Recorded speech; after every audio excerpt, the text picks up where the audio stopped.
it to no going and you tell me do things. I done running.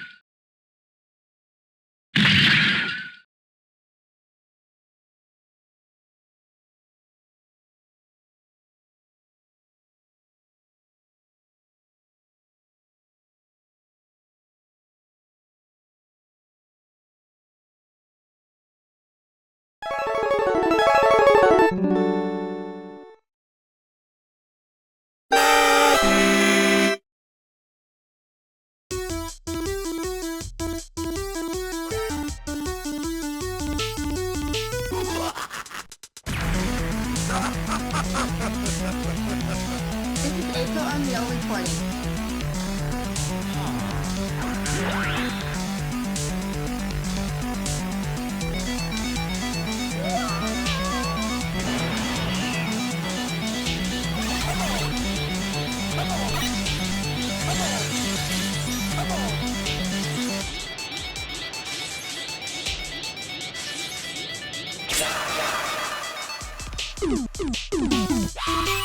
土曜日朝シミュレーター。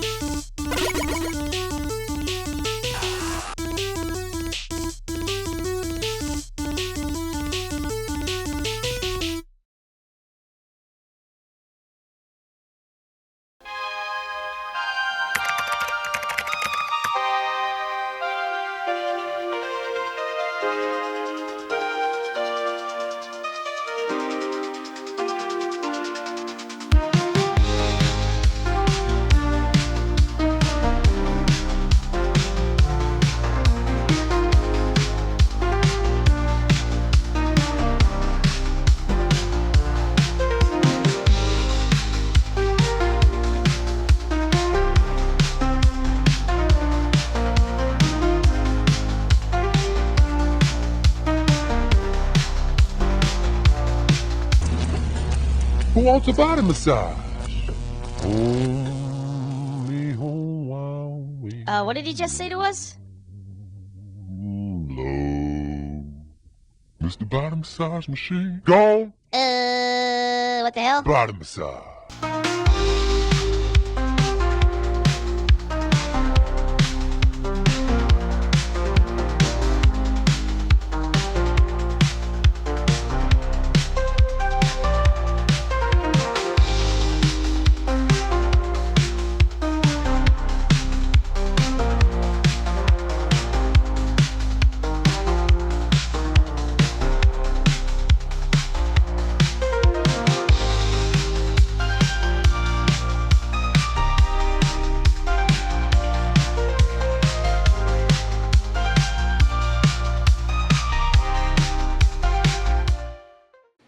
Friday. Merry Christmas, City Slicker. America's favorite fat cat is going home for the holidays. Gadgets, toys, greed, avarice.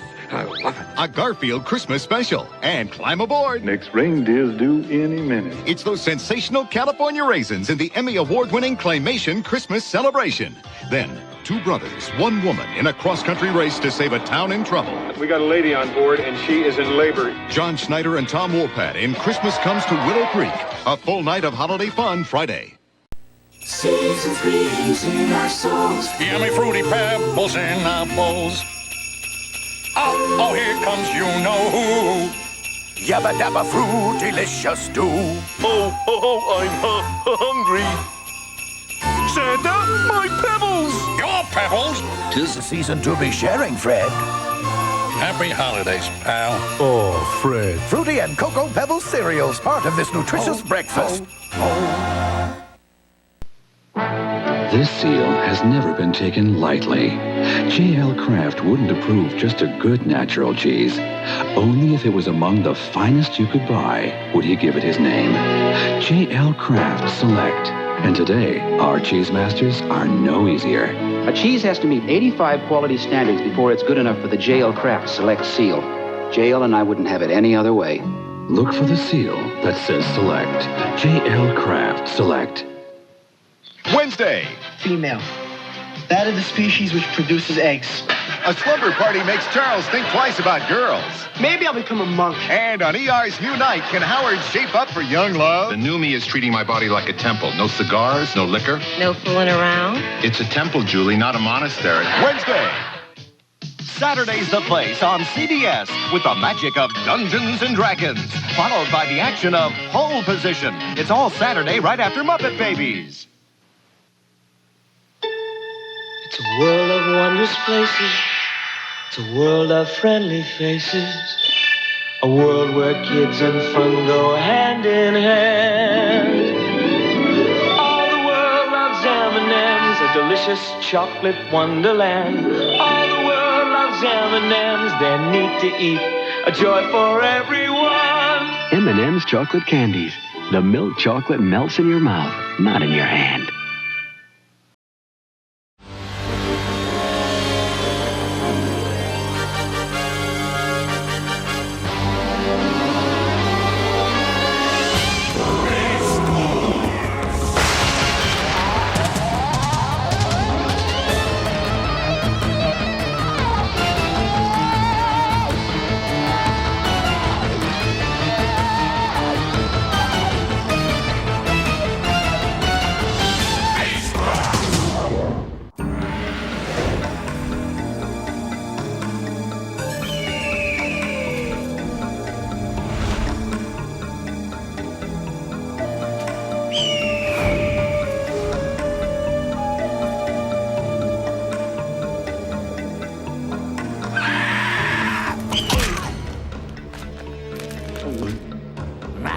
It's good to be a Predacon.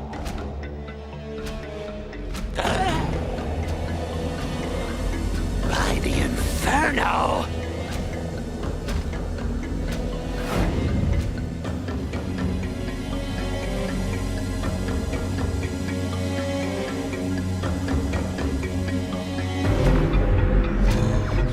Howard, this rock's alive with it! John, enough to power an army.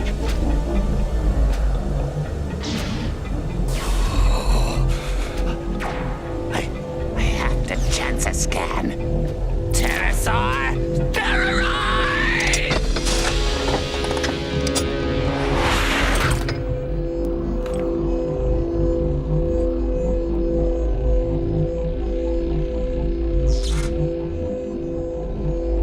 Danger.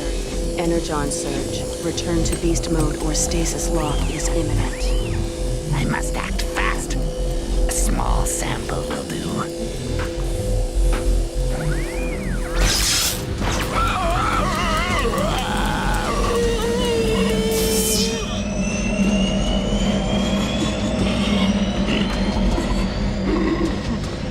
The Energon's been absorbed directly into my superstructure. I've never felt such power! I'm invincible!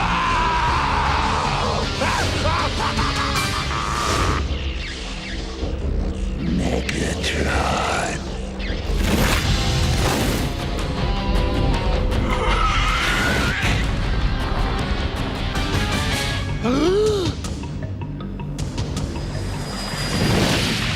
Jumping gyros.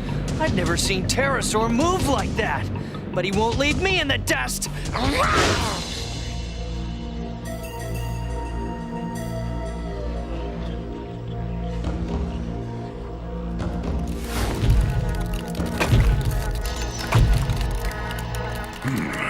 I've programmed this target box with the Maximo's energy signatures.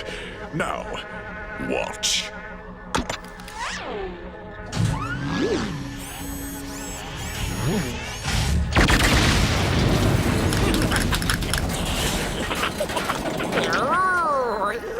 Excellent. With a few more of these in place, this area will become a death trap for the Maximals. Just the sort of plan a cowardly lizard like yourself would conceive of, Megatron!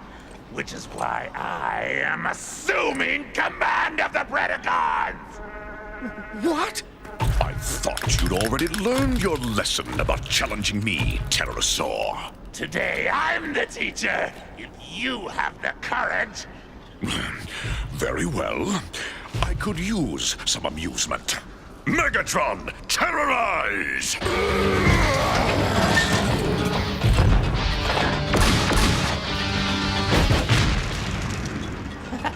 That was amusing, but not as funny as this!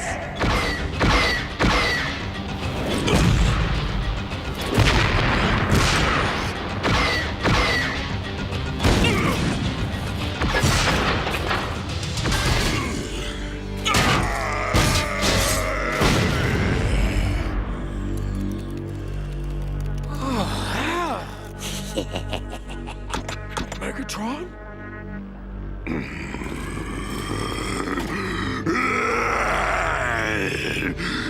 Pterosaur, you treacherous worm. I'll finish you forever! I don't think so.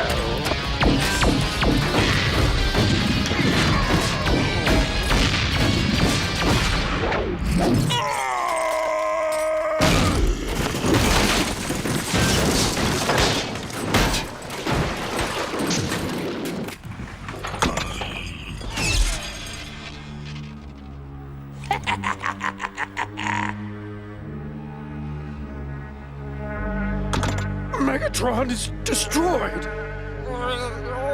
Waspinator does not believe it.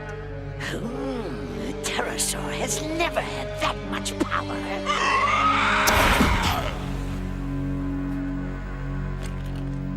Megatron is scrap. Yes, I'm your leader now. Does anyone want to argue about it?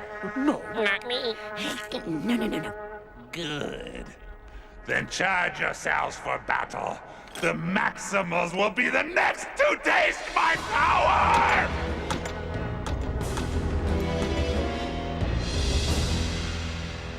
Ultra bad.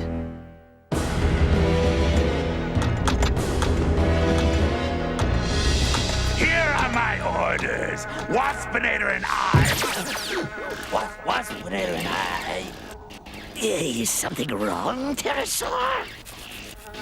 Diagnostic. My circuits only. Energon drain. Power down 50%. Stasis lock imminent. Transform immediately. I must see to something before the attack. Tarantulas will command until my return.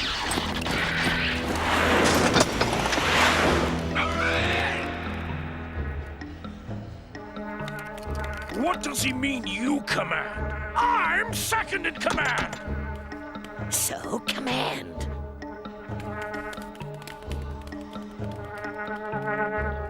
Well? Well, what? If you're second in command, what is your command?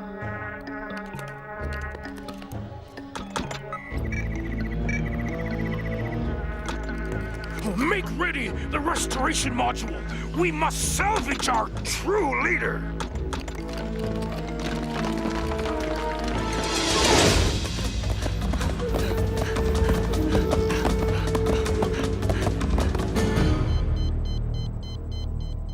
Cheetor's coming in at top speed. Better open the hatch. Yeah, just let me finish this hand. I'm into this stinking pewter for $500,000. Ah, Optimus! Cheetor wouldn't be moving this fast if he didn't have something urgent to report.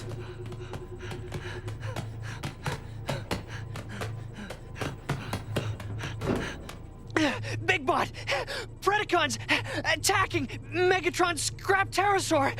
Power source mountain floating! Calm down, Cheetor. Better transform. That's better. Now tell us, slowly.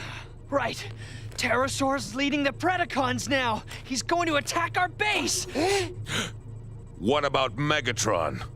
Pterosaur scrapped him like he was a maintenance bot. He must have found some monster energon source on that floating mountain. floating mountain? I knew it! You got your circuits crossed, kiddo. Even on this weird dirt ball, mountains don't fly. Not fly, float. It's true, Optimus. I saw it. Pterosaur flew away from it faster than I've ever seen him move. Rhinox, intensify perimeter scan and see if you can get through to Dinobot. I want the Predacon spotted. Now, where did you see this floating mountain?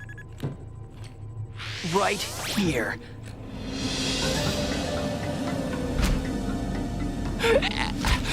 The energon must be unstable. I need more of it.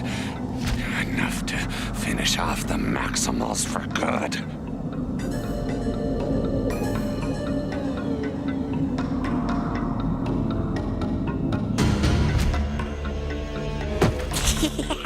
That's right. Lead me to your secret. Then we'll see who commands who.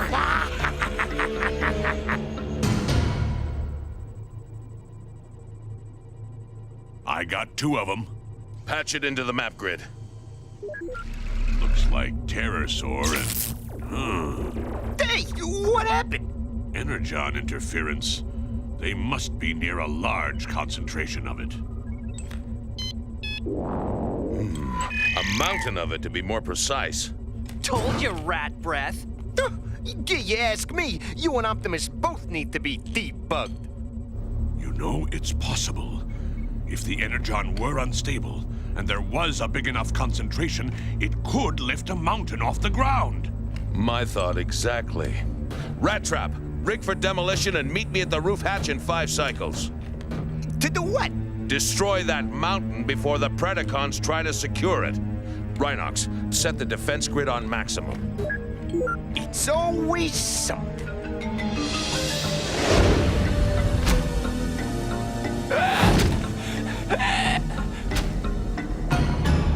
Tarantulas, terrorize! Energon concentration in danger level. Stasis lock in 5 cycles. Ha! More than enough time.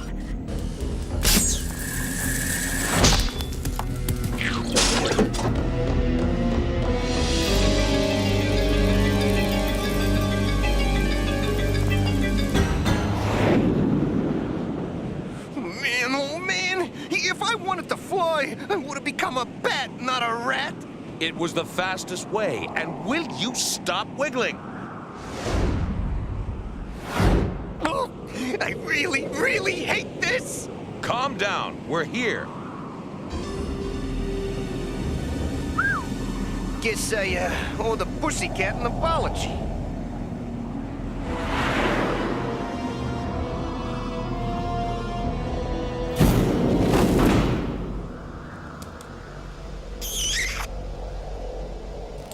Danger, energon surge. Return to beast mode or stasis lock is imminent.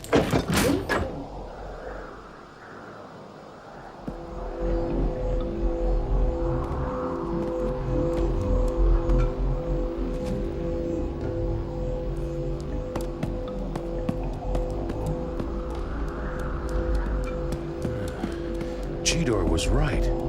This mountain's bristling with energon. We'll have to use our robotic form sparingly. Yeah, let's just blow this joint and go home!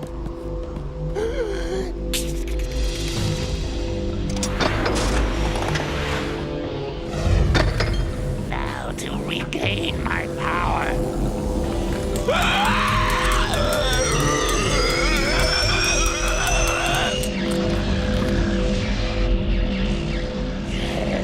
Yes! Yes!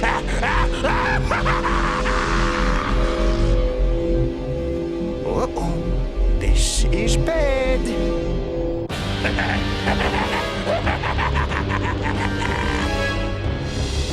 Now what, fearless leader? That bread looks like he could eat Tyronium. Look, his circuits can't hold a charge that massive for long. I'll lead him away. You set the charges and I'll come back for you in 4 cycles. And suppose he blasts you to itty-bitty pieces. It's a long way down. Sure is. I hate a wise butt. Optimus Primal, maximize! Optimus, how nice of you to save me the trouble of hunting you down. Let's do it.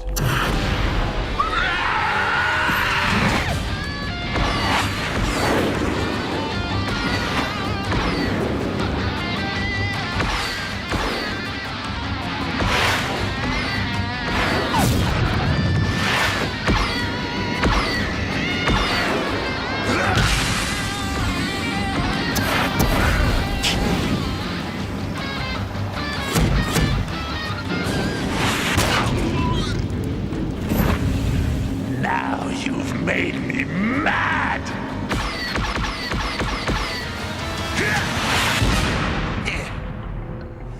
Man, with all this energon around, I'll have to work fast.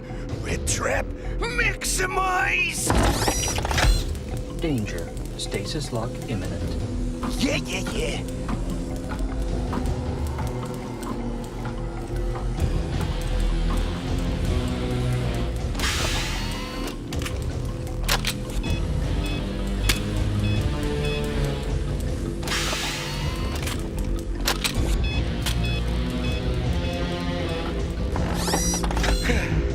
Now, if Optimus can just get back in time.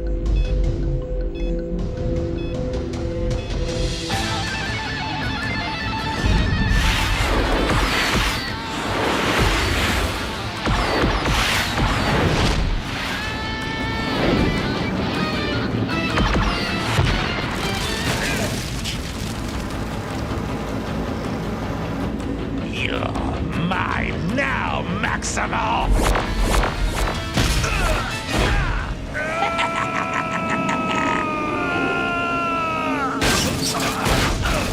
Energon surge. Stasis lock imminent. Have to transform or I'm finished.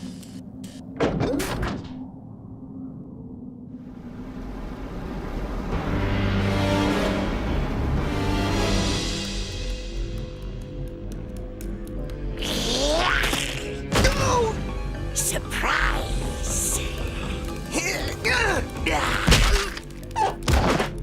Sorry, Bugbot, but I got no time to play with you. I'm afraid I insist. Say goodbye, Optimus Primal! Energon drain. Stasis lock imminent. No, not now!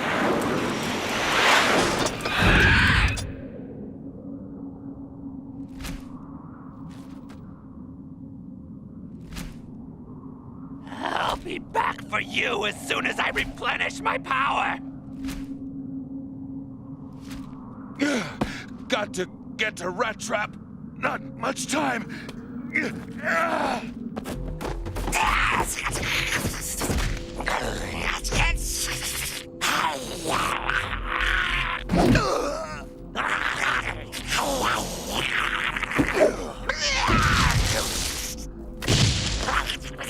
You can't win, Vermin. I am your superior! Stick it in your command module, Eight Eyes.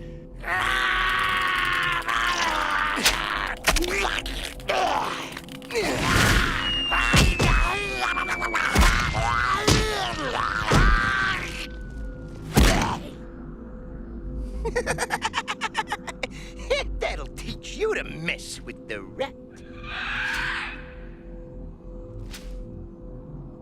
Oh man, looks like Optimus lost this round. And that means I'm one gone rat.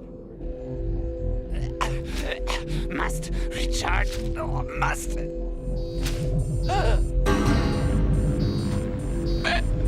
Demolition charges. They'll tear this mountain to pieces!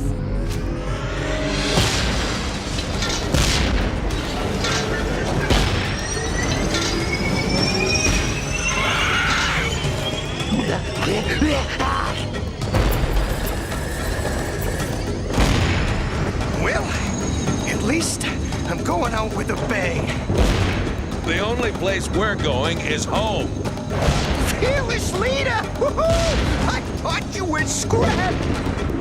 Well, we'll both be if we don't hurry. On my back, quick! Okay, make like a bird! Can't. The Energon blast will fry my circuits permanently. Just hold on tight. Oh man, oh man, oh man! Don't tell me you're gonna jump!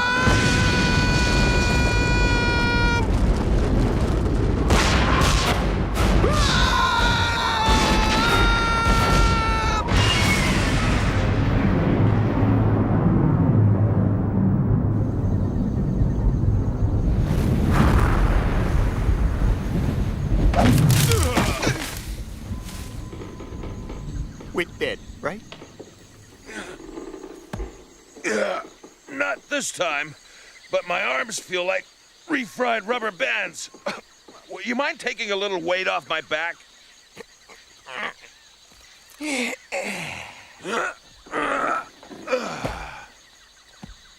do know that was crazy. Sometimes crazy works. By the way, you did good up there. You weren't so bad yourself. But, don't tell anybody I said so. Blast those Maximals! They destroyed my power! But at least I got rid of Megatron.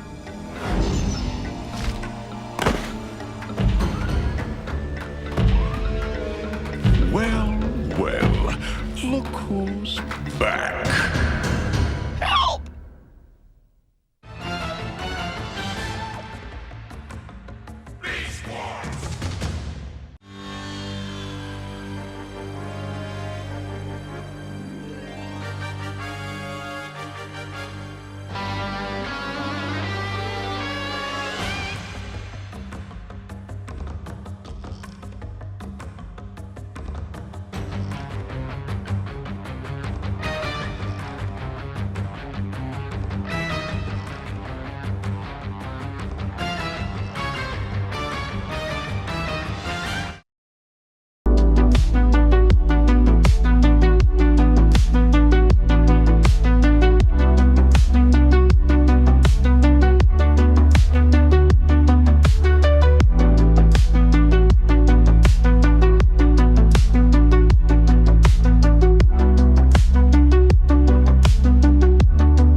Santa here. Call 1-900-660-6666, and I'll tell you a different Christmas story every day. But before you call, listen to old Santa. Your parents have to pay for these calls, so get their permission first. Then, when you call me, I'll tell you how to get a whoopee from my Christmas collection, and part of your $1.85 2-minute call goes to Special Olympics. So call me at 1-900-660-6666. Merry Christmas!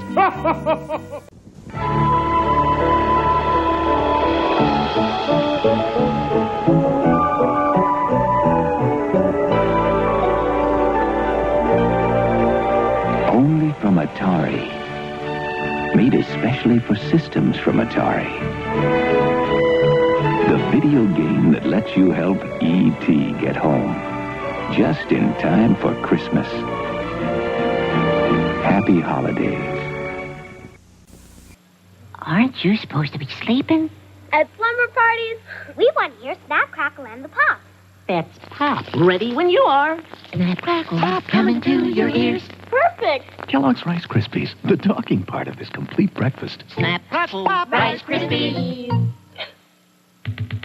You can rock on and make sound, super sounds, with your rockin' music maker. It's super and filled with stickers. One's free in Rice Krispies. Free. It's the Fisher-Price AM/FM radio with real microphone. Batteries not included. You can be the announcer. 70 degrees, and we got some hot tunes for you. You can sing along, too. Give me your love, baby. And when you sing into the mic, your voice comes through the radio with the music. Kid, you are something else. The Fisher-Price AM/FM radio with real microphone. These are Super GoBots, the mightiest GoBots of all. Stax, Leader 1, and Psyche sold separately. Think you're big enough for the king of the road? try me. Mighty robots, mighty vehicles, robots. Too big, Stacks. Not so fast, Psycho. Thanks, good buddy. Super GoBots. Stax, Leader 1 and Psy-Kale each sold separately from Tonka.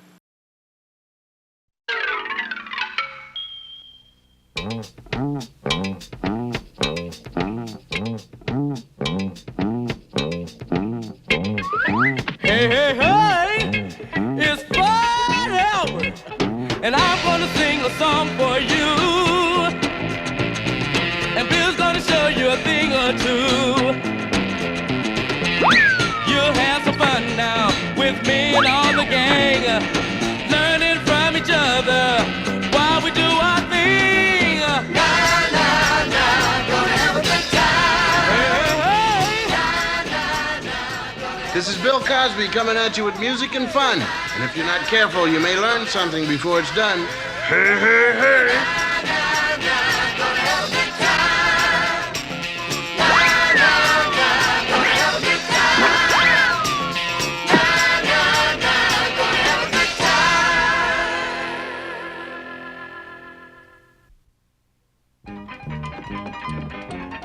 Come on, hurry, Dumb Donald. Yeah, we don't want to miss the Brown Hornet. The Brown Hornet!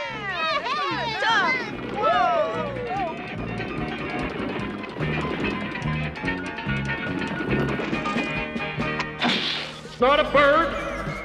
It's not a bee. It's the Brown Hornet! Hey, what happened? Yeah, what's going on? Believe it. Listen to show. Hey, check it out. Turn it on. I can't figure it out. Something's wrong. Oh, that's terrible. It's not not working. working. Oh, no. I got an idea.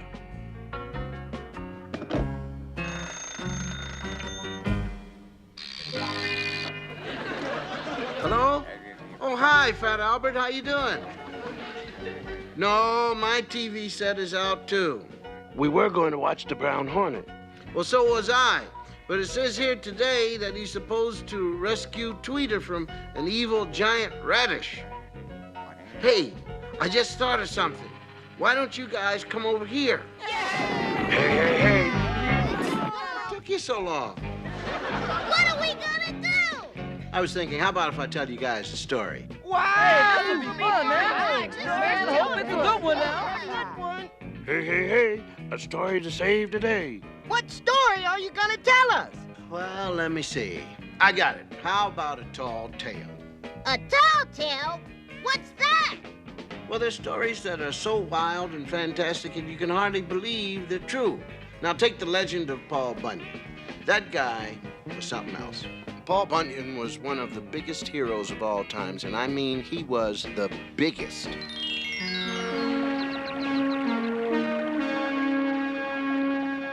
Many years ago, when the country was new, there was a young man who would one day become one of America's most colorful folk heroes. Early one morning, about breakfast time, young Paul told his mother, I'm powerful hungry. Well, I fixed you up 50 flapjacks and 32 pounds of scrambled eggs. I sure hate to put you to so much work, Ma. Oh, I don't mind now. The only trouble is you keep growing so fast, I don't know how you're gonna fit into the dining room. Don't worry. Here's how.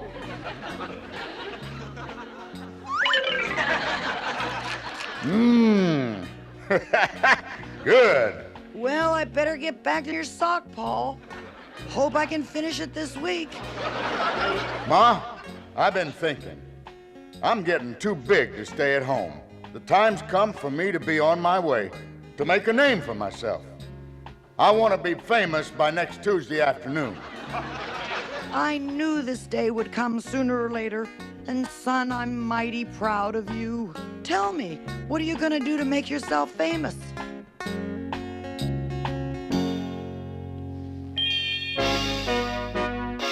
I'm gonna become the biggest and best lumberjack that ever lived.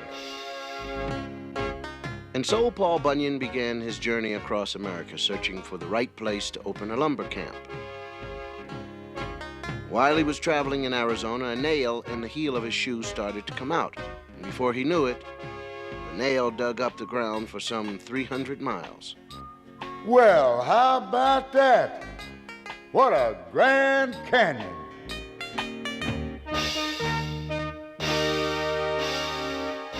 And that's how Paul Bunyan dug the Grand Canyon. And later on, the government ran a river through it. The Grand Canyon? Oh, you putting us on now.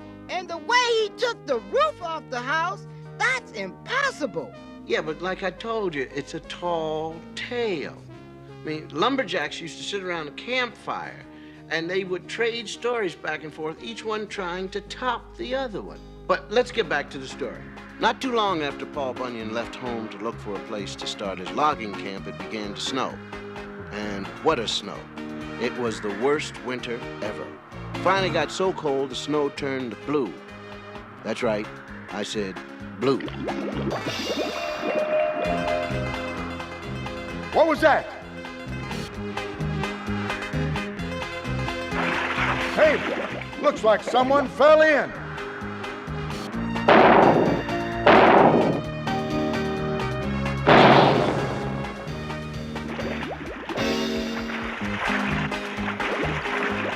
I'm coming! I'll save you! With his massive strength, the mighty Paul threw the ice and snow into the air. He threw it up so far, it reached the North Pole. So you see, that's how the North Pole got so cold. He's disappeared, but I'll find him.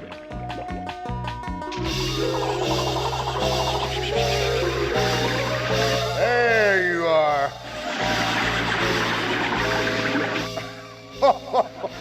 How about that? A baby blue ox. Hey, now, babe, don't be afraid. I'm not gonna hurt you none.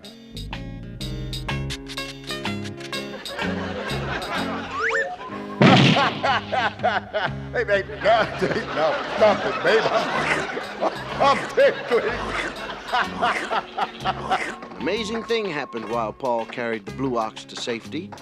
Hey, you little critter, you're sure growing fast. Looks like you're gonna grow up big like me. Now I won't be so lonely.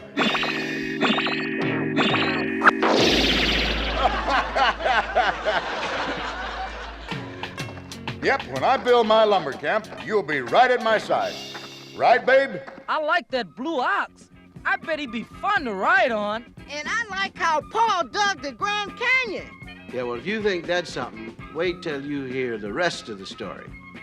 And how Paul Bunyan met up with another big fella, Brimstone Bill. Wow, that sounds good, man. Brimstone Bill. I want to hear that, man. Yeah.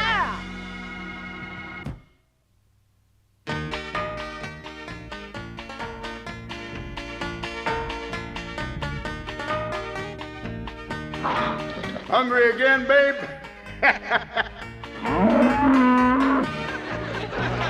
Well, then have another flapjack.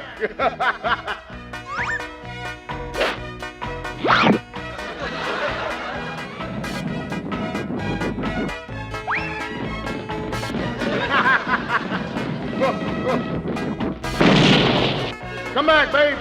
Come back.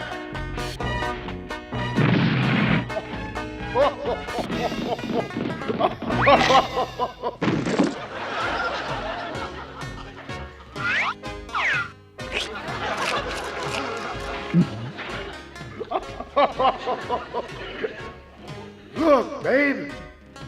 Timber. It's the biggest forest I've ever seen. This is where I'll build my lumber camp. Now you and me'll be famous by Tuesday.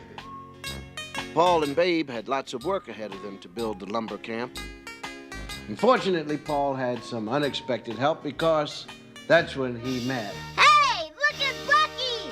Just call me Bucky Bunyan. I think I'll take a little stroll over to the Grand Canyon. Bucky's wearing still. Wow.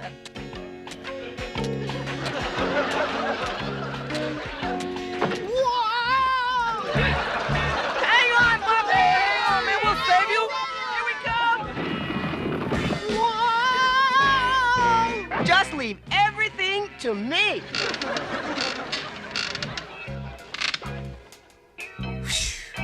Thanks, Rudy. Whoa!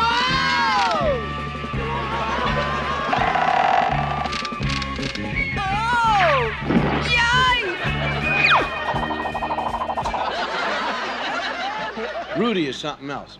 Well, you want to hear more about Paul Bunyan? Yeah! Hey, all right. Paul Bunyan's fun. All right. Okay. Now, here's how Paul Bunyan met Brimstone Bill. Brimstone Bill? I want to hear about it. Come on, tell it to us.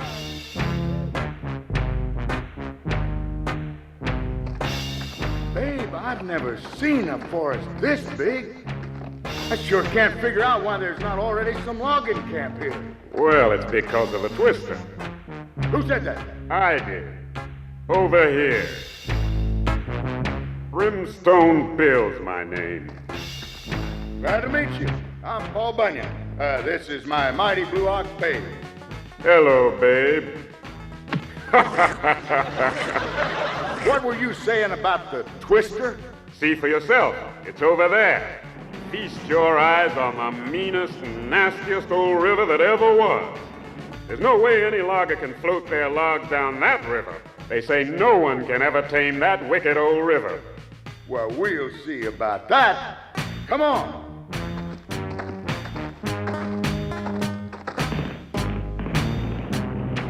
You're a wild river, Twister, but you're no match for us. Don't ever say me.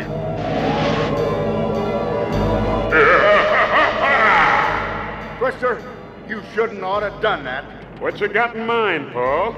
I'll get old Babe to straighten out that river, but first I'll need a harness made from the toughest iron. I can handle that. There's a vein of iron ore 60 miles deep. I'll just dig some up.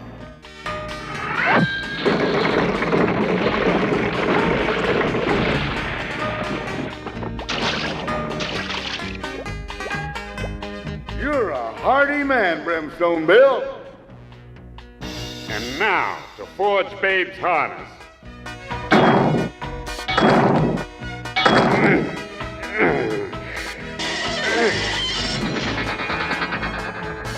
Aha! Tougher harness has never been made. Hold steady, Babe, while I wrap the chain around the river. You won't drive any logs down me. I will, whether you like it or not. Keep at it, Paul. Wrap those chains tight. Hey, babe, pull. Pull like you've never pulled before. Pull, babe. Pull away. You can do it, babe.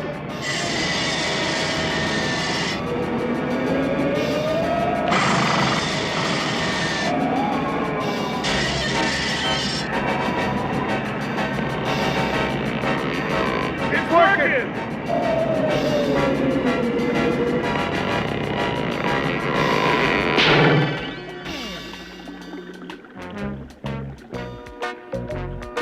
Babe, you did it! Thanks to your harness.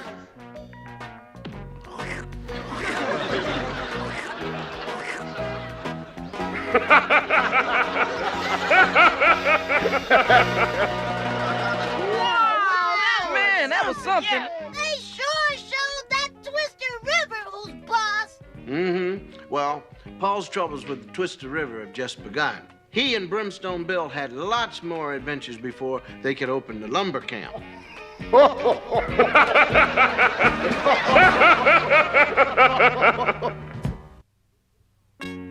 Didn't take long for Paul Bunyan and Brimstone Bill to build the logging camp, and what a camp it was. Everything about it was big. The cookhouse was over 5 miles long. To serve all that food, Brimstone Bill put in a train to run along the middle of the tables, and Paul fixed it so that the soup would be piped in with fire hoses.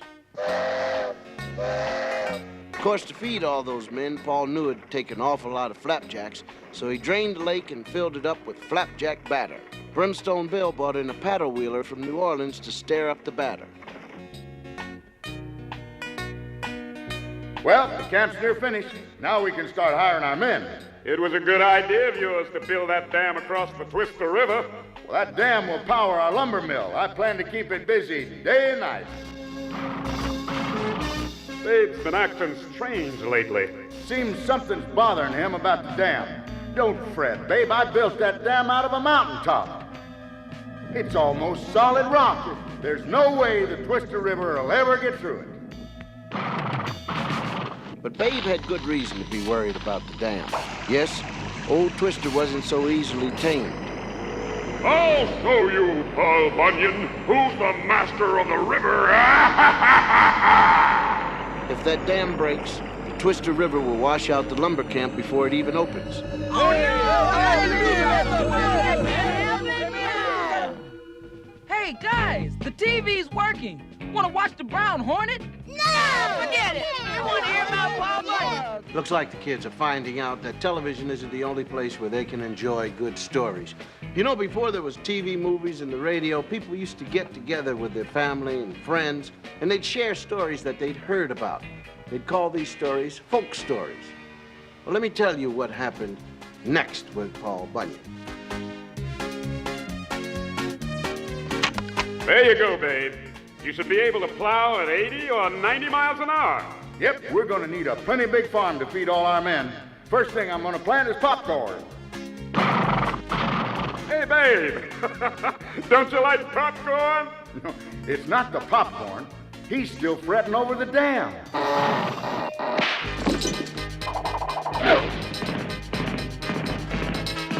He's heading for the dam. We better stop him. Come back, babe.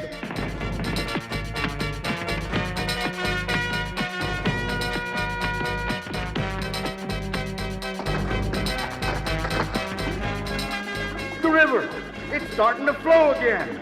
I'm just a creek now, but not for long, Paul Bunyan. There's plenty more water where I came from. Look, the dam's starting to break. Come on.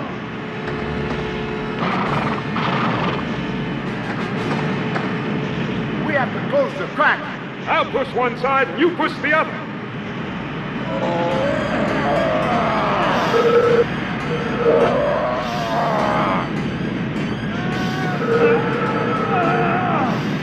It's not working. I'll show you, Paul Bunyan and Brimstone Bill. I'll wash away your lumber camp, and you, too. Dam's starting to break.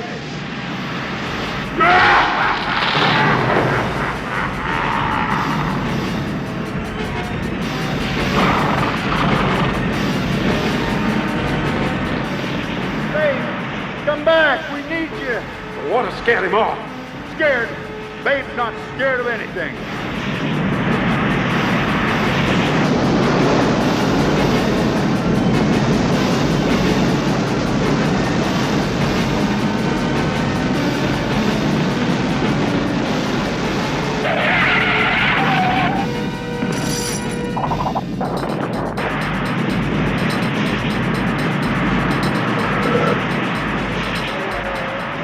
Look! There's Babe. He's coming this way, but what's he doing with that plow?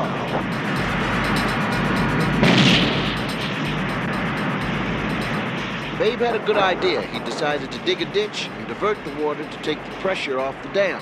Yep, that Babe was certainly smarter than the average blue ox. There was so much water, Babe had to keep digging that ditch across a whole lot of states. And finally, he reached the ocean, where he finally let the water run out. Later on, the government named that ditch the Mississippi River, and it's still there today. I'm happy I met up with you. I got a feeling we're gonna have lots of adventures together. You and me, and Babe.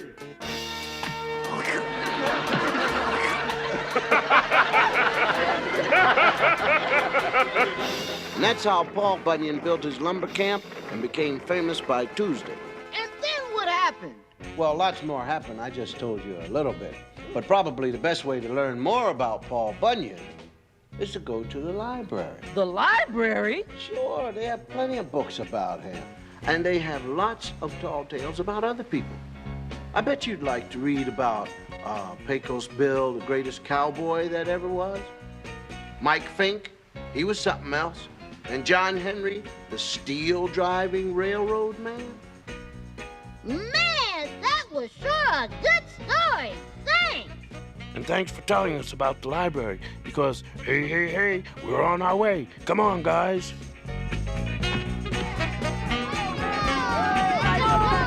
There's a whole lot of adventures waiting for you at the library. You don't have to wait until your TV's busted. So check it out. Hey, there's the library. Come on, man. I want to read about Pecos Bill. Read about John Henry, man. We can read about all of them.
Crayola bears and I, the yellow bears, the blue bears, the red bears, and the purple bears will be here at Burger King waiting to be taken home for Christmas.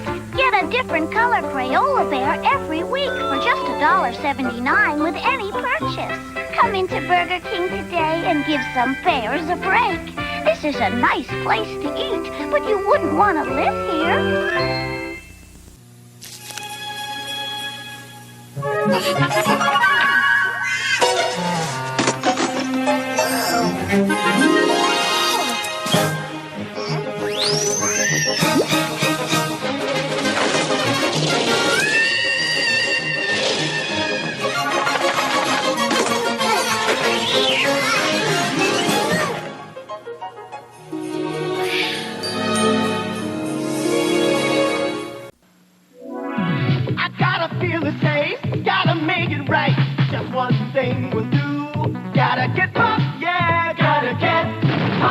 The pop sensation of Kellogg's Corn Pop cereal, part of this nutritious breakfast.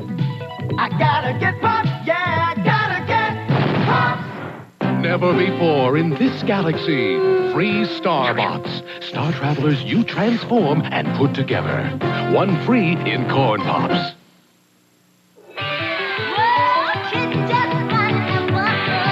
All of the Peanuts gang will be coming up next on the Charlie Brown and Snoopy Show. Here's Dreamtime Barbie and BB, your teddy bear. Barbie dream bed sold separately. You put it together. We girls love getting ready for bed. Right, Barbie? Dreamtime Barbie and BB. We can have fun doing hair, putting a bow on a pink teddy bear. Love your ruffles all around and your matching gown. Here's a bear hat. We girls can dream anything. Right, Barbie? Dreamtime Barbie doll and BB teddy bear come with everything you see here. From Mattel.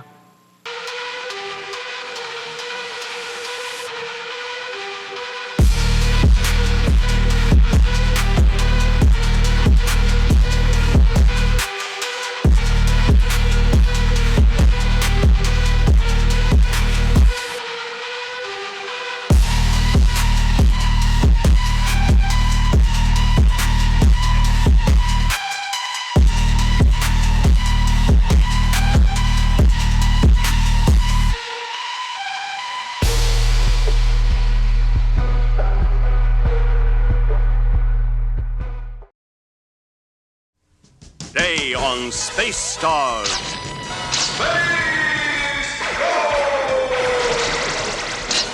Space Ghost. Jan, Jace, and Blip find themselves in a deadly trap set for them by a cosmic criminal. Then, the teen force matches superpowers with the evil Uglor and his army of apes. The Herculoids face certain doom from a deadly alien. Coming up next on Space Stars.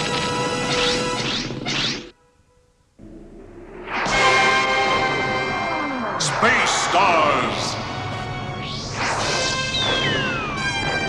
A galaxy of heroes team together in an interstellar battle against evil. Blast off on adventures as big as the cosmos itself. Race, poised on the edge of time with Space Ghost and his young friends. Streak through the universe with Space Ace, Astro, and the Space Mutts as they spring into action. And somewhere deep in space, super danger threatens the Teen Force.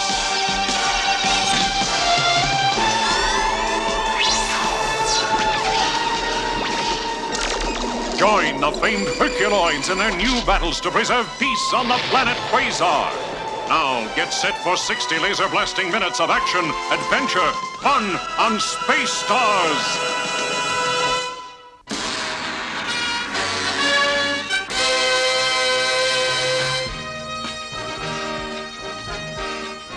Some of 21st century man's most wonderful creations can be produced only in gravity-free space laboratories. At one of these space labs, where the galaxy's only lucidium crystals are grown, a sudden and unwelcome visitor arrives.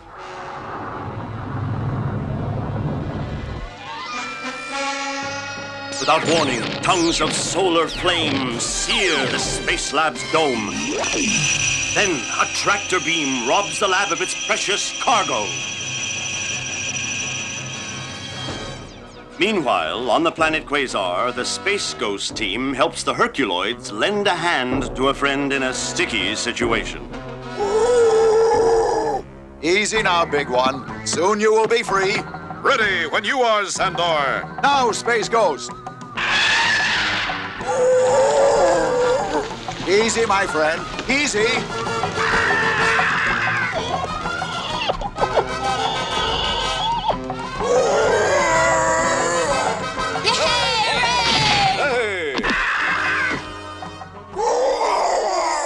He says thank you. Our pleasure, Xandor. That's the emergency distress signal. Let's go. Adios, Sandor.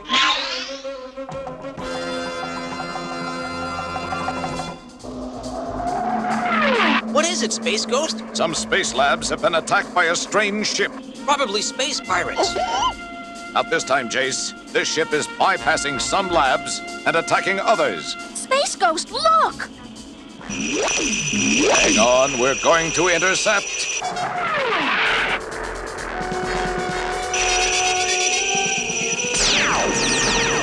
Jan, put up the force field. Force field on. Space Ghost, we're stopping. It's a cosmic ray storm. Our engines don't have the power to beat it. Those rays are punching through our force field. Now we're in big trouble.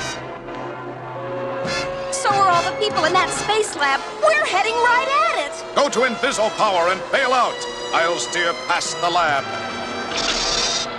Hey, let go. Jan, Jace.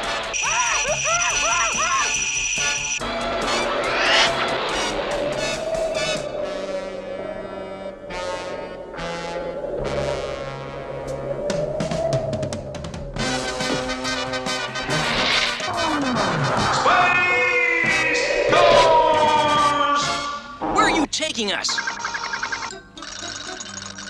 That is the trouble with humans. Always so emotional, but we will soon change that. Who are you? I am Cubus, and my mission is to save this orderly and logical universe from the human race. And just how do you plan to do this? I am not personally going to do it. My leader is. Meet Ultima. Ultima is all-wise. Ultima tells us how to live logically, freed from useless emotions. Sounds like a lot of laughs. Now, with the aid of these rare substances from your space labs, Ultima will reprogram all human minds in the universe to think as Ultima does, and you shall be its first subject. Blip, run!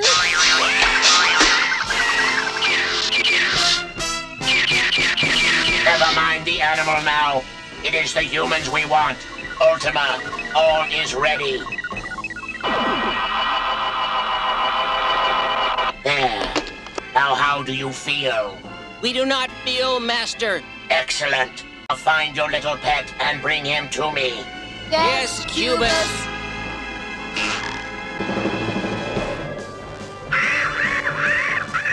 Flip, are you okay? Good. Help me get inside that cube ship.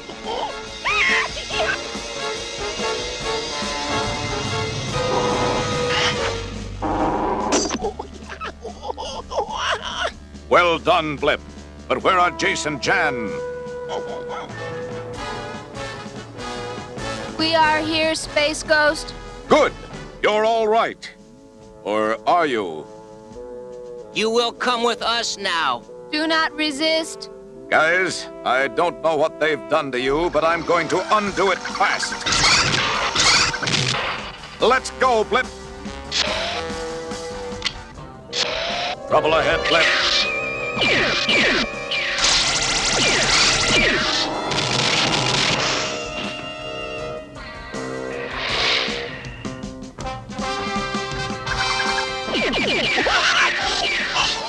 Flip, go to Inviso power.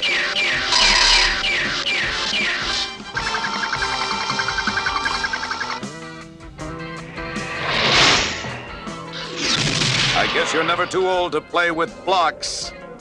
Uh-oh! End of the line, Space Ghost. We can't risk hurting them, Blip. We'll have to surrender.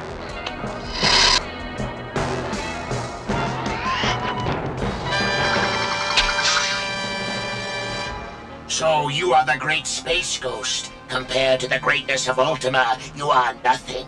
You call this great, forcing others to think and act as you do? I call it slavery. Call it what you will. You are helpless to stop it. We'll see about that.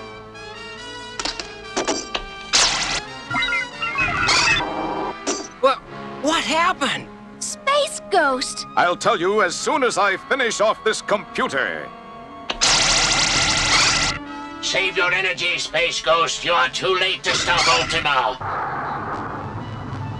Then there will no longer be humans. Yeah, they'll be two-legged computers, just like we were. Not if I can help it.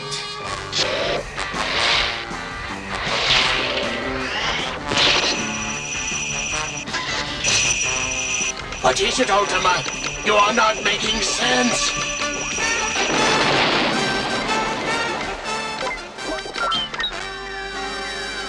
Come on, Blip, let's make tracks. All right, Space Ghost. You've got Ultima brainwashing its own brain. And it couldn't happen to a nicer computer. But what about Cubus? Well, knowing how much he hates emotional displays, at least he won't go away mad.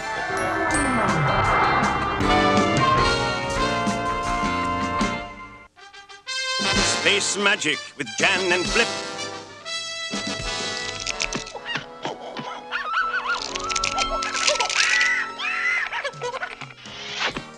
Hey, Blip!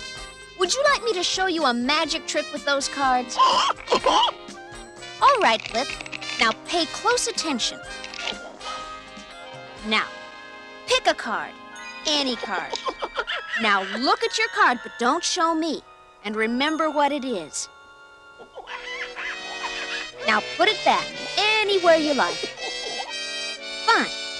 Now I mix them up, and by picking up the magical waves from your card, I can tell which one you chose. Aha! And here's your card, the Ace of Hearts. How did I do it? It's easy, Blip. You use a deck with pictures on the back, all arranged in the same direction. And then you just turn the pack around.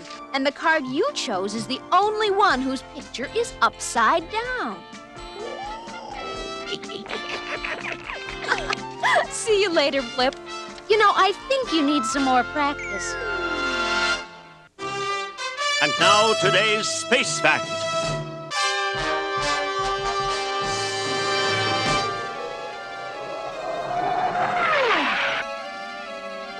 Sometimes I think I could stare into space forever. The stars are so beautiful. That they are, Jan. Just exactly what are stars, Space Ghost?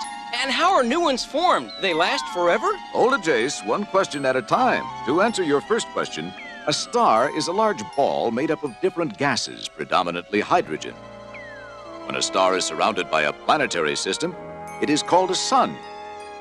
Stars are born when large masses of hydrogen and other gases floating in space eventually pull together, finally becoming a glowing red star. As it ages and grows hotter, the star changes color. For billions of years, a star sends its energy into space until it burns itself out or becomes so hot that it goes into what is called nova and explodes. Wow, stars are beautiful and fascinating. Really? I wish I could see a star close up. That might present a problem, but not for Blip. Yeah, looks like he's found his favorite star right here. We now return to our program.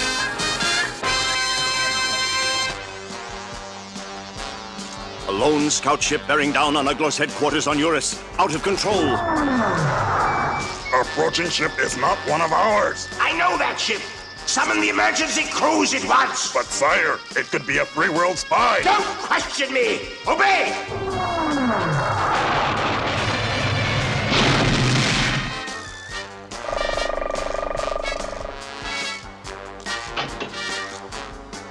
Conan, did you find the word star?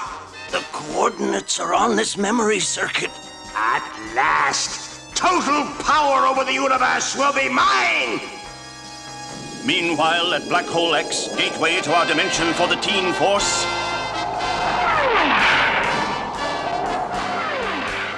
Elektra, what are you doing? What's come over her? Elektra!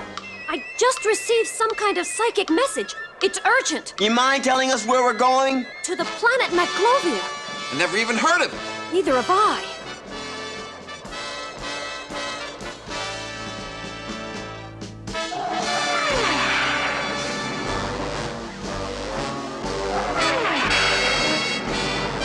Well, here we are.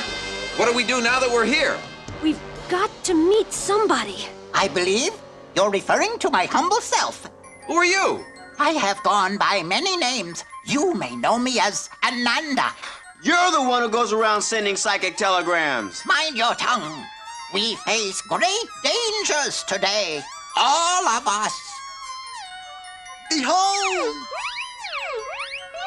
The word star. It lies in the Polar Nebula, the place where all life in the universe began. So what's that got to do with us? Would you care to know who is heading for the Polar Nebula at this very moment? Oglor! If he gets the word star, he would have the entire universe groveling at his feet in seconds. We'd better get to Polara fast.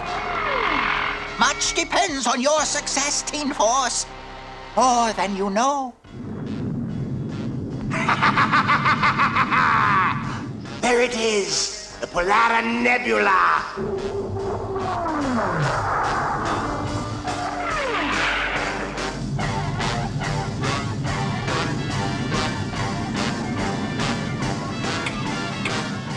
The Teen Force! How did you know to come here? Oh, just an inspired guess. Well, your inspiration just ran out. Follow that ape!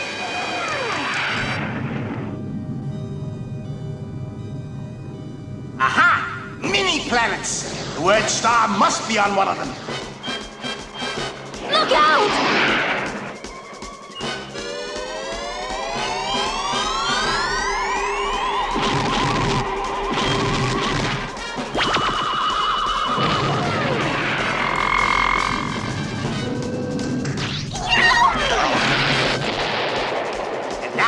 The word star is mine, for the Team Force are no more!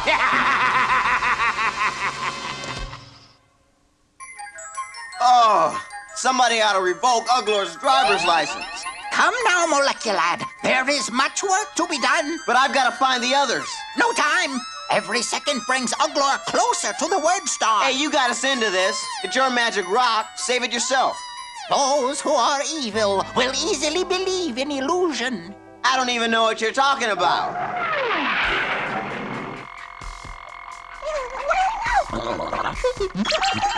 The one you seek is over there.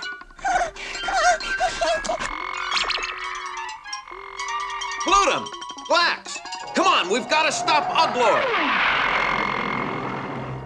That Ananda is a royal pain. Why does that look familiar?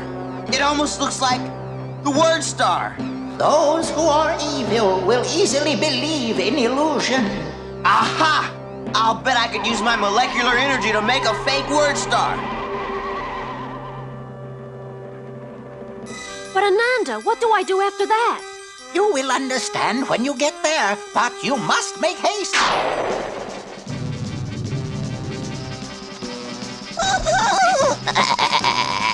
You two little pests!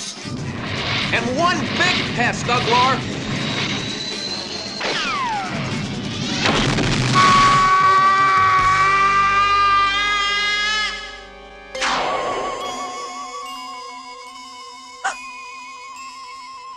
The word star! Beware, Electra. No one can use the word star without succumbing to its dark side. Well, that goes double for Uglor. There! The word star is mine. Nothing can keep me from getting the word star. What's up? I have the word star. Look, it's alive. What do we do now? That pulsar might do the trick. I'll distract him, Electra, while you do your thing. Now, Electra!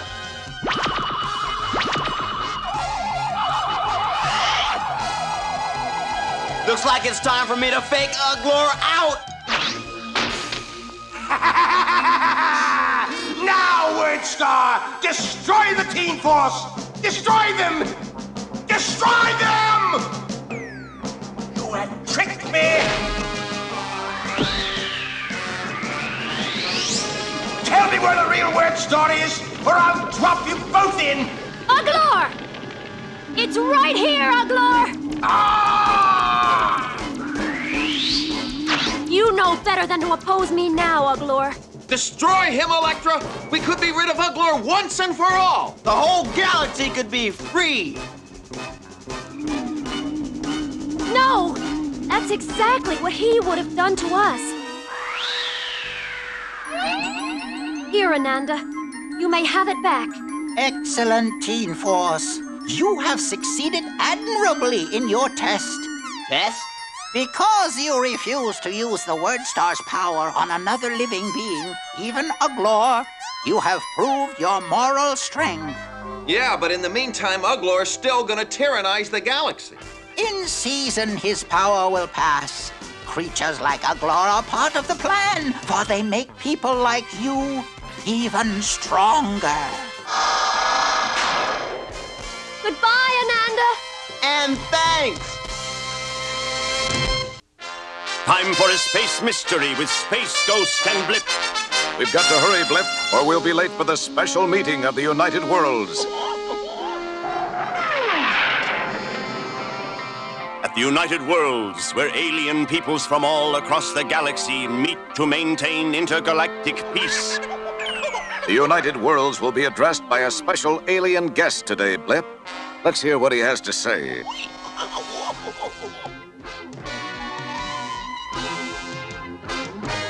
My intergalactic friends, I am Shagog, a humble traveler from a distant planet who has come to this world seeking your help. I beg you to hear my story, and then to do what your hearts tell you is right and just. I am an immigrant from a doomed planet, a world with a dying sun.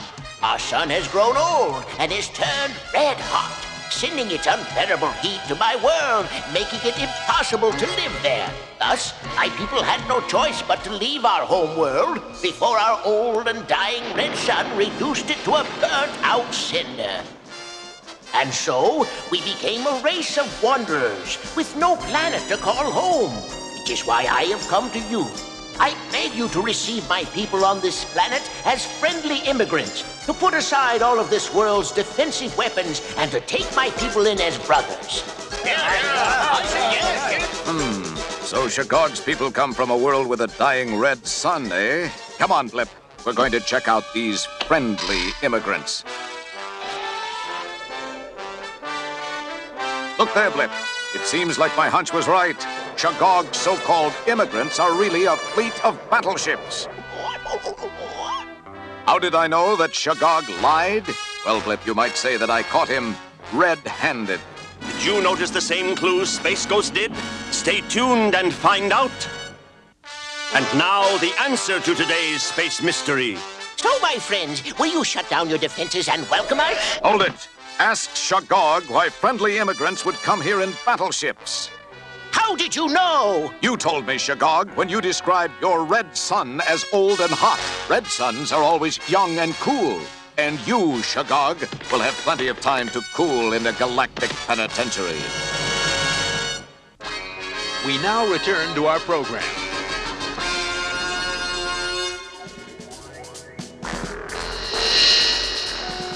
How long before we touch down? About 6 minutes, Trapper. Everything I've heard about Quasar is true. We'll get enough animals here to fill our quota. In the heat of an afternoon on the planet Quasar, the Herculoids venture out in search of fuel. These energy rocks will make good cooking fuel. Tara, Dorno, help me gather them.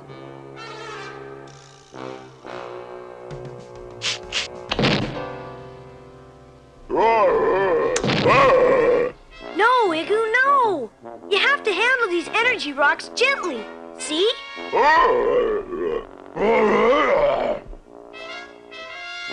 Easy now, Igu. Easy. That's it, Igu. Good.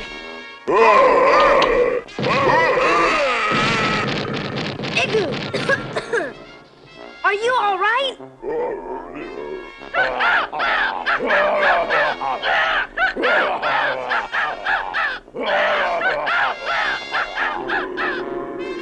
Now don't get mad, Igu. They didn't mean anything.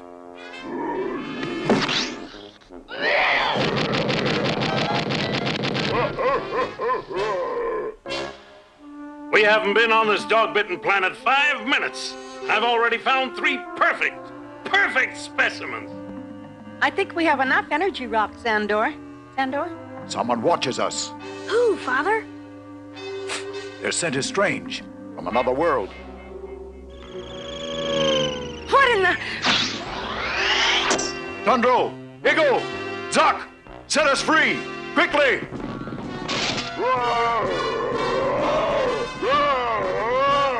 The animals are trying to free the humanoids. Activate the psychomodulator, now! Zuck, Tundro, what is wrong? Igu, are you all right? Perfect specimens, perfect specimens. Who are you? What have you done to these animals? I trap animals for an intergalactic circus. These 3 are just what I'm looking for. No, these animals are our friends. This is their home. That's too bad, lady. We're coming back now. There must be a way out of this.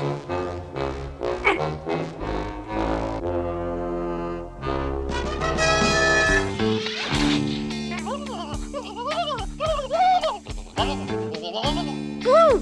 Bleep! Thank heavens they didn't catch you two. Help, free us, quickly! That trapper has Tundro, Zuck, and Eagle.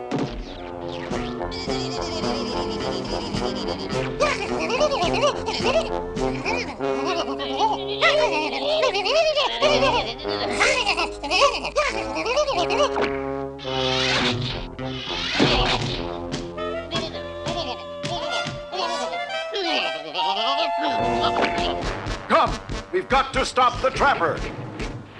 Trapper! Trapper! You again! Our friends will stay. You will go. I don't think so. Take them!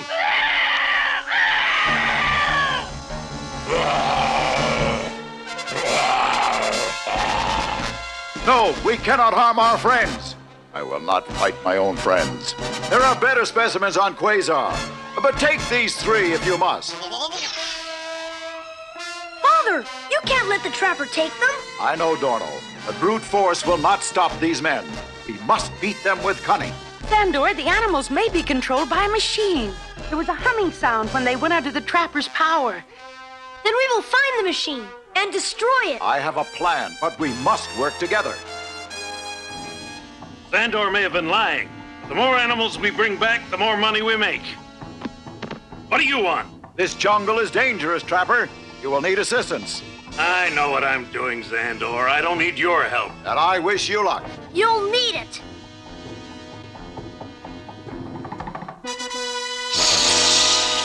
Look out!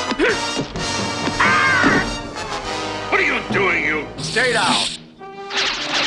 Quasar is still wild, Trapper. You should be more careful. I think this is a waste of time. Haven't seen any new animals? I think Xandor is... Hey! As I told you, Trapper, must be careful.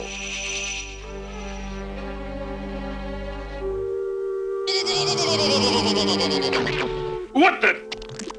Now, Trapper, perhaps you will listen.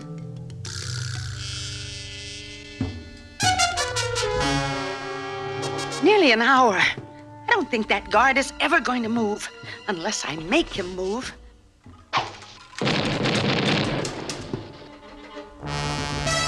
Don't worry, Eagle. We'll get you out of this.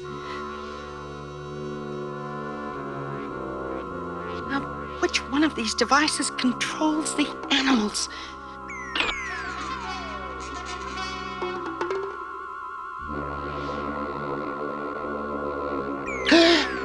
Surrender, guard, and no harm will come to you.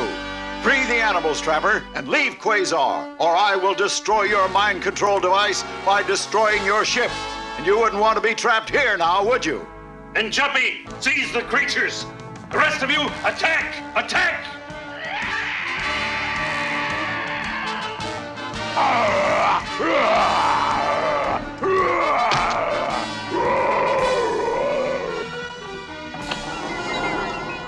So that's the cycle modulator.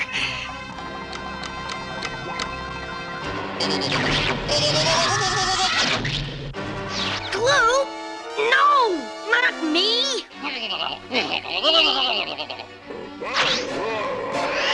Cannot resist them much longer. Soon it will be a choice between our friends or us. Come on, get away from there. It worked before.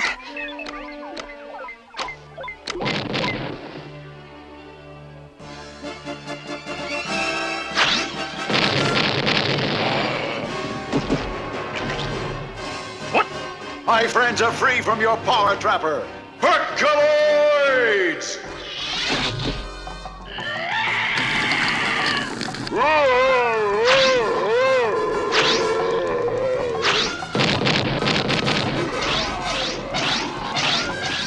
Let's run for it!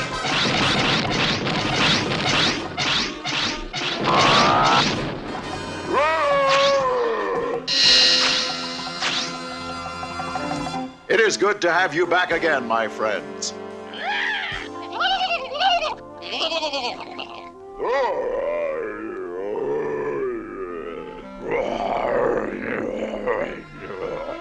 Do you think the space Trapper will return again, Father? I doubt it, son. Quasar was not to his liking. Come, let us go home.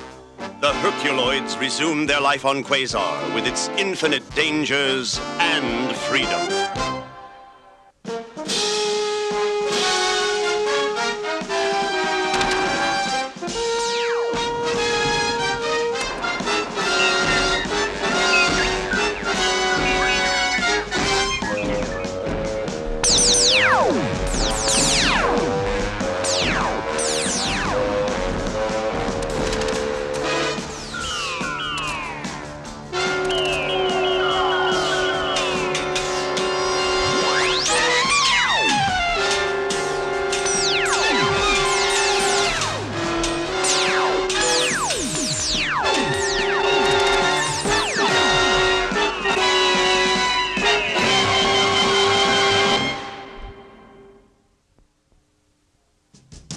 Coming up next on part 2 of Space Stars. A terror from deep space threatens the Space Ghost team with destruction. Space Ghost! Then, a mission of mayhem sends Astra and the Space Mutts up against a most unusual foe. And the Space Star heroes combine their superpowers to battle the ultimate force. Today on Space Stars. From the Intergalactic Code Center, Space Code.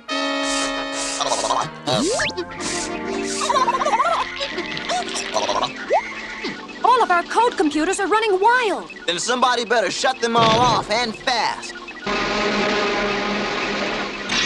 Only a danger to the entire universe could set off all those computers. But what does that code message mean? 1 comet, 2 moons, 3 suns, and 5 craters. Uglor will gain the power to conquer the entire universe. This code reveals the only thing that can stop him. You Earth kids can break the code with this clue. You won't be wrong if you count right. We now return to our program. Civilizations and worlds are born, they live, then die, becoming cold, empty wastelands. And other worlds, like the ultra-modern Glax 3, pass through mysterious and often bizarre changes.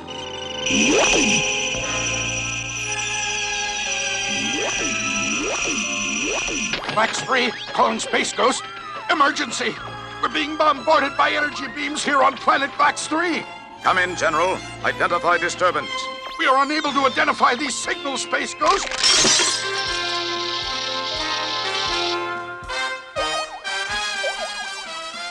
Space Ghost, he's getting younger. Hurry, Space Ghost. There is no time. No time to waste now.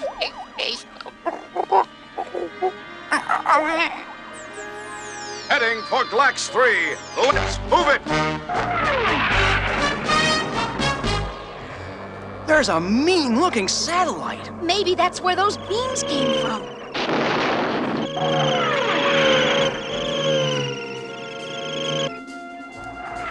Hey, this place is dead. Where is everybody? That's what we have to find out. It's like the whole planet went back to primitive times. This mining pick isn't so primitive. This has to be a mine entrance. Someone's been here. Flip, come back! It could be dangerous in there. Flip! Flip! Flip! Jace, Jan, get behind me! Space Ghost, what is it? I've never seen anything like it. Look out! It's coming back!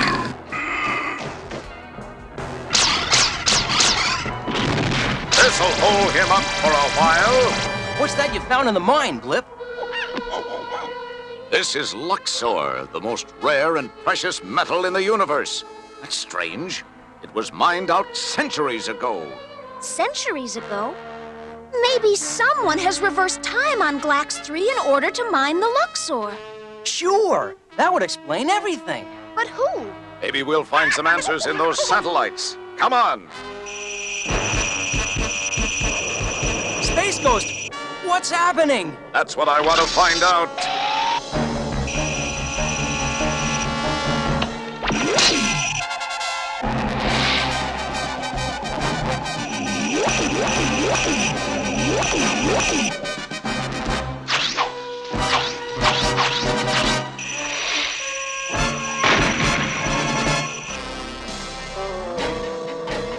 Space Ghost, you've destroyed one of my time satellites, but you won't get another chance. And there's no way you can stop me from using all this Luxor to become master of the cosmos. Jace, Jan, follow quickly. We'll find out where these satellites came from. We're on your tail, SG. Coming up port side, Space Ghost. Let's follow them home. So, you want to come home, do you, Space Ghost? Then I shall give you a welcome you'll never forget. We're entering Star Sector Pentor, the realm of Tempest, the Time Master. Look at that! What a beautiful planet! That's Kronos, the timepiece planet. A squadron of warships coming up from Kronos. Activate force field. Looks like Tempest is about to show his true colors. Force field on. Tempest has us locked into a time beam. Time is slowing, coming to a stop. Set them on the prison discs. Take Space Ghost belt and wristbands just in case. This will free you from frozen time.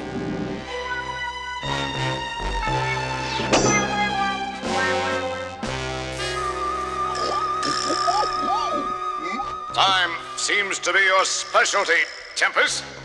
Silence! Why, Tempest? Why did you reverse time on Glax 3? For the Luxor, of course. I need it for my new weapon, the Time Shredder. Time Shredder? Yes, I will shred the past and the future. And you, Space Ghost, won't even be here to do anything about it. Space Ghost! I'll take you on, Tempest, but leave my young friends out of it. No, Space Ghost. They are entering my universal history screen. I've dialed in a past catastrophe, and you're going to be there. That's Vesuvius, on planet Earth, the volcano that destroyed Pompeii thousands of years ago. Space Ghost, we're sliding onto the volcano, into the past! Enjoy the eruption, my friends. Pompeii is due to explode any second. We can't fly, Jan. Our powers don't work in the past. And Space Ghost can't help us either.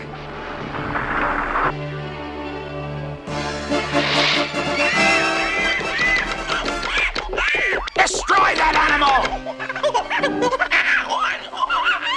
Good work, Blip. Stop! It's Space Ghost! Excellent try, Space Ghost, but you can't stop the flow of history. Perish with all the people of Pompeii!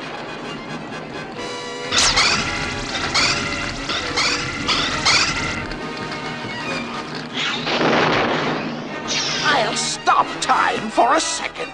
I want to savor this moment. And now to let time run its course. Too late, Space Ghost. No, not that. You'll break the time freeze. No, stop. Somebody stop me.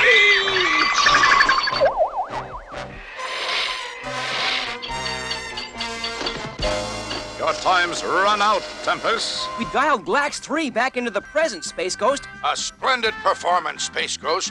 We are all grateful. Glad my crew and I could be of help, General. Tempest's evil scheme to control, manipulate, and to shred time has been foiled through the timely feats of... Space Ghost! Space Code Part 2. Only one thing can stop Uglor from conquering the entire universe. And that secret weapon is in the coded message, 1 comet, 2 moons, 3 suns, 5 craters. Here's another clue. Start with what's left and you'll go right.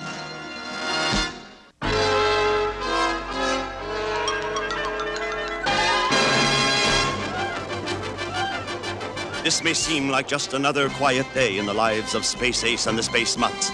But on the interstellar beat of cosmic crime, you never know what danger lies ahead. Hey, AC, I sure could go for a space dog at Merck's Drive-In. Yeah. I could sure handle one of those solar subs. Oh, yeah, with a Cos milkshake and a side of infra fries. I'm sold, guys. Let's go for it.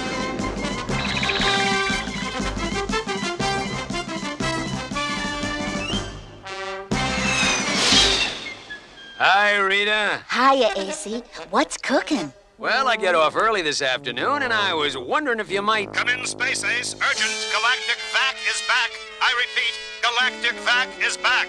Galactic Vac is back? Affirmative. And he's vacuuming up a storm. Maybe we should get out of here, Space. Could this be Galactic Vac's greedy suction winds? Has he more in mind than just a snack? Hey, AC, it's Galactic Vac. Let's get him. Yeah. Hey, AC! Got me! Help! Help! Who's gonna help me is what I want to know. Enough hanging around. Let's get up there and deck that turkey. Easily said, Gib. We've got to get out of these suction winds first. Astro, fire the afterburners. Not the smoke screen, Astro. No problem, AC. Astro! Oh, boy, I blew it again, I did. Yeah. Astro! So, Galactic Vac is truly back. AC, help! Let me at him.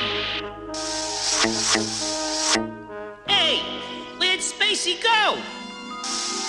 I'm starting to feel like a toothbrush. Welcome! Ah, Space Ace! At last, we meet. Galak! Silent! Half-cooked canine cop! To the treadmill generators with you! Make sure you work like dogs!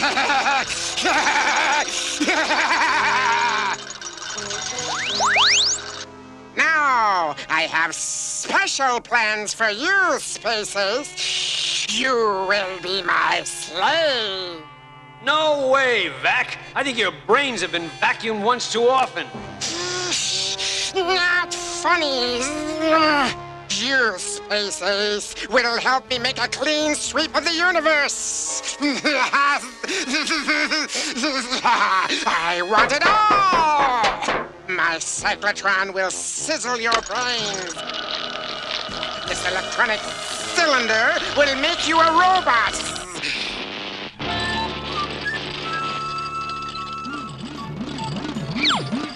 I think these treadmills make electricity for all Vac's gadgets.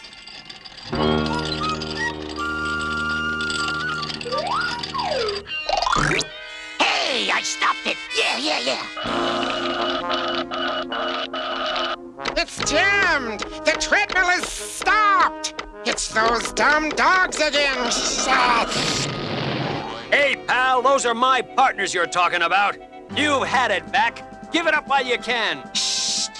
Bold words. Go, Space Ace. Be a fool on the treadmills. Go to the dogs. You know, I've always wanted to take up jogging, but never had the time.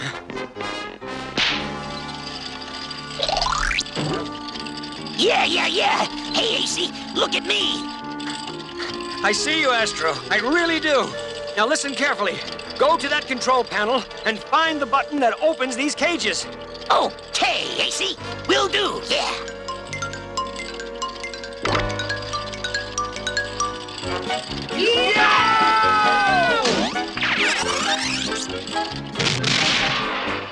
Win a few, lose a lot. One good turn deserves another.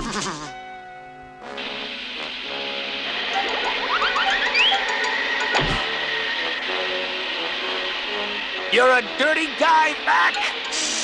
Why, thank you, Space Ace, and have a nice trip.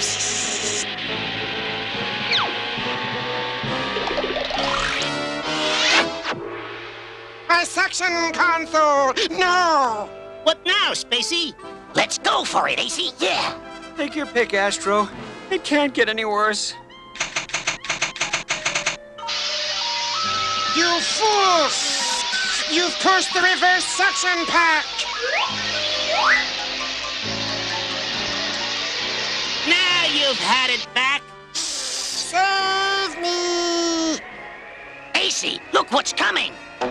Welcome aboard, guys. It's Vac. Grab the turkey, Space. Galactic Beck, you're gonna clean up this mess. All this unclean stuff I swept up must go. I promise I won't do it again. Nice work, pal.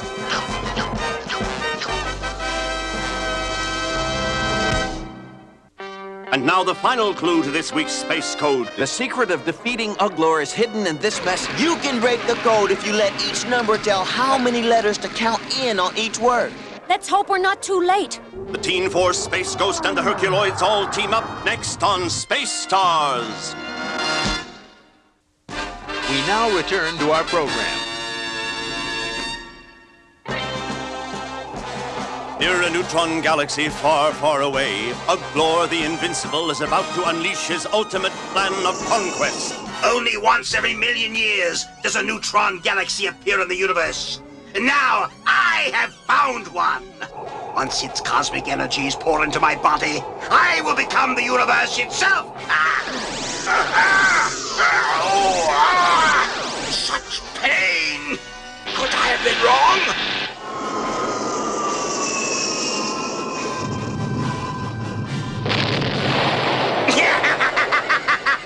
It worked! Now at last! Now the universe is mine! The accursed Black Hole X, home of the meddling Teen Force. It's time I put the squeeze on them! Oh, we made that just in time. I'll say. Any idea what's going on? I'm sure it has something to do with Uglor. Something big. It's something big, all right. It's Uglor! But that's impossible! Impossible or not, that Scooter's scrap metal. And I'm going to stop him before he does the same to us.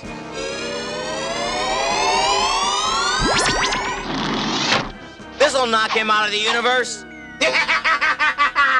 I am the universe! For you, my dear! Oh! Uglor's never been so powerful. What are we gonna do? There's nothing you can do, teen twerps. I'm in control now. At that same moment on Quasar, home of the Herculoids, Dorno is returning from a journey when... Yes, I see it, Gleep. It's a Vegisaur. Don't let his size fool you. He's harmless. An energy rock. Look out, Zoc.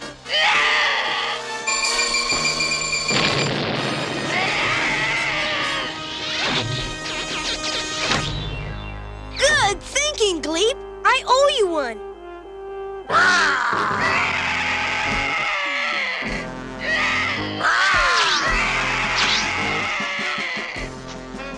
Zoc's danger cry. Let's go.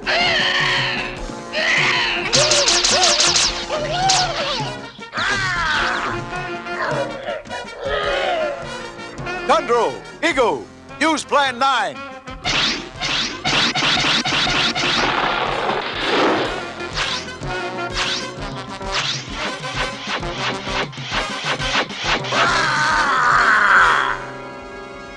Why did it attack? Because I am controlling it like a puppet. Uglor, you fiend. I, a fiend? Uglor's gone. The danger's past for now. Herculoids! Look! Electra of the Teen Force. No, a telepathic projection. We need your help, Herculoids. Somehow, Uglor is becoming all-powerful. Soon there won't be anything he can't do. And we have but one hope, and it is here on Quasar, the Cosmic Cone. So what is this cosmic cone anyway, Electra? No time to explain now, kid. Look!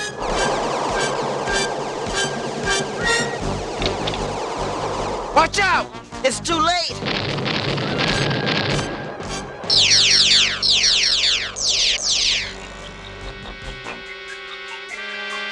Where are we? Wherever it is, I'll bet my track shoes it's Uglor's doing. Congratulations! You win a Cupid doll! No, 2 Cupid dolls.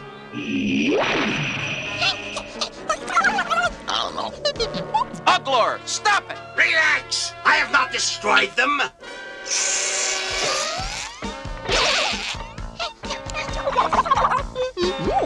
I'm having too much fun to destroy anyone! Yet! We've got to get out of here! But how? He's all around us. But maybe not under us.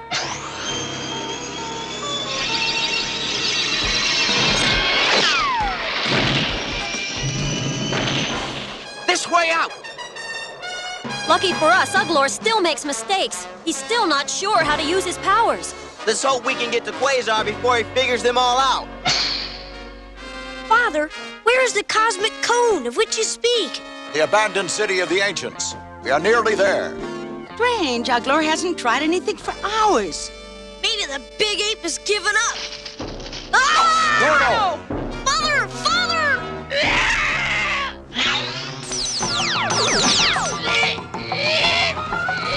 Igu, help Dorno! Feed me! Feed me! Dorno! Igu! Don't worry, Mother! Igu gave him his famous plant punch!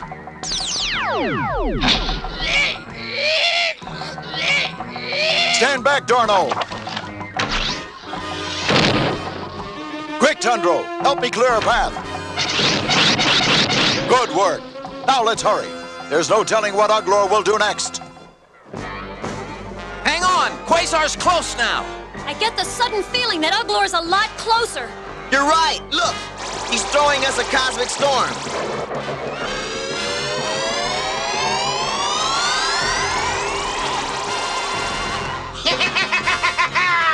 So you want to play ball, eh? Oh, my aching back! I'm not letting Uglor kick me around anymore! Maybe we won't have to. There's Quasar! No, there's Quasar. 2 Quasars? Uglor's trying to confuse us. My powers tell me neither of them are real. There's the real Quasar. Uglor has created the illusion that it's a dead world. Then let's move before Uglor grows strong enough to make it really happen. There it is! The abandoned city of the ancients. But where's the teen force? We cannot wait for them any longer. We must go.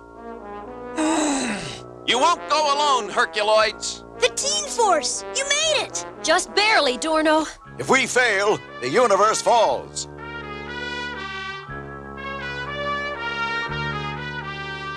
There's a bunch of signs up ahead. But they all claim to point towards the cosmic cone. More of Uglor's games. I know where the cone is. Follow me. In here.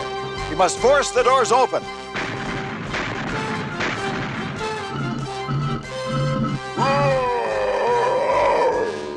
That's going to defeat Uglor?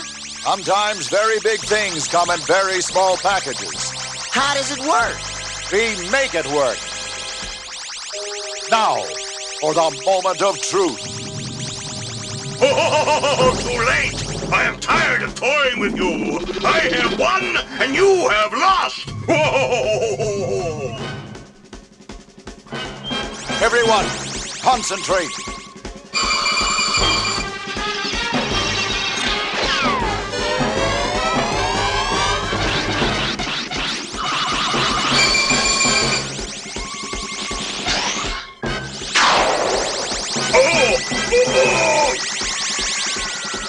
No!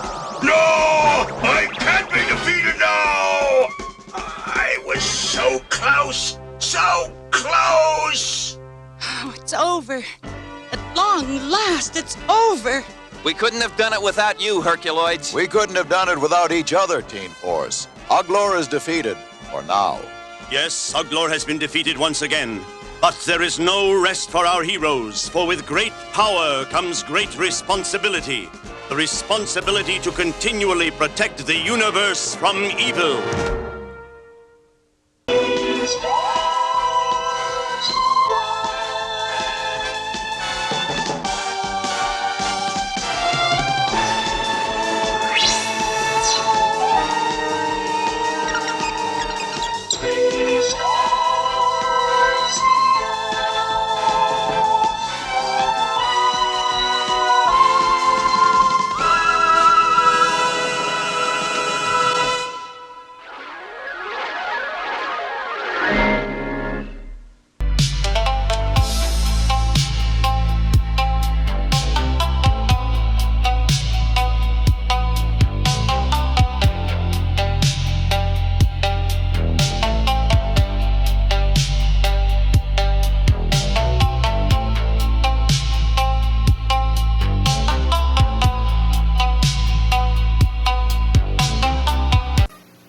Thursday on CBS. What's Christmas? Discover the meaning of the season with the ultimate Christmas movie.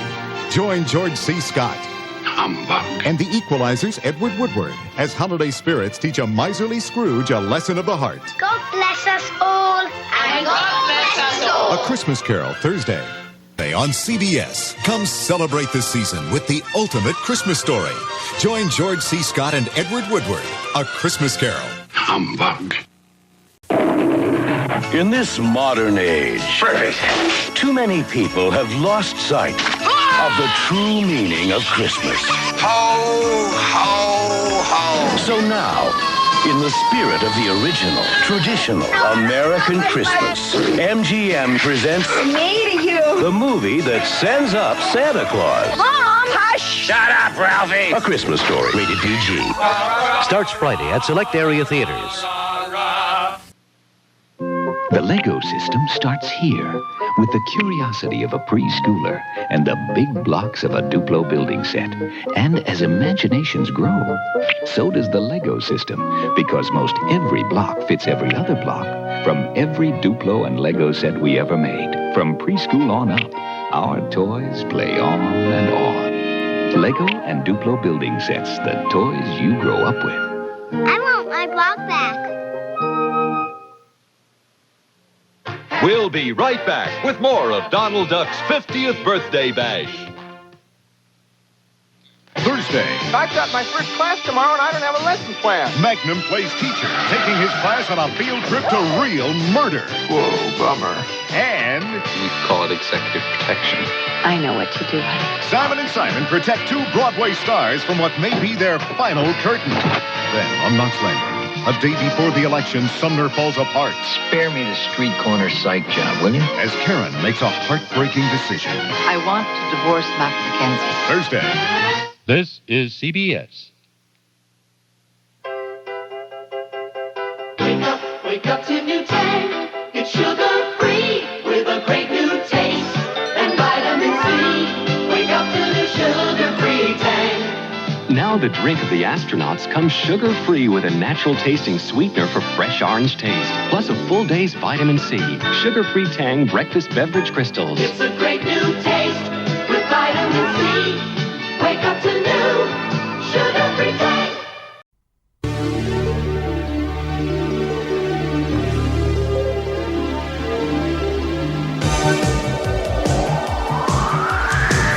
Masked crusaders working overtime, fighting crime, secret raiders who will neutralize soon as they arrive. The Tracker's gonna lead the mission, and Spectrum's got such supervision. Masked is the mighty power that can save the day. No one knows what lies behind their mad charades. Always riding hard on Venom's trail. Come see the laser rays. Fight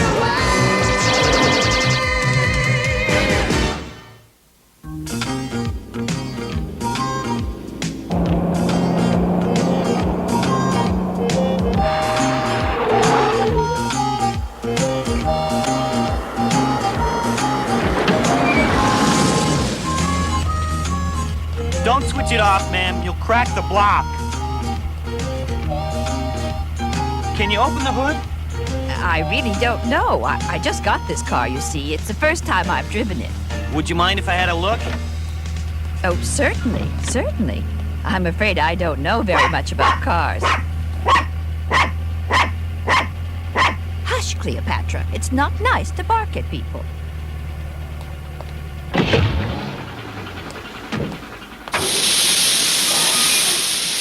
Scott, can you bring me the hose?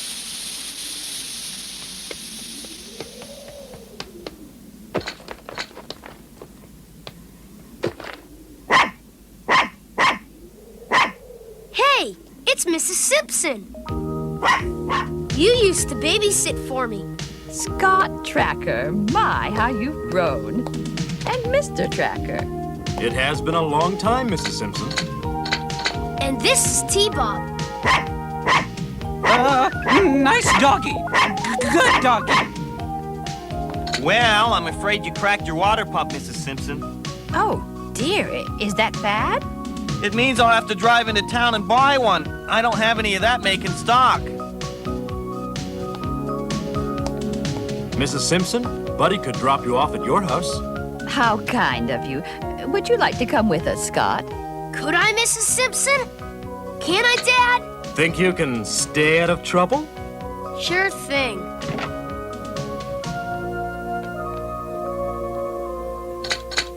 Ooh, what should I do? You stay here and mind the station while we're gone, T-Bob. Mind the station? Some job. They go have the fun while I sit here and be bored.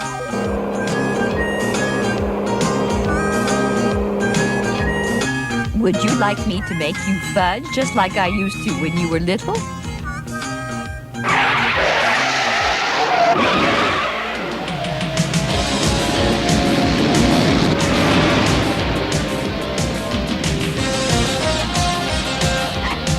It's Venom! Such rude drivers. Someone should report them. Just what I'm thinking, Mrs. Simpson. Heads up, gang. You've got company with a capital V.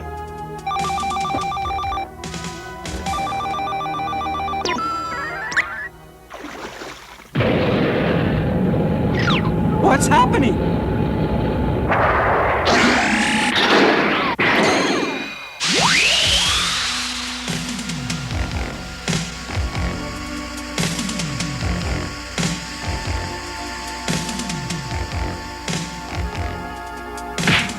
Let me in! Let me... Where the heck are we? I think there's something up ahead. Whatever it is, I'll take care of it.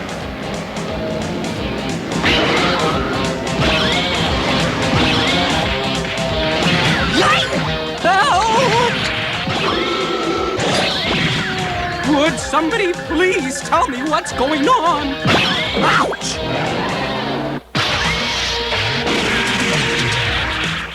What the? Here's something deep for them to think about.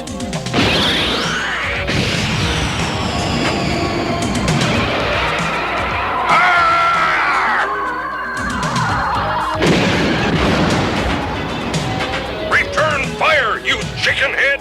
At what?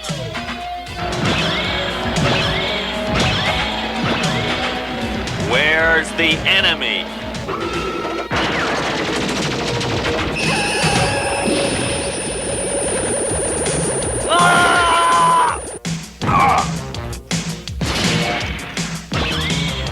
That's me you're shooting at, you pinhead. Pull back! Get out of there!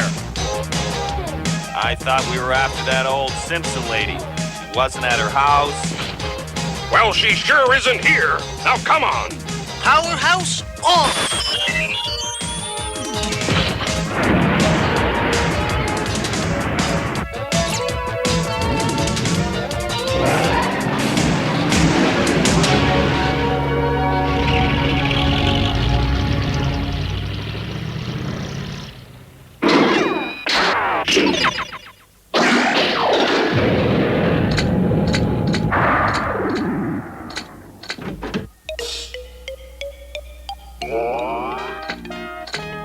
That's the last time I mined the gas station.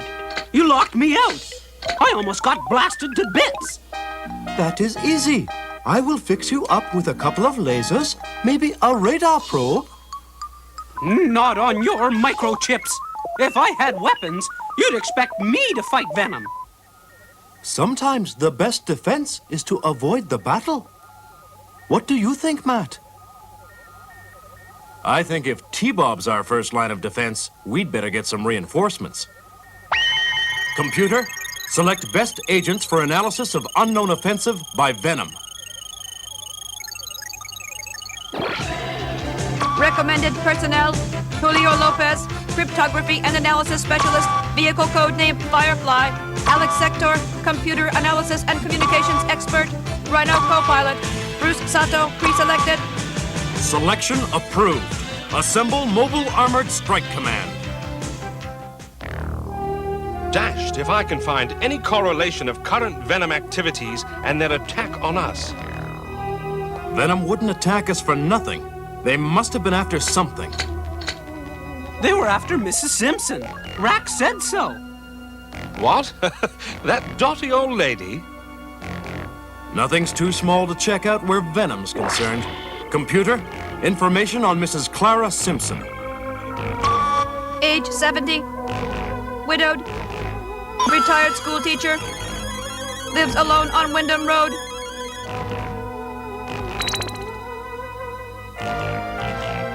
In other words, quite stunningly unimportant. Venom didn't seem to think so. If Venom knows that much, they'll know where she lives. And Scott's there. M.A.S.K, calling Firecracker. Buddy, where are you? Right here, I just got back. That was quick. Mrs. Simpson and Scott? I dropped them off at Mrs. Simpson's. I figured they'd be safe there. That's where Venom is headed. Come on.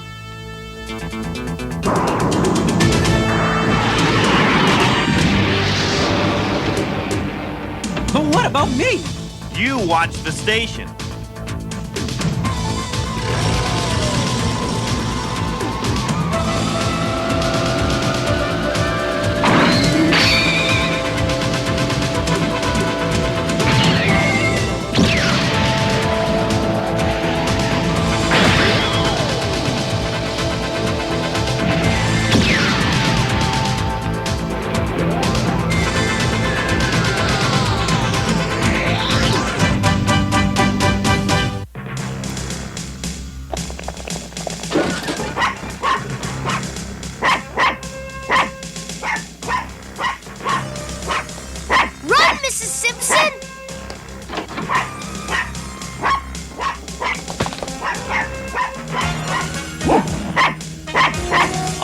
Lady, where's the car? Take your dirty hands off me, young man. I'll help you, boss. Get in there, you brat!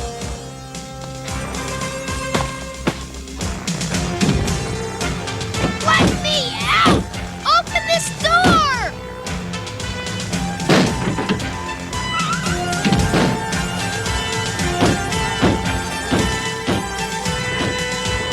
Come on, hurry up! Let me go! I refuse to go anywhere with the likes of you.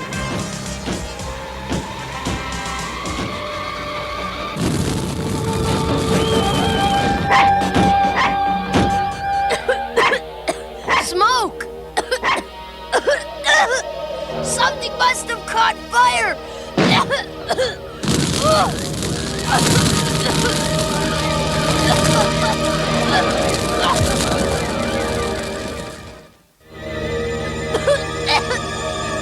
I'll never get out, Cleopatra! Cleopatra?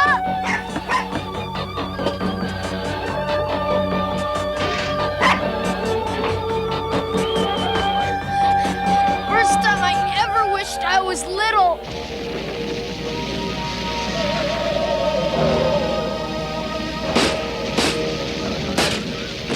Wow, talk about being in a tight place.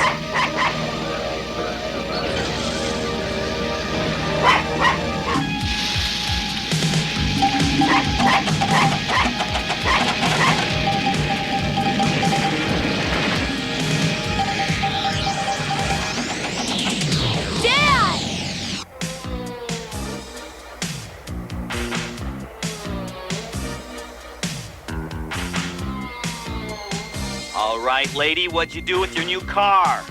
I won't tell you a thing. Don't you ever bathe? You're filthy. Met your match, Rax. We know you got that car from the used car dealer in Boulder Hill.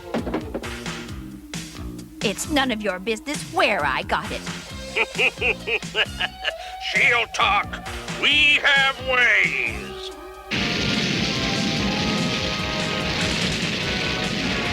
Streamer fire extinguisher on!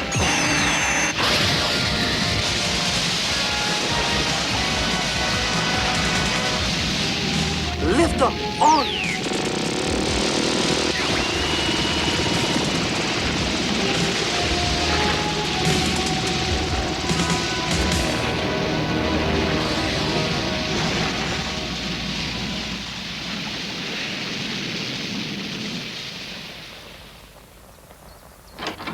No sign of Mrs. Simpson in the house. They must have taken her. I must say, you have a wonderful way of staying out of trouble, Scott. It wasn't me this time. Honest. It was...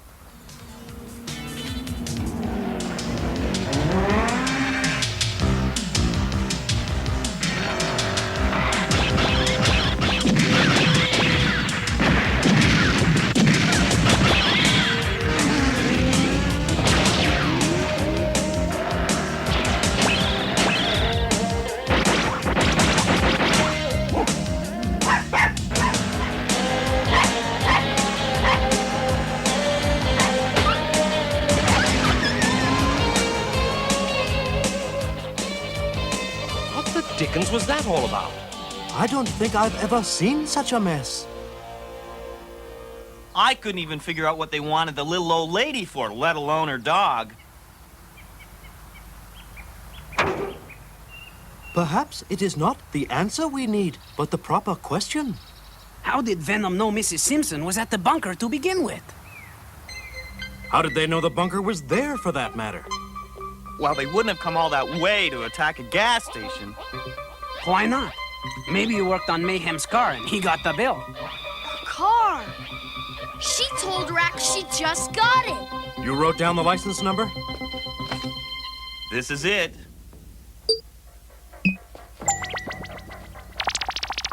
Request information about car license plate 037 QPD. 037 QPD, owned by Mrs. Clara Simpson of Boulder Hill, Nevada. Former owner Ramsey Pugh of Washington, D.C. Ramsey Pugh. The name's familiar. Memorable anyway. Scan information on Ramsey Pugh.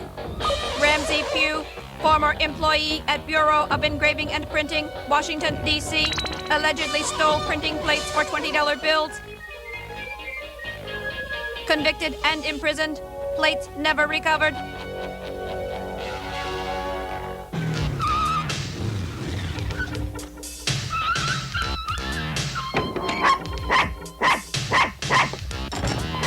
Cleopatra! You let her go, you dreadful man! We'll let her go, all right.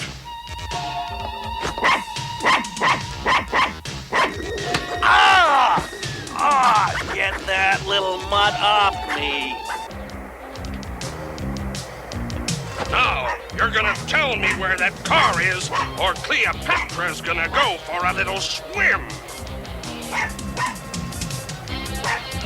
No, no!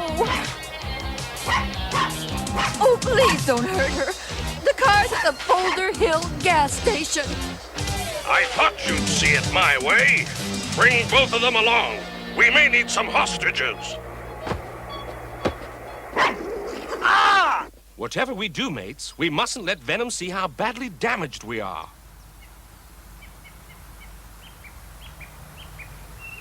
T-Bob, you've got to search Mrs. Simpson's car. There are engraving plates for $20 bills inside. Where inside? We don't know. You have to find them. Don't worry, T-Bob. We'll be there as soon as we can. Tell him not to hold his breath waiting for us.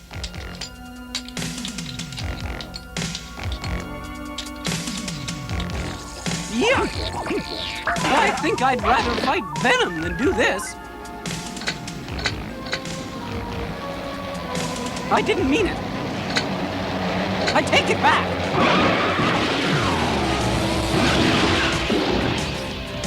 Should be a piece of cake.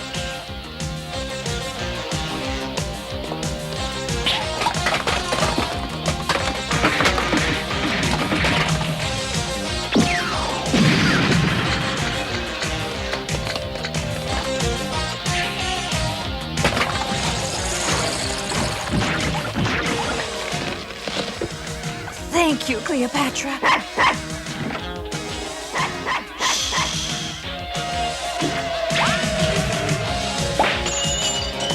Whip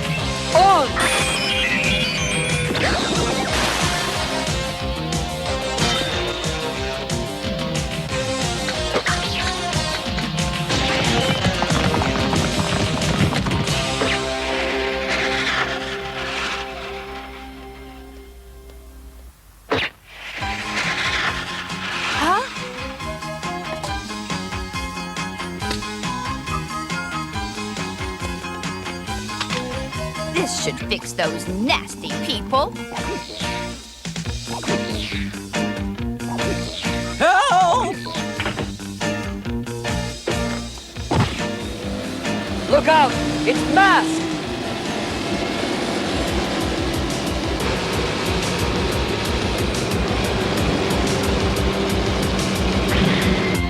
All right, lad. Down and back.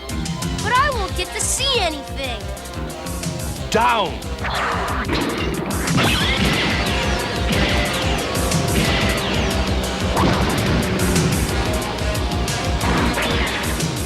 Now, let's see if we can make Venom think we aren't about to fall apart. Lift up, on!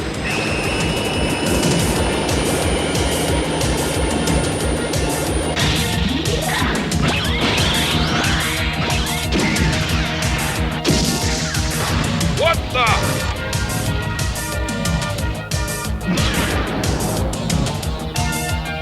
What's going on? I got him!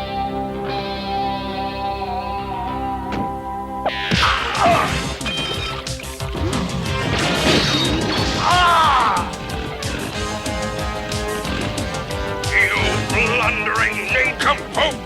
You did it yourself!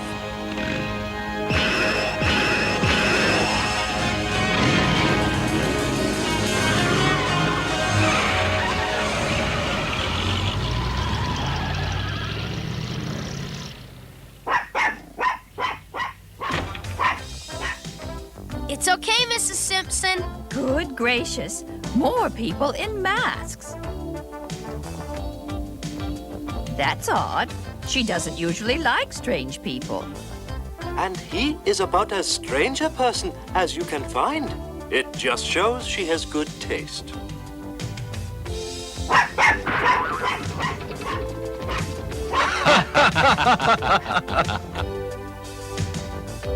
I only wish those nice people who saved me could have also come to tea. Well, it's the thought that counts. And it's good of you to let me stay here while the insurance company is repairing my cottage. It's been a pleasure for all of us, Mrs. Simpson.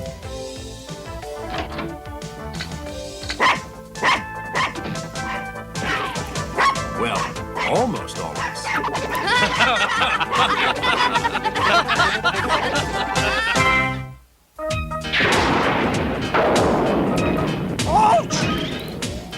Hold it! You should always keep a flashlight where you know you can find it. Power failure over Boulder Hill, Nevada. Power should return in 1 hour. But you've got to remember to keep batteries in them, or they won't work. Gee, how many batteries do you think it would take to get T-Bob to work right? Very funny.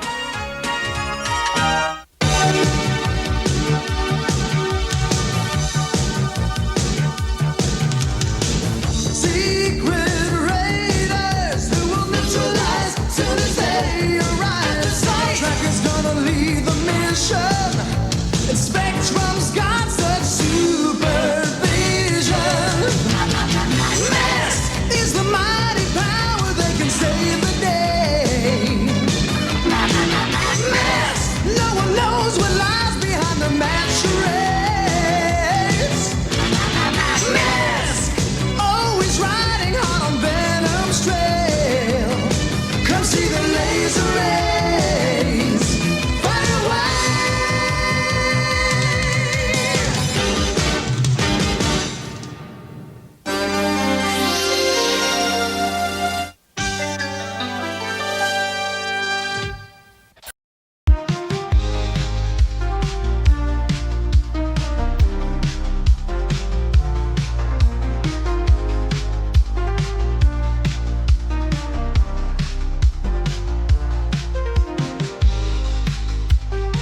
Remember that crazy bunch you grew up with?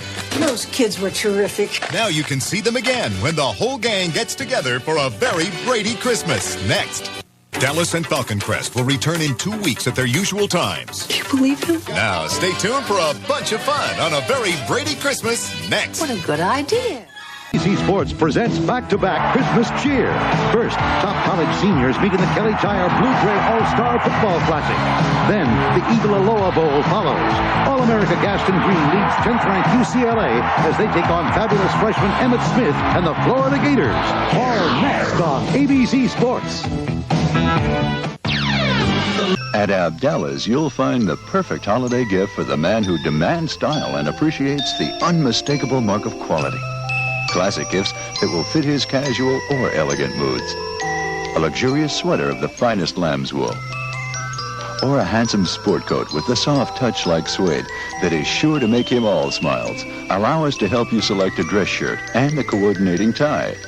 Whatever you choose from Abdallah's this holiday season, you'll be giving the favored gift. A Cub wins the MVP, the story at 10. Happy birthday, happy birthday to you.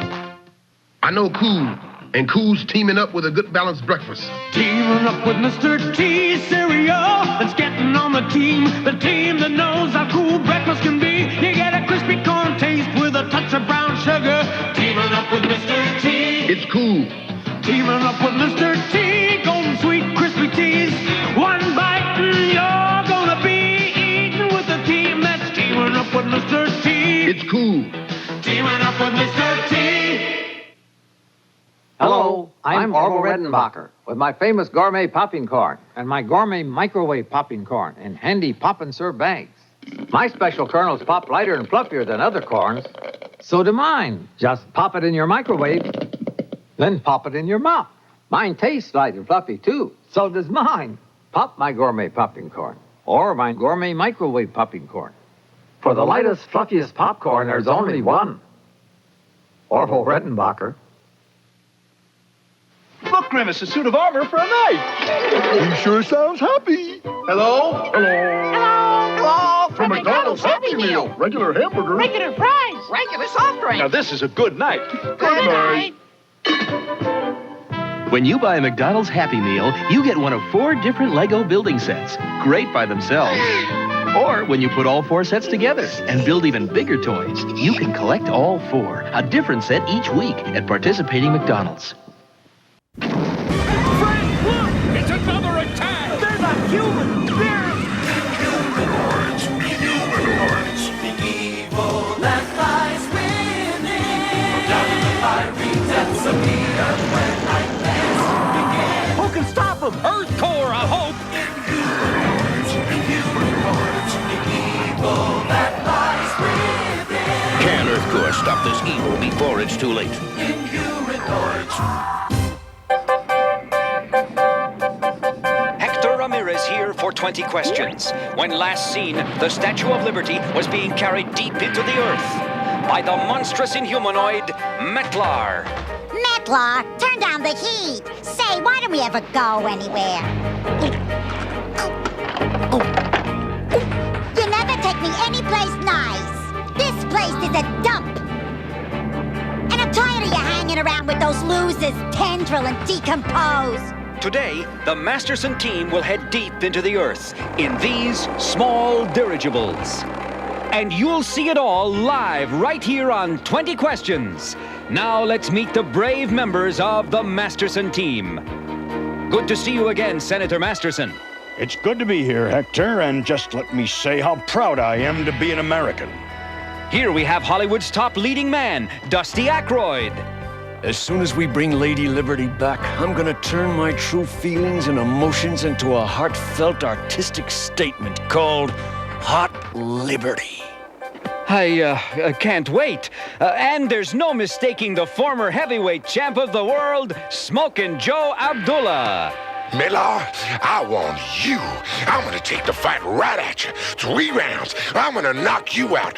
3 rounds. And here we have the famed film director, George Landisberg. I think we have a tender love story here, Hector, and I really want to explore its inner meaning. I'm sure you will, George. Last but not least is the famous explorer and treasure hunter, Jean-Pierre Poisson.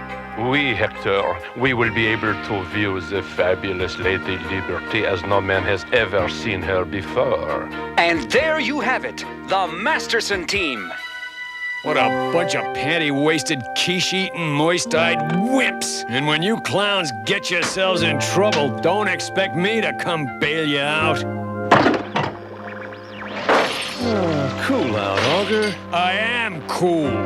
Right. Hey, just remember that this is supposed to be a happy occasion. Come on, it's time. And try not to be a jerk.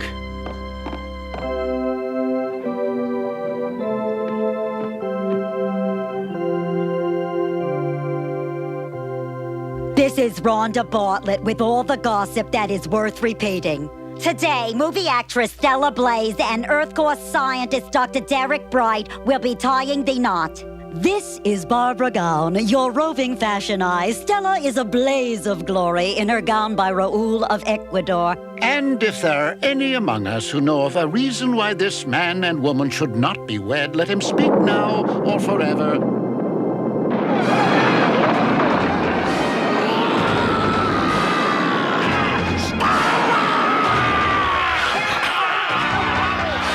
Consider yourselves man and wife.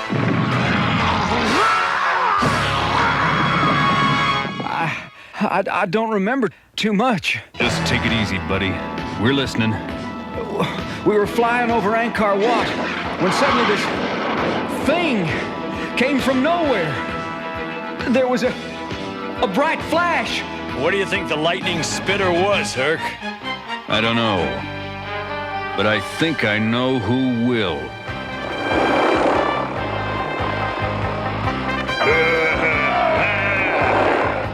The granite scouts wave to us as we pass on our way deeper into the earth. We can feel the tension mounting as we make our way through the Earth's crust. How much more of this can any of us take? Only time will tell. I'm looking for you, Midlaw. I'm going to get you. I'm going to get you. My fellow granites. No, that's not right. Do granites vote? Granites of the world, the Masterson team salutes you.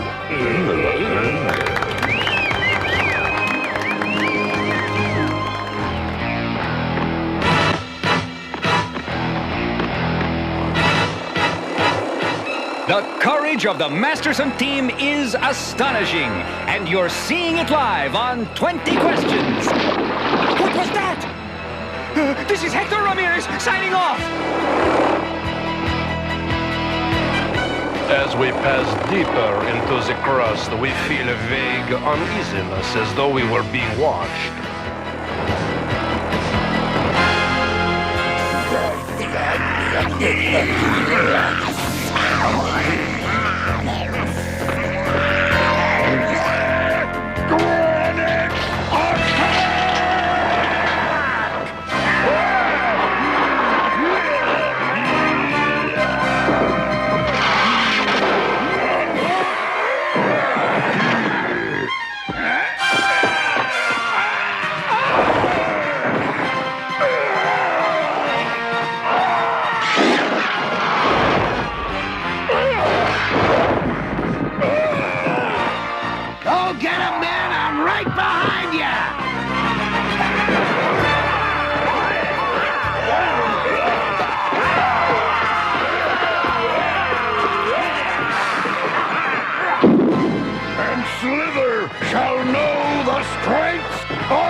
This violence is this is terrible. I can't take this. No, come no closer! Save yourselves! You have no soul! Go on, kill me! As you wish.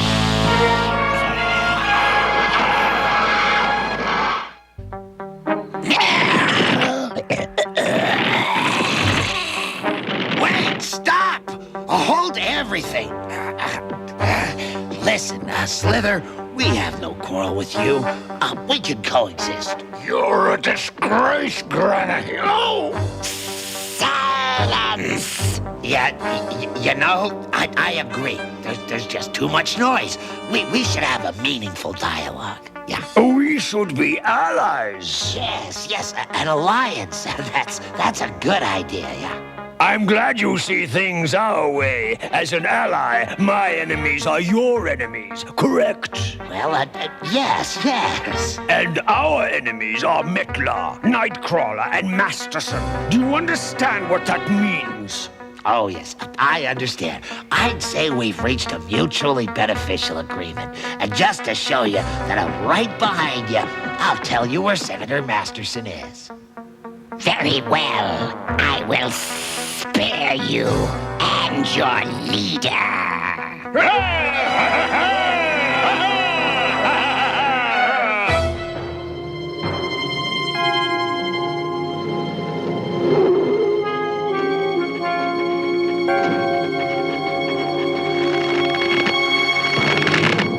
Time is short, Redlin. We need information about a big snake-like thing that spits fire. They must be talking about Slither. That is not a name to be spoken lightly. What can you tell us about him? It is an old story. Slither is an ancient horror who once ruled humans and Inhumanoids alike. Metlar was but a slave to Slither. The monuments he built to his master, you know as the pyramids. But ancient Egypt was not the only place where Slither had his slave Metlar build monuments to him. Ancient Chinese monuments to Slither later became known as Chinese dragons. Still, Metlar endured his slavery. But it was in the jungles of what is now called Asia, Slither had Metlar build his favorite temple. Finally, Metlar rebelled and trapped Slither in a thin layer of unbreakable lava rock. Metlar then placed the helpless Slither within his jungle temple, where the monster has remained for thousands of years. Legend says that only a certain melody played on a certain wooden flute could free Slither. Somehow, Blackthorn has done this. Well, we got our work cut out for us. The excitement is really building as we anticipate catching our first glimpse of the Statue of Liberty. As we pass over the molten lake, we can feel the heat of the ancient fires.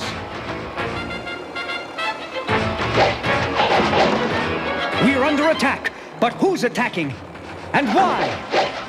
We'll try to answer these and other questions, I hope. All right, come on out where I can see you, you lily-livered cowards. Come on, Metlar, you and me, one-on-one. What do you say? What do you say?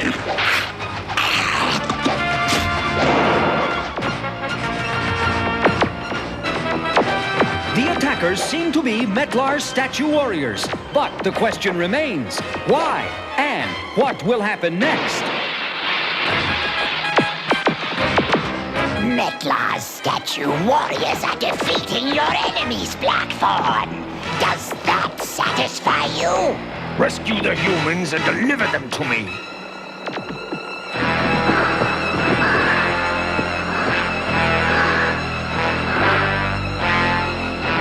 It looks like this reporter will be signing off permanently. Look! Where are you taking me? I am a United States Senator! It's a dramatic turn of events! The Masterson team is being rescued! The question now is, why? And who are these strange creatures who...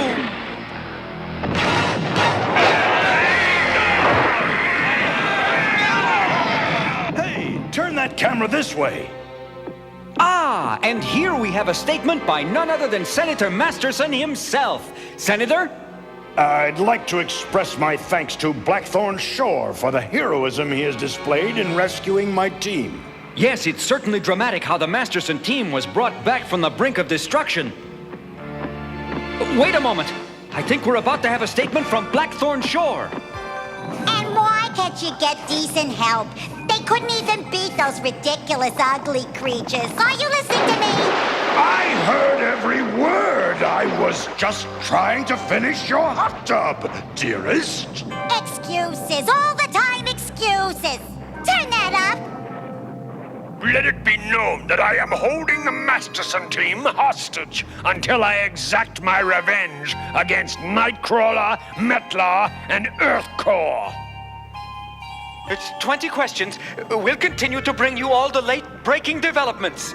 I want him destroyed! But our leader there says we have to finish this right away. What leader? One of these days...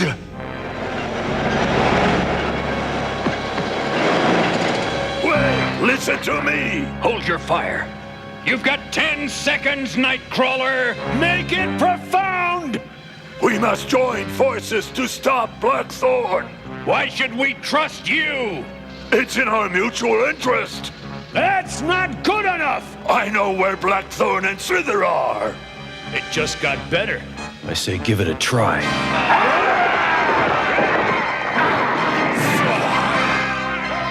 It's the Granites! Why are they attacking us? Don't shoot! We're all allies. Look, I don't know. Everyone's got to make sacrifices. Humans, Granites, everybody. And I'm afraid I must exchange you for Granic. I know you'll understand. Get them!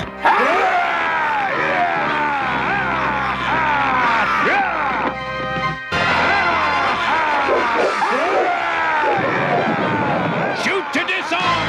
Don't hurt any Granites!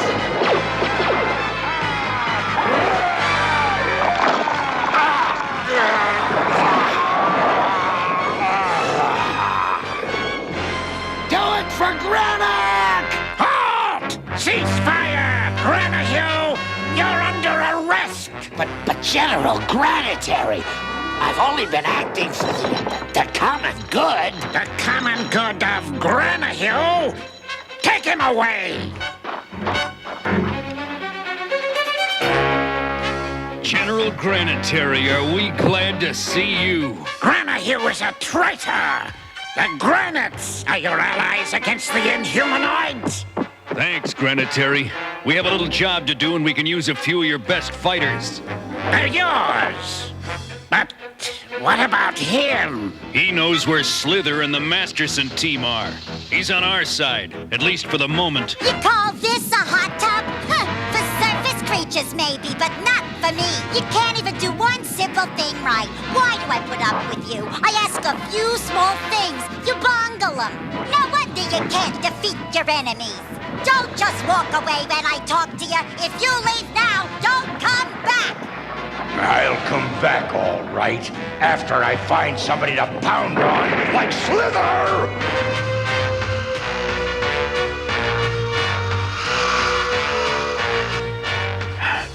Surprise is the only thing going for us. That depends on who's surprised, us or Slither. Nice cheery thought, Augur.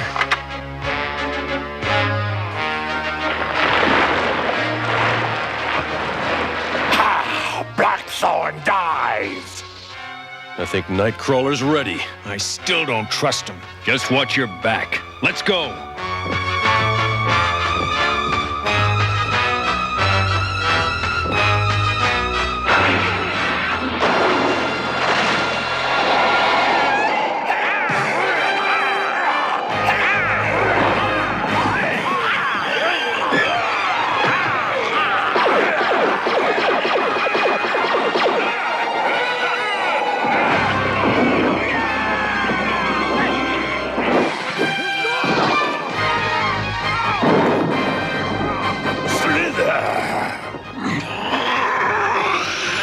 I am here, Nightcrawler.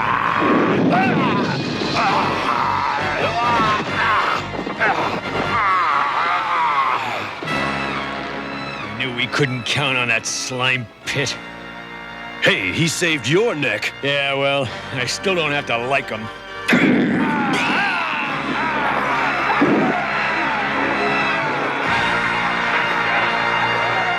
Well, this didn't work out quite the way I planned. Yeah, Slither was waiting for us. Sorry. Surrender, sub-creatures. I knew you would come for the hostages, you fools! We have Granite, we have the Masterson team, and now we have Earthcore! And now you have Mettler! Die, Blackthorn!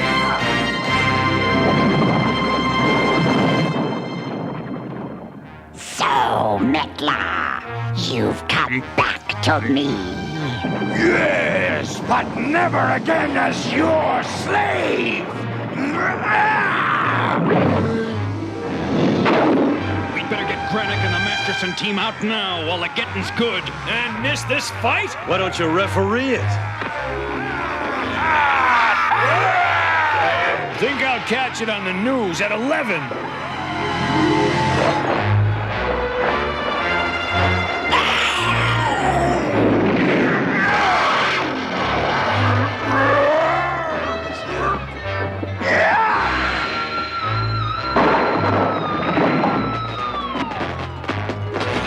The next time we meet, Slither will be the last!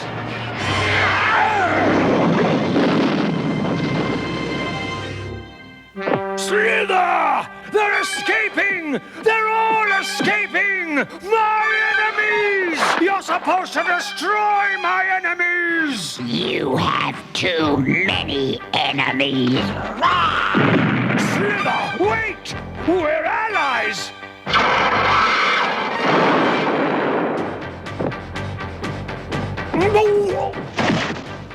Come along peacefully, Blackthorn. Unless you'd rather hang around down here with your buddy. Let's go home, folks. Slither won't bother us now. At least, not for a while. And so, several questions remain unanswered. No, cut the camera. How are we going to explain this to the folks at home? You're the reporter. You think of something. Yeah, well, you're the politician. Cover-ups are your specialty. I can't wait to see what these bozos put on their show tonight. You're not watching it on my TV. I'm sure glad to see you guys. Have you heard from Bright? No, he's still on his honeymoon. Hey, turn it up. This is Hector Ramirez with 20 Questions Magazine. The Masterson team has returned from deep within the Earth. It's been quite an adventure, wouldn't you say, Senator? Yes, Hector, it was an adventure. Unfortunately, the Statue of Liberty, One moment. As you were about to say, Senator, Lady Liberty is home tonight. For a live report, we go to New York Harbor. Yes, Hector, Lady Liberty is home. She's back where she belongs. It took raw courage and determination to pull it off. I definitely say we pulled it off, Senator. There's nothing like the work of a team. The Masterson team. Those weak-kneed, lily-livered fakes! Good going, Augur. At least the next time we see Slither and Mettler, we won't have the Masterson team along.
Having a famous father isn't all that great. He's always recognized, gets tons of letters, and people think I get everything I want. Wrong. Last Christmas, I wanted Kaboom, Laser Blast, and Freeway, 3 knockout video games from Activision. Well, I got 2, so I don't get everything I want. This year I want Mega Mania and Grand Prix and... Son? Yeah, Mom? Your father wants to know if you fed the reindeer. Gotta go.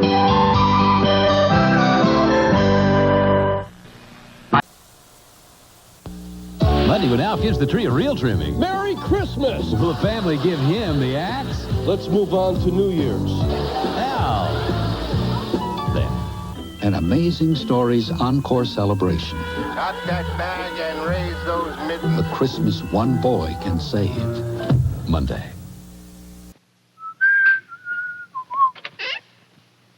Nah. When you're looking for something chocolatey and something crispy, you're looking for Kit Kat. Yes. Light, crispy wafers layered with chocolatey cream, covered with rich milk chocolate, make Kit Kat so good. Just one taste and something unusual happens. Kit Kat, so good, you'll roar.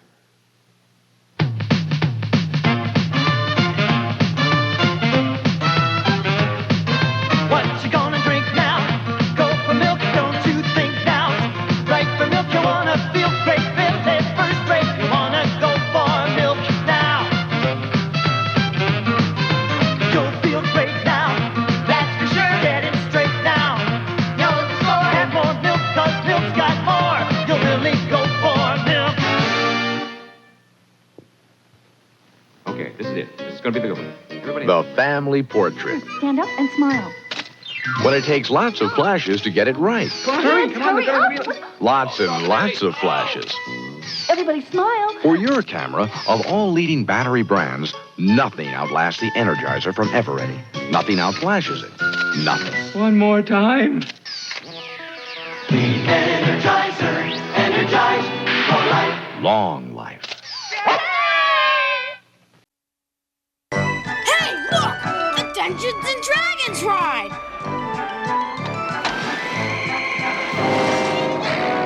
Wow, neat! Give me a break. I don't like this! Whoa! What's happening? Whoa! Where are we? Look out! Fear not, Ranger. Barbarian, magician, thief,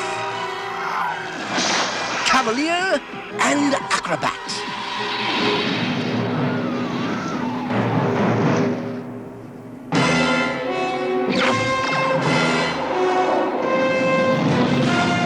Who was that? That was Venger, the force of evil. I am Dungeon Master, your guide in the realm of Dungeons and Dragons.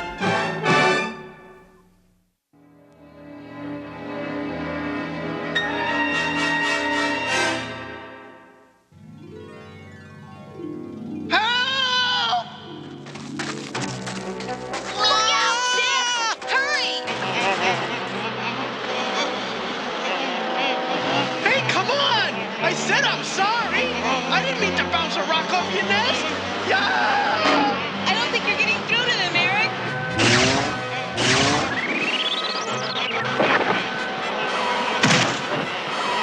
Hey! Presto! Anybody do something! Yeah! No doubt about it. I gotta get a new hat.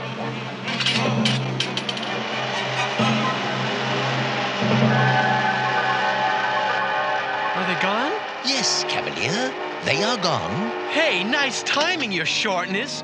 Where were you when we needed an exterminator? There are many matters that require my attention, Cavalier. A Dungeon Master's life is not an easy one. Ah, don't give me that. You've got tons of power and you never even use it. Boy, if I were Dungeon Master, I'd have it made. What an interesting proposition. And it's true, I could use a little rest. Very well, Cavalier. I accept your offer. Huh? Excuse me, Dungeon Master, but what offer is that? Why, to make the Cavalier Dungeon Master. For a time, of course. Me? Dungeon Master? Listen, Yes, indeed. I shall give you all my power to use as you will.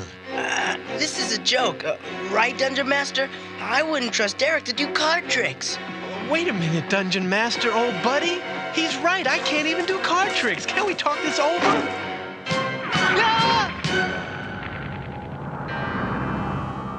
Hey, what did you do? I don't feel any different. That will change in time. But first, you must learn to control the power within you. Hey, nice threads. This'll be a piece of cake. Do not take your new abilities too lightly, young Dungeon Master. Yeah, right. Gotcha. Say, this dungeon mastering sure does make a guy thirsty. Hey, what's the big idea? You must realize that everything touches everything else. Every action has its own consequence. There is a universal balance. If you bring water here to quench your thirst, you may be turning farmland into desert elsewhere. So how do I know what to do? Or what not to do? Or when I should... Travel east and seek the city called Darkhaven. It is there you will find the Golden Grimoire. It holds the key to everything you seek. Hey, wait a minute. What did you do with my magic shield? On this journey, knowledge will be your shield. He's gone again. Yeah, and on vacation this time. Hey, don't sound so worried. Didn't you hear what he said? I'm Dungeon Master now. We know, Eric. That's what worries us. Guys, I hate to tell you this. I mean, I don't want to hurt your feelings or anything, but it's this way. Oh, brother. Boy, are we ever gonna regret this?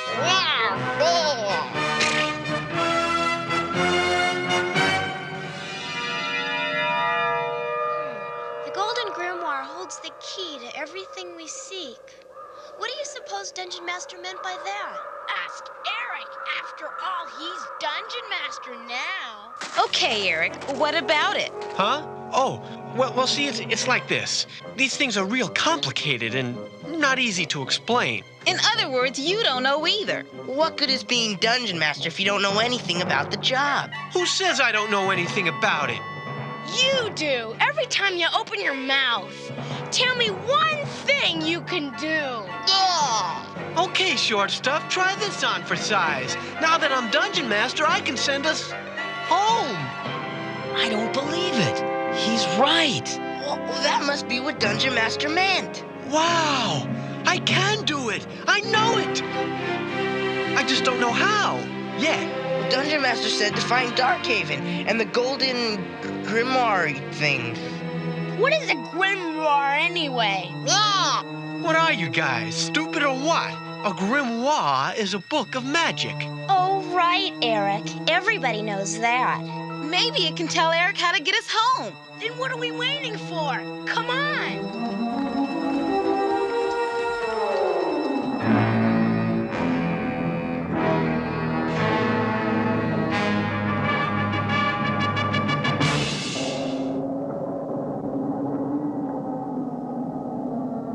Master, I have news that may be of interest to you. What is it? Dungeon Master's young pupils.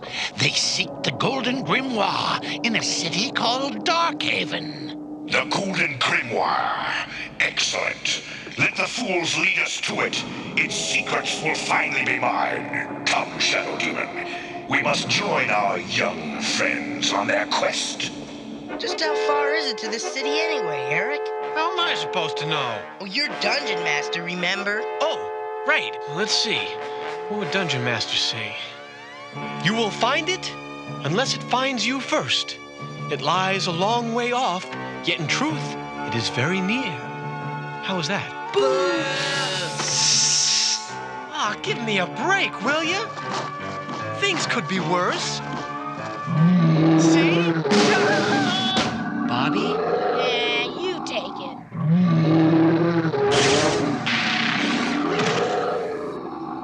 Way to go, Dungeon Master! You didn't give give me a chance. I could have handled that furball. Okay, I'll just let him go and... No, that's okay. I mean, you have acted most wisely, Ranger.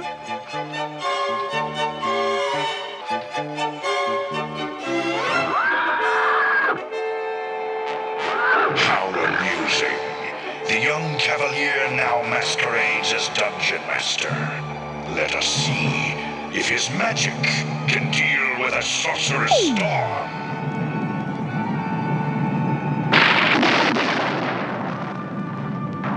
Looks like we're in for some bad weather.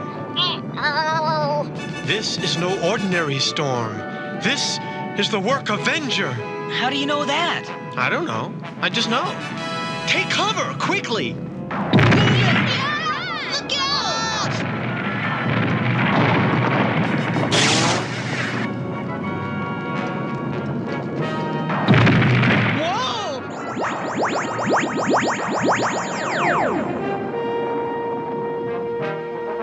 Huh?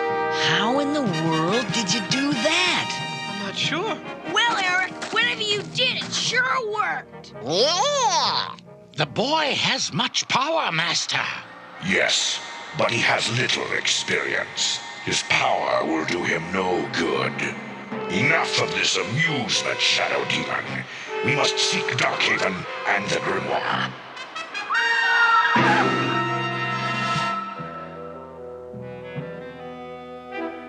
Eric, there's gotta be a quicker way to get to Darkhaven. Maybe I could pull something out of the old sombrero here. All right, a flying carpet. Oh, great. Leave it to the old Dungeon Master, guys. Yeah?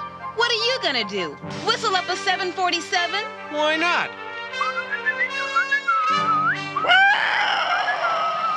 Eric, now what have you done? Don't worry. Everything's under control.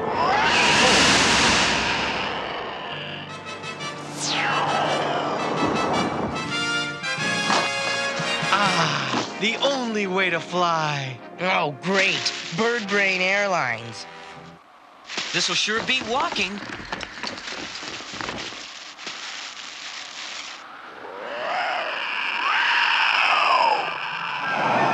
Hey, not bad, Eric. Yeah, you just might turn out to be a good dungeon master after all. If I live that long. Look! It's a red dragon!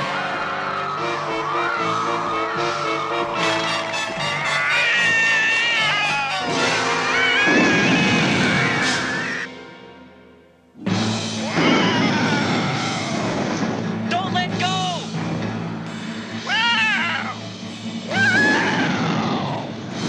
Do something, Eric!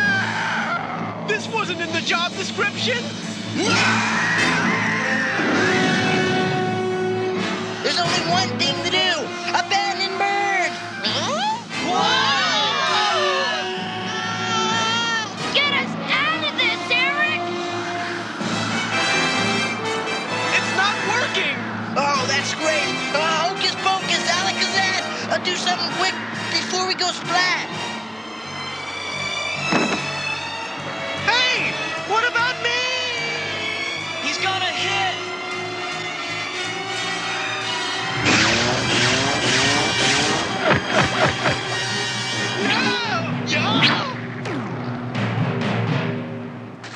Hey, don't look so glum. You're alive. Yeah, thanks to you. Some dungeon master I am. Can't even save myself from becoming a pancake. It's okay, Eric. Learning to use Dungeon Master's powers takes time. Yeah, I guess. Well, so much for taking the high road to Darkhaven. Come on, let's walk. He'll be okay. I hope so. How far is it to this joint anyway? We must have walked halfway across this whole world by now. What if we took a wrong turn or something? We might miss Darkhaven. I think it's gonna be kind of hard to miss, Sheila.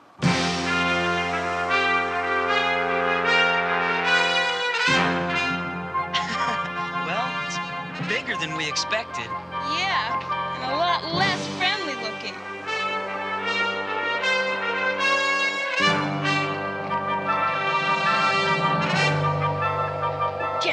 better knock. Wait, barbarian. These doors cannot be broken. Huh? Eric, you talk just like Dungeon Master. Hey, there's no need to be insulting.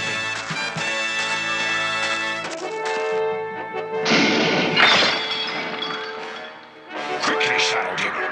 We must reach the book sanctuary before our young friends. I thought you said you knew where you were going. I do.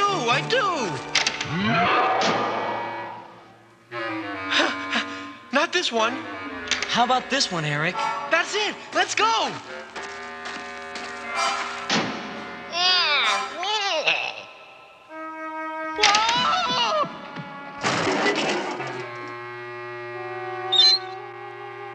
Obi-Wan Kenobi, he's not. That's an Earth joke, Uni.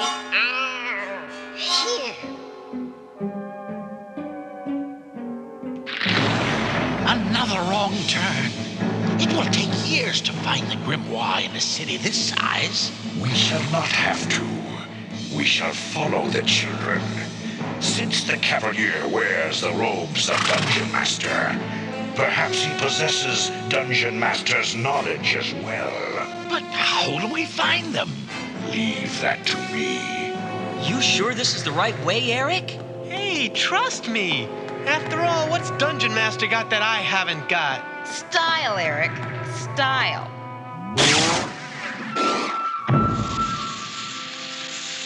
Now what? Well, if Eric says we go this way, I guess we go this way.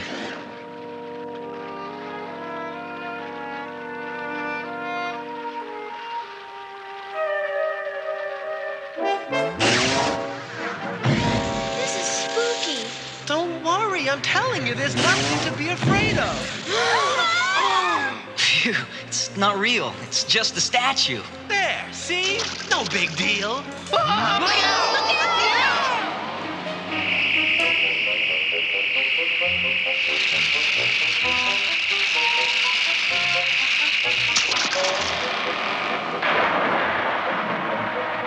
That's 2 for you, Eric. We're here. That's 3.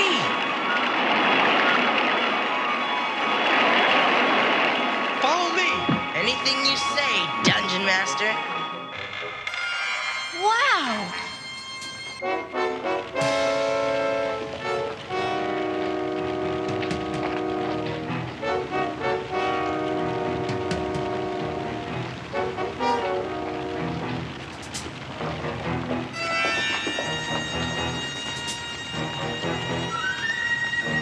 The Golden Grimoire.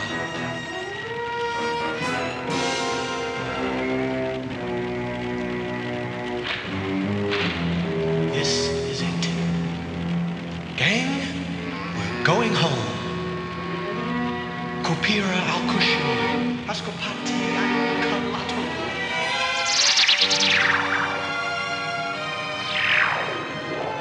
You did it. Wow. Way to go, Eric. We'll have to leave our weapons here. What about Uni? Can't I take her with us, Eric? I am sorry, Bobby. She would not survive in our world. My magic will protect her when we're gone. Goodbye, Uni. I'll miss you.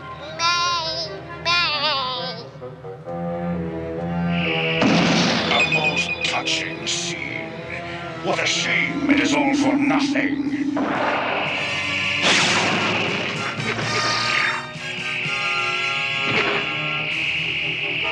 Your weapons are mine now, as is the Golden Grimoire. Hurry! Get through the portal before it closes. I'll hold Venger off. You're crazy. He's got our weapons and the grimoire. What makes you think you can stop him? Because I have to. Because I'm Dungeon Master. Give up, boy, now, and you will survive. Not a chance, Hornhead. Come on, take your best shot. Put up your dukes. Let's see what you've got. Only one of us will survive this fight, and it's not gonna be me. That's not right. You childish fool.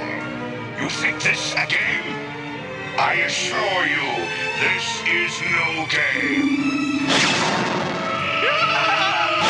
We've got to do something. Diana, can you get to our weapons? I can try. Oh, no! Not now!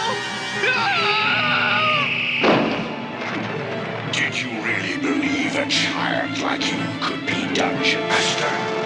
This is your worst mistake, Cavalier. And it will be your last.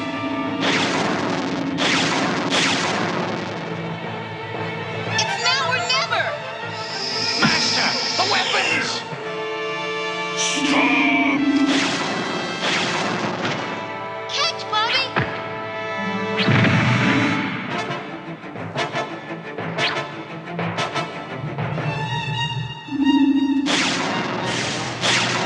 Nice shot. Enough of this. I shall rid myself of you all now. No! Very well.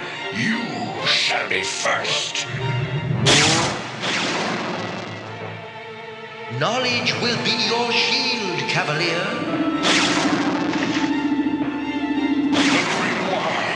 No!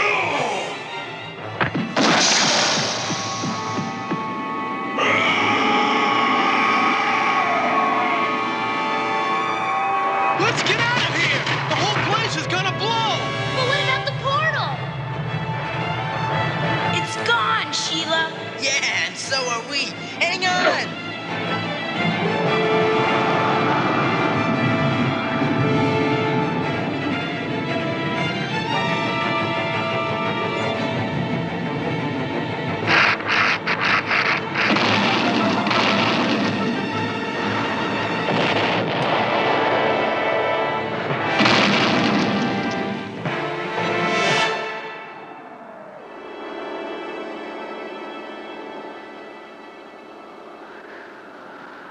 Gosh, we almost made it home that time. I'm sorry, guys. I guess I really blew it. Nonsense.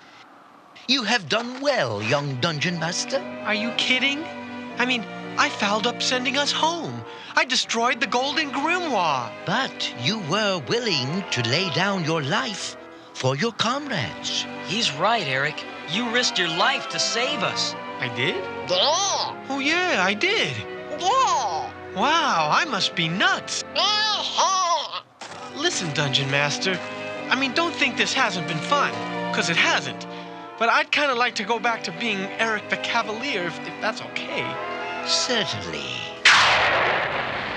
Oh, am I glad to be out of those roads. No offense, Dungeon Master. No offense taken, Cavalier. But remember, once you are touched with power, you are never again quite the same. Did you hear that? Now maybe you guys will treat me with a little more respect. Hey, what's going on? Dungeon Master, make it stop. Nice to have you back, Cavalier. Aulikerplatz, Kerpelmenfirm, Gespernklein. This is pitiful.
Feeling 7-Up, feeling lucky, 7, feeling 7,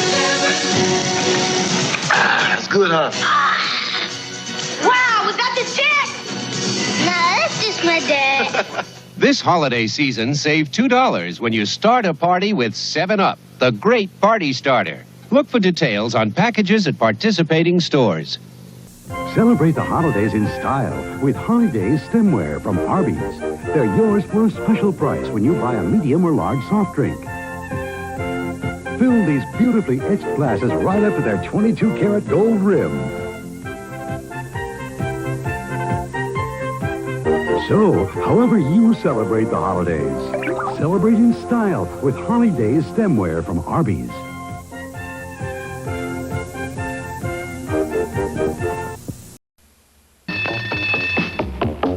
I'm tired of candy, tired of gum, tired of hunger, and food that's no fun.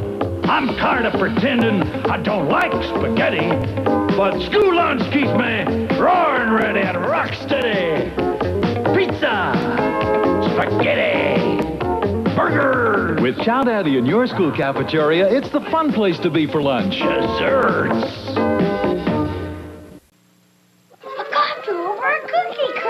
It's the Cookie Crisp. Just checking the traffic.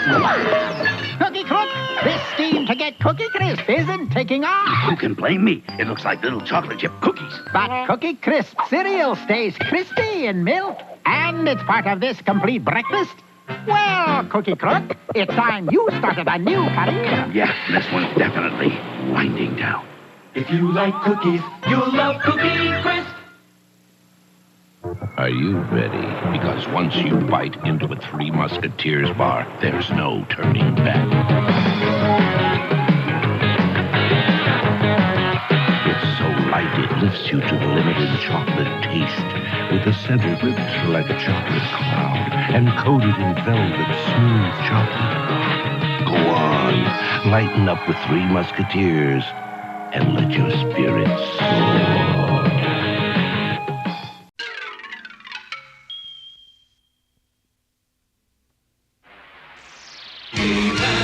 And the Masters of the Universe.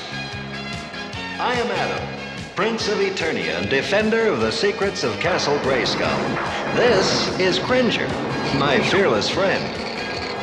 Fabulous secret powers were revealed to me the day I held aloft my magic sword and said, "By the power of Grayskull!"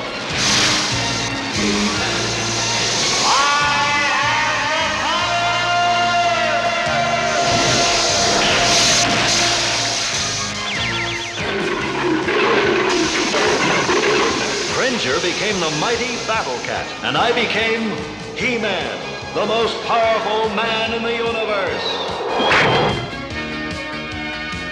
Only 3 others share this secret. Our friends, the Sorceress, Man-at-Arms, and Orko. Together we defend Castle Grayskull from the evil forces of Skeletor.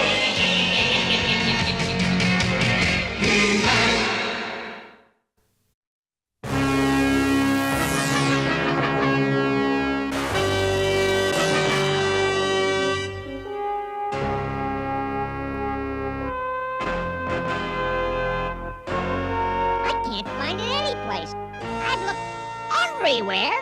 It simply disappeared. Don't be silly, Orko. Books just don't disappear. Well, this one did. Oh, think, Orko, think. Where was the book when you last saw it?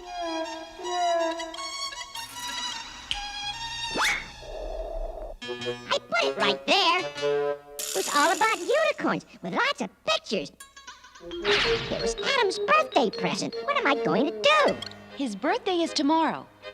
I'd help you look, but it's time for Adam's gym lesson.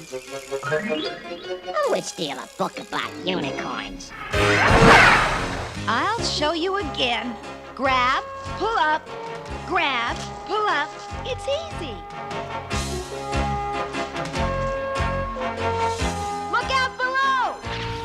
If I can do it, you can do it. But you're as nimble as a cat. Not all cats are nimble. You'd never catch me trying that. Come on, Adam. All right, one more time. It's too painful to watch. You mean all of them gone? Yes, my lord, all the books in the ancient archives have disappeared. Come now, Professor Smallin, are you sure you're not getting, forgetful? Beg pardon, sire. I do misplace my glasses sometimes, and I don't always remember if I've had lunch or not, but I don't lose books. Duncan! Adam! Something terrible has happened. What is it, Father? All of the kingdom's great books have disappeared. They've simply vanished. Poof! Including the books in the archives. They're all gone. This is a terrible loss. Those books contain all the lore and knowledge of our people. And all the great scientific discoveries and inventions. And the wonderful stories. How will we live without the great books? Very poorly, I fear. I smell an evil plot. Time for He-Man. Speak up! What did you say, Duncan? I said, sire, we must find He-Man. Indeed we must, Duncan, and as soon as possible. Father, Professor Smallin, if you'll excuse me, I have something important to do. I'm afraid my son doesn't take this problem seriously. We must find those books. Can't it wait? I've plans for a cat nap. Uh-oh. By the power of Grayskull!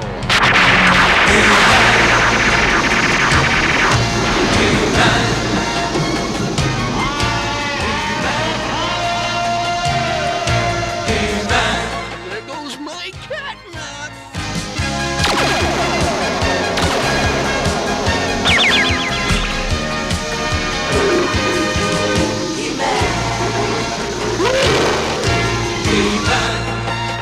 Hurry, Battle Cat. We have to get to the sorceress. See, I told you I didn't misplace the book. It disappeared. Disappeared like all the other books in the kingdom. Well, I'd sure like to find out who took them. I'd make them regret it. How? Why, I think of something. Well, I'm going to find the books. Want to come along? Do I ever? Let's go. We'll take the South Road. All right, but why? Because of this. I found this book next to the road this morning. Well, what are we waiting for? Come on, let's go.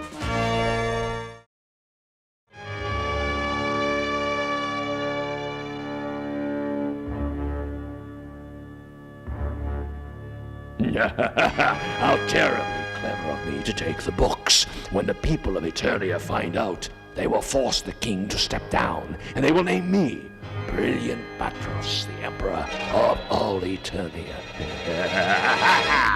Batros, he's someone I could almost respect. If Batros is so smart, how come he stole the books instead of the gold and the jewels? Because unlike you, Batros has a brain. What he has taken is more precious than gold or jewels. Books. Of course, you worthless hunk of fur. Books are the real treasures of the world. Bring him to me. Now? Yes, now, dummy.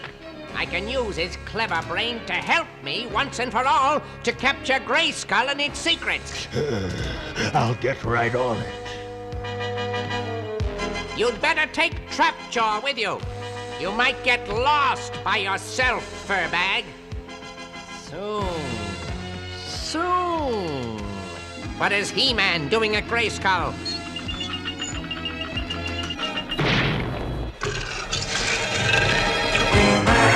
Of course I can help you, He-Man. Books are knowledge, and that is too precious to lose. Your answer lies at the end of the South Road, at the Temple of the Sun. Thank you, sorceress. But be careful. Batros is there, and he can be clever and dangerous. Batros? But I thought he stayed only on the dark side of Eternia. He has come with a thirst for power. Let's go, Battle Cat. We have a date with Batros. Boy, I hope we're going in the right direction. All those books will have to be buried someplace, or maybe in a building, or maybe... Look! The Temple of the Sun! I bet they're in there! Come on!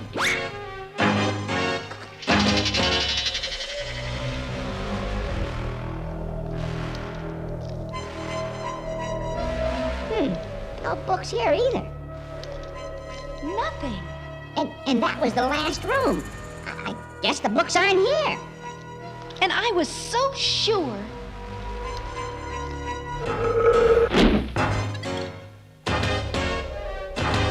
Are you all right?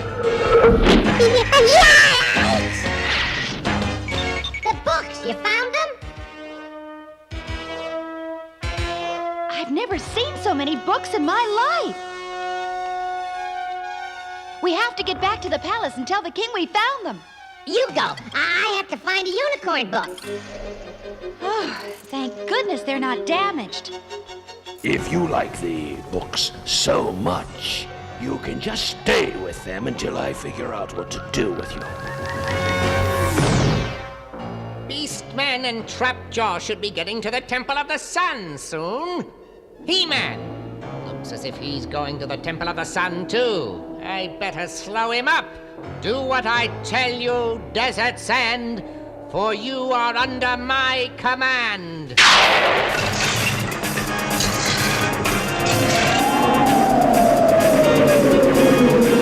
I guess we caught a nice tailwind, Battle Cat. It should help speed things along.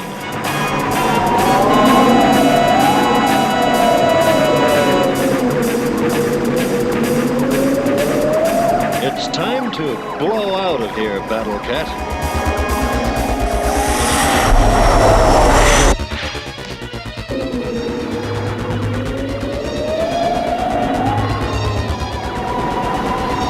That big wind's coming back for more. Let's make a mud pie.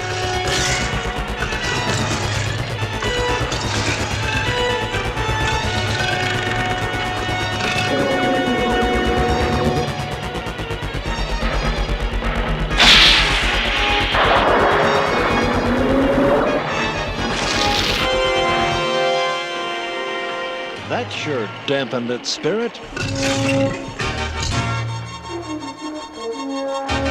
You think you're so smart, He-Man. I only wanted to slow you down.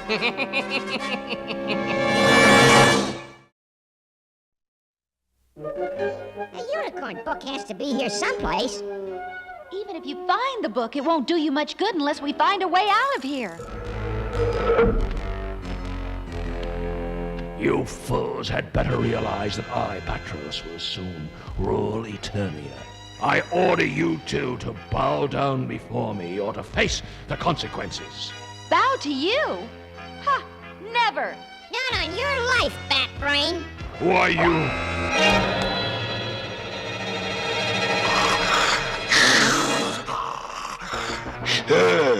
Sorry to interrupt, but Skeletor wants to see you. I don't like the way he invites me.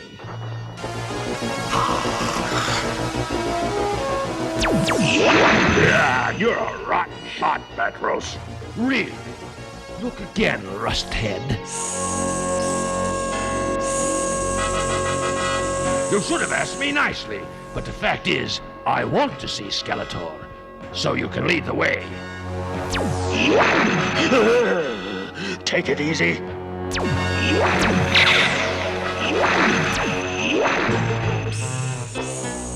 Go get him, snakes! Look! Now they're rope. Well, Batros has to work a little on that trick. I have some tricks of my own. I've been waiting a long time for this.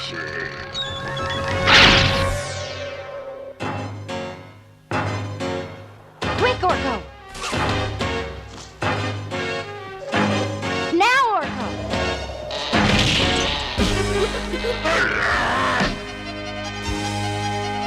Up there, Orko! Now I'm really mad. Hurry, Tila! Let me out of here. Hey! We better warn He-Man about Skeletor. And tell him we found the books. What's the matter? The book! The unicorn book! I gotta go back! No, Orko, it's too dangerous. You go on ahead. I'll catch up with you. No, I'll go back with you.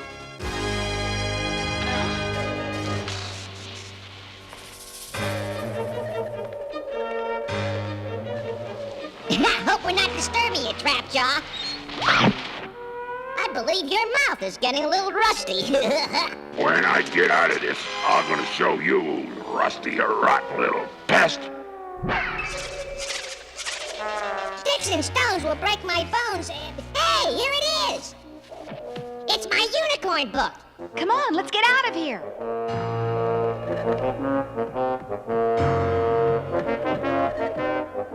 Hang in there, old buddy.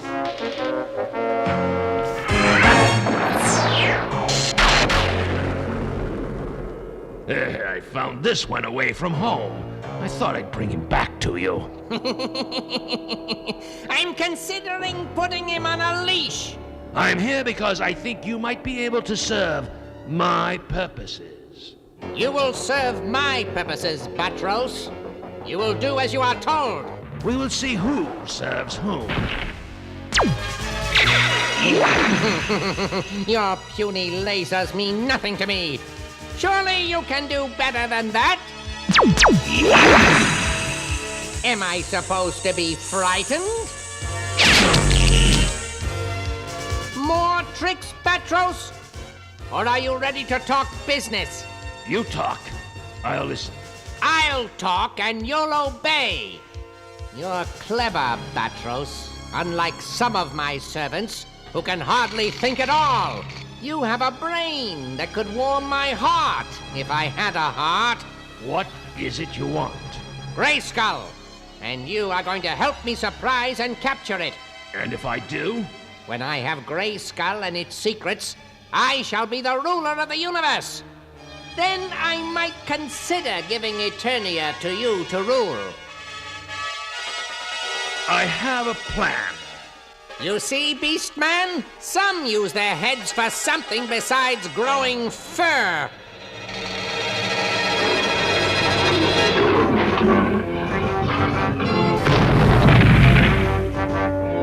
Well, well, if it isn't our old friend Trapjaw. Stay away from me, He-Man.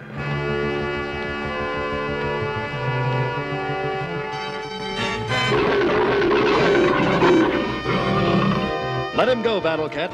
These books are more important. Man-at-Arms, can you hear me? I'm at the Temple of the Sun. Yes, He-Man, I hear you. Teela and Orko are here. I know about the books, but... We've learned that Skeletor and Batros are mounting an attack against Grayskull. I'll go there at once. Come on, Battle Cat.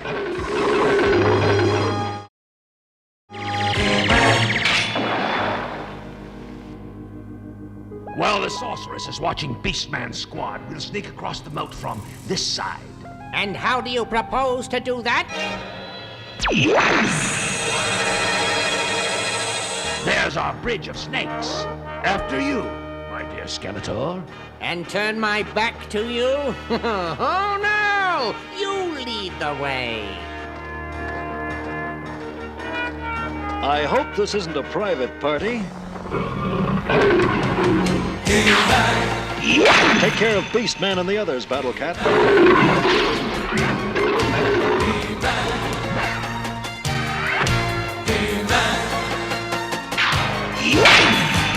Maybe you need fresh batteries for your lasers, Batros. I think it's time for me to leave and take care of another matter. He-Man, I think we've come to a parting of the ways.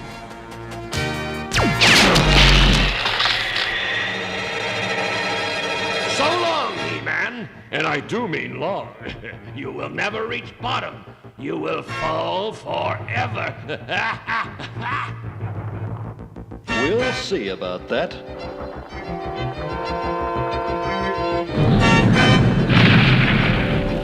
Put me down! Put me down! Anything you say. Back to the dark side of Eternia, Batros. Sounds like Battle Cat needs my help. And I thought you needed my help. Good work, Cat.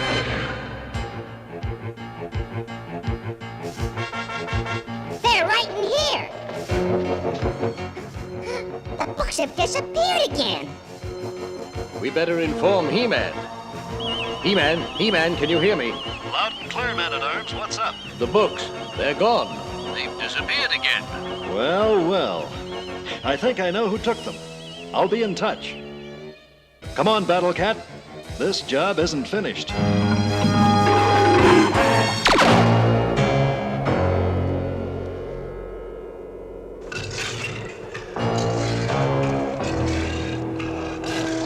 Do you have the feeling that we're being watched?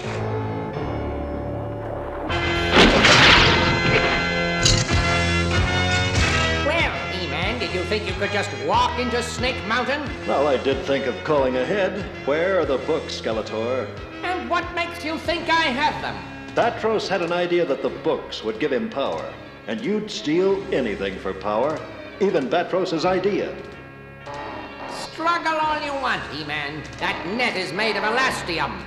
It's not only one of the hardest substances in the universe, but it also stretches. You and your stupid beast are helpless. Easy there, old friend. Yes, I have the books. For all the good it will do you, they're right below you, but you can't do a thing about it. That's all I wanted to know. Now, Battle Cat.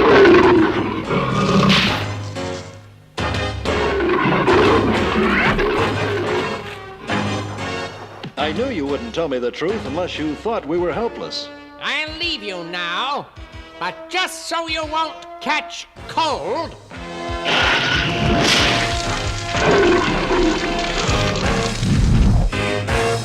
Let's get the books and go home. We have gathered to celebrate the return of Eternia's books to their rightful owners, the people of Eternia. And that's not all. Of course, it is also Prince Adam's birthday.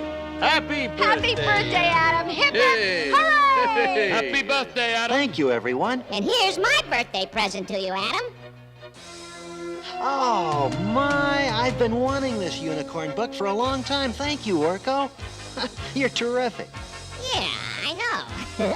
And thank you all for making this the best birthday of my life. Come on, Adam, blow out the candles. Don't forget to make a wish.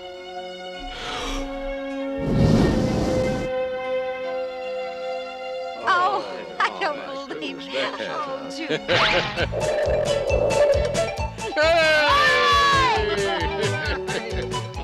That's what friends are for. You sure have your hands full. Well, I have lots of reading to catch up on. Good for you, Orko. You know, when you open a book, you're really opening a door to a wonderful world of entertainment and information. Well, that's for sure. Now, I'm finding out all about science and dragons and sports, but mostly bodybuilding. You have a book on bodybuilding? No, but carrying all these books sure builds my body. Orko.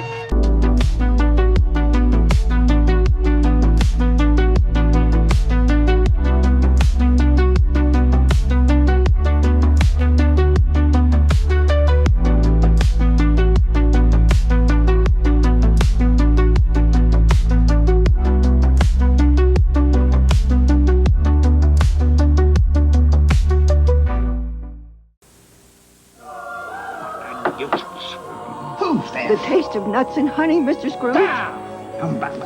Better things to do. But Mr. Scrooge, Honey Nut Cheerios, it's Christmas. My customary gruel will suffice, thank you. Yeah, but Honey Nut Cheerios blends golden honey and crunchy nuts. I said, did you say honey and nuts?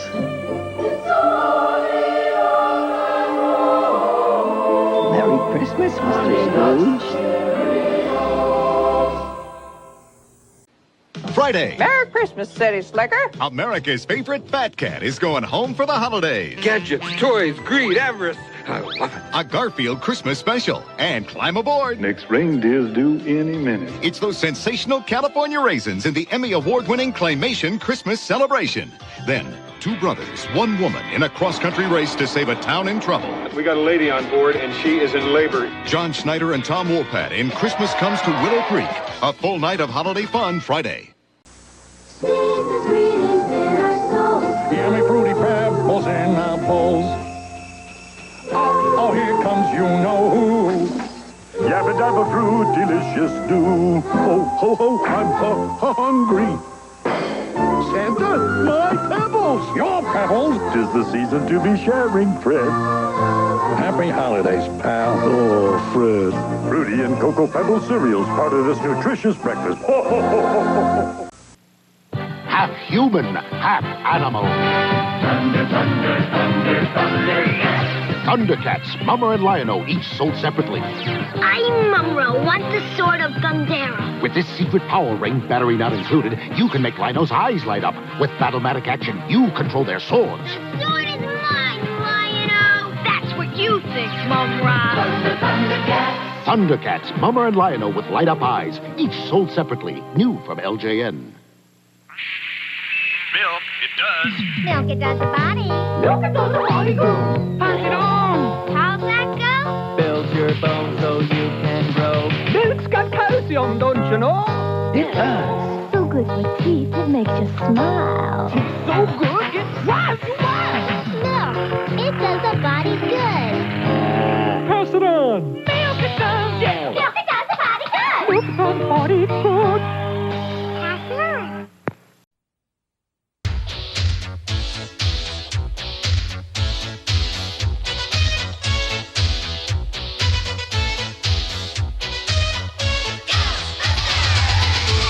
Something strange in the neighborhood.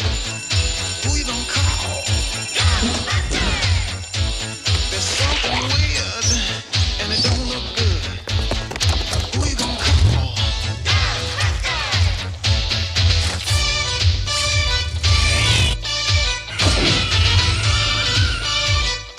I ain't afraid of no ghosts.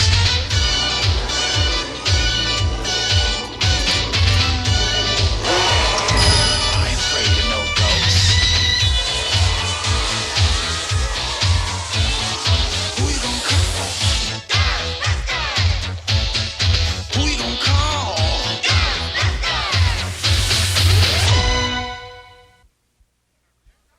We now return to the real Ghostbusters.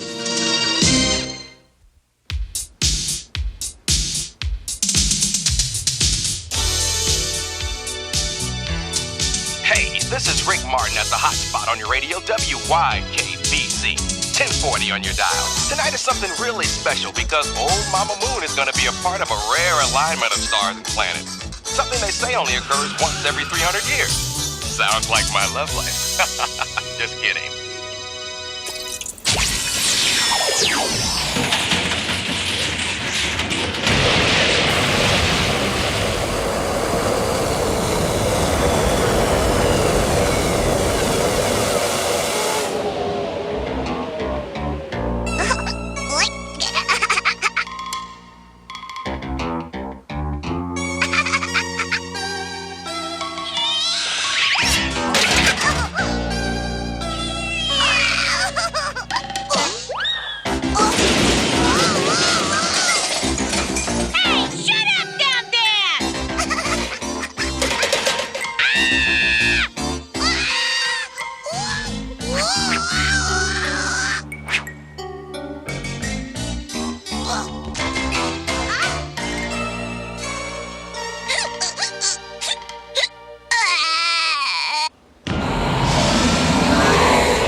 Highly unusual. I've never seen this exact effect on a lunar eclipse before.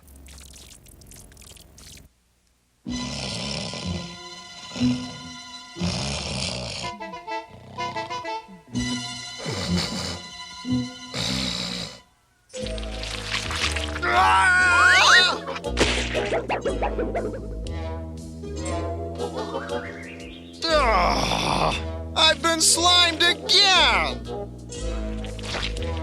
Slimer, why weren't you in your own bed?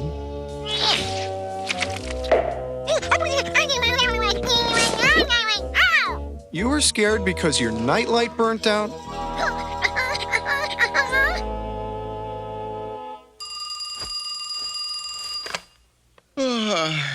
Ghostbusters Central. Right. On our way. We got one, guys!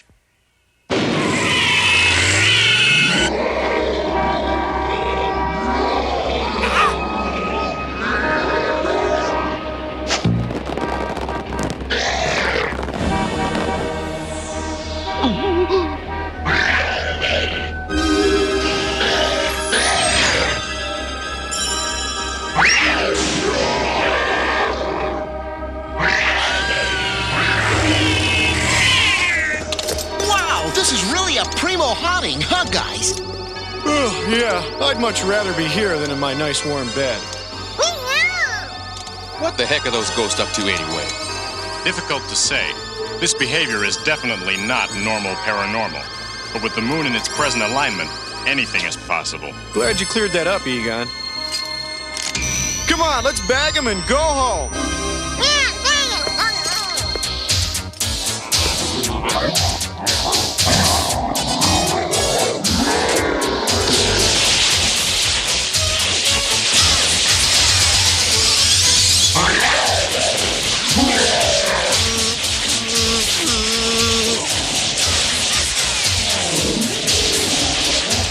Heads up!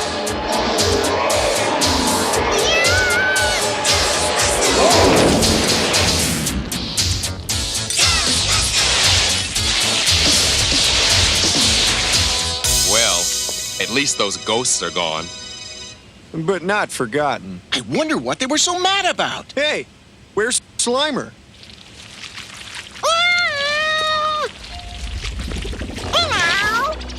Aw, Slimer, not again! Party's over, folks. Let's go home.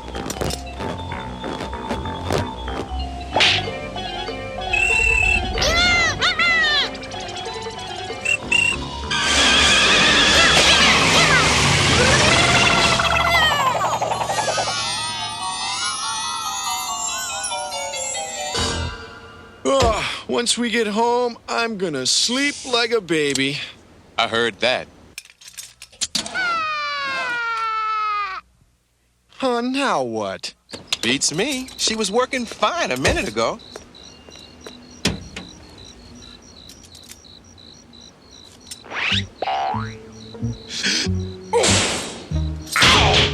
Winston, what's the... Ghost!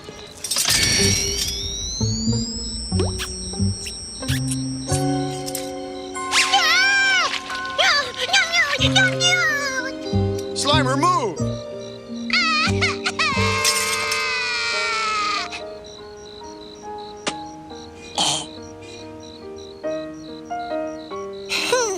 Ghost girl. Well, what do you know? A little spudette. I've never seen such a young ghost before. I wonder where she came from. There's a high probability she was fleeing those hostile Class 5s and sought refuge in our vehicle. You mean those big ghosts were chasing her, so she hid in here? It's only a theory, but yes. We'd better take her home for safekeeping till we nab those mean dudes. Good idea, Winston.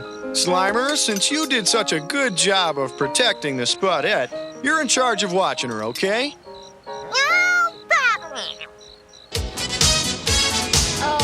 Oh, she's absolutely adorable. You are just the sweetest itty-bitty thing I've ever seen. Yes, you are. Coochie coochie coo. Oh, Bet you're hungry, huh? Cookie. Open wide.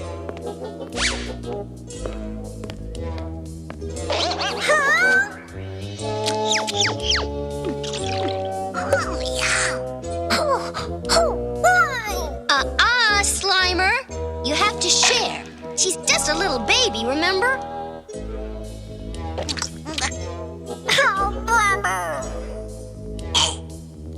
Oh, what a little doll. Sweetheart. Oh, I wonder what her name is. I think we should name her Spookums. Spookums? What kind of name is that? My, mother used to call me Spookums. Ghostbusters Central. Uh-huh. Got it. Those two ghosts are at it again, guys. Attacking a car wash in Brooklyn. For an extra $1, maybe we ought to hot wax him. Come on, let's get him. All right, then, let's move. Let's do it. Slimer, wait! I need you to stay and watch Spookums while I run an equipment check downstairs.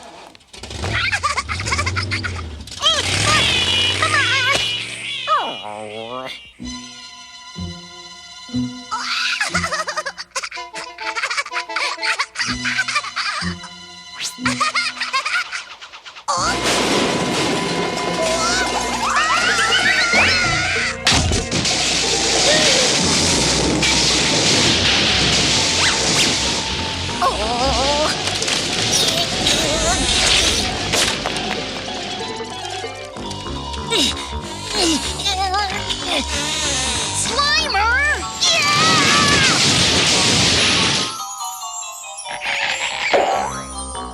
Oh my gosh! Slimer, what have you done?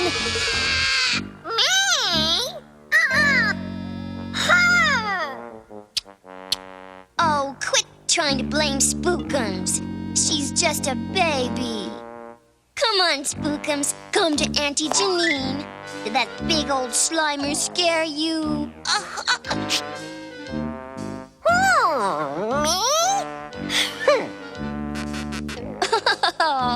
Will some ice cream and cake make you feel better?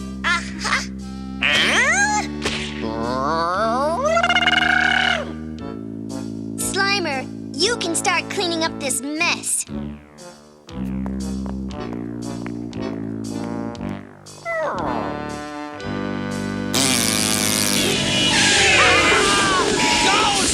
Ghosts!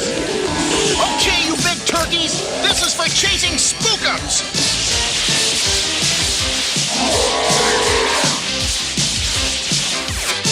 Just like a ghost, always have their minds in the gutter.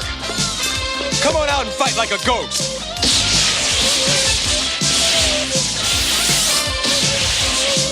Hey, there they are. Hands off our ecto.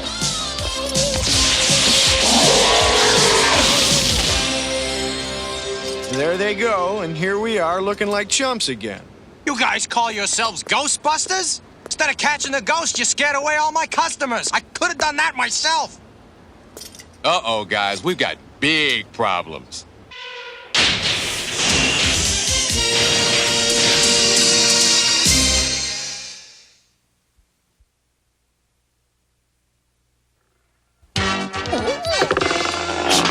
We now return to the real Ghostbusters.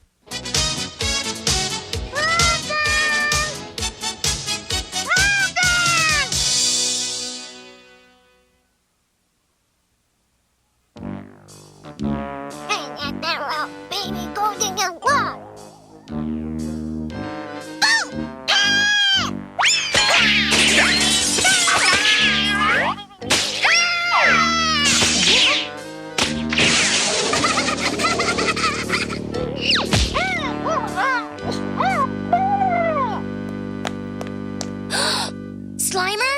Slimer! You should be ashamed! Yes, you! The minute my back is turned, you pig out! Look at the mess you made! Not me! Ha!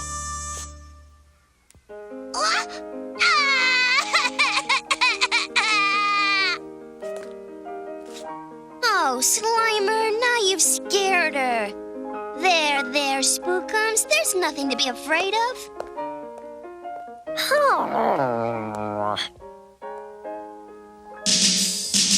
This is really embarrassing, guys. Just hope we don't see anyone we know. Or anyone we don't know. Driver, stop right here.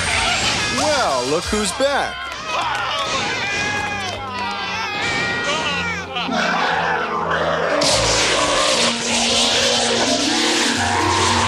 Yeehaw! Got him this time! Trap open!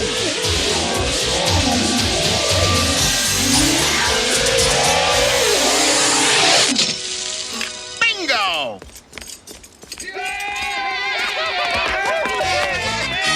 Man, listen to that. Yeah, nothing like the thrill of victory. No, I mean that. Or the agony of defeat. Come on, let's get out of here. All right.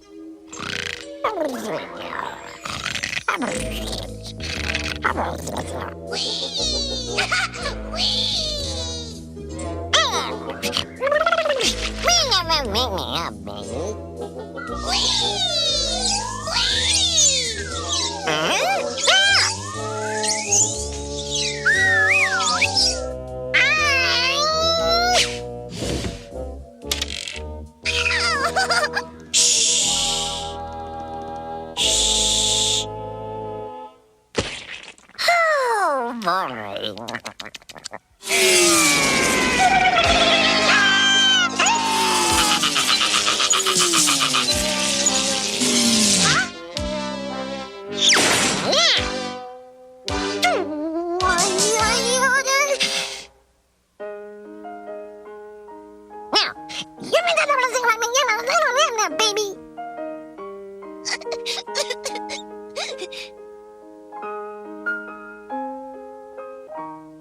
Bye-bye.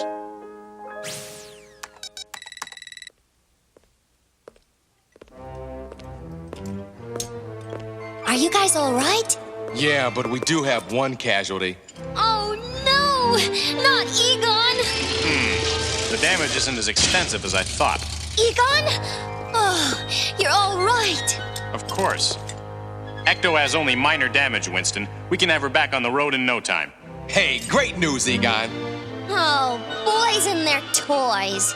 But we nabbed those ghosts, see? Somehow that wailing sounds vaguely familiar. That sounds like... Spookum's Mama and Dada! The ghosts in there are Spookum's parents? Yeah! Of course! That's why they sound so familiar. Oh, poor little Spookums. We can't lock up her mom and dad. Well, we can't let them out again either. We have to. They're still a family, even if they are ghosts. I hate to admit it, Ray, but you're right. Slimer, go get Spookums. Yeah, Benny! Okay, guys, get ready. We're gonna let them out nice and easy. Spookums! Oh, Spookums!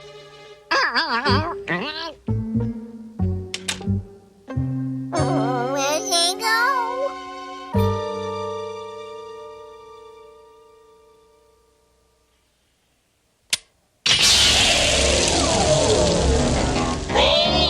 Just relax now, folks. Your little Spookums is coming. Everything's gonna be okay. We know that you were just looking for your baby. We found her, and she's safe and sound. We'll give you Spookums back and you can go home. Not quite, Ray. My readings tell me their home is in another dimension, somehow opened by the eclipse of the moon. And the eclipse is almost over. Unless we find that opening before it ends, they'll be trapped here forever. Spookums gone! Spookums gone!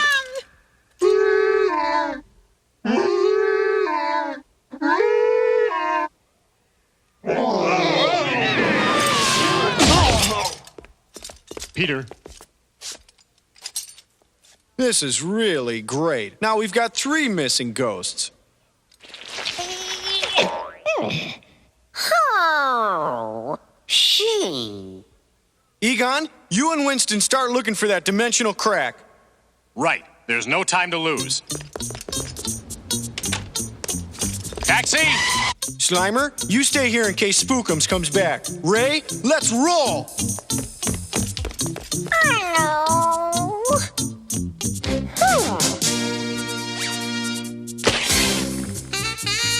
Janine, we have to borrow your car. Okay, but please be careful. Oh, don't worry. We'll treat it like our own.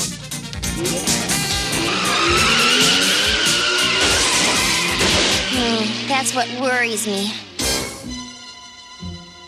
Spookums!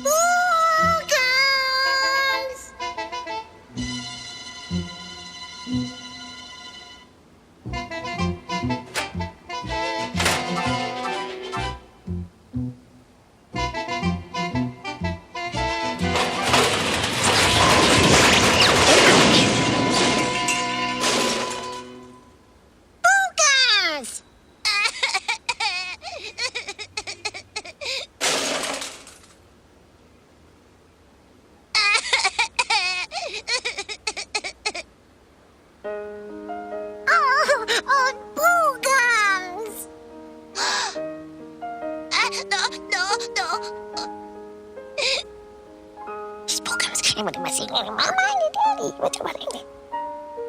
Dada? Mama? Dada! Dada!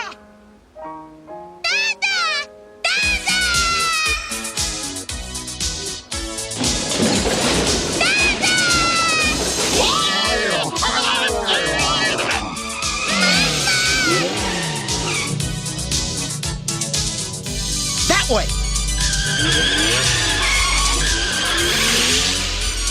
I'm getting some strong readings, Winston. That dimensional crack must be close. How much time? By the looks of the moon, not much.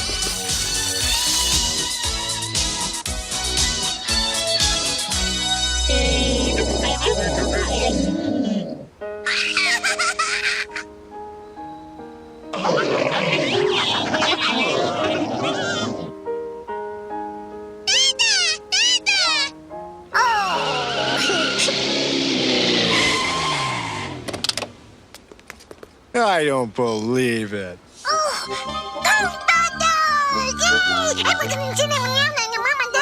Aw, kind of makes you feel warm all over, huh, Peter?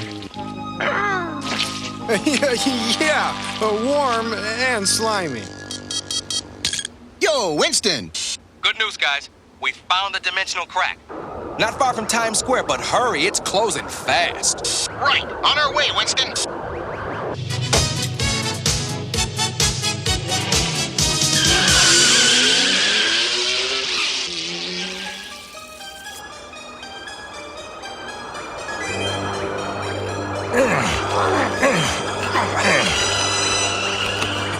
Here they come! Hurry it up, guys! Move! Move!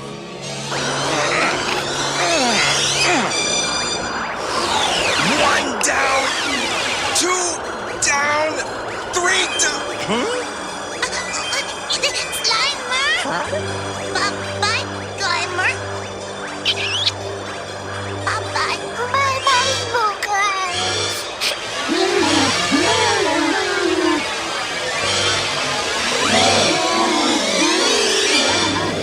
Come on, hurry! So let's go! Come on, say goodbye. Get in here! Get through there!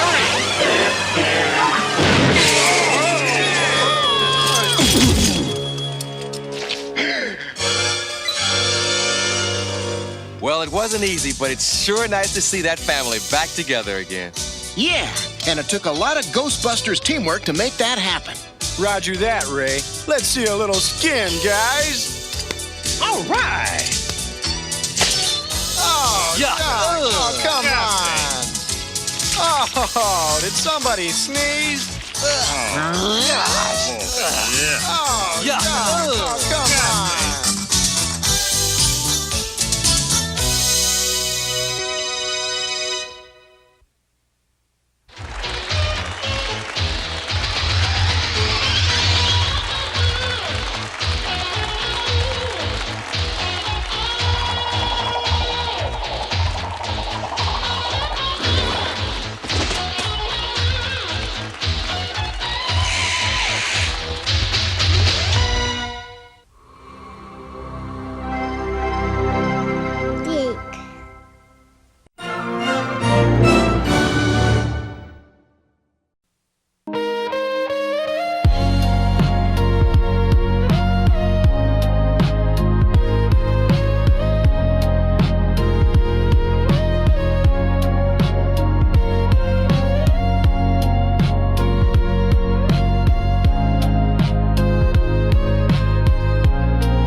Something for Santa? Look what I brought you, Santa. Holiday chocolate. Oh, they're red and green. Mom brought them home for the family. But I saved the best for you. Holidays chocolates. Delicious milk chocolate in red and green shells. Now about my list. There's nothing like holidays for your holidays from the makers of M&M's chocolate candies. More? So the boy fell asleep in the Toys R Us store. And he woke up with toys from the ceiling to the floor. We've got Kenner's Silverhawks from the ceiling to the floor at Toys R Us. Heroes and villains, only $5.99 each. Super Attack Bird Tallyhawk, only $18.99. Silverhawks Mirage, $24.99 at Toys R Us. Love growing up with my Toys R Us kid. Toys R Us. You'll never outgrow us. I don't want to grow up. I'm a Toys R Us kid. There's a million toys at Toys R Us that I can play with. Toys R Us has the Nintendo Action Set. It comes with control deck, 2 game controllers, zapper light gun, and double game pack. All for just $99.99. And with all the hottest game cartridges from $29.99 to $59.99, Toys R Us is Nintendo headquarters. More games, more toys. Oh, boy! I want to be a Toys R Us kid. Centurion! Power Extreme! And Machine! Jake Rockwell, Detonator, and Hacker each sold separately. Evil hacker attacks Jake Rockwell. Eat this, Centurion. I need a more powerful weapon. Energize Detonator. Now try my diet. This'll stop you. Piece of cake. And now for you. I'm out of here. Your history. New Centurions, Detonator, Jake Rockwell, and Hacker come as shown. Each sold separately. Introducing Chocolate donut. Chocolate donut cereal? chocolate flavor through and through. Chocolate donuts. And they're crisp and crunchy too. Part of this breakfast is nutritious chocolate tasting. Delicious! Donuts. Now in 2 flavors, powdered and new. Chocolate Chocolate donuts. Delicious!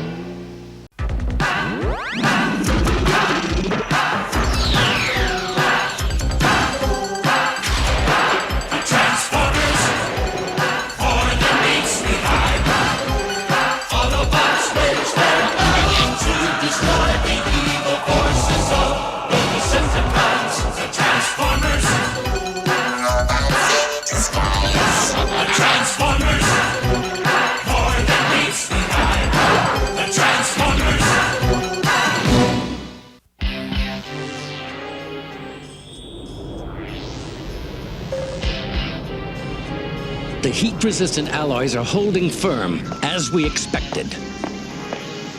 We did it. Why, that's great, Gregory. So why don't you get my daughter away from there and head back home? We'll have a celebration. Dad, don't encourage Gregory to celebrate yet. We still need to test closer to the sun. Gregory. I see it, Jessica. It's on a collision course with that planet. I'm picking up life signs. It's an Autobot. Optimus Prime.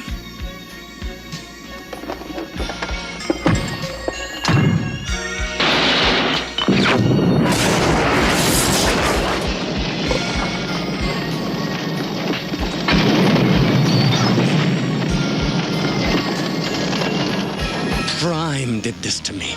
This is his fault. No, Gregory, it was that other Transformer. Optimus Prime is an Autobot, a good robot. If you don't want to help me save him, you can stay here.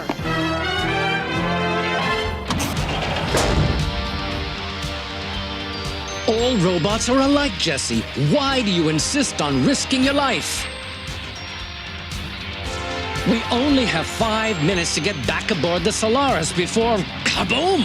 So don't just float there, help me! 4 minutes remaining. Lousy robot. Oh, way to go. Hit them when they're down. 3 minutes remaining. 2 minutes remaining. Leave him. Let's get out of here. No, I've almost got it. 1 minute remaining. 10 seconds remaining. 9, 8. What's coating the monitor? It looks like some kind of spore. Who cares? Gregory, the sun's going nova and our ship's surviving. Our experiment's a success. Prepare for acceleration. We're going home.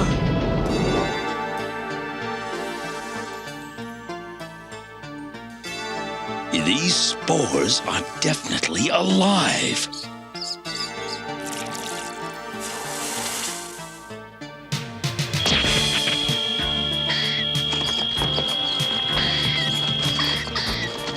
The spores are a virus that manifests hatred. They're trying to destroy each other. It's incredible. When we write our reports... Reports?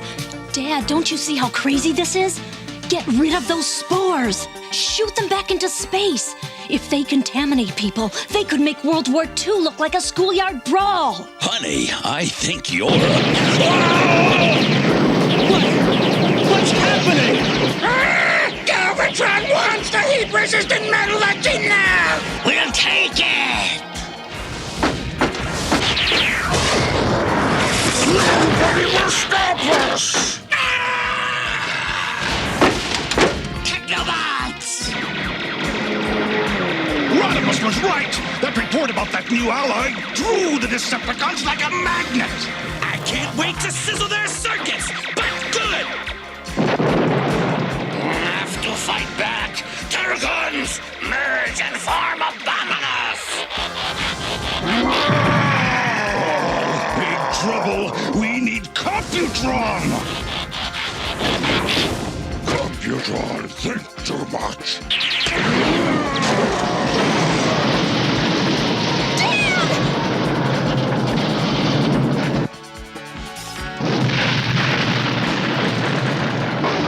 The Alloy!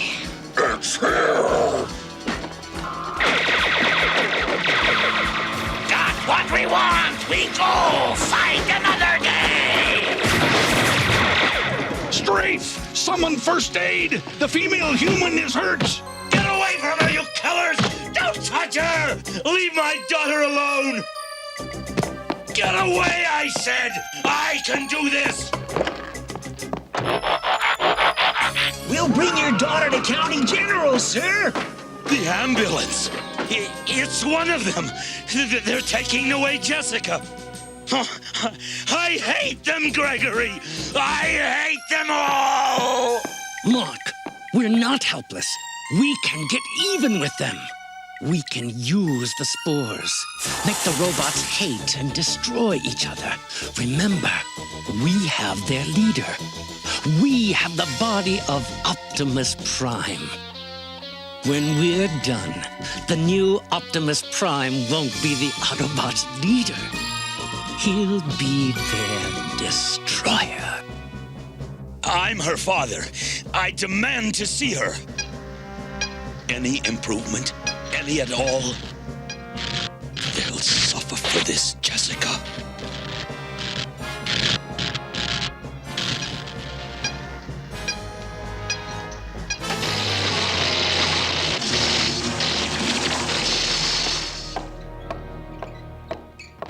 My daughter's awake, and you didn't call me?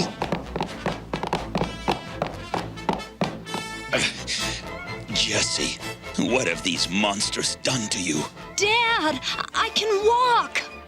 Dr. Morgan, her legs were paralyzed in the accident. This exoskeleton will enable her to move about. Good heavens, Jessica. Don't you see what they're doing? They're destroying you like they destroy everything else. No, we just want to help. How? By turning my daughter into a robot? Dad, they made it so I could walk again. We thought you'd be pleased. Pleased? At my daughter becoming a blasted machine? You're coming home with me right now.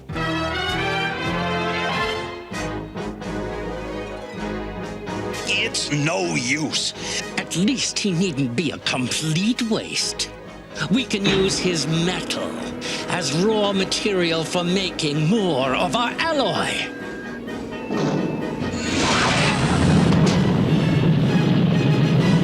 No, you can't do this! Stop!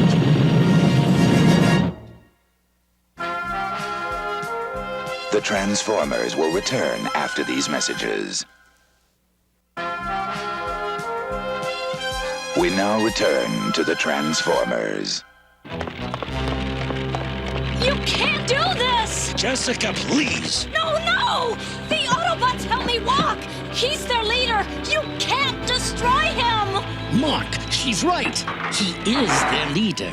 If the others knew where he was, they'd come for him. And when they came, our spores could be waiting for them. Jessica, we need you. Find a robot, any Autobot. Tell them their leader is here. No, I can't. Dad, it's wrong. The Autobots aren't our enemies. They aren't? Look at Gregory's face. Look at your legs. They're paralyzed because of those metal menaces. No, I'm not wrong, honey. You are. Do what I say because I'm your father. And you know I'm right. All right, I'll do it. But I hate it. I just hope I don't also learn to hate you. You're absolutely certain of your facts, Miss Morgan? I know what my father is planning. Please take me to see Rodimus Prime. Why do I keep seeing you in my dreams, Optimus? Are you telling me I'm not the leader you were? I already know that, Optimus.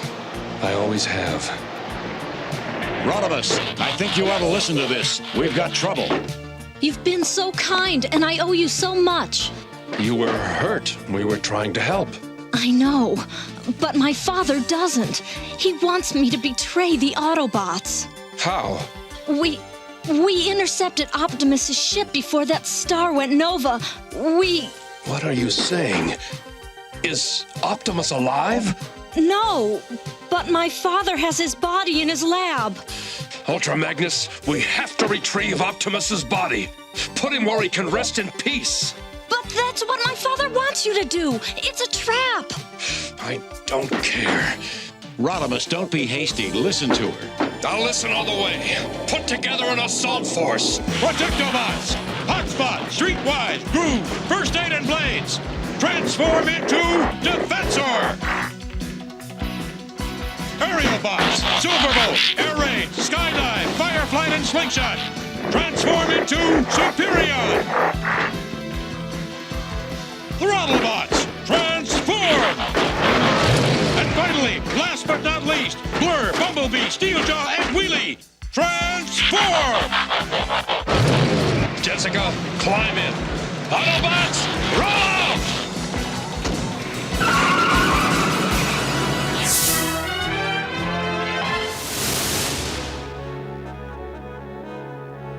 Ratbat has returned. Ratbat, report. My father has his body in the lab. So, Optimus Prime may yet live, but not for much longer. Optimus is in the lab, in the back. Ultra Magnus, take the aerial bots and throttle bots and circle around. Jessica and I will enter here and distract Swafford and Morgan while you retrieve Optimus's body. The rest of you I need patrolling the area. The Decepticons were here once. They may return. We don't need Decepticons making this any harder than it already is. Defensor, stay here for backup. And remember, everyone, don't touch any red dust. Dad? Dad? Rodimus, come here! Optimus. I don't understand. Optimus was in the back lab. My father must have... Set a trap for the others.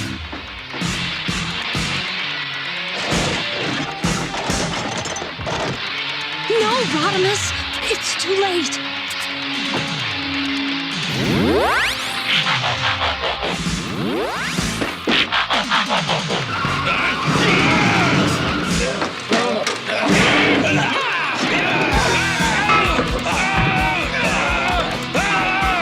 We've got to get Optimus out of here! Where's that punk Rodimus Prime? I want him!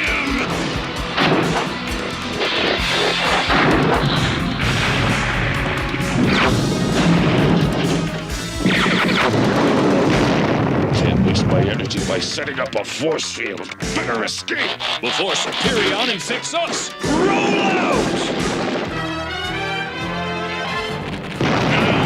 There you are, you beauty wimp! Jessica, get in and hold on tight.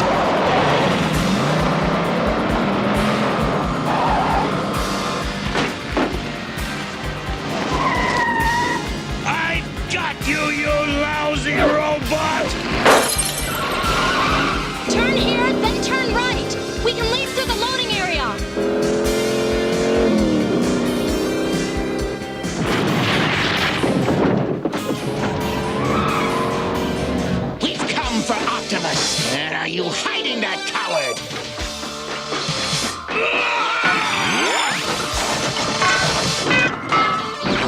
The Autobots are acting like madmen! It's a madness plague, Galvatron! If one of those Transformers touches you, you're infected! You're lying! Fine. Whatever makes you a happy Decepticon. Just watch your rear thrusters. They've all gone mad! This is no place for me!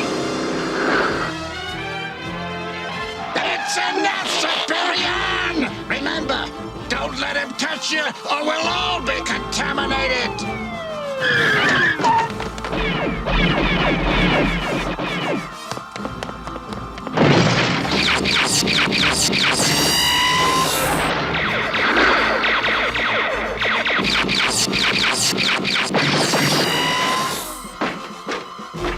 Everybody, get off the bridge while you still can!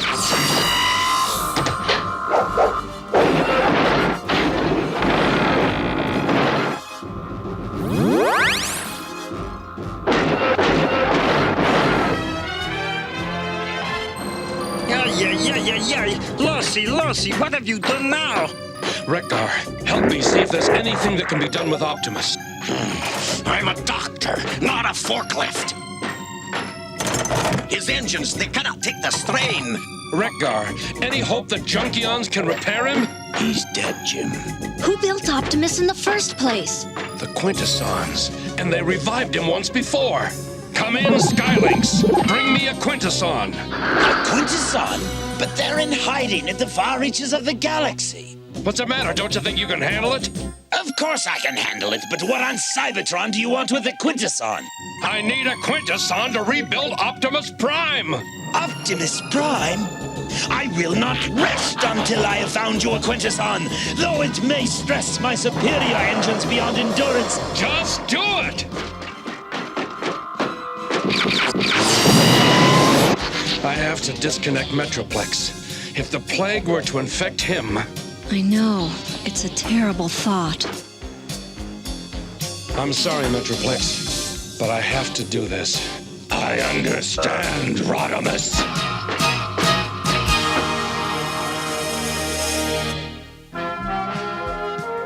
The Transformers will return after these messages. We now return to the Transformers.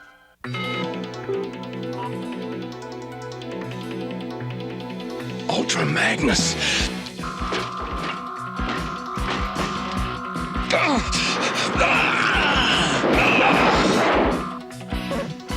One more switch and Metroplex is safe. Fight the disease, Ultra Magnus, not me.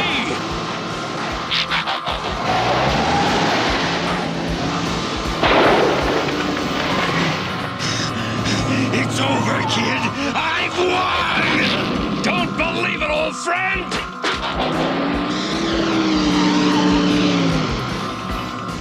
You can't escape, Rodimus! I can track your gas fumes anywhere!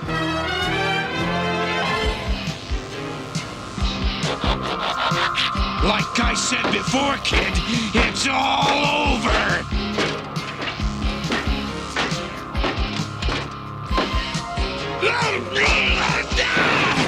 And as I said before, don't believe it.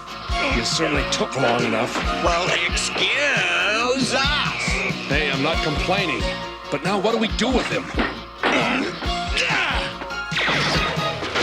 You okay?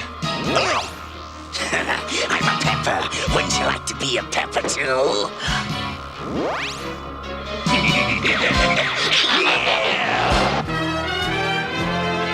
Bonnie Carlson for KSUN-TV. The hate plague, as it's become known, is spreading like wildfire across our world. It began with infected Transformers, but soon spread to our human population as well. How many of us will be infected? Is there any cure? And if not, when will the plague end? And will any of us be alive to see the end?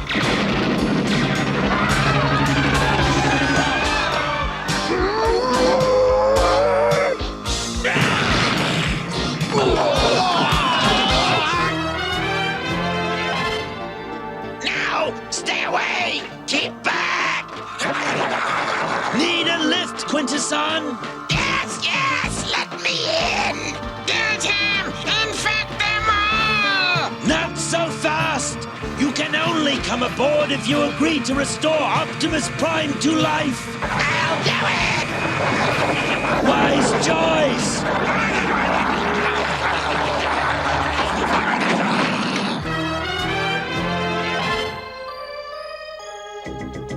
This is not going to be easy. Just be sure you do it right. I've got the main memory board finished. Start power to it. Too much power, you metal moron! Do as I say or your leader will never be revived! Jolly good show! Legs are operative, now the arms. Watch out! Ah! You did that on purpose! It was an accident. That's better. So, how much longer? We're almost done. And what are you going to do about the disease? Optimus will know what to do. I hope there's no time left for mistakes. The world needs a leader, now! Once again, we are ready. But if this doesn't work, Optimus Prime will never live again.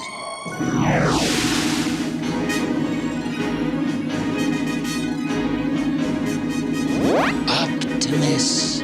I've done it! Optimus Prime lives! It's true. Our leader is back. Yes, Skylynx. And this time, no force in the universe can stop me. The Transformers will return after these messages.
Open up, Vernon. Open up. Merry Christmas, Vernon. It's me, Sandy's little helper. Look, I brought you something festive for the season. Some Robert's peppermint stick ice cream, and eggnog, and sour cream. Just the thing, Vern, when those neighbors drop in. Robert's products are great for Christmas, Vern. Ho, ho, ho. No. No. No. Ho, ho, ho, Vern. It's me, Ernest, Sandy's little party helper. And look what I brought you, some chips and party dips and everything. You know, Vern, it's that time of year when people get together to celebrate with their friends and have a good time. And hey, look, Vern, there's Ken and Craig and Jerry. It looks like the whole Channel 40, Channel 29 2 center team is here. Hey, listen, Vern, if you need any more chips or anything, I'm right next door. It's no trouble at all. Just give me a call. Merry Christmas, Vern. Vernon! Vernon! Open the door! door, Vern! Happy New Year, Vernon! Battle for the fun of it. Now they battle in incredible battle chariots. The ram, the tiger, the reindeer. Battle bees. And in battle transport vehicles that change into battle stations. The beetle, firebird, and shark. Battle bees. And to carry your army, there's the bandolier. Let's battle! Wood! Fire! Fire beats wood! Battle bees can grow into an army. Bandolier, chariots, and transports, each sold separately. Battle bees. Watch me get Fred's Fruity Pebbles. Who are you? I'm the master rapper and I'm here to sing. I love Fruity Pebbles in a major way. He loves Fruity Pebbles in a major way. The bedrock yellow, orange, purple, lime, and red. But to get the fruity taste, I gotta trick Fred. Fruity! To get the fruity taste, he's got to trick Fred. Bonnie! Guess that's a wrap. Most Fruity Pebbles cereal, part of this nutritious breakfast. Yabba-dabba delicious.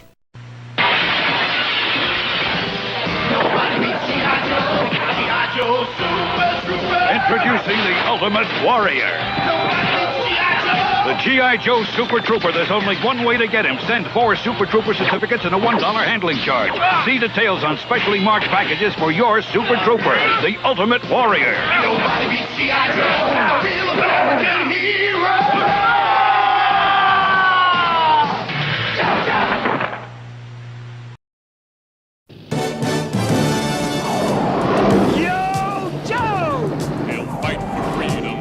There's trouble. G.I. Joe is there. G.I. Joe, American hero. G.I. Joe is there. It's G.I. Joe against Cobra, the enemy, fighting to save the day. He never gives up. He's always there, fighting for freedom over land and air. G.I. Joe, G.I. Joe is there. G.I. Joe is the code name for America's daring, highly trained Special Mission Force. Its purpose, to defend human freedom against Cobra, a ruthless terrorist organization determined to rule the world. He never gives up, he'll stay till the fight's won. G.I. Joe will dare. G.I. Joe, American hero. G.I.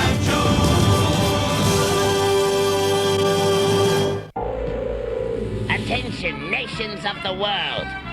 This is Cobra Commander.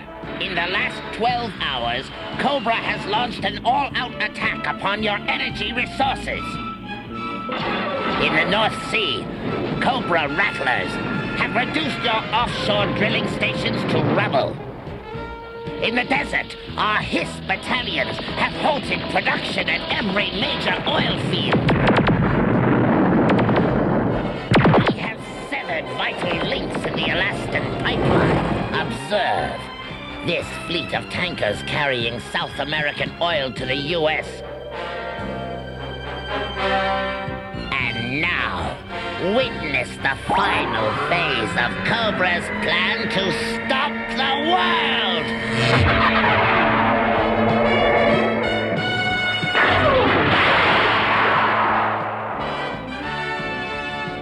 Governments of the world, the choice is yours.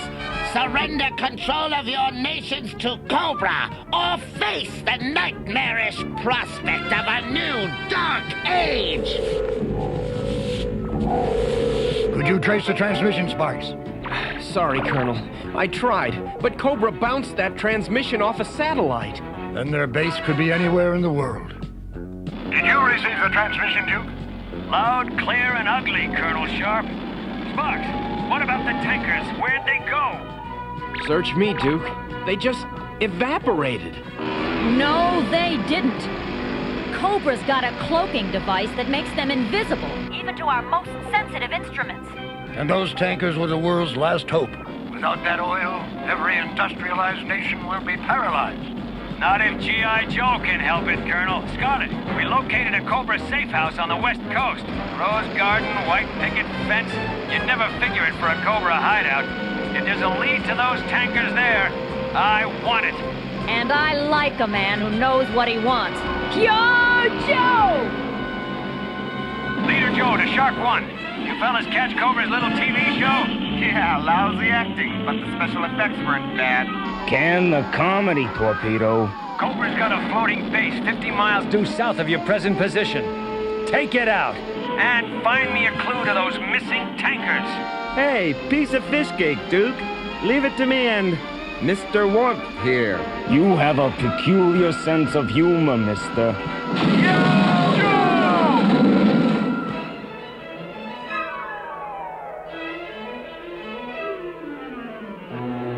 I commend you, Destro. Your cloaking device has assured Cobra's complete and final victory.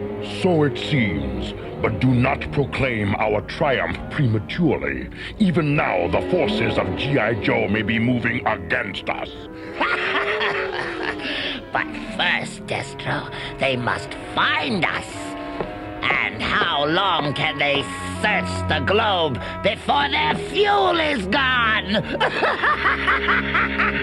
You display considerable cleverness, more than I have come to expect. But Destro does not celebrate until his wars are won.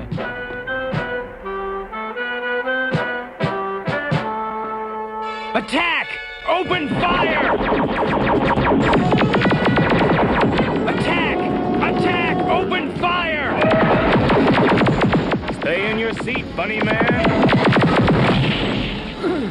I tried to warn you. Take us back down, low over the water, and drop me off. While I flit around up here like some turbocharged pelican? No. I'm a diver, too. I'm more at home 50 fathoms down. Yeah? Well, we'll wind up there permanently if we don't cooperate. Fine. We'll try it your way.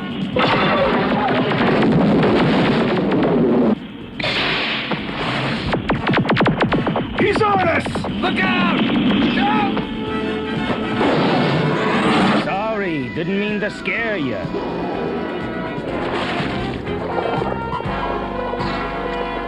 Oh, no.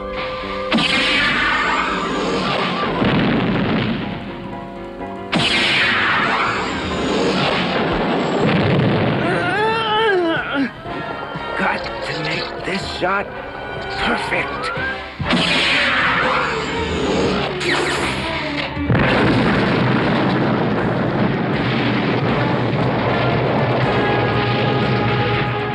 Evacuation procedures! We're going down! Good. The comedian did his job.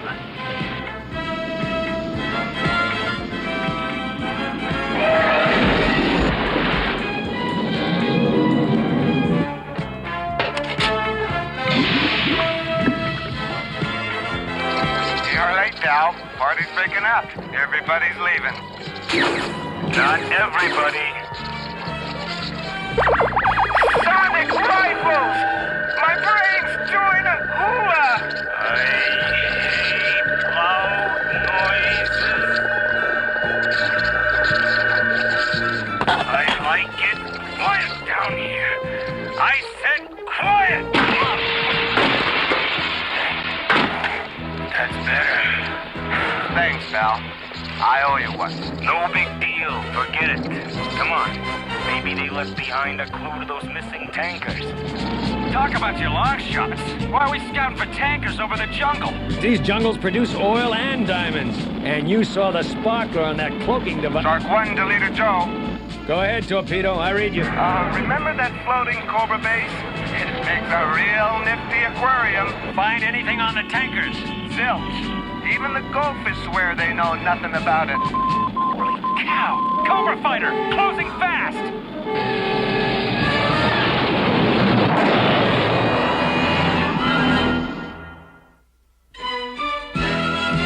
G.I. Joe will return after these messages. Now, back to G.I. Joe.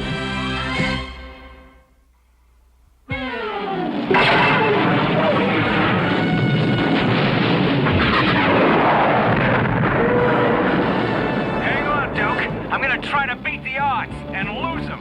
You're the ace, Ace. Do it.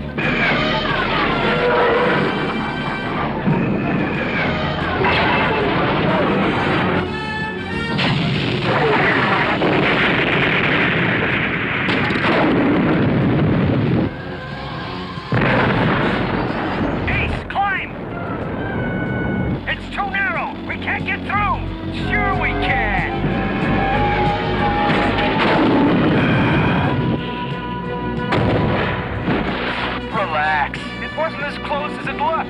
Never convinced me.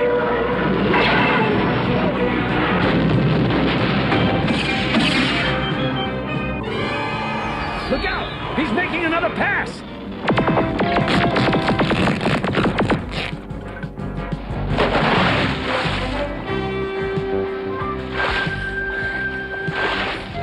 Ace? You okay? Except for the lethal wound to my pride. That bozo almost cashed in our chips. Forget it. You did good up there.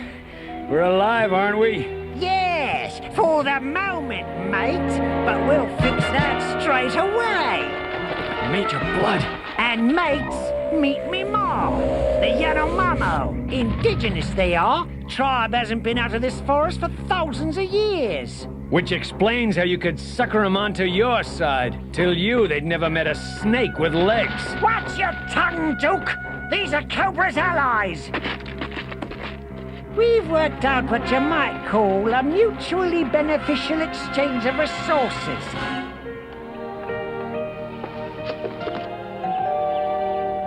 Yeah? I'm sorry to bother you, sir. I'm lost and I haven't any money.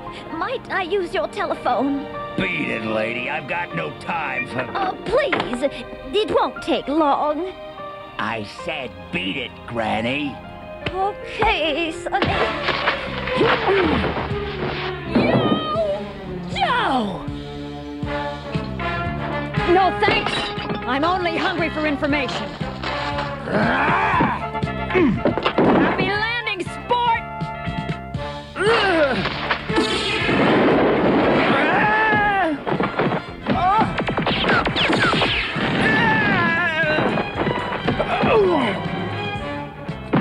Don't tell me you're actually going to be sensible and surrender. No, not quite. Anyone awake down there?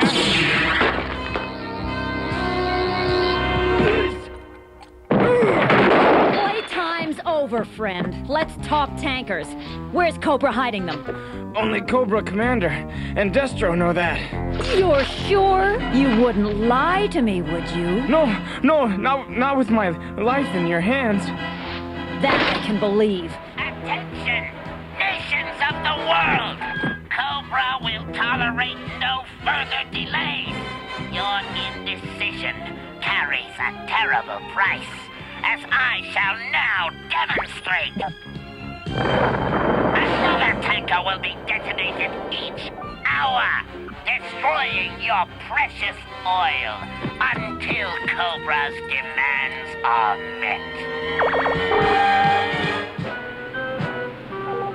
Yahoo! What the devil are you so happy about? We just lost a tanker. But we may have won the fleet.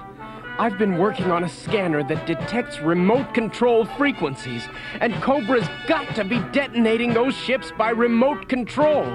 If I can get it working within an hour, the next time they blow a tanker up, it'll lead us right to them. Well, don't just sit around explaining it to me. Get on it, man. You've got 56 minutes.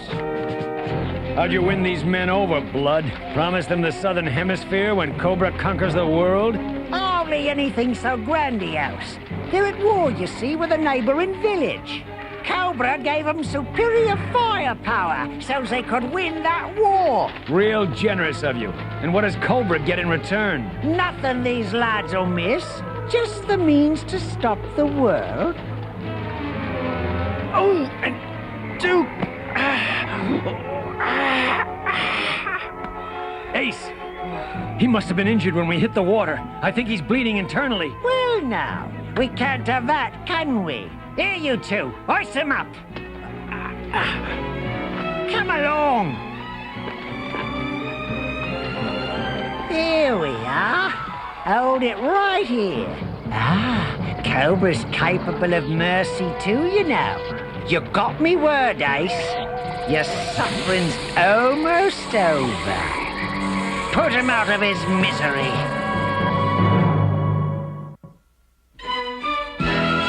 G.I. Joe will return after these messages. Now, back to G.I. Joe.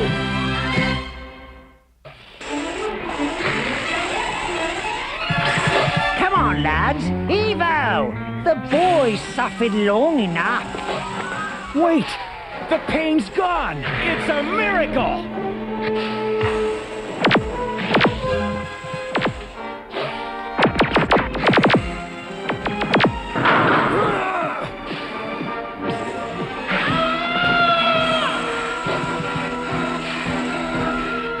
Go easy. They're Cobra's victims, whether they know it or not. Let's get out of here. What are you waiting for, bloomin' Mother's Day? After those two! Spark, how's it coming? It's coming. I don't know if it'll work, but it's coming. It's got to work. Sparks, what happened? Not now, Colonel. I've got work to do. Well, kick my tail section. Quiet. Cobras turned their village into an air base.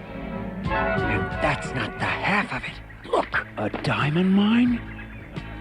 That's where Cobra gets the jewels to power the cloaking device. You got it, Whiz Kid. Only make it past tense. We're gonna... Intruders! G.I. Joe! Stop them! Don't let them escape alive! Ace, get one of those rattlers. Radio the Joes and tell them what we found. What about you? I'm gonna shut down this little operation.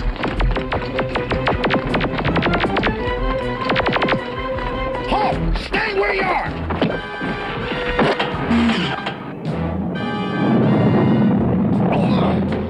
Eat hot knuckles, snake face. Sure hope my timing's as good as I think it is.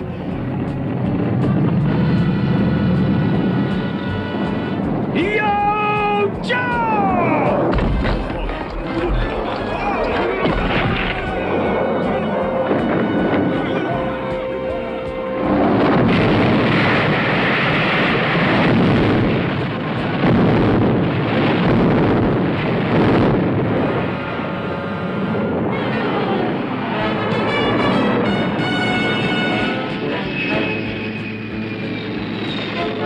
Taxi, mister? Come on, baby. Work! Scarlet, I just contacted Duke and Ace. Duke, Ace, where are you? Are you all right?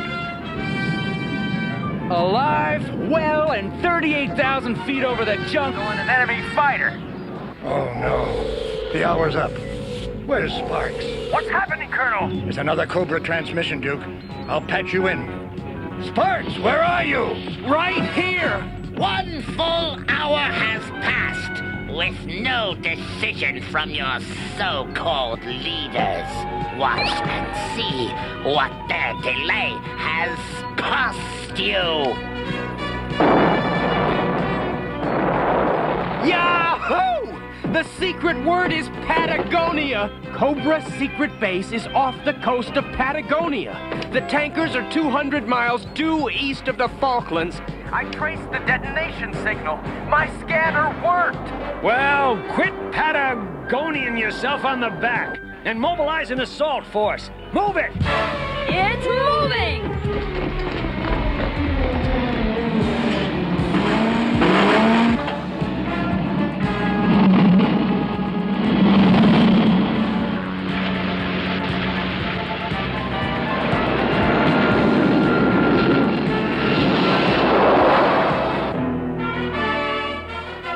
Still no word from the world's governments. My patience has its limits. Indeed, and it appears they have been reached. Our victory would have been simpler had they surrendered, but let us be content to detonate all the other tankers. Yes, and to watch as civilization crashes into ruin. No! It's impossible! They can't have found us!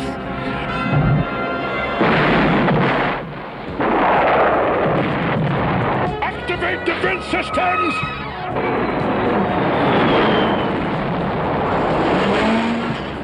Come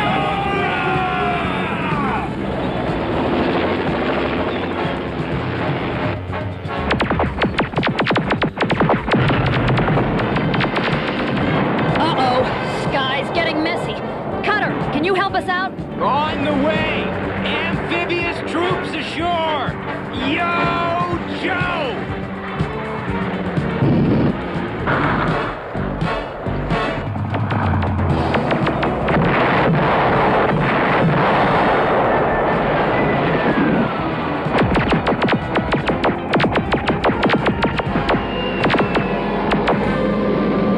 Don't bother! The Rattler will get her!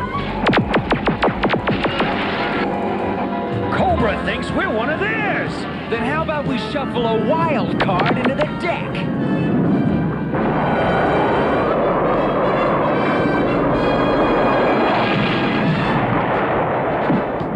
Sorry, your escape's been canceled.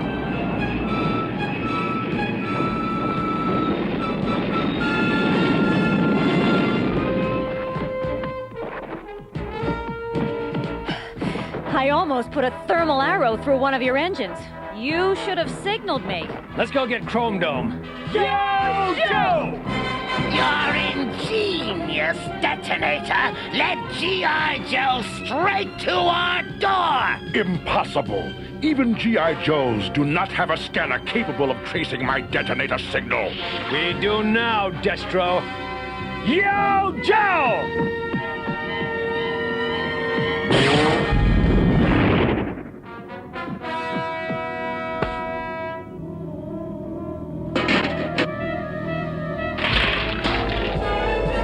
All right, let's go, Chrome Cheeks. There's a nice dank cell waiting for... Fool, did you truly think me defenseless? You will pay for your stupidity, Destro. Duke, you okay? Destro, Cobra Commander. Where? You're okay, and the tankers are safe. That's more important. Yeah, we'll nail them next time, Duke.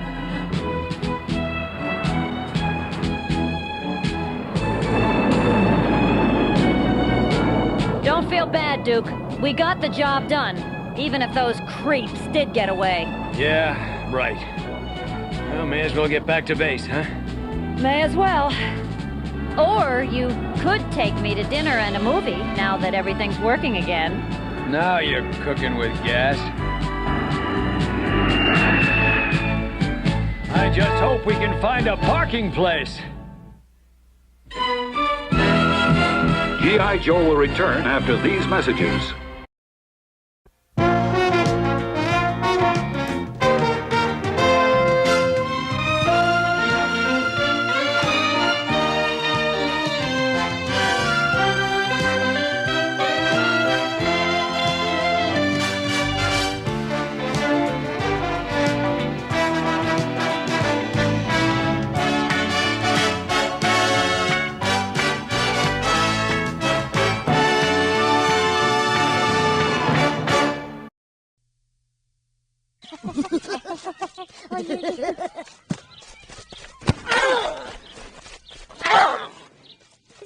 I want someone to take me to the hospital. You sure about that? Hey, who's that? Army? Nice catch, Blanco Nino. But too bad your ass got sad. G.I. Joe!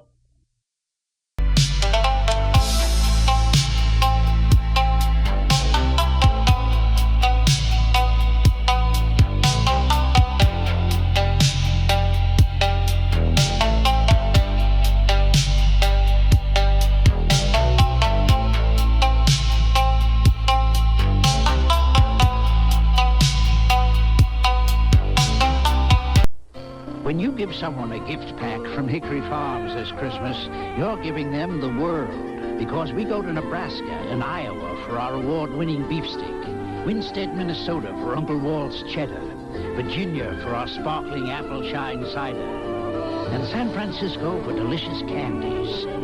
We search the world to find unique foods for our Christmas gift packs. So come to Hickory Farms. We'd like to put one together for you. 'Twas the night before Christmas, and all through the ship, not a sensor was flashing, not even a blip. When there was a huge crash to the bridge I then ran, and thereupon St. Nicholas with joystick in hand. With Atari's Miss Pac-Man, he gobbled and scored. Then on to Jungle Hunt, he played till he roared. From out of his sack, he pulled dozens of games, all the great ones from Atari, our favorite names. Before I could thank him, he beamed out of sight. With a Merry Christmas to all, and to all a good night. It's Marvel Comics' Amazing Spider-Man like you've never seen him before. In 4 action-packed video games. Spider-Man comes to the NES in Revenge of the Sinister Six. Dr. Octopus has assembled Electro, Mysterio, Hobgoblin, and more. Only you can disarm his evil plan to rule the world. For portable web-swinging action, it's Spider-Man 2 for Game Boy and Spider-Man for Game Gear. You'll need your spider sense when you take on supervillains Venom and Carnage. Get ready as Marvel Comics' Dream Team bursts onto Super Nintendo in Spider-Man and the X-Men in Arcade's Revenge. It'll take all your mutant powers, Spidey's webs, Wolverine's adamantium claws, Cyclops' optic blasts, Storm's lightning, and Gambit's exploding cards to foil Arcade's diabolical plot. Marvel Comics' Amazing Spider-Man on NES, Game Boy, Game Gear, and now Super Nintendo. If this is too much action for you, take it up with this guy.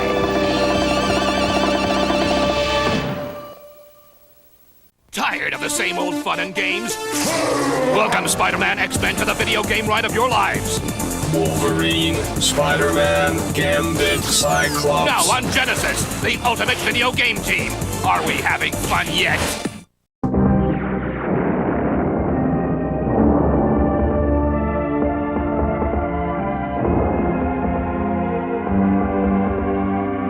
Marvel Action Universe.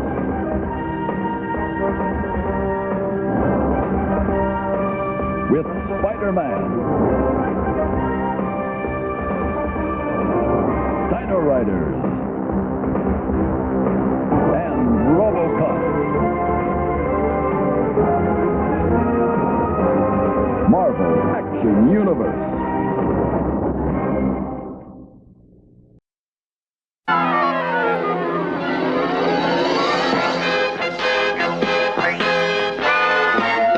Spider-Man!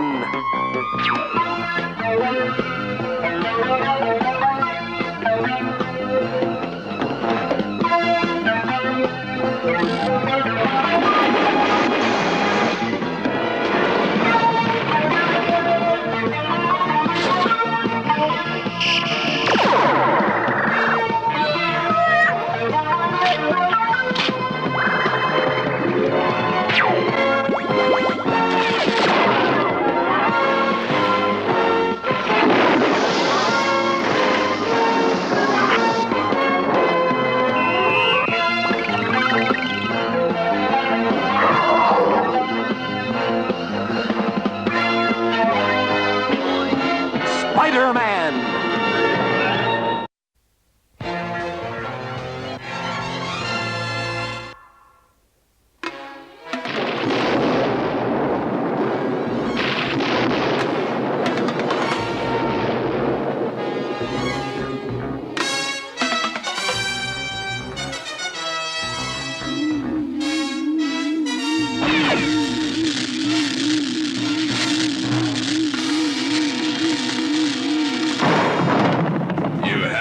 Your touch, have you, Goron? The last time we met, I let you get away, Dr. Doom. I won't make that mistake this time.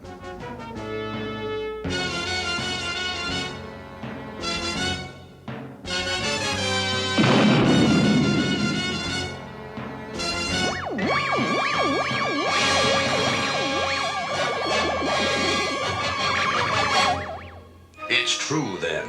You can teleport objects. Quickly, make the orb reappear.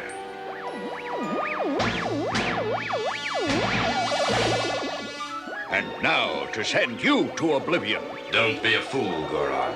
I need your special talents, and you need me. I propose a partnership. Why should I help you? For half the world.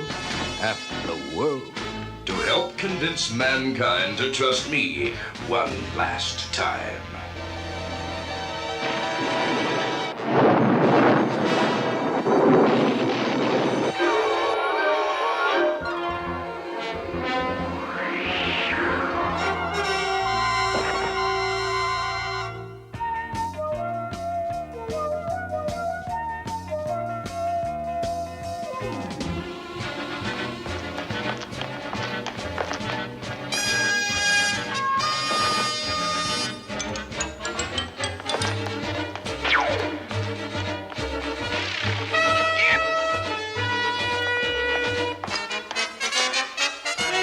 Officer Harrigan, Undercover Squad. Thanks. You just helped a purse snatcher get away. Hey, Harrigan, I'm sorry. You're doing such a good job. You fooled me. I mean, you really look like a bum.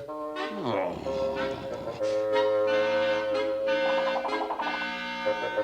Look, you're doing a great job. Keep up the good work.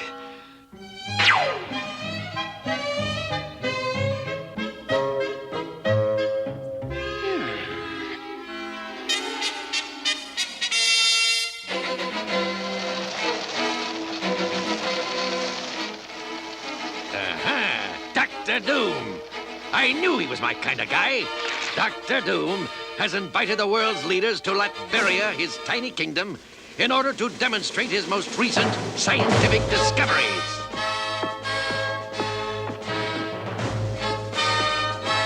Long live Dr. Doom! Long live Dr. Doom! The people, they seem to love him. Yeah, maybe. You worry too much, my friend. Ah, that new factory is very impressive, no? Yeah, it's impressive, all right. But somehow, something still don't feel right.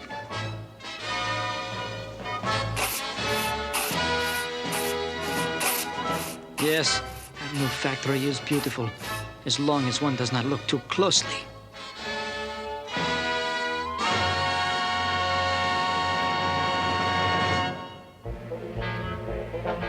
As long as one ignores Dr. Doom's dungeons, we are all prisoners of Doom.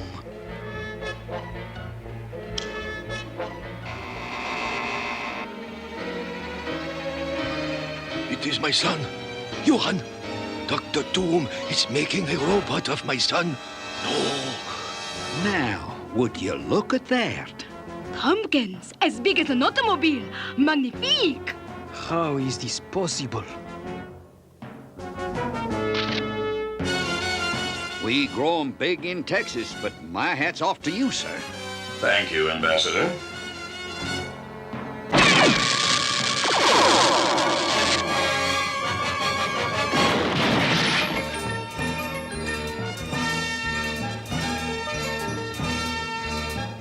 Look, I'm a man of few words, Dr. Doom, so how about we talk turkey, so to speak? My government will pay a lot for this discovery. What do you say? One moment, my government will double his bid. We will triple it. We will discuss my terms later.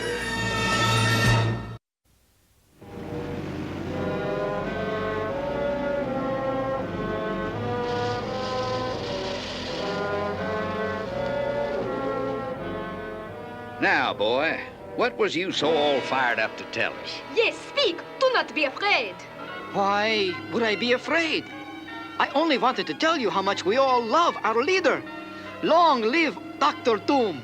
Oh, sure. Thank you, Johann.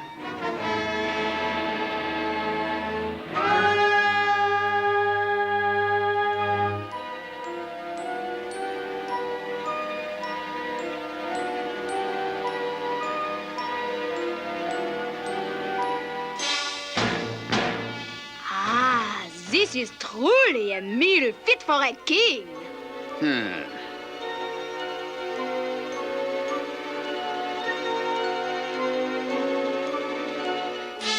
Dr. Doom, now I don't mean to seem ungrateful, but just what do you want for these discoveries of yours? Nothing. My discoveries are free for the benefit of all mankind. Magnanimous. I have to ask, have you forgotten what Dr. Doom did at the UN? How can we trust him?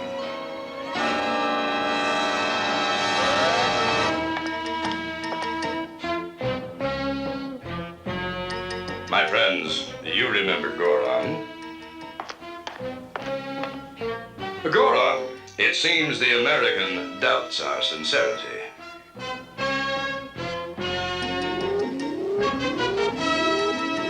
Eat! Say, that's mighty good.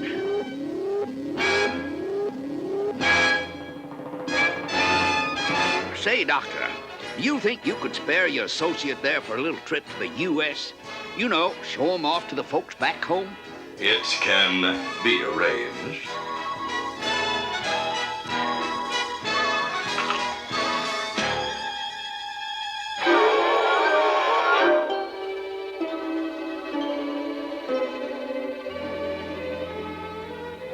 Bring in the food.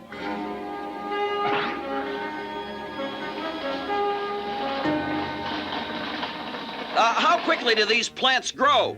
Is it true that with NASA's help, you can end world hunger forever? Will you be going to the Space Center? Do you spell Goron with one R or two?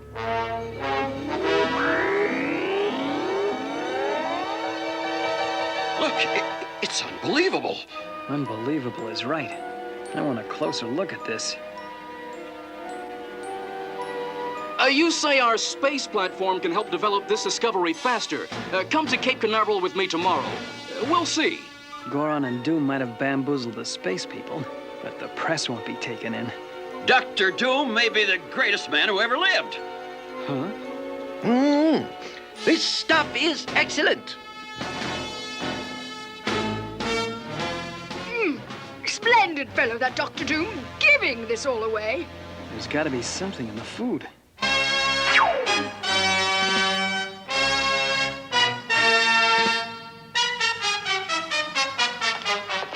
Look out, it's Spider-Man.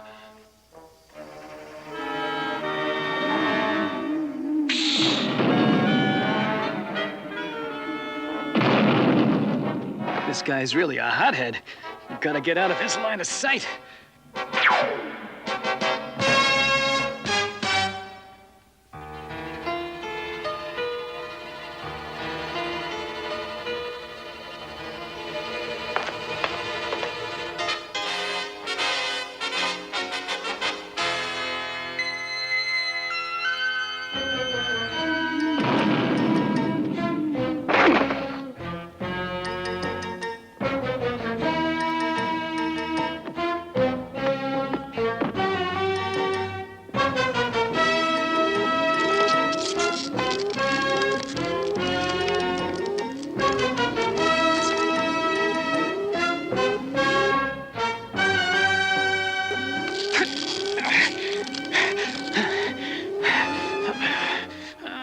These plants eat insects.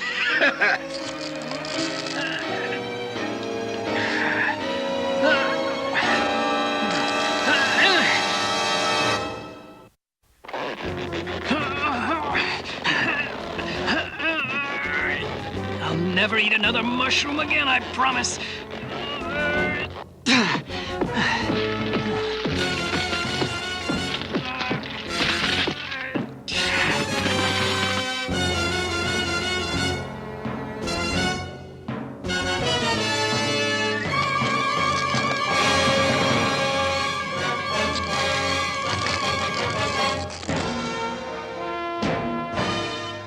Of course.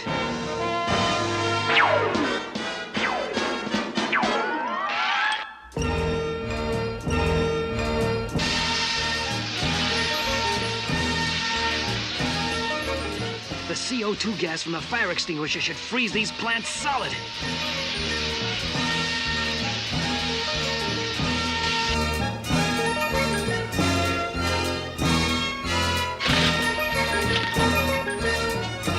If I hit this just right...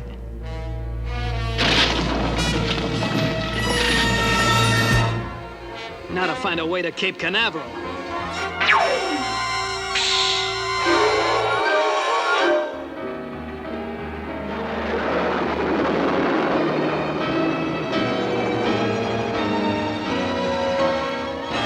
I'm still not certain how our new space platform can help feed the world, but NASA is anxious to do whatever it can. Dr. Doom was sure you'd feel that way.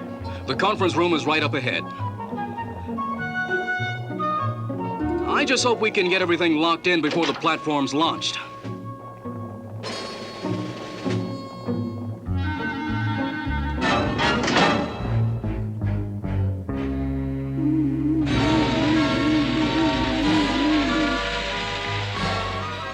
Just a moment. We're locked in. What is this?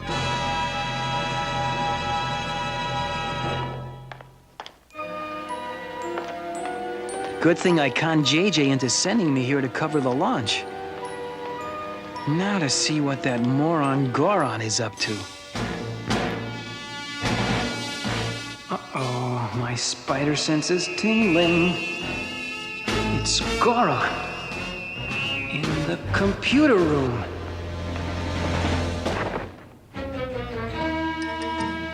I was expecting you, Spider-Man. Can't fight it. It's pushing me.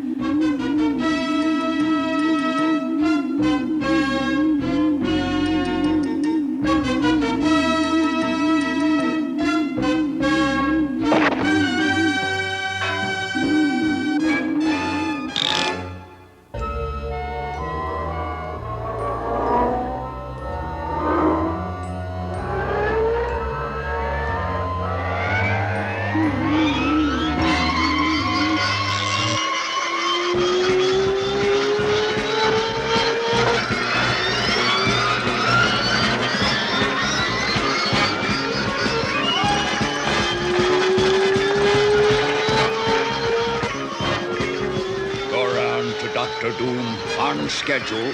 I'm on my way to pick up the space platform guidance system now.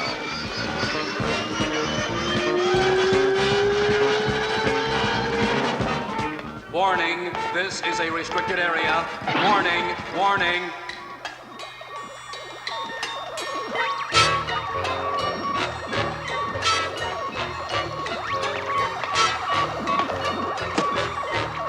Who would believe something this tiny could hold within it the fate of the world?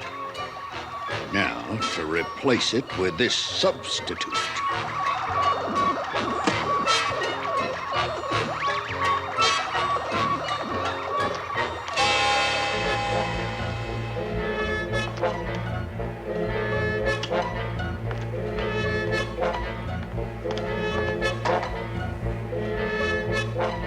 Done.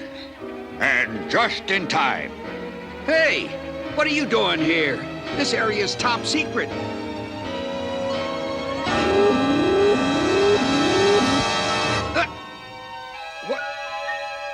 What am I doing here? The secret launch codes for the space platform. I need them.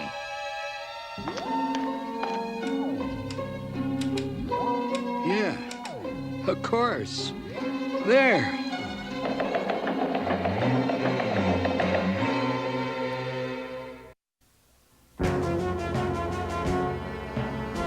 Goron to Dr. Doom. Goron calling Dr. Doom. The secret launch code is AX4.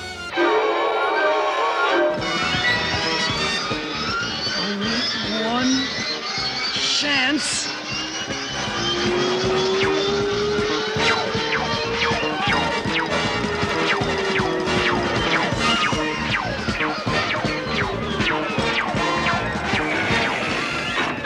Overload, overload, danger.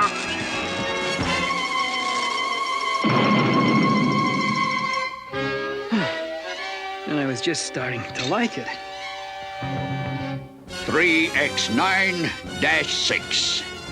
End of launch code. Connect this computer to the Defense Department Strike Force computer. We're now tied in with all Army, Navy, and Air Force computers. Now, every nuclear missile in the air, on the ground, and at sea is ready to launch in 5 minutes.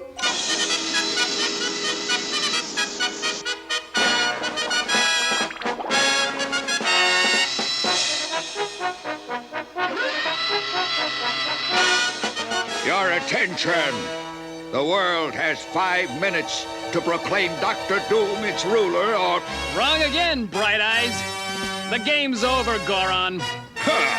I've just programmed in Dr. Doom's code word. The only word in the universe that'll stop the missiles.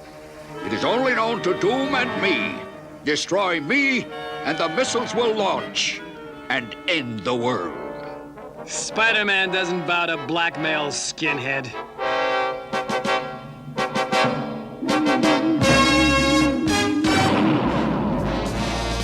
You need glasses.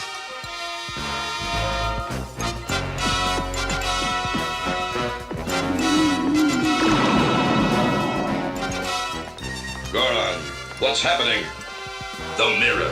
Get to the mirror. Prepare to teleport the guidance system. The relay satellite will be in position in 30 seconds. Hurry.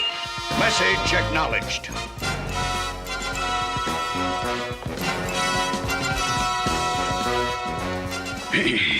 The solar mirror.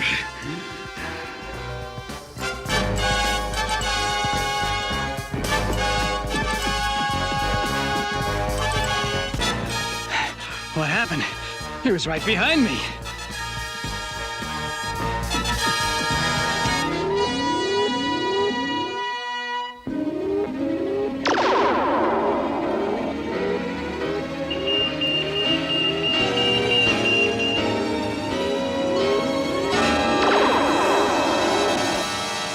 I did it.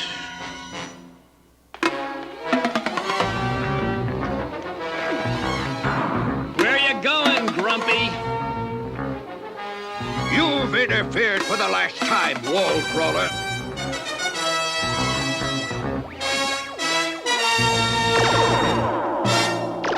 No!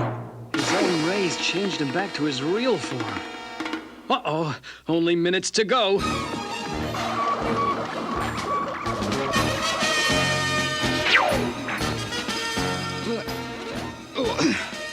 What's...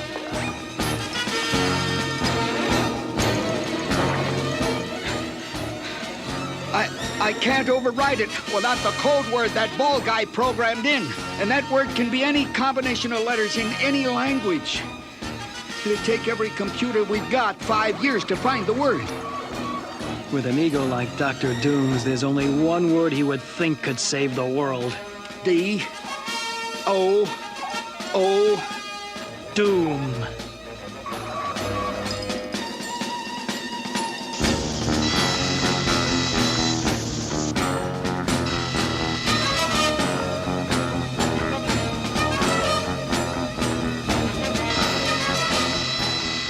It worked.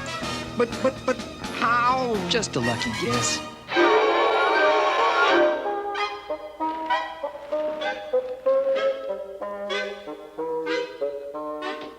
It's like this everywhere, JJ.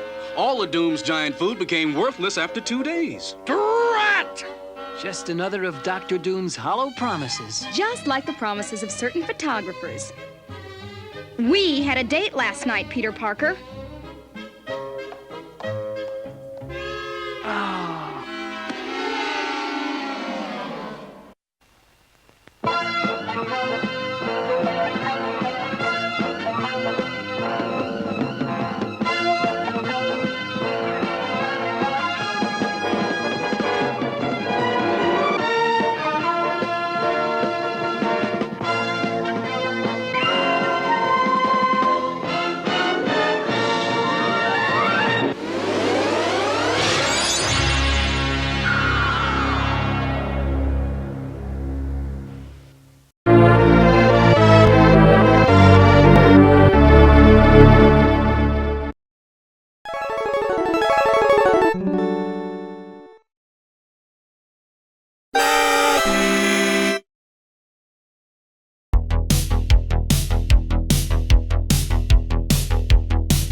Christmas, we'd like to offer you something you'll find here all year round. Our best. Now Taco Bell has a great deal for everyone who's put in a tough year. A double beef burrito supreme and a medium Pepsi for just $1.99. Sure beats cookies and milk. Yeah! And now, these messages.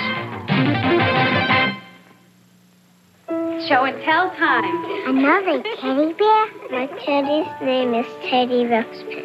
He talks, he tells stories, he... 4 batteries not included. Hi, my name is Teddy Ruxpin.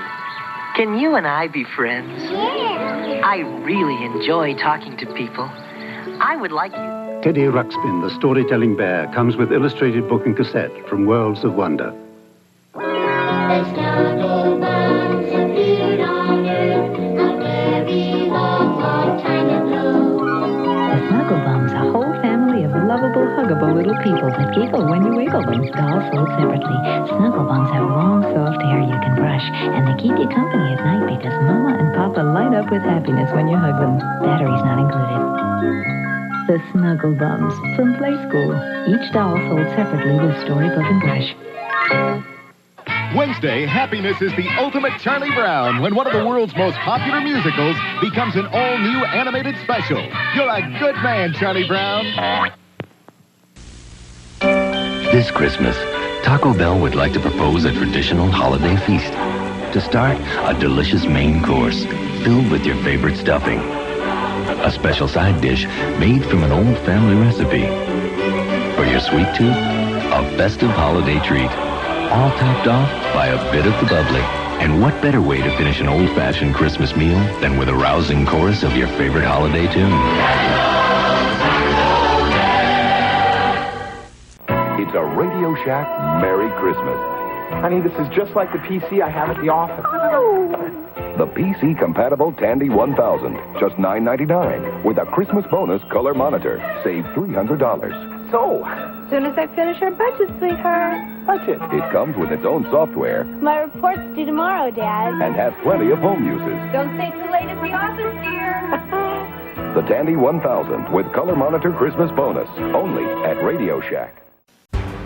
After years of peaceful existence on the distant planet Valoria, Questar and his people were forced into battle.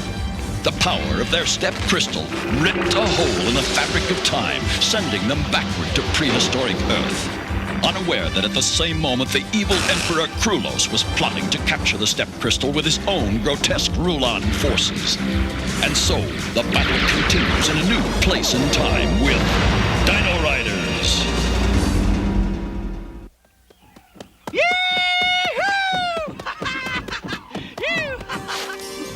Atlas, you make flying a piece of cake. Let's show them our new stuff, loop-de-loop. Perfect. Now roll out the barrel. I couldn't have done it better in a souped-up hovercraft. Are you paying attention down there? We're with you, youngster! Wow, I wish I was with them. That looks like a blast. No offense, pal. It's just that Youngstar's incredible. You haven't seen anything yet, lad. What's this? Over. Look, Serena, no hand. Impressive, Youngstar! Wow, look at him go. Cool. But not too bright. We haven't completed stress testing those new saddles, Youngstar. Ah, don't be such a wet blanket, Arrow. I could stay up here all day. Whoa! Oh! Youngstar! Hang on, Hotshot, we've got you! Stick around, Youngstar. We'll give you some real flying lessons! Youngstar, that was amazing. Arrow saved your life. He's the greatest, isn't he? Big deal. I could have done the same for him in half the time. I heard that, Youngstar! But don't worry, you won't have to. I know what I'm doing. Uh-oh, what's that? Is that thing as big as it looks from up here? Bigger! That's the biggest pteranodon I've ever seen!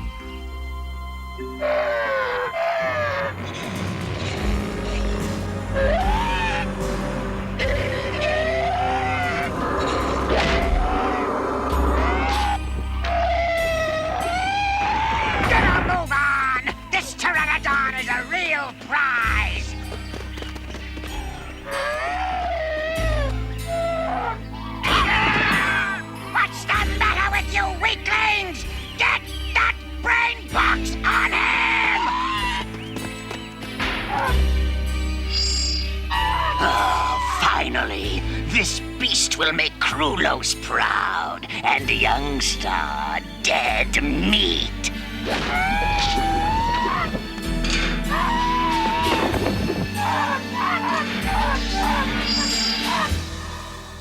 Welcome, all of you, to Dino-Riders Flight School. Now, the day may soon come when our best defense will be our air support. Ace, I don't see why we're wasting our time with this fancy-schmancy air stuff. Just give me a good, solid Torosaurus to strap my pants to. I'll make mincemeat out of those roulons. This flying stuff is for the birds. Gunner, we're not asking you to become a pilot, but a little familiarization with flight equipment and tactics just may come in handy someday. Gunner, why don't you give me a hand with this demonstration?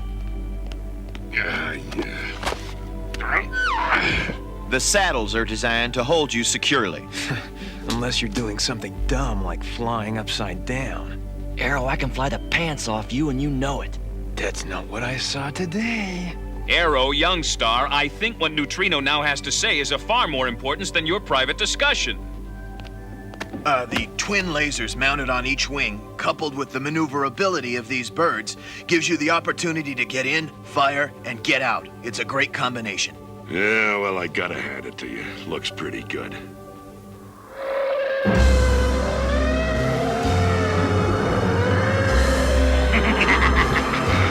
With these flying beasts under my control, the Dino-Riders are doomed. I am losing patience with those sniveling Dino-Riders. I have developed a plan, Lord Krulos. Allow me. An attack from two sides would surely leave the Dino-Riders weak and confused. No, Rasp. I don't want the Dino-Riders weak and confused. I want them destroyed. And for that, I need to attack from the air. But for an air attack, we would need...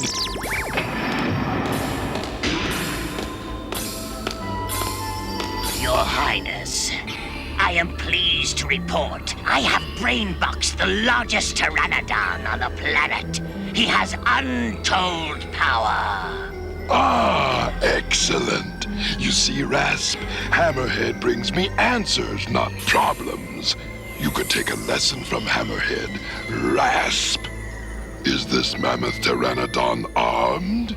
It is being done as we speak, my lord, but there is more. My men have scoured the planet. They've captured all the other pteranodons we could find. Hammerhead, prepare your troops for a demonstration. I want to see what my new Air Force can do. Consider it done, Lord Krulos. Consider it done, Lord Krulos.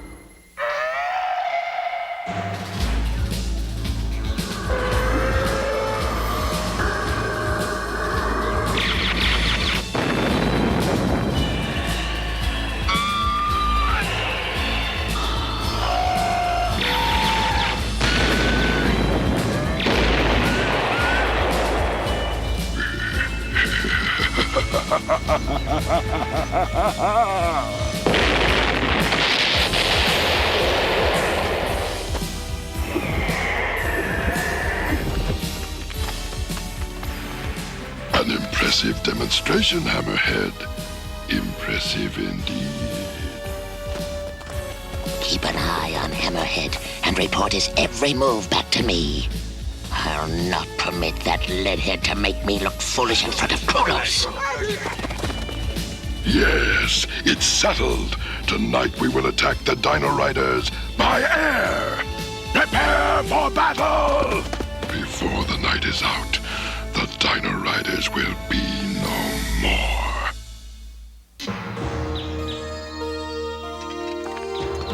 How's it going, lad? Oh, hi, Ace. My pterodactyl and I are going out to harvest some fruit from the trees. Our supplies were getting kind of low. Terry?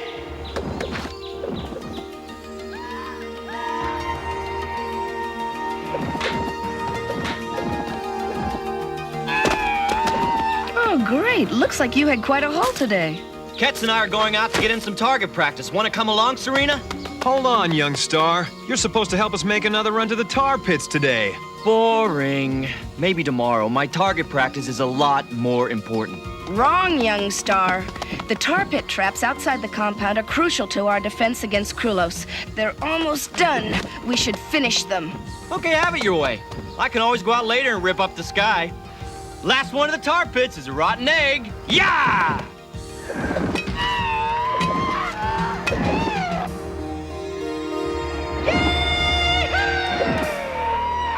Who knows, old pal? Maybe we'll get lucky and surprise some slimy Rulon search party. Happy hunting, young star! Thanks! Thanks a lot!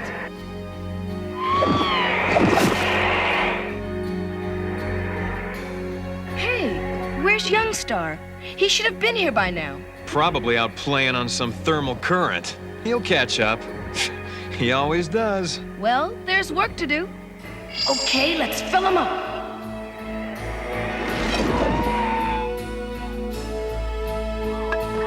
All of this for a lousy bucket. Wait, I got an idea. Got it! Okay, buddy, let's make up for lost time. Here we go!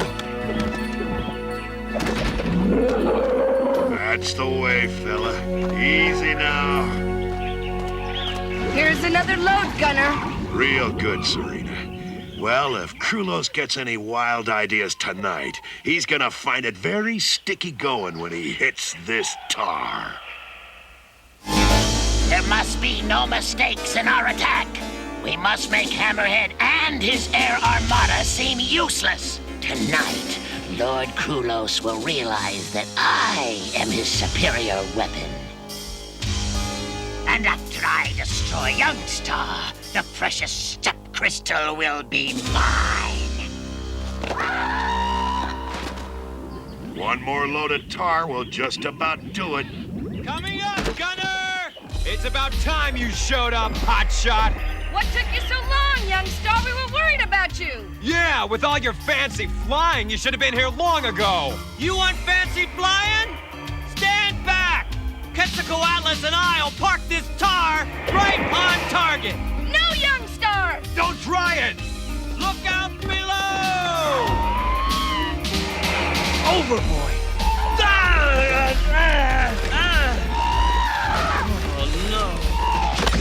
A great idea, young star. You really get into your work.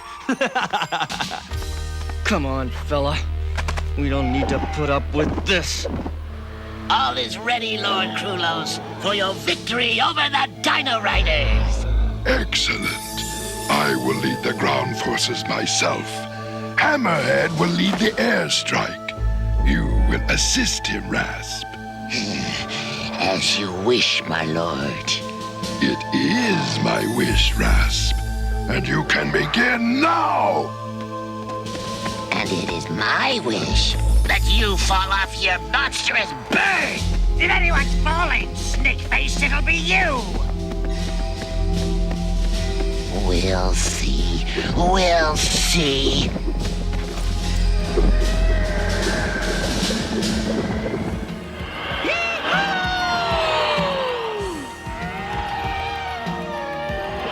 Oh, I'd like to see Arrow do that, huh, fella? Hey, let's try a little low-level flying between the red rocks and the sulfur pools.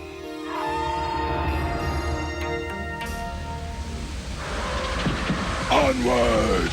We will crush the Dino-Riders once and for all!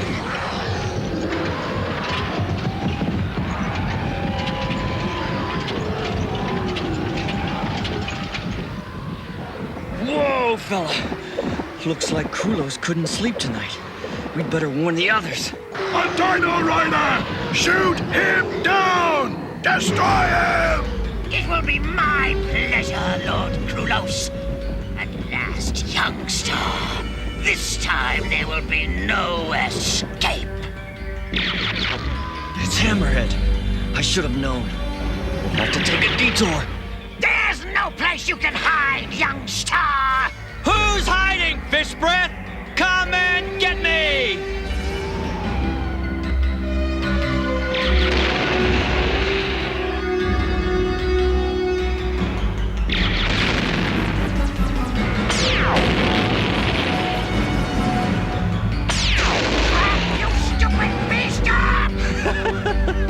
Well, Hammerhead ought to be more careful where he's flying. Now, let's see about getting back to camp before Krulos. So long, Dino-Rider! Forever!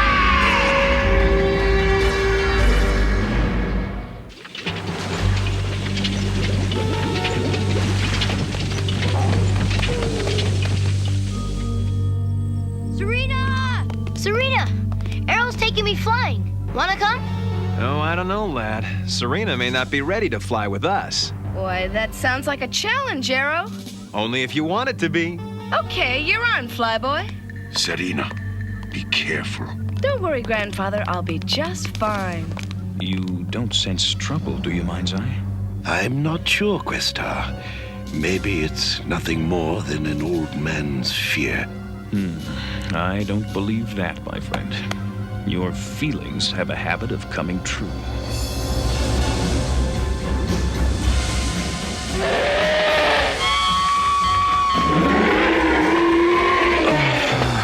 What's that? I hope this is only a nightmare. Only one way out of this mess, fella. The Dino-Rider camp is dead ahead! Attack! Attack!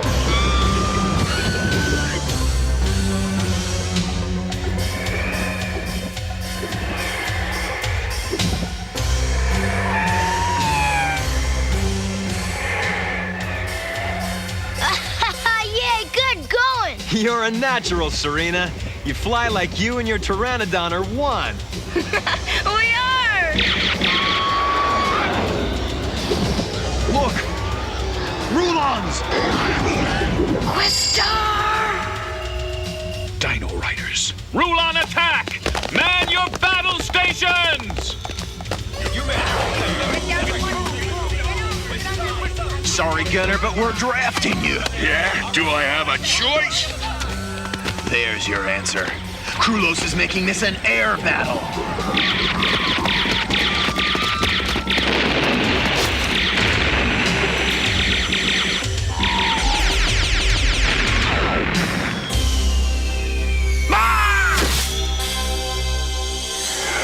Next time, pick on somebody your own size.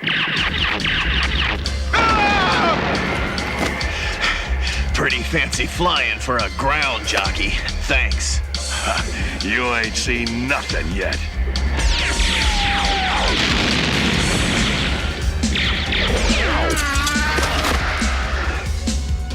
Now that was fancy flying and shooting.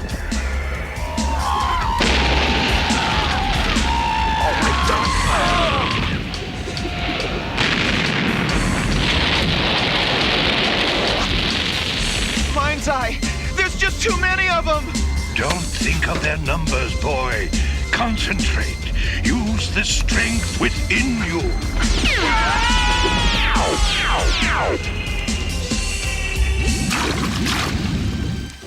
I did it! I did it! Thank you, Mind's Eye. Just believe in yourself, my son.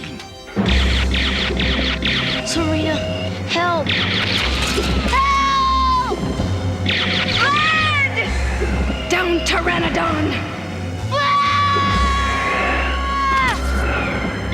This guy just doesn't give up. Hold on, lad. Play dead, Pteranodon. Another Dino-Rider bites the dust! You're safe now, lad! And so is my pterodactyl. Thanks, Serena! Victory is almost mine! I can taste it, and it will be all the sweeter knowing I've destroyed Questar! Destroy him! Krulos. Maybe I should make things a bit sticky for him. Move to the tar pools, Doc. Hey, Krulos! Don't hide in the jungle like a coward! Face me! Coward! Watch your words, Questar, for you'll be eating them soon enough!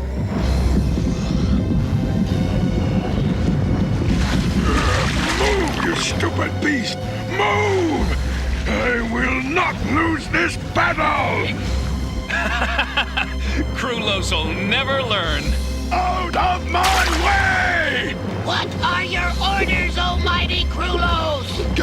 No step! I will not leave here without it! Consider it done, Lord Krulos. Beware, Questar. I will have my vengeance! Move, you stupid animal!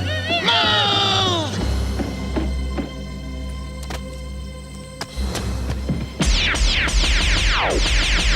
Questar, I sense the step is in danger.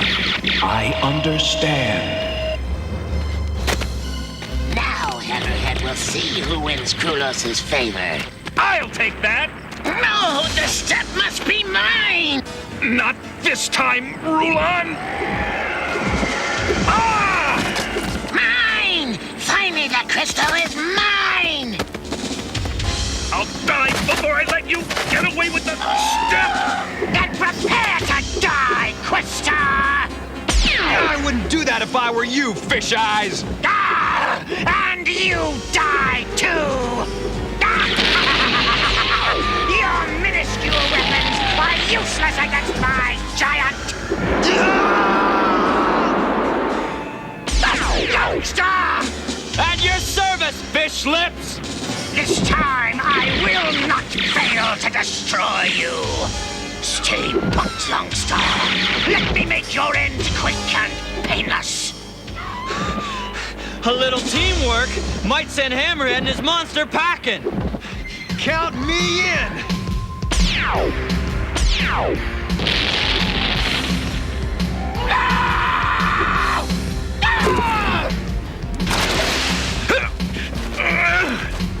What? Oh, no!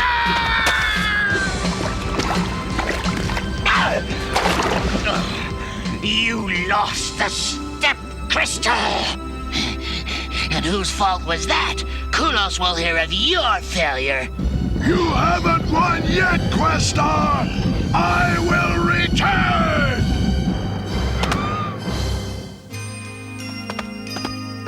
Not bad flying, young star. You're pretty good yourself, Arrow. Gunner, how about joining the test pilots? We sure could use you. Yeah, thanks anyway. I'm sticking to four-legged dinosaurs. Yeah, and leave the flying to the likes of him.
Christmas.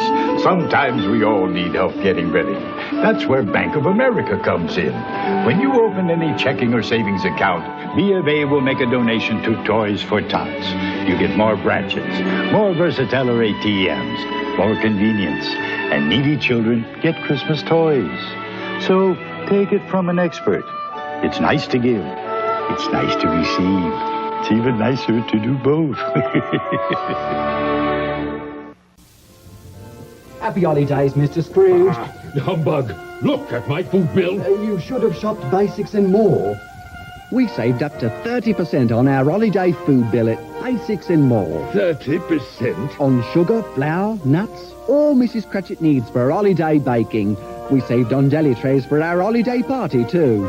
I could have saved up to 30% at Basics and More. Money isn't everything, sir. It isn't?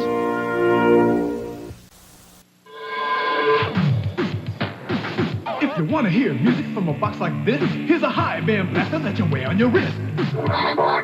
high band blaster. And would you look at this watch? Who would ever know? It can change into a robot radio.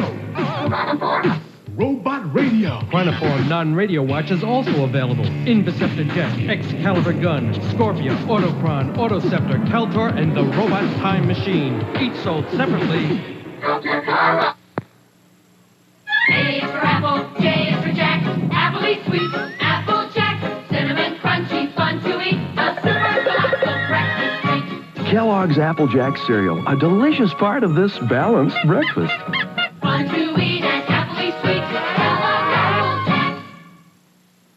Never before in this galaxy, free Starbots. Star travelers you transform and put together. One free in Applejacks. This is RoboCop. Drug lords are launching weapons of terror. We must fight back. Your telephone is linked to my weapon system. Call now to activate. Dial 1-900-820-8888. Terminate the evil forces, and you could win the RoboCop Game Boy. Our grand prize winner receives the official RoboCop pinball machine. $1.50 the first minute, 75 cents each additional minute. Callers under 18 get your parents' permission before calling. Touchtone only. Crush these creeps now. Detroit, the near future. Officer Alex J. Murphy and his partner Ann Lewis fight to rid the decaying city of the criminal element which infests it. After being mortally wounded in the line of duty, Officer Murphy is outfitted by OCP with bulletproof titanium robotic parts and with computer-enhanced motor and sensory capabilities. He has become the ultimate super cop, RoboCop.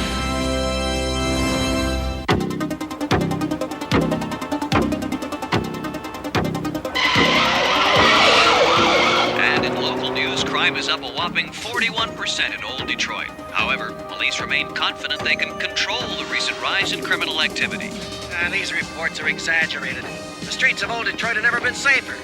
In fact, So, until things cool down out there, we suggest you keep those doors and windows locked.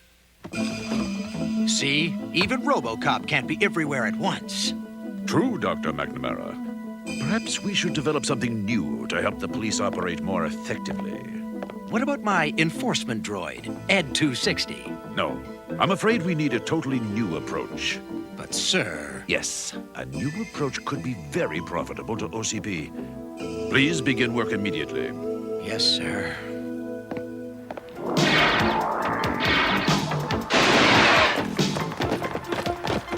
Come on! Move it! Move it! Move it!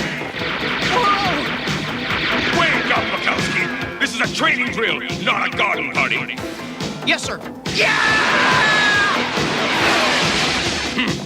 205. Not bad, man.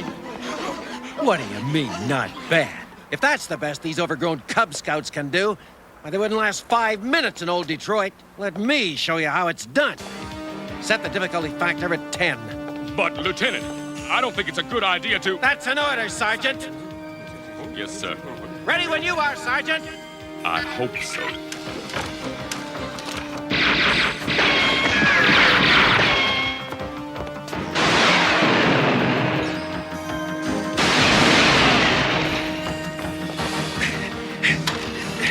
Oh, I know you don't. Did you see that? Keep your eyes open, kid.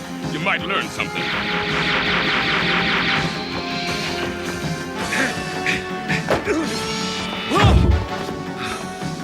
Getting careless in my old age. Better take the detour.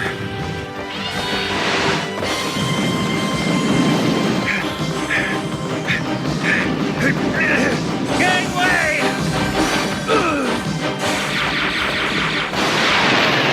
Bullseye! Unbelievable! That was a new course record. Not bad for an old codger, huh? Hey, look at that! It's RoboCop!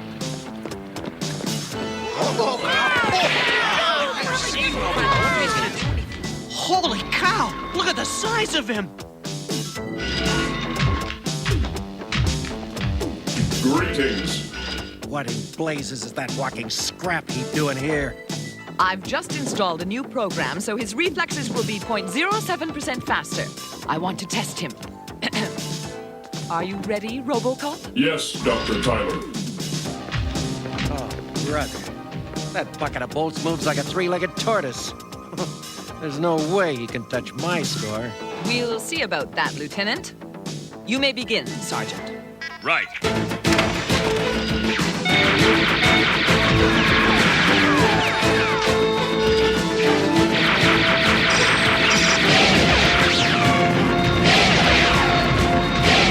That bucket of bolts has some pretty good moves, Lieutenant.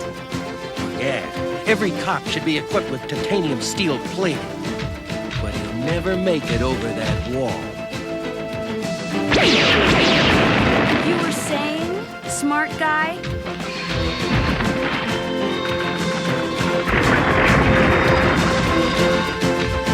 All right, go, Robo!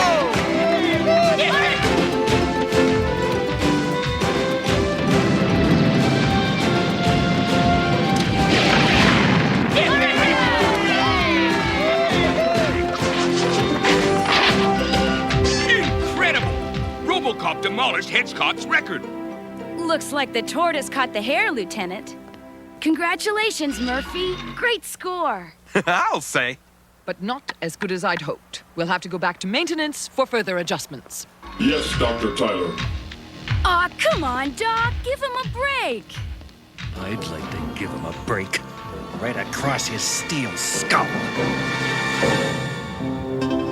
No! Look out! Pardon me. Sorry.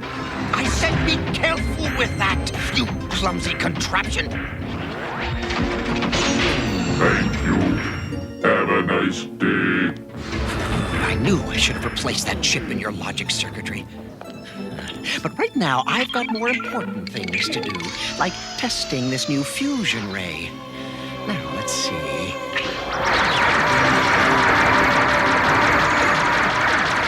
I'll add this to my new design. Whoever wears this robotic suit will be unstoppable.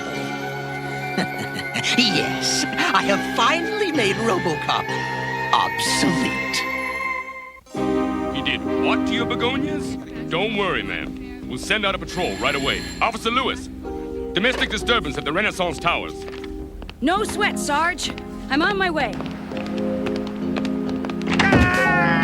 Oh, I'm sorry, Lieutenant. Why, I ought to report you for this, Lewis. But I might be persuaded to forget this incident if you dump your pneumatic partner and step out with me tonight. Lieutenant, I'd be happy to go out with you. When pigs can fly. Someday I'll show her who's the better man. And it isn't that clanking cyborg. Come on, partner, let's roll. What's that again? A payroll heist at Granny Johnson's bakery? I'll get someone right on it. I'll take that call, Sergeant. Come on, man, let's move out. This is the police. Come out with your hands up. Stay back. You try and move in, the old lady gets it. Well, I never. You men hold the perimeter. I'm going inside. Didn't your mother teach you to respect your elders? And just look at those clothes. No wonder you can't get a decent job. You're beginning to get on my nerves, lady. Drop it, punk. Police! Oh, no, you don't.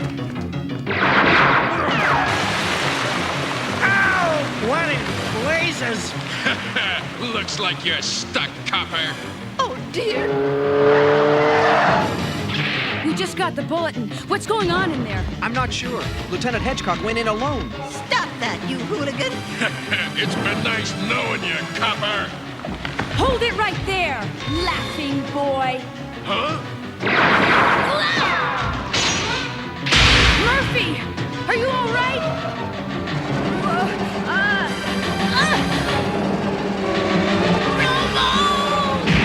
Murphy! How do you like that? Got both you and RoboCop with one shot.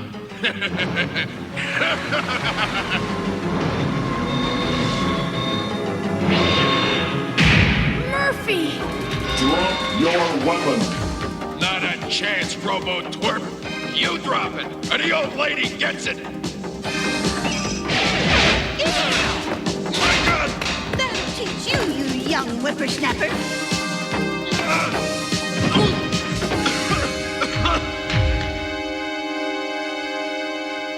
Hey, man! I give up! What's the matter, molasses head? All those sweets giving you a toothache? RoboCop's the only pain I got. That titanium tinker toy butted into my operation and stole my arrest. You just want to make me look bad, you reckless robot. Hold your horses, hotshot. Murphy's simply doing his job, like a good cop. You're just jealous he's more of a man than you. More of a man than me? Excuse me. Dr. Tyler said she wants to run a few more tests. That woman's work is never done. I've had it with Mr. Buckethead. He's gotten in my way once too many times. If I had the chance, I'd pulverize him! Really? You bet, Doc. I've been waiting a long time to pay back that talking trash compactor. Well then, Lieutenant, I have a very interesting proposition for you. One that I'm sure you can't refuse. Excellent. Everything is ready.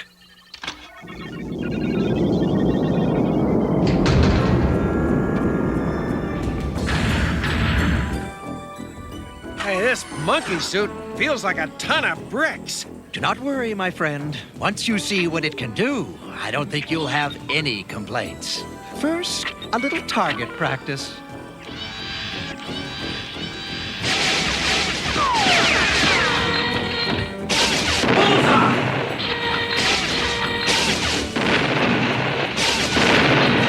That's what I call real shooting. Bravo, Lieutenant. Now let's see how good your reflexes are. No flying head screw's gonna make a fool out of me! Yeah! I'm a regular cowboy! You're much more than that, Lieutenant. Try engaging the jetpack. Okay, Doc. Hey, this is great! So what else can this baby do? Patience, Lieutenant. I have just one more test for you. N260. I order you to surrender. Are you kidding? Oh! Take that, you overgrown dump truck!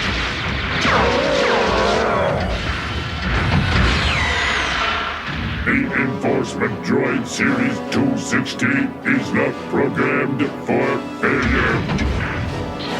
Always a first time! Not programmed for failure. For failure. For failure. RoboCop will never be able to match me. That's exactly what I'm counting on, Lieutenant. No problem, Doc. Because I'm gonna flatten that walking waffle iron for good!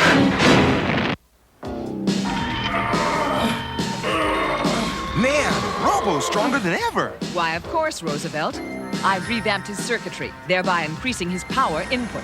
Uh-oh, something's up. Look who's here. Sir, is something wrong? Dr. McNamara will be unveiling his latest crime prevention device here. Huh. I wonder what that second-rate charlatan is trying to pass off now. What in the world is that?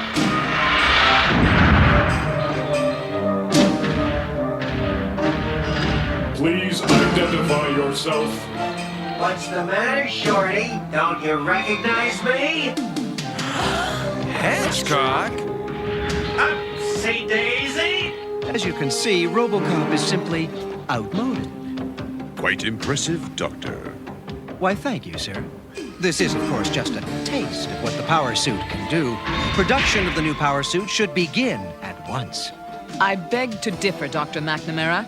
Nothing can compare to my creation. Hardly.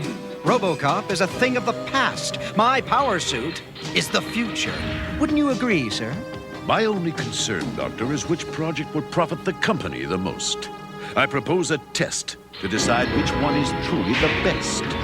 What do you say, Tin Man? Ready to go a few rounds with me? I am ready when you are. All right. Robo will make mincemeat out of that phony. I don't feel good about this, Roosevelt. If Hedgecock wins, it'll mean the end of RoboCop. The rules of this test are quite simple. The winner must disable his opponent. I have no doubt that RoboCop will prove to be the superior machine. I sincerely hope your boy has been taking his vitamins, Tyler, because my power suit is invincible. We shall see. Are we ready to begin? Yes, sir. Everything checks out A-OK. Then proceed with the test. All right. Wait to get my hands on that toaster head. I'll crush him. I must find Hedgehog before he finds me.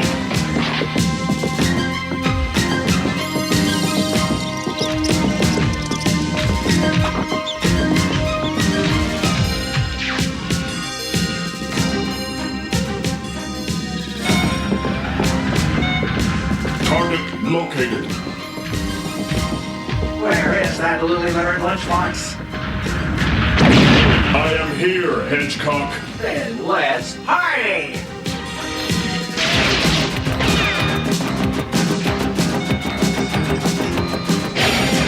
There's even tickle! Try this on for size, Lieutenant.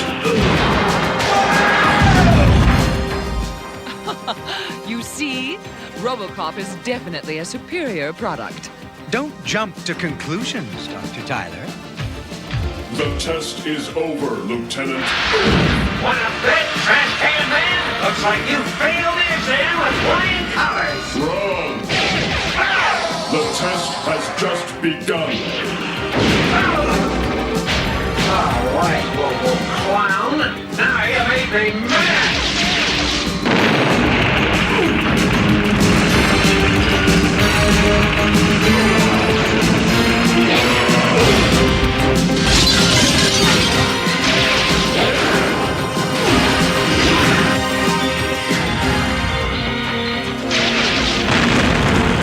Nothing to survive that! Hey, wait up, pal! Don't leave yet! The party's just started! Looks like I got a big one! Cannot let him win. Whoa! Oh! Come back here, coward! You can't outrun me!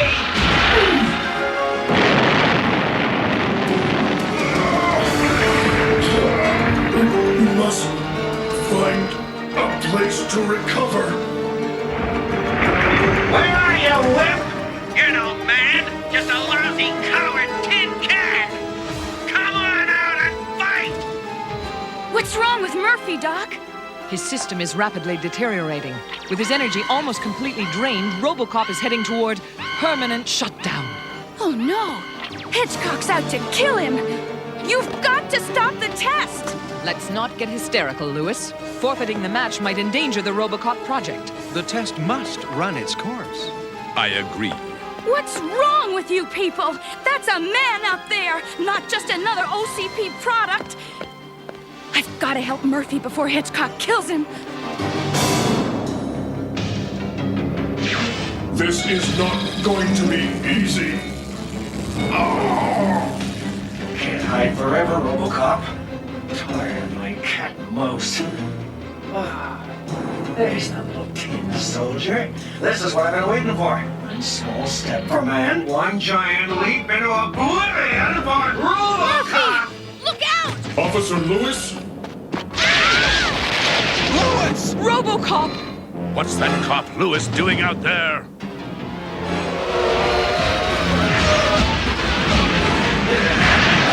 This is the perfect resting place for you, RoboCop. The junkyard! Lewis? No, it can't be. I've lost contact with RoboCop. I think we can begin power suit production now, sir. Indeed. Look, there! Over there! Something's moving! Lewis, she's dead. Or dying, I can't tell. System's faulty. Hedgecock, I must stop him permanently. Did you see it? I aced that sucker real good. No, you didn't, you idiot. He's right there. What the?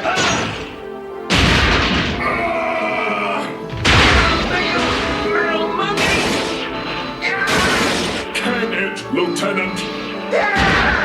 Oh, you're gonna kill me! You crazy robot! You can't do this to me! I got rights! I'm a cop! You're programmed only to harm criminals! You murdered Louis Hedgecock, and you're going to pay. Now!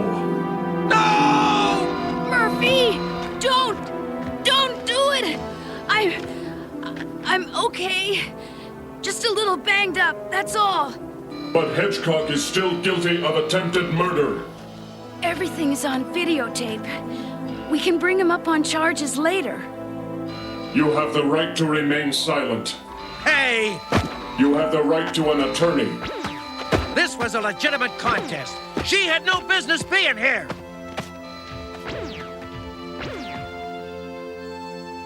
Congratulations, Dr. Tyler. Your cybernetic super cop is indeed a sound investment. Thank you, sir. Now, as for that videotape.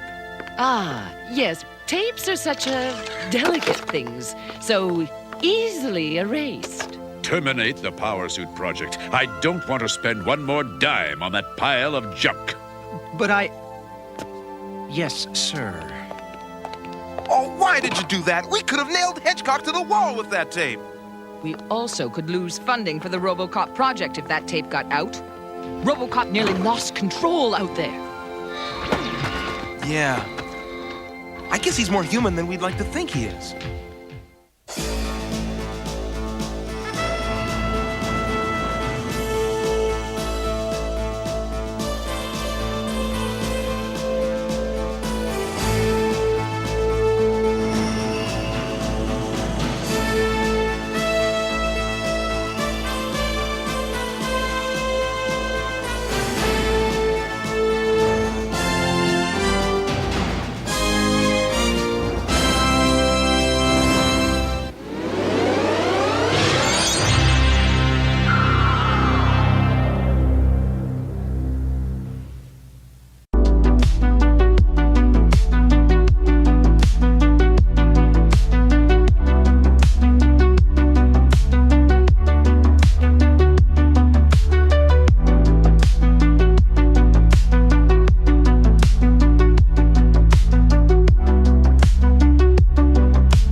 It's cold. Woo! What can I get you? Blueberry pie and Pepsi. Got it. Yeah. Thanks. Good song. Great song.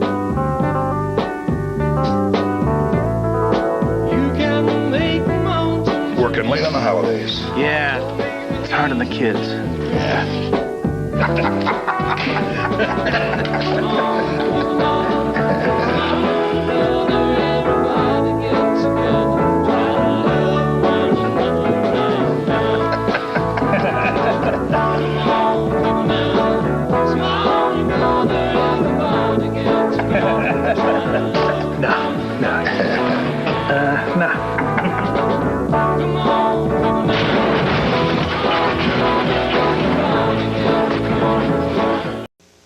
You got the right one, baby. You got the right one, baby. You got the right one, baby. You got the right thing. You got the right one. Everybody. Oh, Diet Pepsi. Baby, you got the right one. There's only one right one, baby. You got the right one, baby. With 100% NutraSweet. A new game is here for your Super NES Super Scope, so prepare yourself because this one fights back. Introducing Battle Clash. 10 levels where monster machines get totally in your face. Battle Clash, it's more than a game, it's a breakthrough. Have you been inside all day? Only on the Super Nintendo Entertainment System. Now you're playing with superpower.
Careful, Sonny. There's 10,000 volts of electricity in that fence. Whoa, hot stuff! I bet it's like impossible to bust into this joint. That's right. You'd have to knock out the main power generator to shut this place down. You mean like this?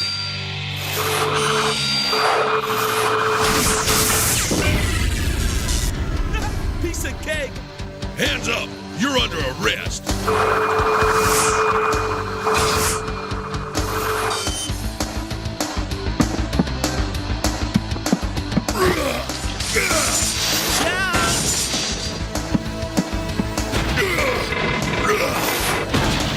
Now let's see.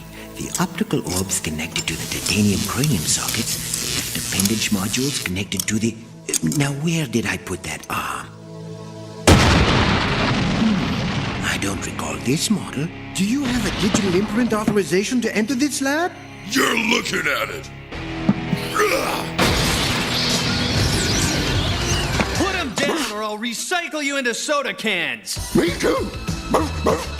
Well, if it isn't that goody two-circuits Mega Man. Step aside. It's time for Ring Man to do his ring thing.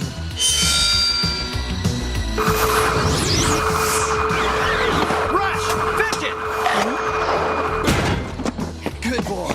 My turn to play ring around the robots.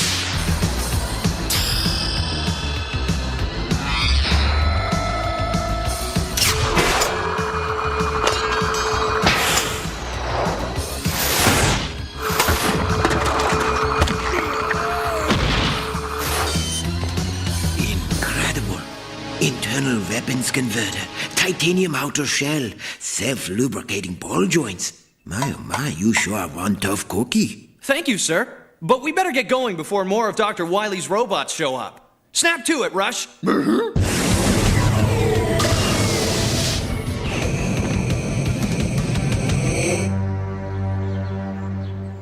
And I experimented for years in bionic genetics, and finally I found the link between life and the physical world. Rush, where's your manners? And now I'm ready to turn my first robot into a real human being. That's incredible, Dr. Petto. Absolutely incredible. Yeah, and I bet that's why Dr. Wily tried to kidnap you, to learn your secrets. But they're safe now, thanks to this brave boy. Actually, I'm not a boy, sir, technically speaking. Well, my lad, how would you like to be one? I could give you a life, since you saved mine. Gosh, sir, I never thought about it before. If you were human, you would thrill at the smell of a rose, feel all tingly inside at the sight of a pretty girl. It's a kind offer. but Mega is perfectly fine the way he is. Dr. Light's right. I'm really happy being a robot. Are you sure you know what happy is?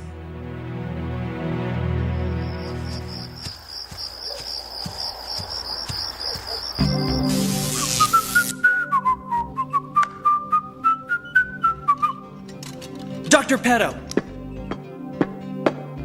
Will you make me human? Why, of course, my boy. In order to modify your life cell, I must shut you down, Mega. I'll take over from here, Dr. Petto. Now that you've served the purpose I built you for. I've done it. Mega Man will soon be my obedient servant. And my brother in battle. Now, to insert my telepathic mind link, with it, I can control his thoughts. The surgery was a success, Mega Man.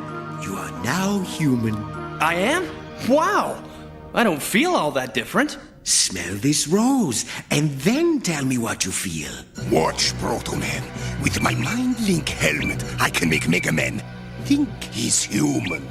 You feel all mushy and tingly inside. I feel all mushy and tingly inside. That's it, my boy. You've got it. I better go back and tell everybody the news. It's working. Mega Man is under my control. And when he carries out my plans to wreak havoc on the world, Dr. Light will get the blame.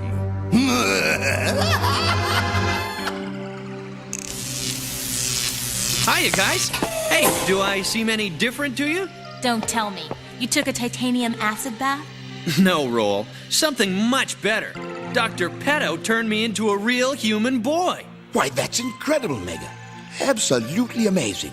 You must tell me what it feels like. Yeah, Mega, tell us. Do you feel all tingly inside or what? The satellite tracking system. It must be an emergency. Oh no! Dr. Wily's robots are attacking the Sky Tower skyscraper. Mega, you have to stop them. All right, now I'll show you what a real kid can do. You'll be proud of me, Doc.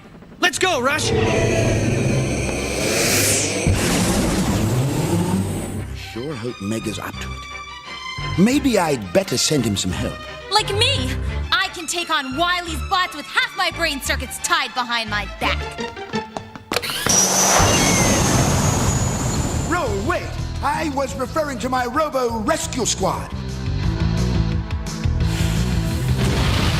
This is pre-recorded, reporting live from Main Street, where robots are invading the Sky Tower skyscraper. The police are unable to stop them. Fortunately, the building has been evacuated. But wait! Up in the sky! It's Mega Man to the rescue! Hey, step aside, Maggot Man. It's time for Crash Man to finish this job with his time bombs.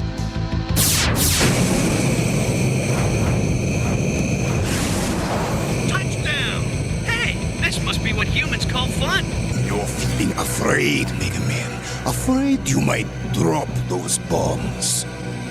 I better be careful. I wouldn't want to drop these bombs.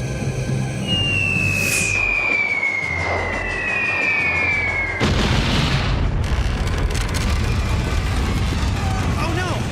I really blew it this time.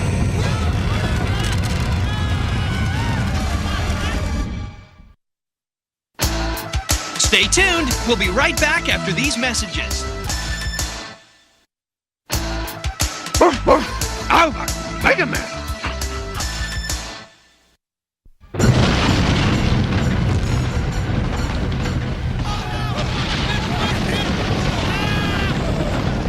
Panic citizens are fleeing as the Sky Tower skyscraper is shaken to its foundations, and it appears to have been Mega Man who caused the damage.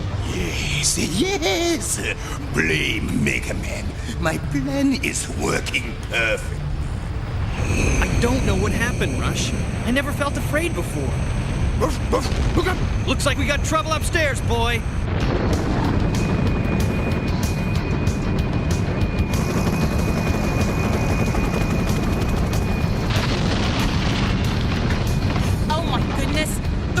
robots are actually stealing the building. Wait. Dr. Light's robo-rescue team has arrived on scene. Secure the building. Hey, wait for me! I'm armed and dangerous.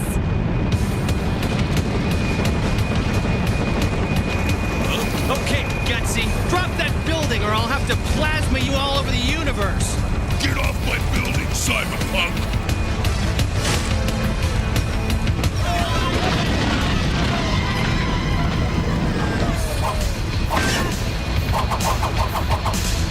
Happy landings!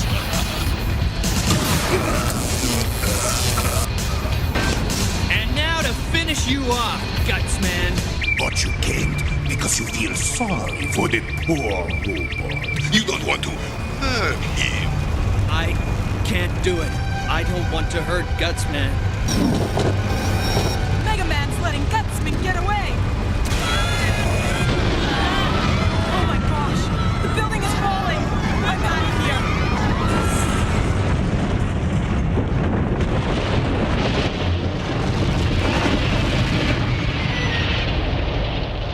Spider-Man! Mega, are you all right? I guess so. At least I'm not missing any parts. Tell us, Dr. Light, after this fiasco, why should our citizens put their trust in any of your so-called advanced robots? Why do I trust in this guy anyway? Well, you see, Thank you very much, Dr. Light. They say robots are only as good as their programmer. And in this case, it's just not good enough. This is Bree Ricotta signing off. Yes.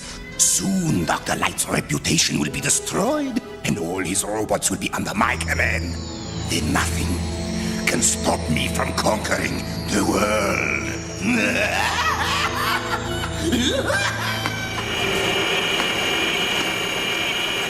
Luckily, I can recycle these damaged robot parts and make new ones for my rescue bots. I guess I let you down, Doc. Don't blame yourself, Mega. Failure is a human quality, but we humans learn from our mistakes. Am I one of your mistakes? Oh, why, of course not. You'll always be special to me, Mega. I don't know, Doc. My robot side tells me one thing, my human side says something else. Maybe I need to be one or the other. No, you're fine just the way you are, Mega. Mega? When do we get to the action part of your plan, Dr. Wily? Patience, my finely tuned machine. First, we need Mega Man to help us with our next step.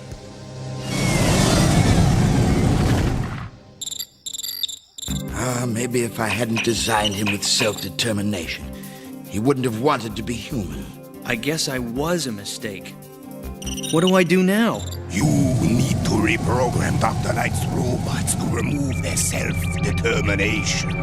I know. I'll reprogram Dr. Light's robots and remove their self-determination.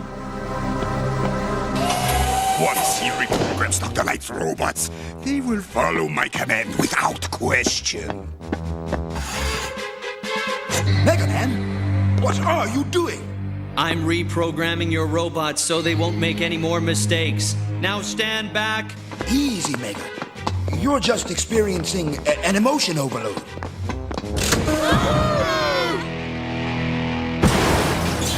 Stuff is in the trash compactor! Nice work, Mega. I need a clever boy like you to help me carry out my plans. Now turn on the trash compactor. Yes, Dr. Wily?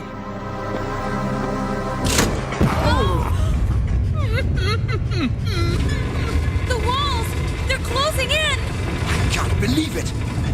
Mega's turned against us. Don't go away. We'll be right back after these messages. We now return to Mega Man.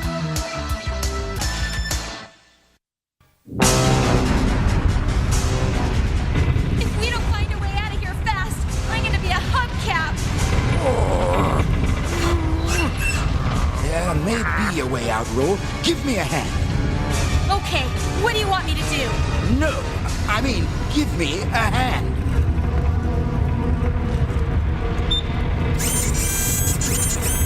can escape without lifting a finger, at least not our own.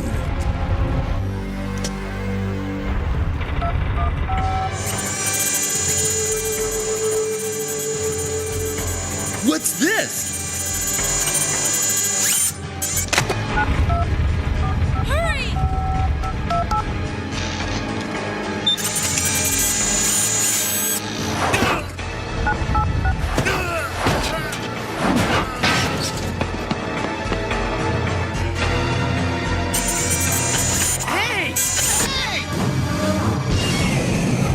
Don't let the prisoners escape!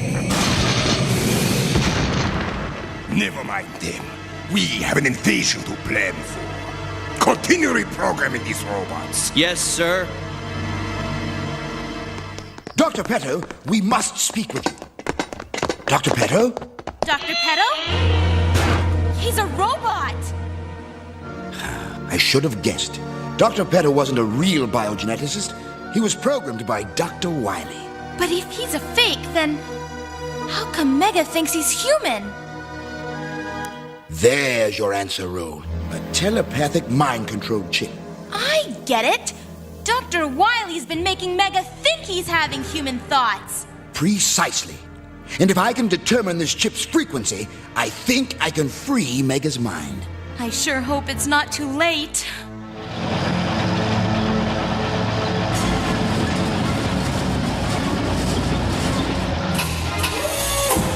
Thanks to Mega Man, my new robot army will parachute into the capital and take over.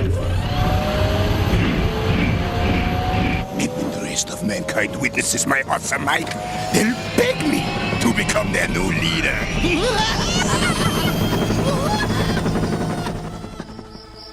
I sure wish Doc would hurry up with that mind helmet. I just know Mega's in big trouble.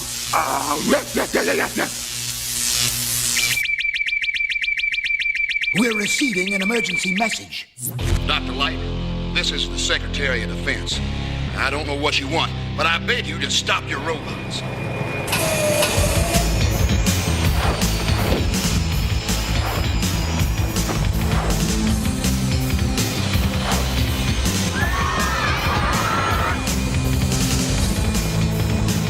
I implore you, Dr. Light, make Mega Man stop. Dr. Wily's taking over the government and making it look like I'm the villain. With Mega working for Wily, I'll have to handle this job. Come on, Rush! Let's kick some butt!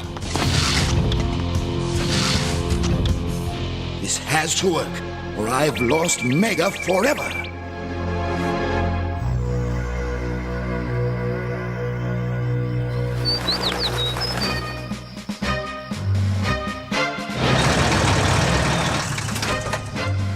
Stop or we'll be forced to fire! Bless them, Mega Man.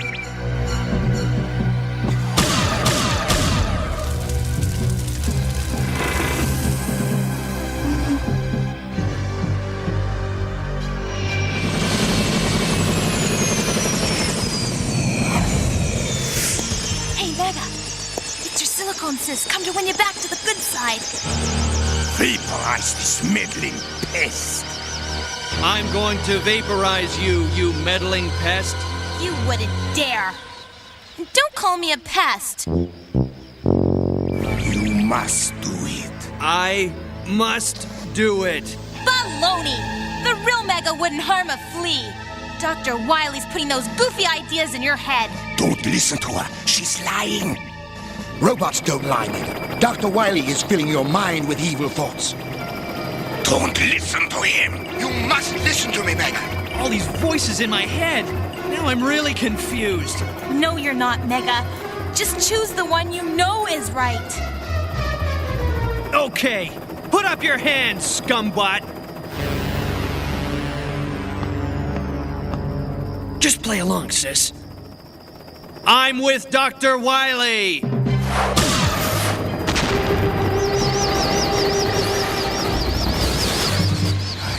The power of evil was stronger than that goody good guy stuff.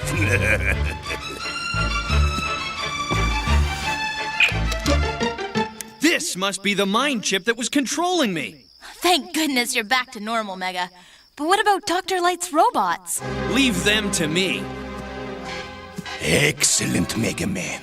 If all humans were as smart as you, I wouldn't have to bother with these nasty invasions. Yeah, it's good to have you on the bad side, Mega Man. All right, Magnet Dude. Give me 5. He's getting my powers!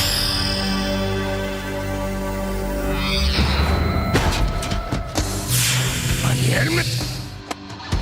I've been tricked! You can say that again, Doc! Attention all robots! Prepare to attack!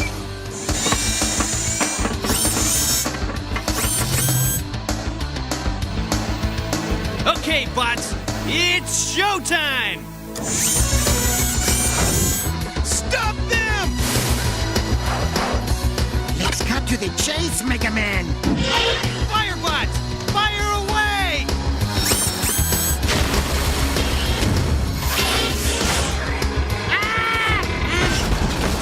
Time for a fatal attraction, Blue Boy. Jackpots!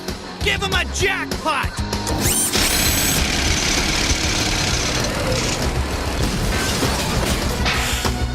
You're scrap metal, Mega Man. Welder bots! Torch him!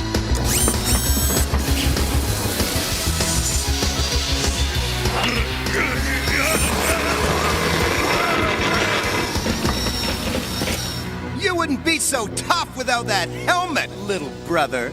You're on, Proto Man. Plasma power!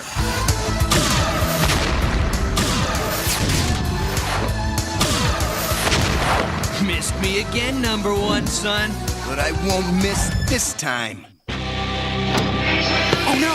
He's gonna blast President Lincoln!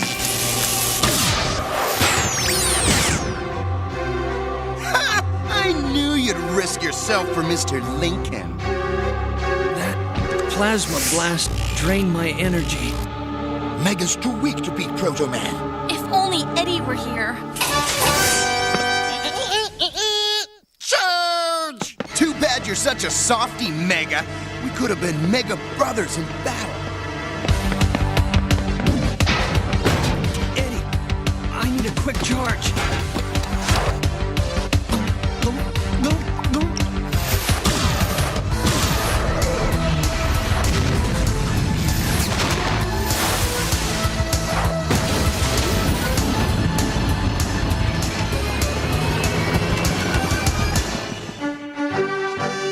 That's it.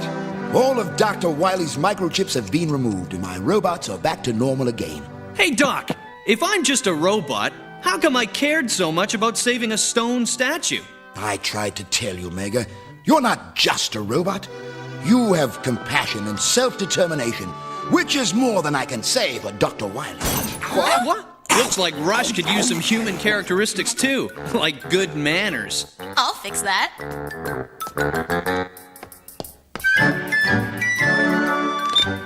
Rush, you are now the most well-behaved Robo-Pooch in the world.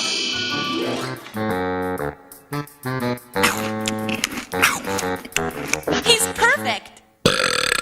I guess you can't teach an old robo-dog new tricks. Mega, Mega! Right back! Messages!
Clear, crisp, and bright.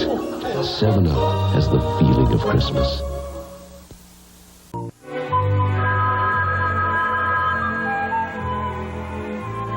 Hi, Santa. Hey kids, you can listen to a personal message direct from Santa Claus to you right now by calling 1-976-3131. He'll tell you a different Christmas story every day, and it's only $2, so ask Mom and Dad first. Then call 1-976-3131. Santa's waiting for your call right now, so call 1-976-3131.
Henry, stereos, computers, telephones as far as the eye can see. That's service merchandise. Something for everyone. It's for you, Henry. A better way to shop, a better way to save. Save now on the Compact Presario computer. It's compact quality and easy to use in an all-in-one space-saving design. The Compact Presario, just $1396.84 at Service Merchandise. Call for the store nearest you. Colonel William Guile, one of the greatest martial artists in the world, travels the global tournament circuit, using it to conceal his top-secret mission as leader of an elite group of international crime fighters known only by their code name, Street Fighter. The heroic man-beast, Blanca, hard-kicking fighting machine, Chun-Li,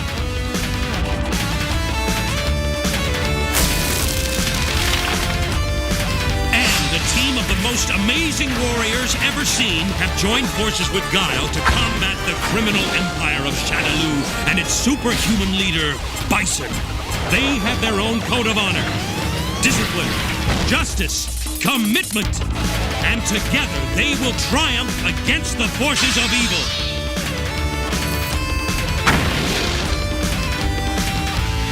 Street Fighter!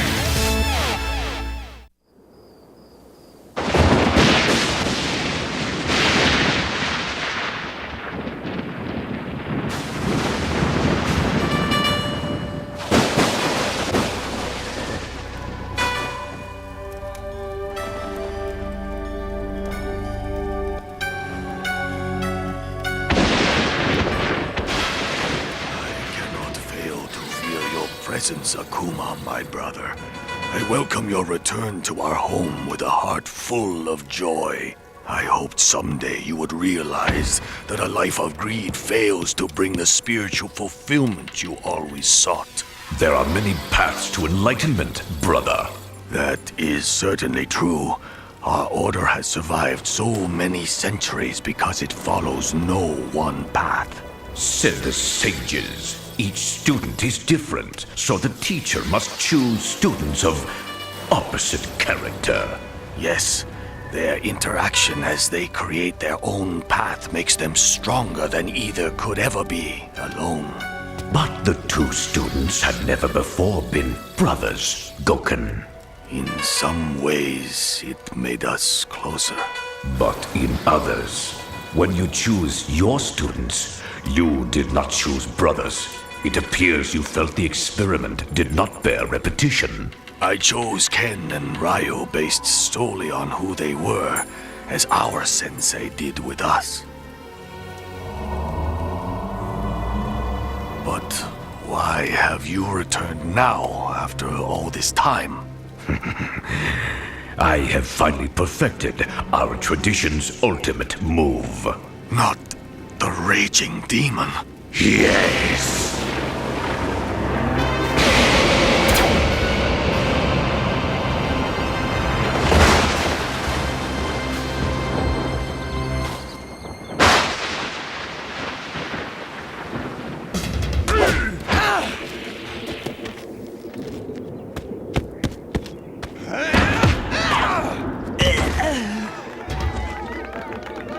Ken, you're not taking this fellow seriously. He's the village champion. Right! Give me a break, Ryu. I can take him with both hands tied behind my back. You just collect all my winnings. Yeah, 'cause the way the local babes are checking me out, I'm gonna need all that cash. Come on! We promised Sensei we'd visit him tonight. We should have been there by now.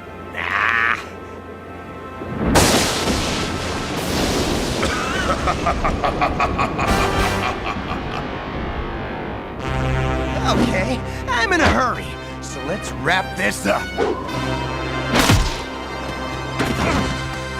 Ryu, what in the world are you... Hey, that's Sensei, Conan. I saw him falling. Students, Akuma, brother of your beloved Sensei, and within hours, undisputed champion of the world. Yeah, right. How could you have beaten him? Your master is a man, not a god. And any man can fall to a superior man. I am superior to all men. Oh yeah? We're gonna kick your tail from here to Thursday! Fool! I have mastered the martial arts you are still learning.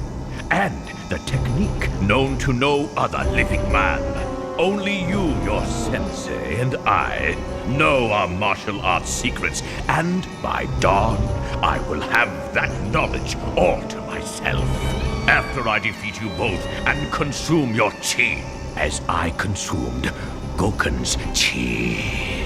What? That's impossible! As mere students, you may have until dawn to prepare for your final combat. We'll take you on right now, Akuma! We're not gonna cooperate with any plan of yours! You have no choice. No choice at all. Sensei, how could Akuma have done this? I was so certain he would change. So certain. So certain.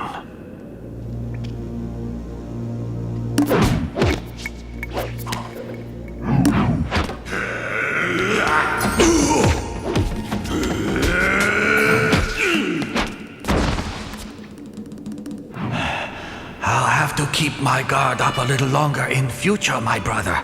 You make an excellent sparring partner. I cannot abide your sweetness and light, Goken. You know you don't mean that. We have been greatly honored, Akuma. Two brothers have never before been chosen to train together. Two brothers who are more different than any two strangers before us. And so we learn more from each other than have any two before us. I do not know what fuels the anger within you, but I can learn from it, as you can learn from me. I learn nothing from you. I do not want to learn from you. You're only fit to live in a monastery, but my domain is the entire world. The tradition has always brought the opposites together. I was certain in time I was wrong. He said he stole your chi, Sensei. Yes, he mastered the Raging Demon move. Raging Demon? I thought the Raging Demon was only a myth! Stealing chi is almost impossible, and stealing Sensei's chi? We have to take him back to his house. He needs the ancient medicines. He needs his chi. If we don't find a way to beat Akuma and recover it, our Sensei will surely die. Everything Goken taught us was to prepare us for this night, Ryu. He must have known this would happen someday. We can't fail him, Ken. Or by dawn, we could be dead. And Akuma could be invincible.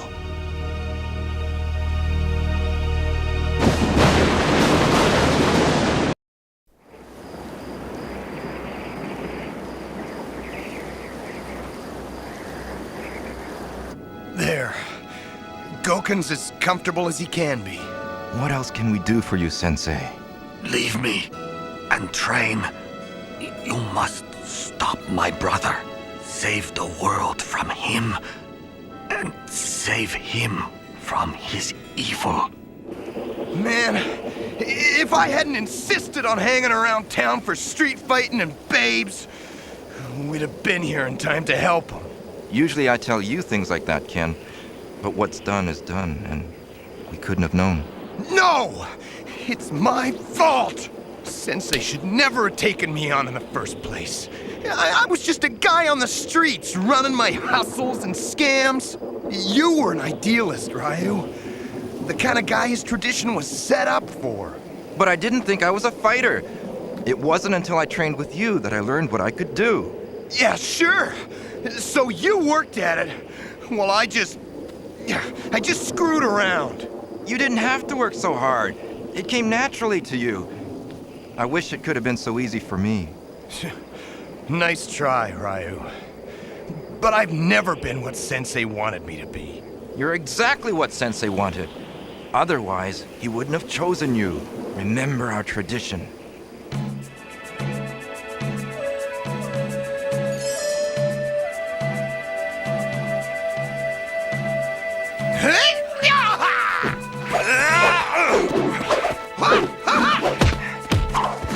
You're very good, Ken.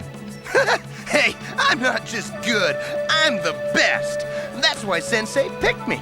Oh, well. Each day's training is but another step on the long road to mastery. A very long road if you keep losing to me.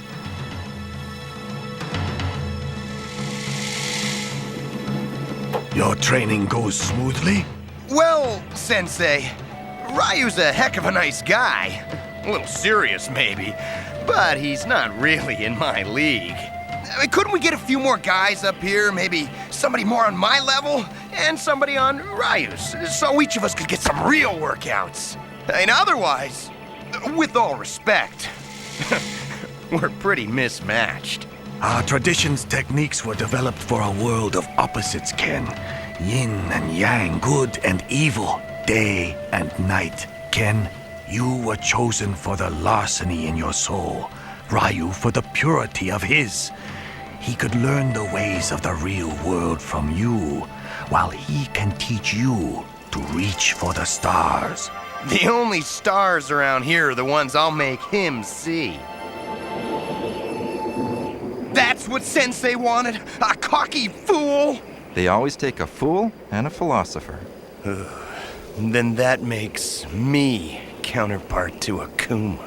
Oh, stop being a bonehead. Let's get started on our training. Hey, how's your arm? Where I kicked you? Hurts pretty bad, but I'll make do. I have to.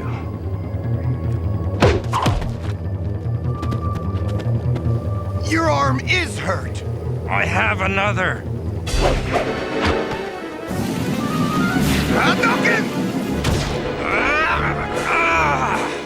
That's enough, Ryu.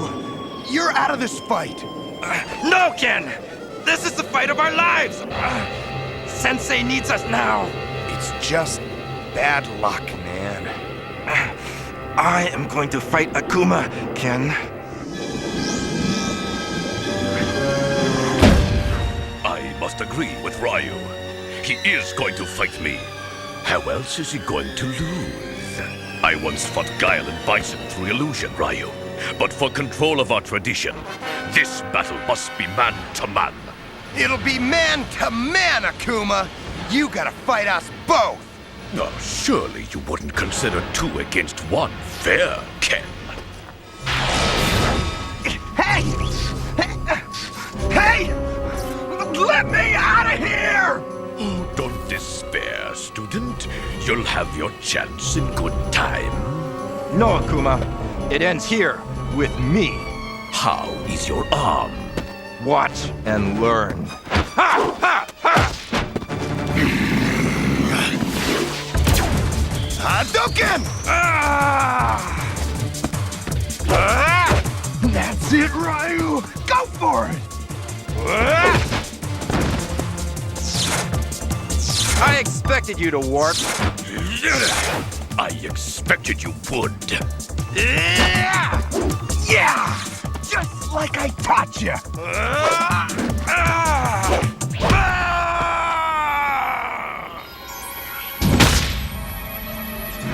Akuma!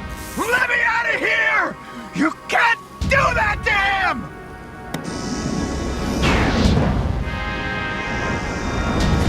Now your chi is mine! Your turn, student.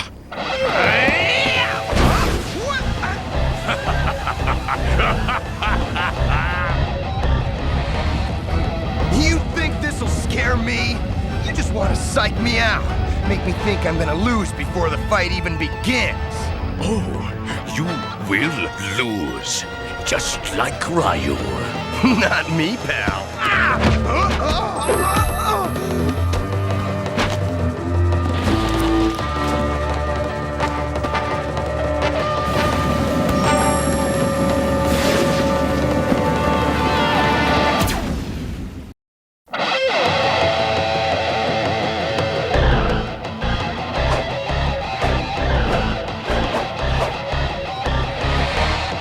Quick thinking, student. Well, I do my best!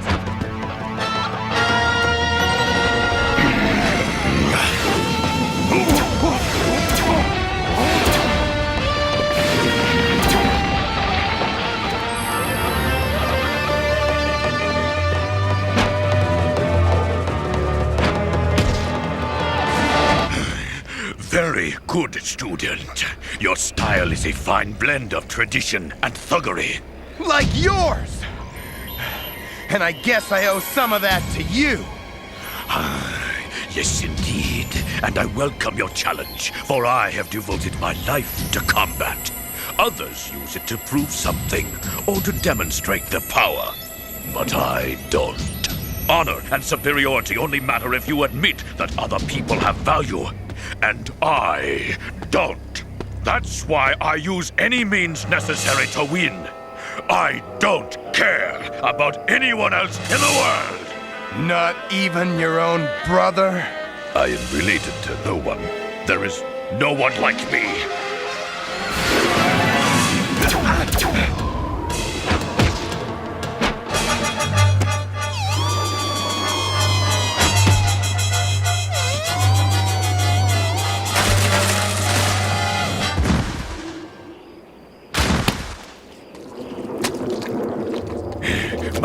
You are tough.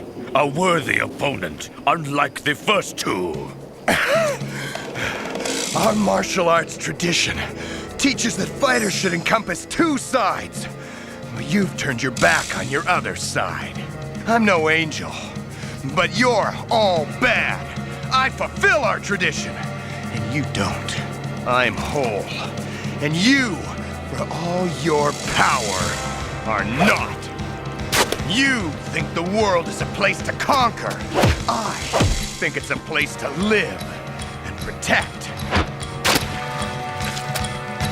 I can relate to your brother, my sensei, even if you can't. I can relate to my friend, Ryu. I can relate to people. It feels like the chi of the whole world is flowing into me now. Because for the first time, everything is focused through me, and I have you to thank for it.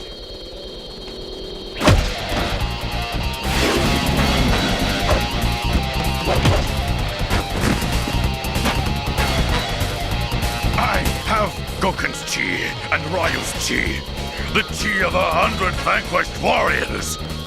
You have them, but they're not yours. They're stolen.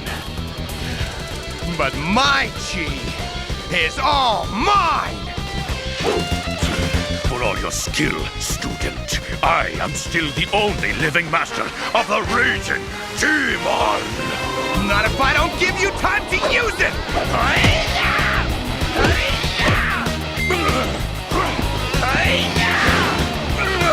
The flaming dragon punch!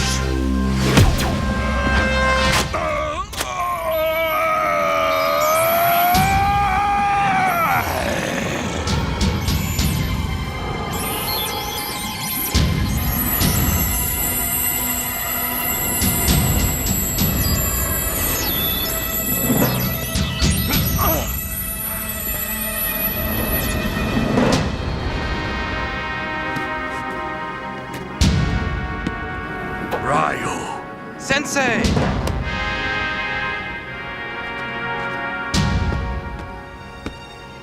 This isn't over, Ken. You've made a terrible enemy today. Your mouth is moving, but you'd be a whole lot more convincing if you were still pumped full of stolen chi. I'll steal more. Oh, no, you don't! Nuts! Ken! You beat him, Ken! You beat Akuma! You're everything I saw in you, Ken. A warrior who can justify the centuries of training which led to this day. A warrior who can walk between the dark and the light and not lose his way. You are the world's greatest warrior! You're a heck of a nice guy, Ryu, but a little too serious. Don't you see the difference in yourself? Well, I feel different. More powerful. I'll think about it later. Now, if you've still got my winnings from last night, buddy, let's get back to town. I am so stoked right now. I hate to think of those poor babes being deprived of me this way. You'll never change, Ken. You never know, buddy. You never know.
Merry Christmas.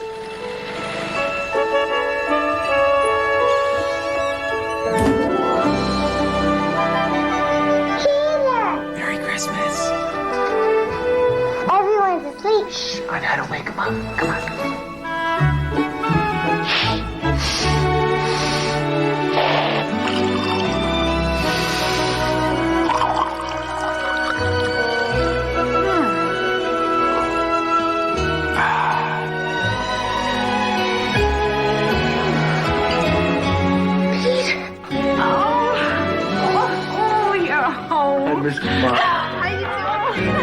Happy holidays from Folgers.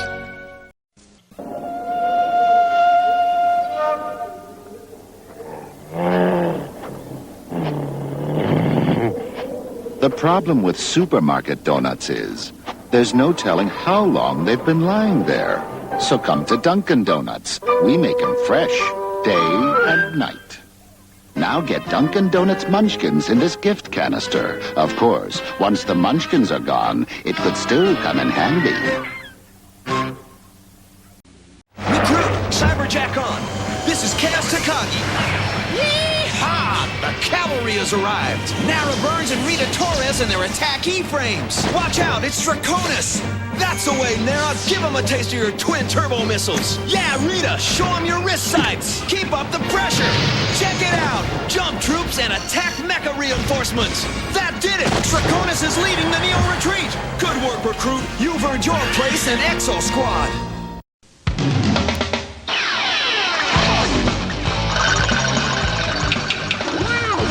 Okay, Dad, I just want to finish this game. Okay, Dad, I'm coming.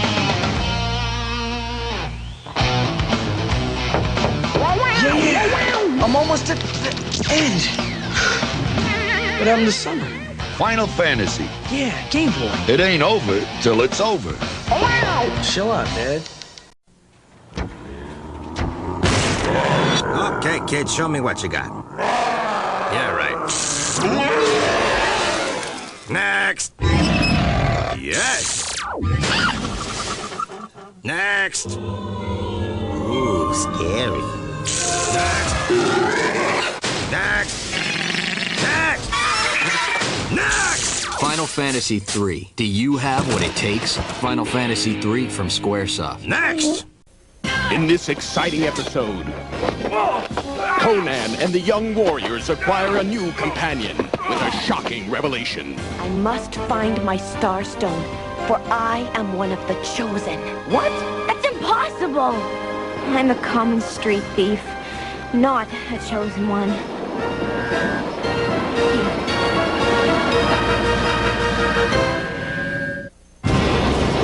In a time when there is great peril in the world, the barbarian Conan is called upon to protect 3 young warriors, whose destiny is to someday rule the land of Hyboria.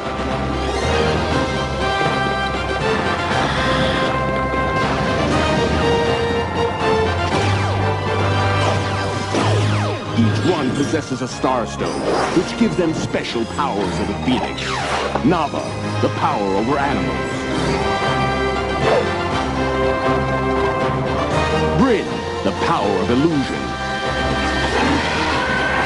And Dragon, the power of invincible art.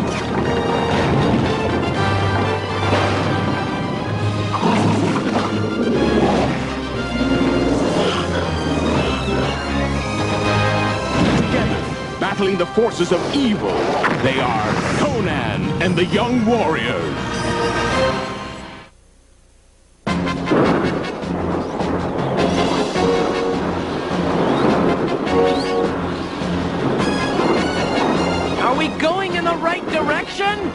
The ruins are another day from here. Straight ahead.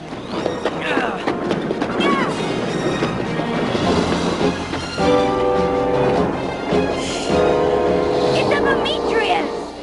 Conan, heed well. There is one who needs your help not far from here. The palace of Luxor is under siege. Aramis, the guardian of Luxor Palace, must be rescued. Can this Aramis not find aid from some other quarter? Are we now mercenaries, old ghost, to do battle where you send us? You must help him, so that the hand of fate may reveal itself this day. The hand of fate? Just once I'd like to hear him say, you'll find a hot meal and a warm bed and no danger. Do you hear that? Aye, a battle. There, to the west.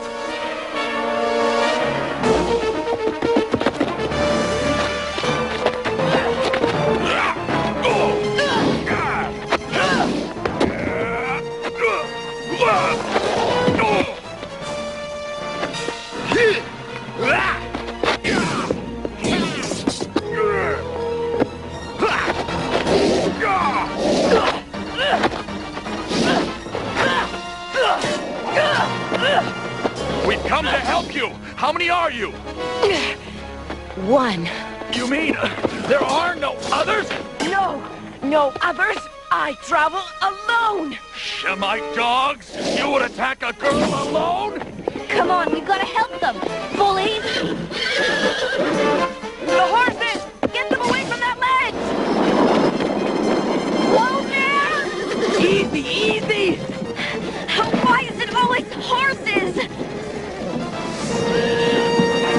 Calm down, you big baby! Bryn, you're frightening it! It's frightening me! Look out! Help me! Bryn! Let us end this battle, stranger!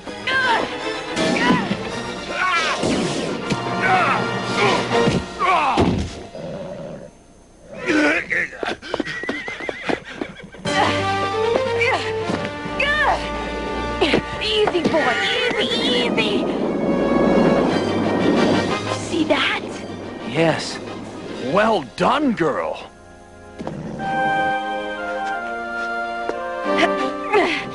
Well, did you all just forget about me? Guess I know the answer to that. Your horsemanship's outstanding. Who ever heard of a warrior who couldn't ride? Warrior? I am Conan. My companions are Dragon, Nava, and Bryn. My name is Tazara. Why did those Shemites attack you? My former guardian is under siege by the Shemites. I'm bringing supplies to him. Well, even a warrior of your skill could use an escort, and we're going as far as Luxor. But that's where Aramis is. Did you say Aramis? We were sent to help him. Tazara, if you'll give me use of this steed, I'll ride ahead to Luxor Palace and join the battle, while my 3 young friends help you get these supplies through. But I'm already so much in your debt. Then, we'll meet at Luxor Palace!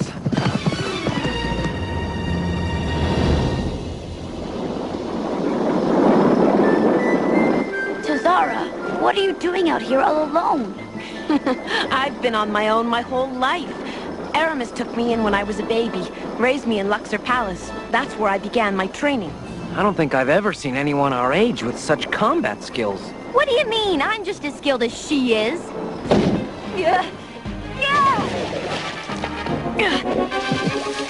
Here, grab my hand. Thank you ever so much. You were saying about your skills, Bryn?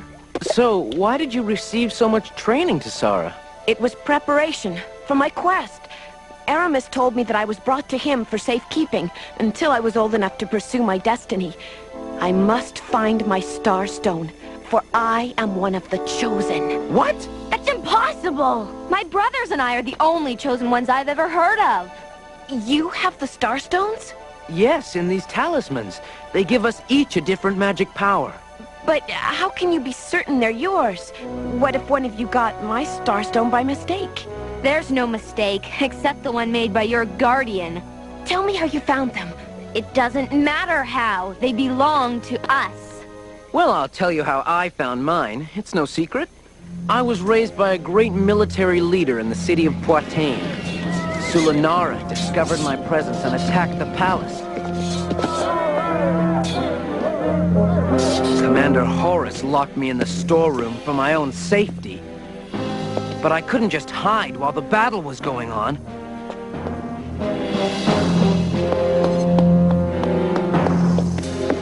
I don't know how, but suddenly someone else was in the room. It was a warrior, of a kind I'd never seen before.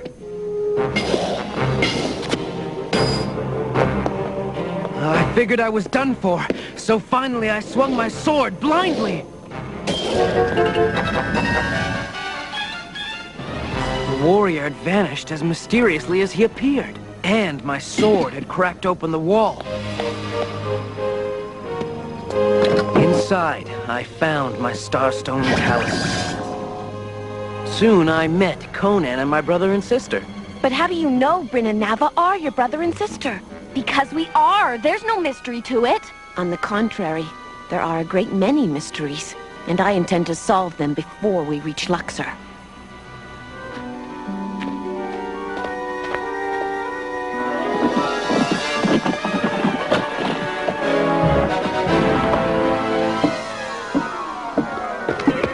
escape us now, barbarian! I didn't escape you last time. It was you who ran away. Well, try running from this! Crom.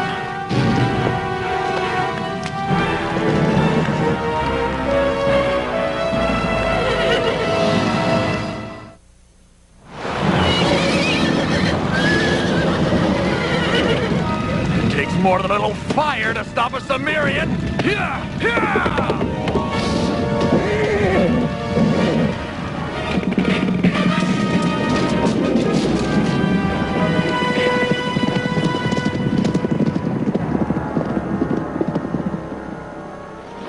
Dragon told me his story, Bryn. Why don't you tell me yours? She's probably embarrassed because she used to be a thief in Shadowzar. Pipe down, you little pipsqueak. Bryn, you're from Shadowzar? Yes, I grew up there. That's odd. Why would a chosen one be a common thief in the most dangerous city in the world? I don't think that's so odd. But what if there was a mistake? How could you live with that?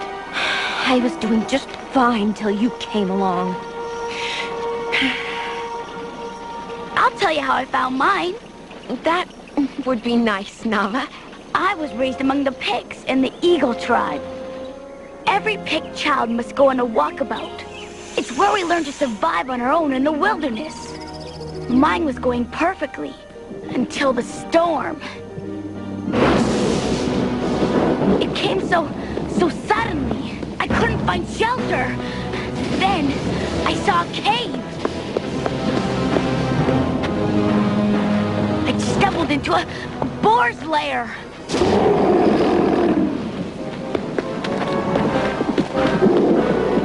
I'd been chased by boars before, but I'd never seen one as stubborn as this. There was nowhere to hide. I found that the tree was hollow. That's when I saw it. This chest. And inside, my starstone. The next morning, my teacher, Brujal, found me. I tried to show him what happened, but the boar's lair was gone.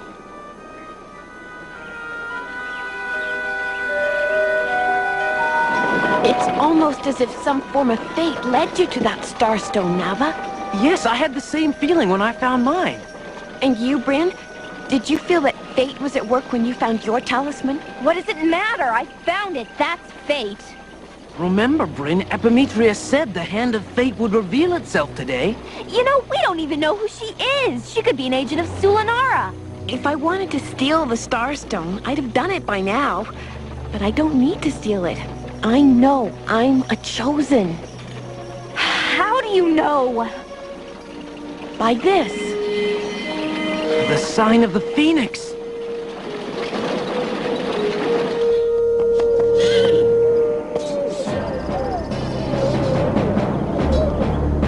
Luxor Palace.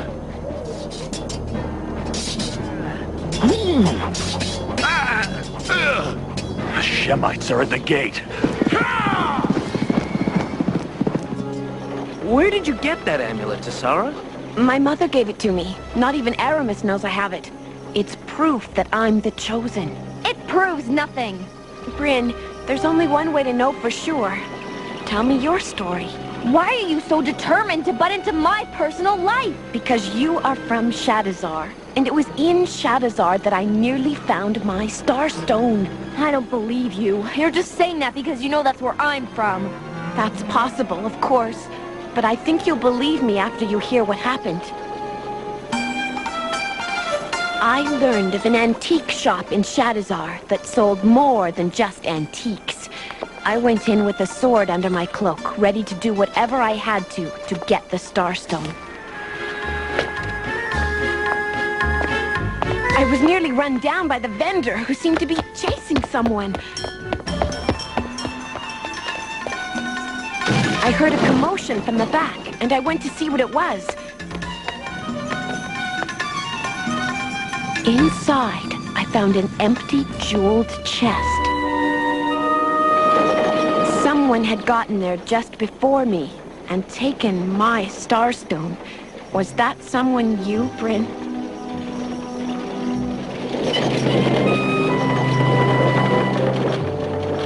tell Bryn? Was it you who found that Starstone? She doesn't want to say. And she doesn't have to. I hope I've been wrong about this. But I'll keep searching for my destiny the rest of my life if I have to. No! You've searched long enough to deserve the truth. As you know, I lived as a thief on the streets of Shadazar. Rogan, who taught me the ways of thievery, sent me to rob an antique shop. The shop was so full, yet it hadn't even been there the week before. I took something small, and the vendor saw me. I ran, but he chased me. I tried to hide, but the vendor found me. There was only one way out.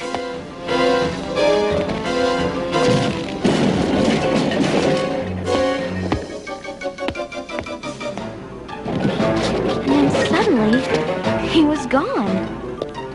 That's when I found the chest. I'd seen more beautiful rings, but I knew I had to have it. When I heard the wind chimes, I fled with the ring. Your ring, Tessara. I'm a common street thief, not a chosen one. But you're my sister! No, Nava. It was meant for her. But she's better at everything than I am. I can't even manage horses. Here.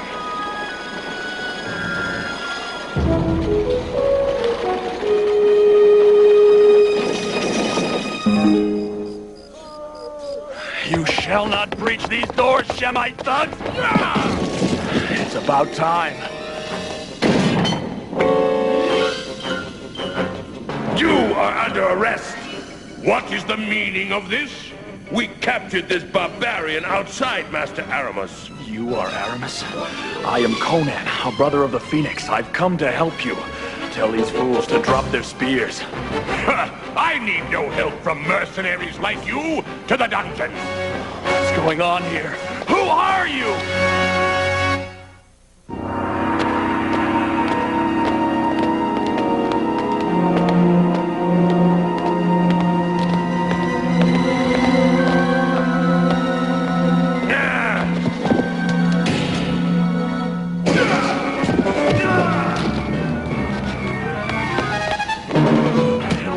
More than the likes of you to hold me!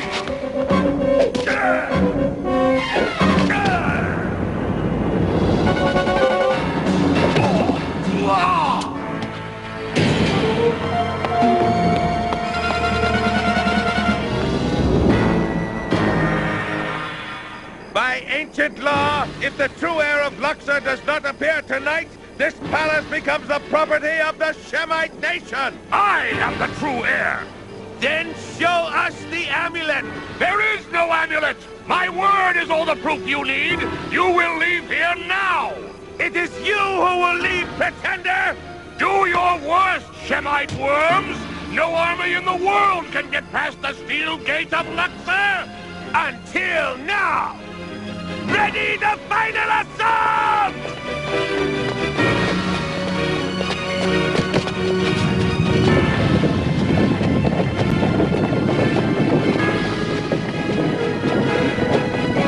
What devilish manner of contraption is that?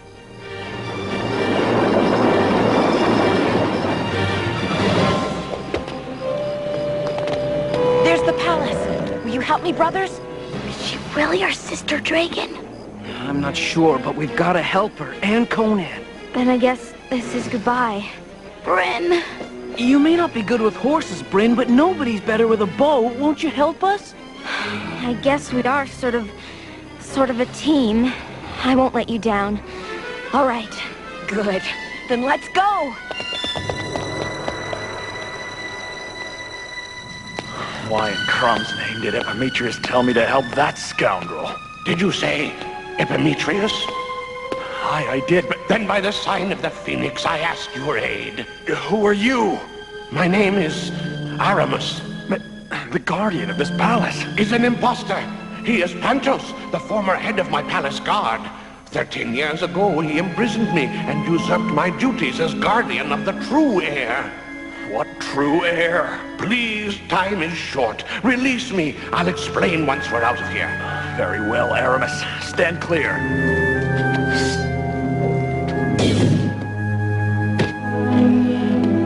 Thank you, stranger, thank you. Quickly now, follow me.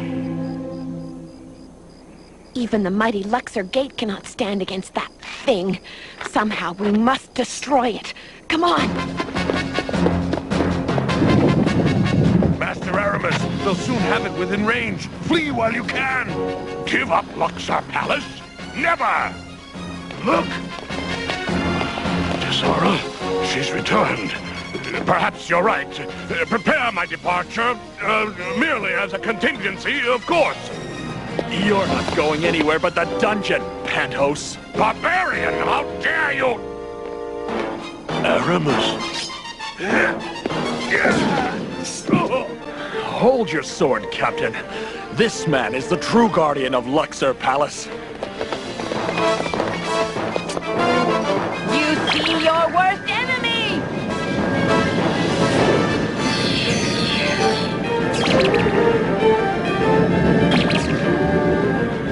Our weapons! What's happened to them? I guess I'm not very good at this. Take it! All right, take no weapons! Prepare to fire! Now that you know the truth, Conan, stop the Shemites before it's too late! That I will.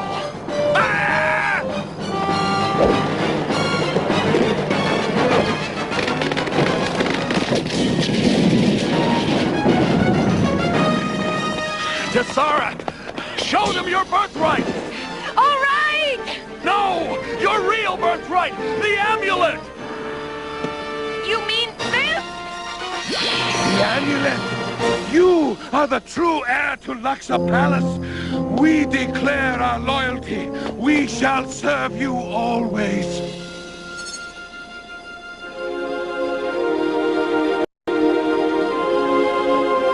Tesara, this is your true guardian. My child, Pantos sent you on that quest for the Star Stone so he could rule Luxor in your absence.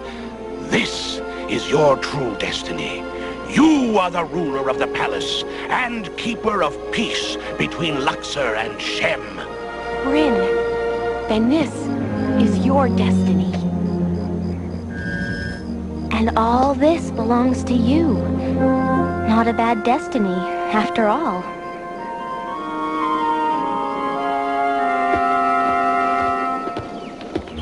Bryn, you're not happy with how things turned out? I'll never know if this ring is truly mine. I'm not a great warrior, just a common street thief. Perhaps a thief, but never common. It's him! The vendor from the shop where I found the ring. What better place to hide a chosen one than the most refined city in the Hyperborean kingdoms? Who are you? It's the boar that chased me! And the warrior who fought me! I am what I need to be to help you on your path. And Bryn, you are a chosen one. The old ghost was right. The hand of fate did show itself today. Convinced, Bryn? Completely. Then let's move on and find the destiny which awaits us.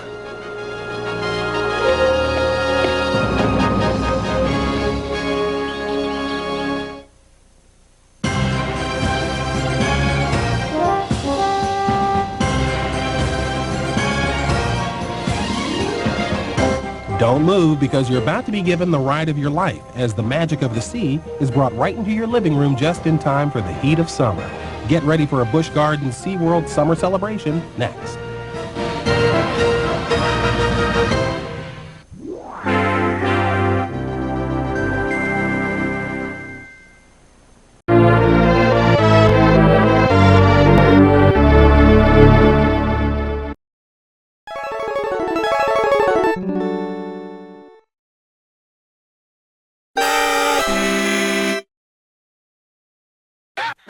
Yo, check it, mic check, 1, 2. This one's for the Super Saturday Morning crew.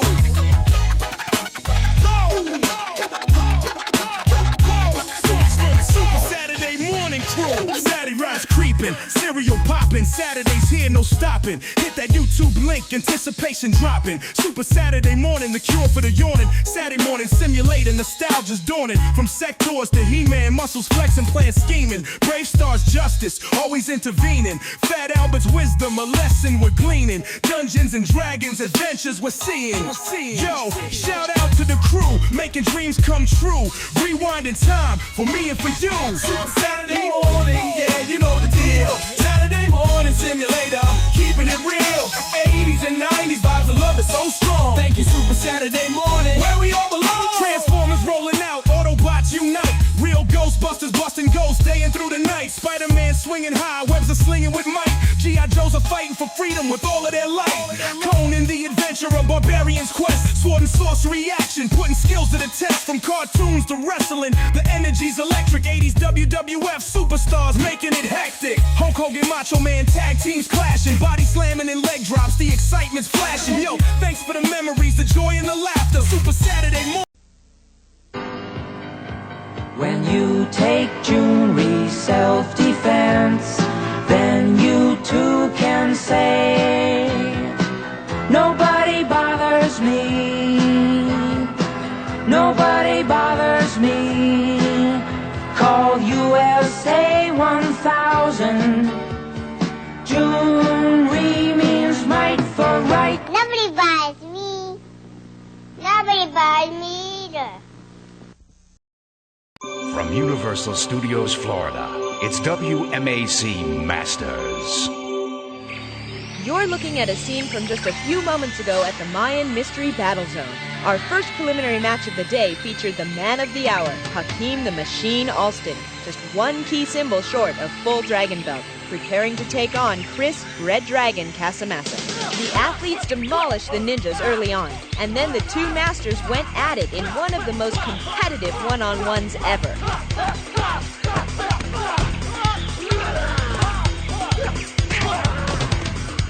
The machine dominated the early action, but Red Dragon wasn't going to go down without a fight.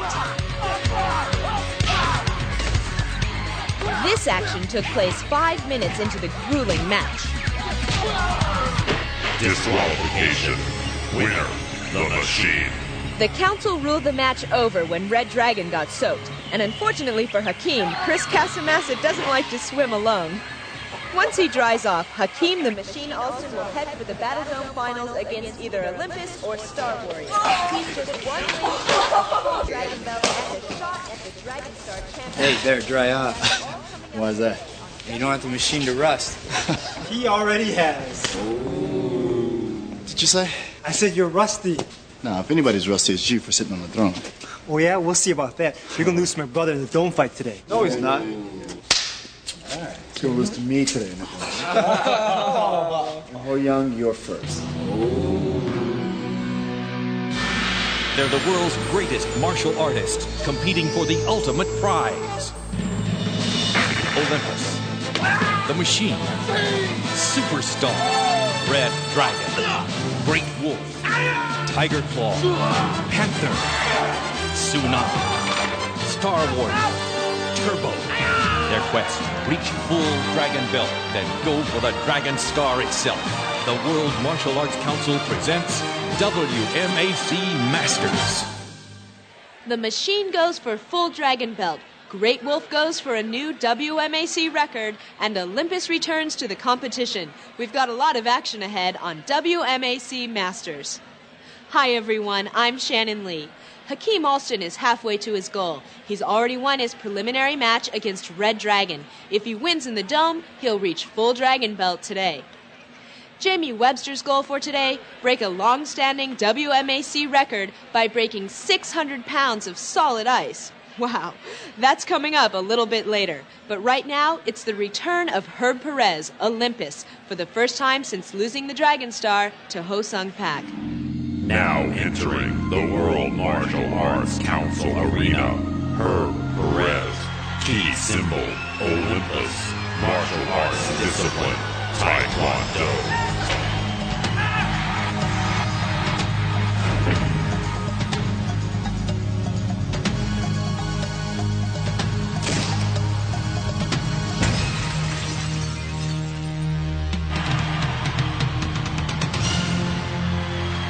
Now entering the World Martial Arts Council Arena, Ho Young Pak.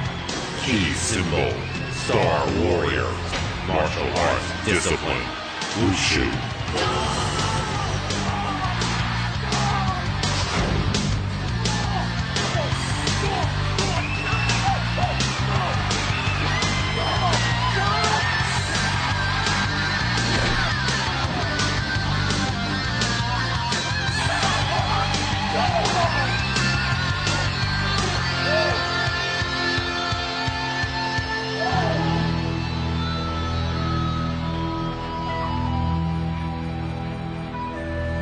Gentlemen, face me! Bell! Gentlemen, face each other! Bell! Gentlemen, to the battle zone! When Star Warrior and Olympus emerge from the underground tunnels, they'll be at the Ghost Town Battle Zone, the site of our second match of the day. The winner will head for the Battle Zone Finals and a chance to stop the machine from reaching full Dragon Belt.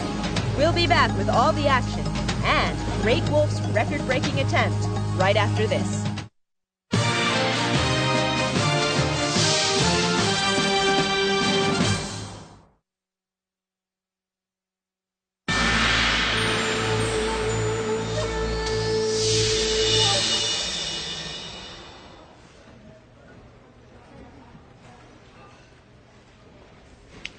What gives? He's psyching himself up to break 600 pounds of ice. Wait a minute, 600 pounds of ice? 600 pounds of ice. Now that's cool. Yeah. The crowd in the WMAC arena is pumped for the next match between former Dragon Star champion Olympus and Ho Young Pak, the brother of current Dragon Star champion Superstar. Star Warrior. Dragon Belt status 7. This is Herb Perez's first match since losing the Dragon Star to Ho Sung Pak. Olympus. Dragon Belt status 0 Belt 2. Ghost Town Ninjas. Begin. Watch the power bars to see who's in the lead. Olympus is on the left, Star Warrior's on the right. Get hit or be sloppy, and the council sends the power bar down.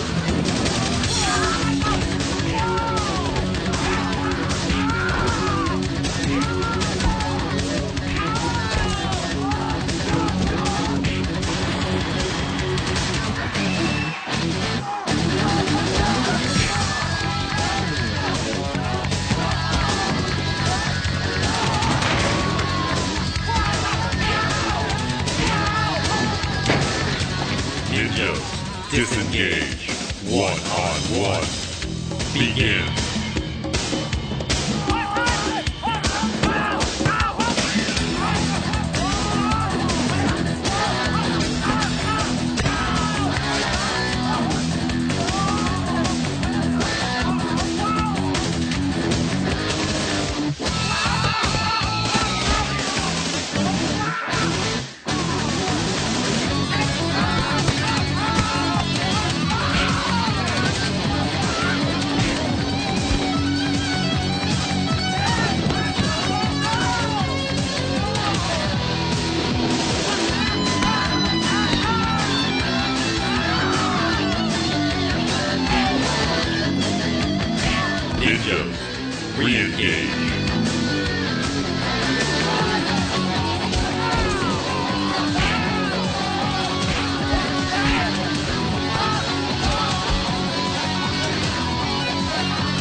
Super Perez does it. He defeats the brother of the man who used him for the Dragon Star.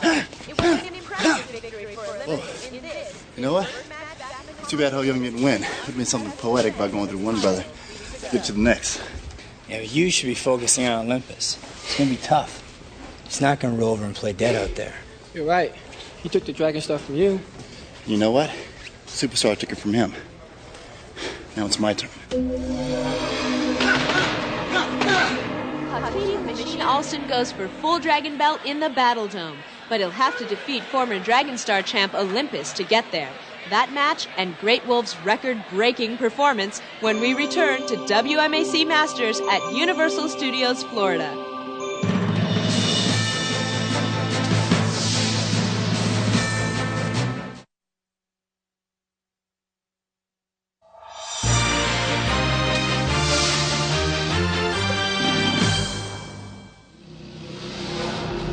Before the Grand Masters of the World Martial Arts Council, Jamie Webster, key symbol, Great Wolf, shall now demonstrate his form, wind, earth, and ice. Utanawaya! Jamie is performing an ancient Cherokee ritual celebrating the various forces and elements of nature.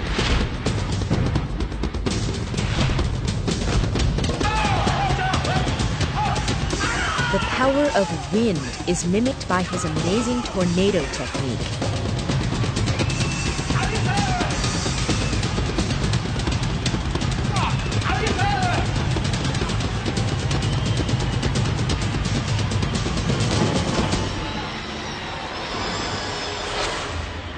To demonstrate his oneness with Earth, Great Wolf shall summon his inner strength to break an Indian redstone. But in a display of amazing control, Jamie is going to perform the break while holding an egg in his hand. He hopes to break the stone, but not the egg.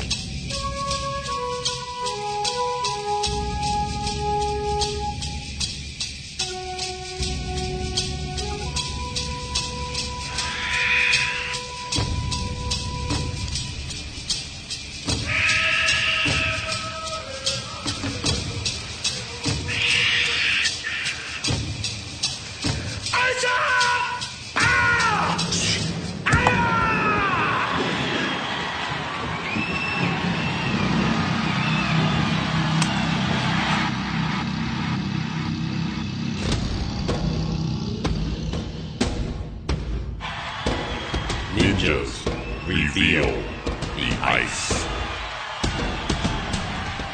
Now, Great Wolf will attempt to shatter a WMAC record by breaking 600 pounds of solid ice.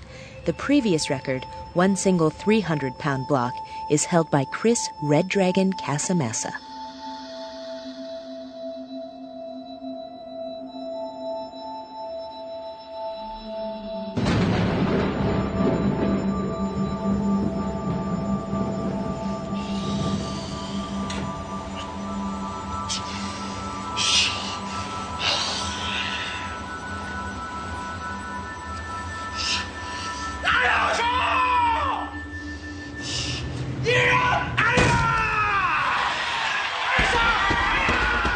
Jamie Webster breaks 600 pounds of ice with a single blow. A new WMAC record. Incredible! He had the crowd here at the WMAC arena captivated throughout his wind, earth, and ice performance. Let's look again at the record-breaking moment.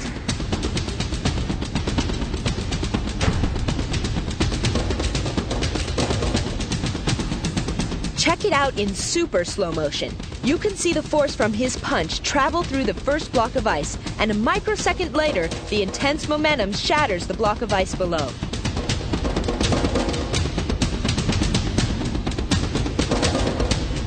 Congratulations to Great Wolf, Jamie Webster.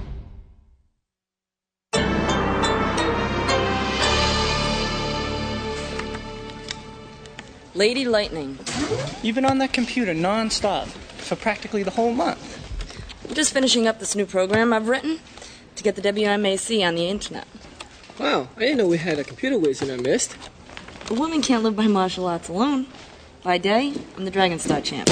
By night, you're a lady lightning fingers. You got it. Here, take a look.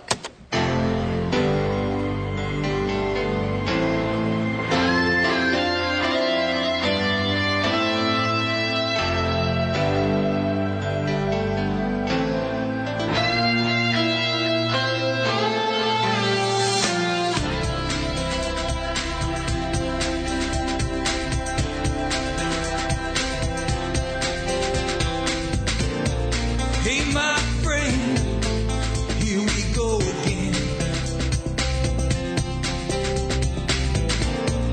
So many years, but the road would never end.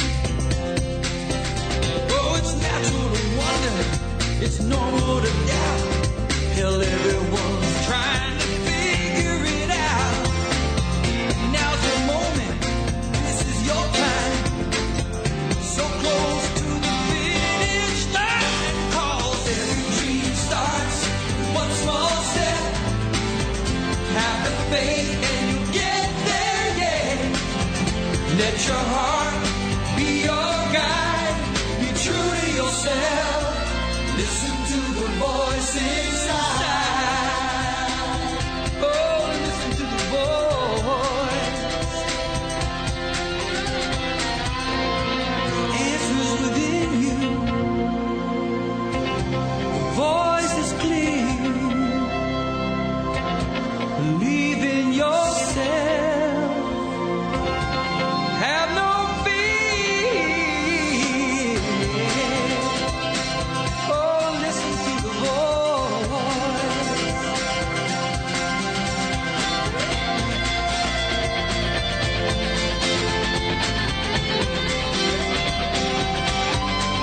Oh, every dream starts with one small step. Every dream, have the faith and you'll get there, yeah, yeah.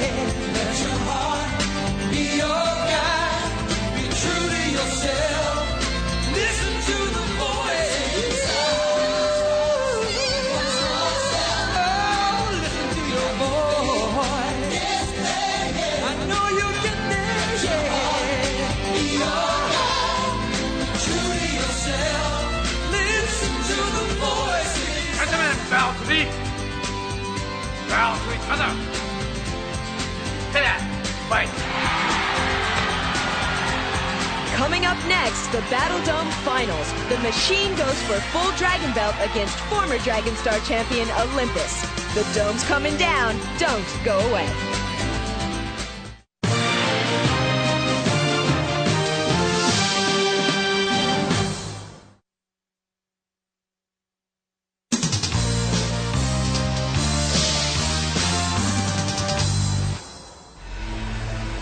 Battle Dome Finals.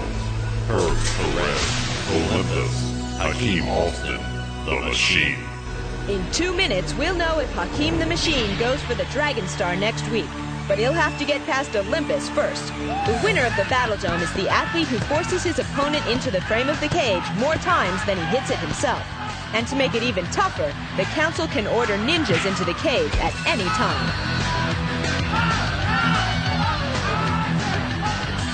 Ninjas penetrate the dome.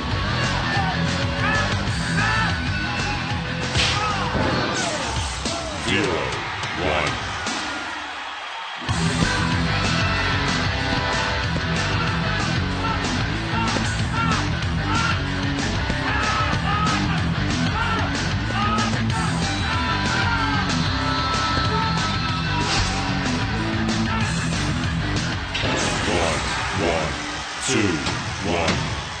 The Machine is forced into the cage twice within seconds by Olympus. If he had held onto the dome the first time he touched it, the score would just be tied at 1. Now, Olympus is in the lead.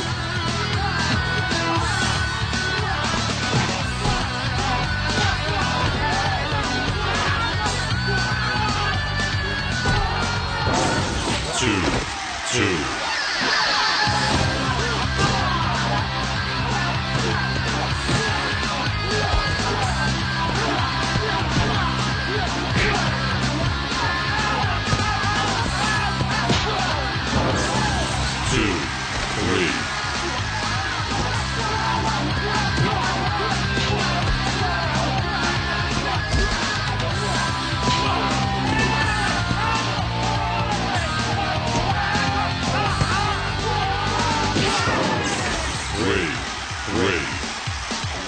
The score is tied when the clock runs out. We go into sudden death.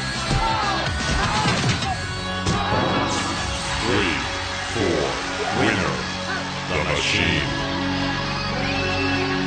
An amazing last-second victory by Hakeem the Machine Alston. He scored his final point with no time left on the clock. Now he has a date next week with Superstar Ho-Sung Pak. At stake, the Dragon Star Championship itself. Let's take a look at some key moments in the match. Hakeem had a bad break when Olympus evaded his sidekick here at the last second. The Machine's momentum carried him into the dome, and then a kick from the ground by Olympus made it a 2-point score. But the Machine didn't miss with that kick later in the match. Here's one of the points that eked him out a 4-3 victory.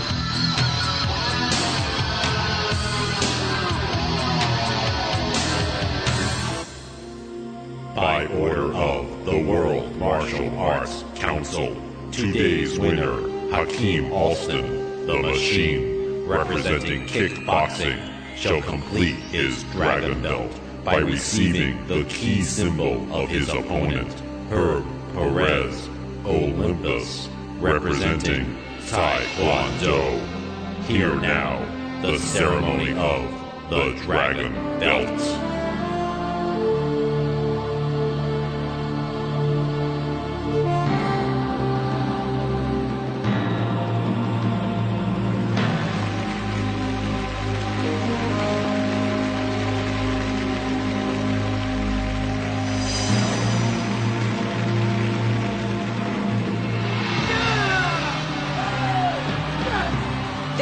No greater rivalry in the WMAC than Superstar and the Machine. Next week, Hakeem Alston takes on Ho-Sung Pak for the title of World's Greatest Martial Artist. Filmed at Universal Studios Florida, where you can ride the movies. Whenever an athlete reaches full Dragon Belt, it's a good time to remember the 8 points of the Dragon Star. Respect, loyalty, wisdom, honor, compassion, forgiveness, courage, and discipline. Now, we may all compete against each other here at the WMAC, but we stand united behind the code of the Dragon Star.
The Nintendo World News with Mario.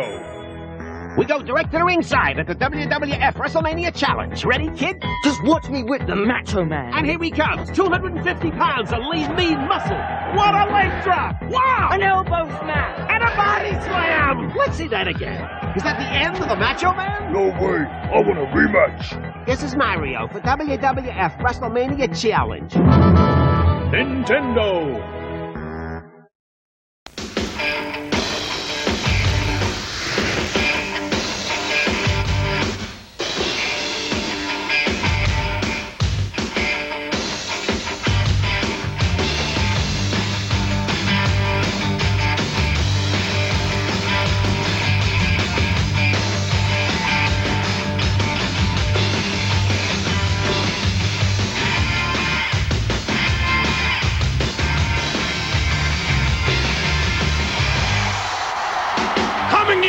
from the heart of America, Terre Haute, Indiana, it's WWF Superstars! Hello, everyone, and welcome. I'm Vince McMahon, alongside Bobby the Brain Heenan, and when it comes to matters of the heart, it has been suggested, Mr. Heenan, that you don't have one. Oh, I have a heart, all right. I have a heart as big as the all outdoors. Only one trouble. You see, now my heart is black. That's right, Mr. Perfect. My heart is black because of you. I got plans for you now. And my plans include Ric Flair and Razor Ramon. And all you humanoid fans out there that have got behind Mr. Perfect. You all are going to be like Mr. Perfect. You know how?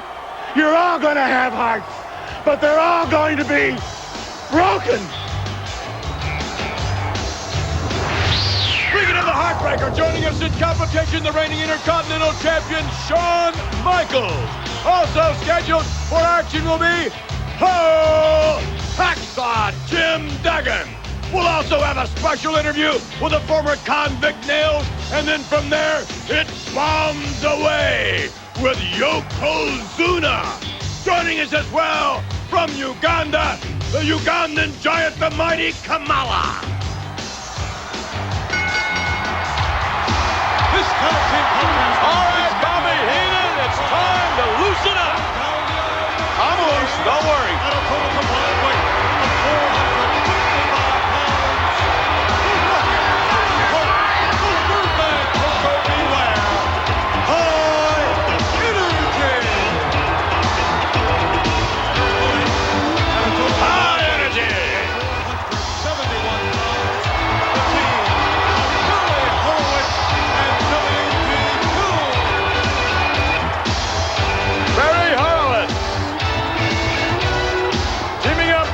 W.T. Jones. What do you think W.T. stands for, Bobby Heenan? Wasting his time. I don't think so. Is that Coco's hair or a landing strip for the bird? I don't think Frankie's too particular about his landing strip. Anyhow, better watch. He may fly over here and land on you. I like birds. Harwood's off the rope, shoulder block. Over goes Owen. Look at that nip up by Owen. Leapfrog drop kick by Owen. That's why they call him the Rocket. Arm drag takedown. Owen Hart. And Frankie looking on.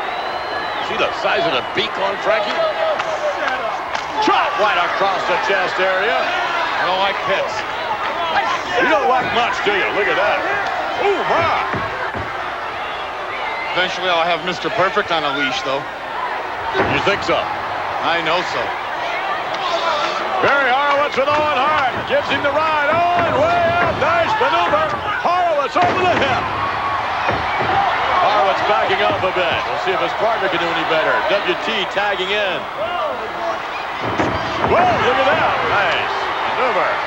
Drop toe hold. Right back up now. Here comes Coco. Little double teaming going on here. High energy double back. Body drop. Those pants.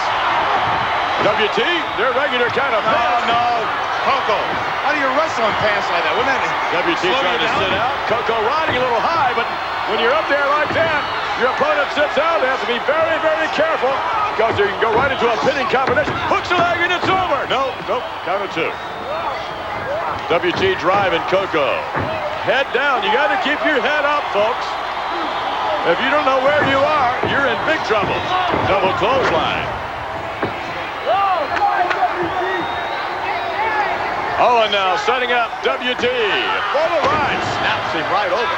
Nice suplex. Nicely done indeed. Scheduled up later on as we outline, Yokozuna's going to be with us. way over 500 pounds? Yeah. Hacksaw Jim Duggan, Shawn Michaels, Nails, whole host of WWF superstars. Hook out from the top rope, a drop kick, a cover, and a 3 count. High energy, getting things rolling here this week. Here are your winners.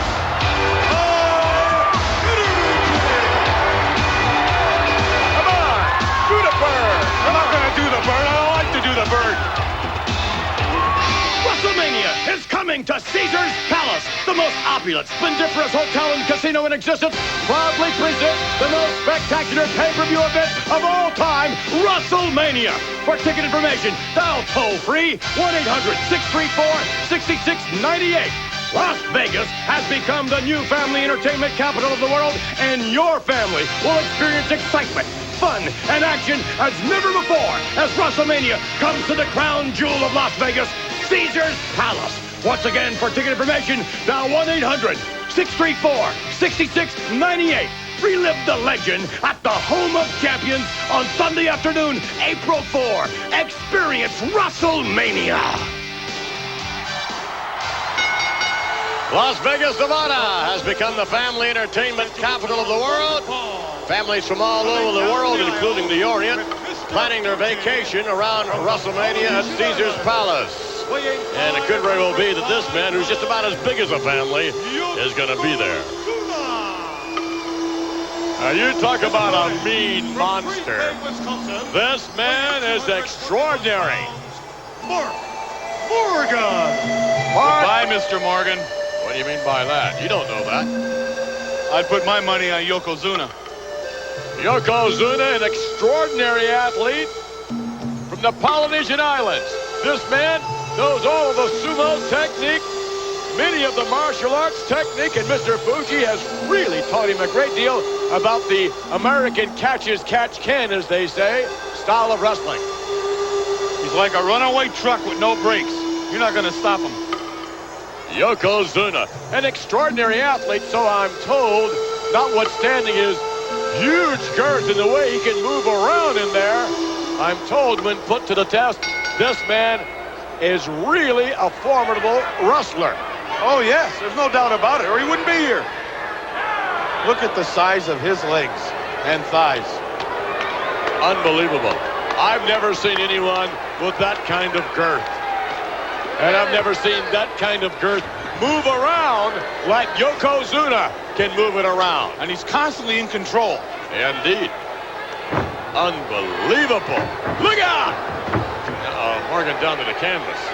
That's like running into a brick wall. Whoa, whoa! Yokozuna. Extremely strong. Treating him like a piece of sushi. Thus far. Headbutt. What do you think he eats a day?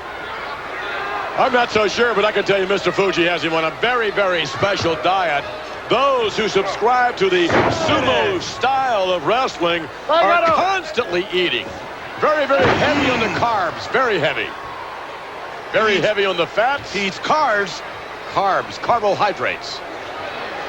Wouldn't doubt if he could eat a car. Heavy on protein. I mean, it's just plain heavy. And so is Yokozuna. Look at that. Wow. Side suplex. Maybe he'd like to pick up some money. I could cut a deal with Fuji, I bet. Hey, wait a minute. It seems to me you're trying to cut a deal with just about everybody these days. Anyone, it doesn't matter. What's the matter? You have no confidence in Ric Flair? You have no confidence in Razor Ramon? Yes, I do. But I don't think Perfect will get in the ring with either of them. Look out, here it comes. Whoa. Oh, my. What a vicious athlete, Yokozuna. And what's going to happen if you get him mad? He's not mad. He's never been put to the test yet in the WWF. I'm really anxious to see what this man is going to do when he meets the superstars in the WWF. Maybe then he'll really cut loose. Look at this.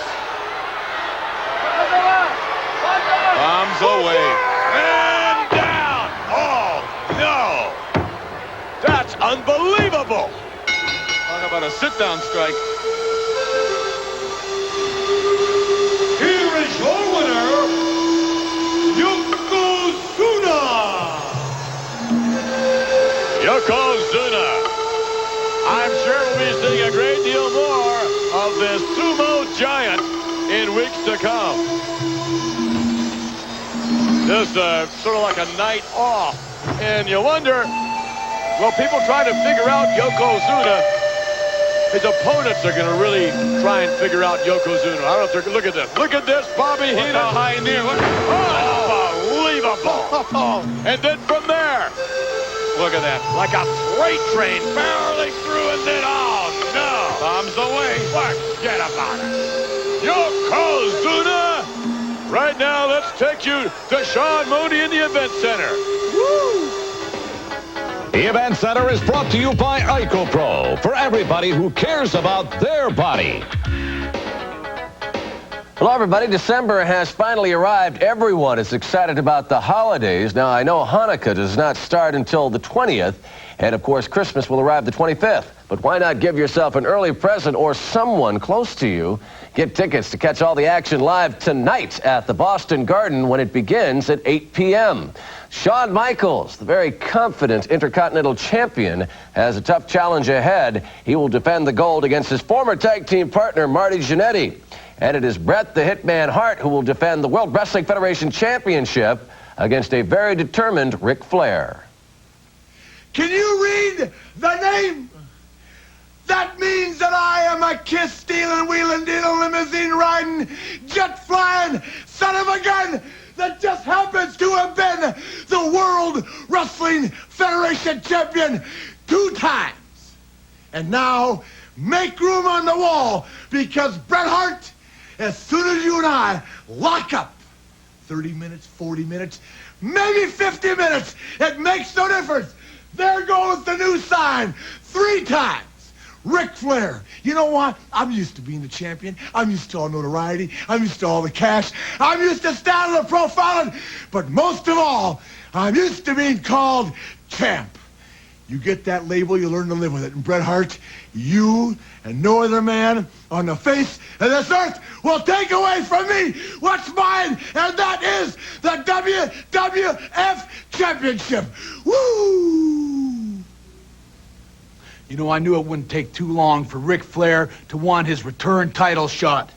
Another crack at the World Wrestling Federation Championship belt. Ric Flair, you made that one simple, fatal mistake the last time we met. You underestimated the excellence of execution. Well, Ric Flair, I knew it had to come sooner or later, and you got your shot. It's gonna be you and me, and there'll be no excuses the next time we meet. But let me tell you something, Ric Flair. I've kind of taken a liking to this title belt. I know about the responsibility. I know about the weight. And I know what this title means. This title means you have to be the best there is. And Ric Flair, I think I'm the best. I am the best technical wrestler in the World Wrestling Federation today, and I look forward to the challenge. When you and me step in the ring, Ric Flair, it's going to be the toughest match the World Wrestling Federation's ever seen. But I do know one thing. At the end of the bell, I'll be walking out with my title draped over my shoulder. One of the most admired superstars takes on one of the most despised. The championship on the line when Bret Hart tangles with Ric Flair tonight at the Garden.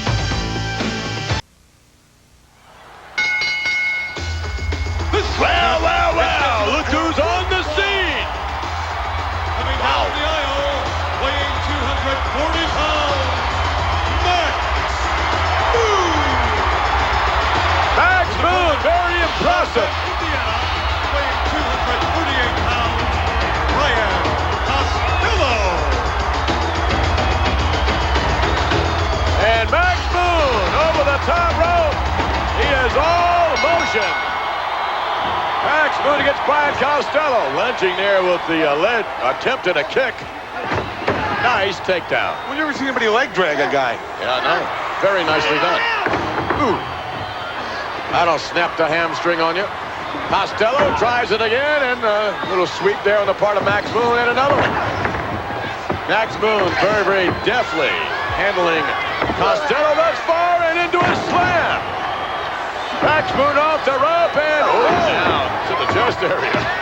See all kind of maneuvers here. Hey, wait a minute. Don't tell me he's back again. Well, every week he's here. Yeah.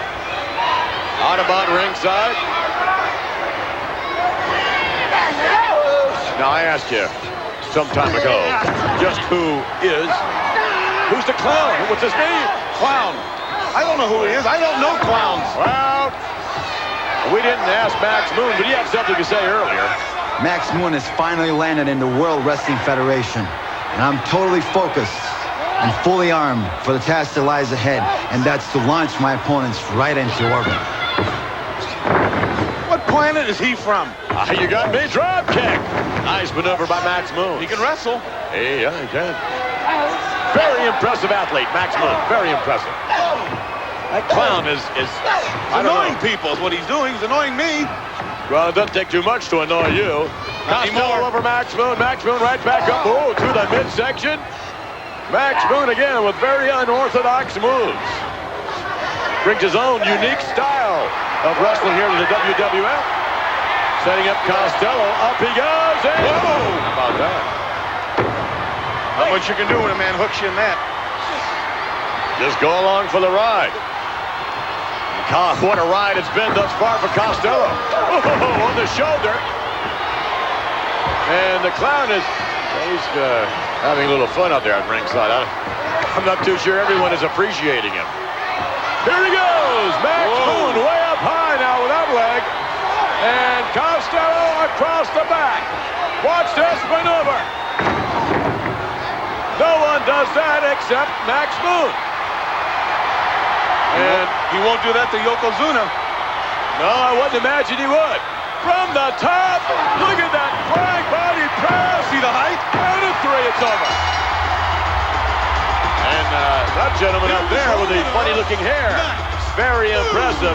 He's been with us now for 6 whole weeks, following the WWF around. Look at that, Bobby Heenan. Right on the button. Look at the height there. Over halfway across the ring, hooks the leg. There's the Moon Man, Max Moon. Max Moon is really rolling here in the WWF. Right now, let's take you to the update. From inside the pages of the WWF magazine, here's Update. Update brought to you by WWF Super WrestleMania. Available for the first time ever on Sega Genesis. Wow, take a look at this unbelievable action. What a great idea for holiday gift giving. And it's available now at fine stores everywhere. I'm here in this empty arena now, but in just a few hours, World Wrestling Federation champion Bret the Hitman Hart will once again be defending his title in front of thousands of enthusiastic fans. As you recall, Bret Hart had one chance against Ric Flair in Saskatoon, and he was able to capitalize on that opportunity. But if you think about it, it really began some years ago here at the World Wrestling Federation when Bret the Hitman Hart arrived on the scene. Initially, he became a World Wrestling Federation Tag Team Champion. Later, the Intercontinental Champion. And all the while, building a foundation for a career put together on technique, guts, determination, and most certainly perseverance. He has quite possibly put together the most ambitious schedule of title defenses in World Wrestling Federation history. Example, in just over 2 weeks, Bret Hart met and defeated the Berserker on Primetime Wrestling. Then 5 days later, he defeated Papa Shango on Saturday night's main event. A week later, it was Virgil on WWF Superstars. And that was just 4 days before his spectacular title defense against the red-hot Shawn Michaels at the Survivor Series. You look up work ethic in the dictionary, and there's a picture of Bret the Hitman Hart. Undoubtedly the hardest working champion in World Wrestling Federation history. What an incredible schedule. A schedule that many say Bret Hart cannot maintain and remain the World Wrestling Federation champion. One of the individuals questioning Bret Hart is #1 contender Ric Flair. And recently I caught up with the Nature Boy in a setting that's just as familiar to him as a wrestling ring. You know, Nature Boy, Ric Flair, you're obviously obsessed with becoming the World Wrestling Federation champion for yet a third time. To do so, you're going to have to go through current champion Bret the Hitman Hart. Now, it appears to me it's a little tough for you to stay focused on Bret Hart when you're always thinking of Mr. Perfect. First of all, Gene, I'm obsessed with greatness. I'm obsessed with being #1. And to be #1, you have to be the World Wrestling Federation champion. That's cut and dried. As for Perfect, he's a man that travels the world emulating Ric Flair. He's a man that's trying to run from the shadow of the greatness, of the aura of Ric Flair. And I'll deal with Perfect on a different level when the time is right. You know, I always got the impression that that relationship was a mutual admiration society. I think Mr. Perfect did as much good for you as you did for him. On to the subject of Bret Hart. Bret Hart is the man, is he not, who defeated you for the World Wrestling Federation title in Saskatoon. And he did it with a submission hold right in the middle of the ring, that devastating leg lock known as the sharpshooter. That brought you down. You know, a lot of people would take personal offense to being leaned on by the press like you're leaning on me. Instead, I'm going to approach it from a different angle. There again, demonstrating my greatness in a different form. Bret Hart right now beat a man who stubbed his toe in Saskatoon, Canada. A nothing happening town in a nothing happening country. The great one showed that he's vulnerable. The great one stubbed his toe. And Bret Hart is the World Wrestling Federation champion. But what really makes Bret Hart ride so high in the sky right now is, Gene, he not only is the World Wrestling Federation champion, he beat Ric Flair to get there. That really makes you big time. You know, I should also remind you that he is right now the World Wrestling Federation champion. You're not. These opportunities don't come along too often, even though I do know you're going to be meeting him in the very near future. And last week I was sitting here with Cindy Crawford, and this week I'm not. What does that mean? Hey, what is it? Anything I want in life comes my way. It's cut and dried. Bret Hart, I'm on my way to a third championship. You, my friend, ride that lightning bolt called fleeting fame into the sky. It was great knowing you. It was great calling you champ. But, pal, your days are numbered. Here's to Ric Flair. Well, I thank you. Thank you. And now to introduce his opponent, Dr. Harvey Whipple. You know they don't get along, you know that. You give me that microphone as soon as I walk in the ring, little man. Now then, even though you people don't deserve it, you're about to see the greatest and most fearless athlete in the World Wrestling Federation. Led down the aisle by the great Kimchi, here is the mighty Kamala, the Ugandan Giant. Well, many of you saw the Ugandan Giant at Survivor Series.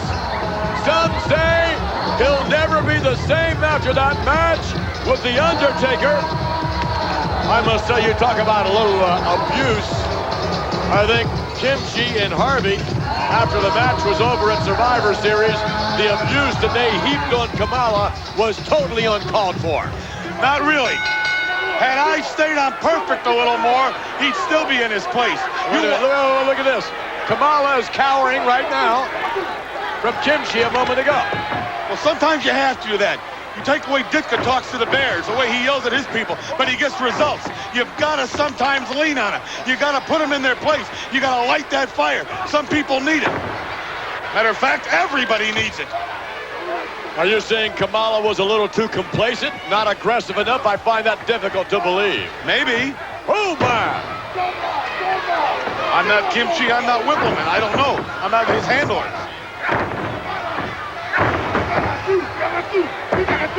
Kamala listening intently to Kimchi. Kamala setting up his opposition right across the top. Oh, my! When's the last time you saw Kamala this aggressive? He's always been aggressive. But not like this. Zoom up to the buckle and down, and Kamala.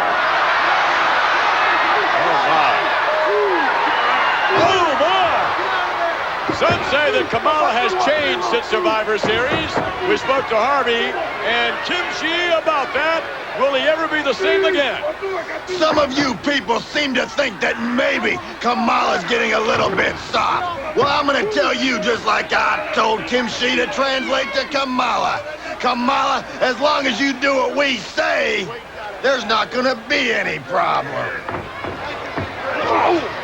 Yeah, as long as he... You know what? I can't imagine... Oh, no, look at this! Whoa! Forget about it. zoom off is all done. As, again, Kimchi instructs Kamala to turn him over. Back again. Nonetheless, it's a victory for the Ugandan Giant. That's a new Kamala. Here is your winner. What do you mean the new Kamala? I can just see it. Whippleman's doing a tremendous job, him and Kimchi. They're lighting the fire that he needs. I'd hate to think about the trust fund that Kimchi and Harvey Whippleman have set aside for the Ugandan Giant. Look at that. Yeah. All that weight coming down. And there's Kamala. And that's a little aggressive. I don't know. But maybe you're right. Maybe that's what Kamala needs. I don't know. WrestleMania is coming to Caesar's Palace, the most opulent, splendiferous hotel and casino in existence. Proudly presents the most spectacular pay-per-view event of all time, WrestleMania. For ticket information, dial toll-free 1-800-634-6698. Las Vegas has become the new family entertainment capital of the world, and your family will experience excitement, fun, and action as never before as WrestleMania comes to the crown jewel of Las Vegas, Caesar's Palace. Once again, for ticket information, dial 1-800-634-6698. Relive the legend at the Home of Champions on Sunday afternoon, April 4. Experience WrestleMania. Well, you know, members of my prestigious congregation here, I was sitting and thinking. It was just about a year ago. I was slammed in the ring, left laying flat on my back. I had to take some time away from managerial duty so I could have some moment of reflection.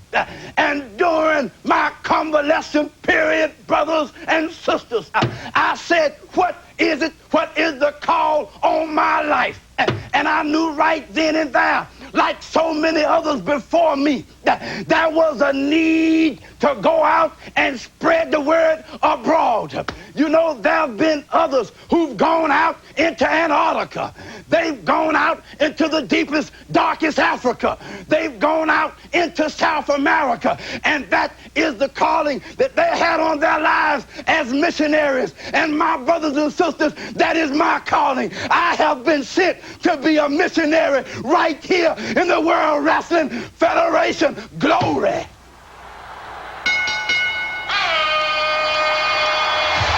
From the Mount Ephraim Baptist Church, Reverend Slick, and look out here. New York, weighing 280 pounds. Excellent. Look at him.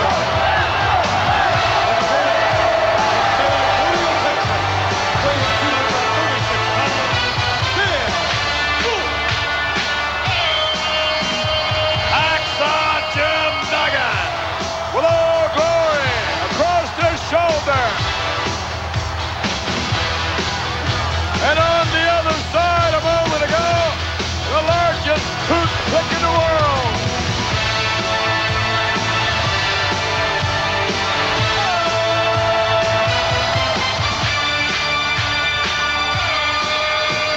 Now they tell me he's not only big and strong, that he can wrestle. Well, of course, no question about it. Great amateur background. Unlimited. Well, he's an amateur background? New York State. You mean he went to school? What do you mean he went? Of course he went to school. Excuse me.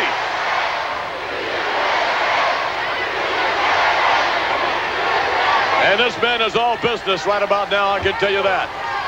I mean, a lot of individuals looking forward to the opportunity of locking up with the hitman Bret Hart. All of a sudden, it's a brand new ball game.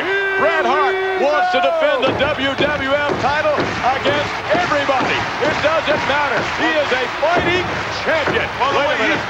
Except, what is going on here? Now he's a mime. He's a what? Mime. He's not yours. He's not. No, I didn't mean he was mine. He doesn't have our mind, McMahon. Gotta write everything out for you. Nonetheless, Hacksaw Jim Duggan could be in line to face WWF champion Hitman Bret Hart. I don't know. Well, the way the Hitman's going, he'll defend that title against everybody here in about an hour and a half. Oh, my goodness.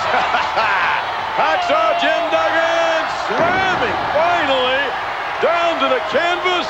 Dale Wolf. I think it's just about over. Hacksaw is down. He's set. Oh, my. Wolf don't know where he's at. I guess it doesn't matter. I don't know about that. We have 2 and 3. Hacksaw Jim Duggan means business, and you know what? I think this clown gentleman is out to entertain himself. I don't know. Let's go back to the replay. Look how hard he hits Wolf right there. This drives his head into the mat. Yeah. Here comes Old Glory. Hacksaw Jim Duggan victorious. My guest, ladies and gentlemen, this week is the former convict, Nails.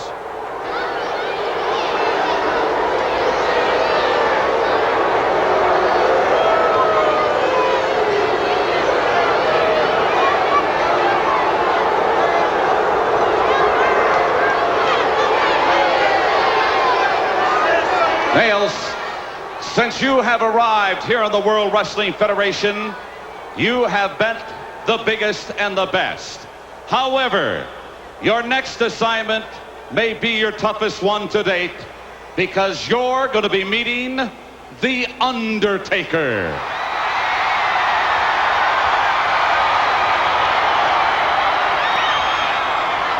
Undertaker, let me get one thing perfectly clear. I'm an innocent man.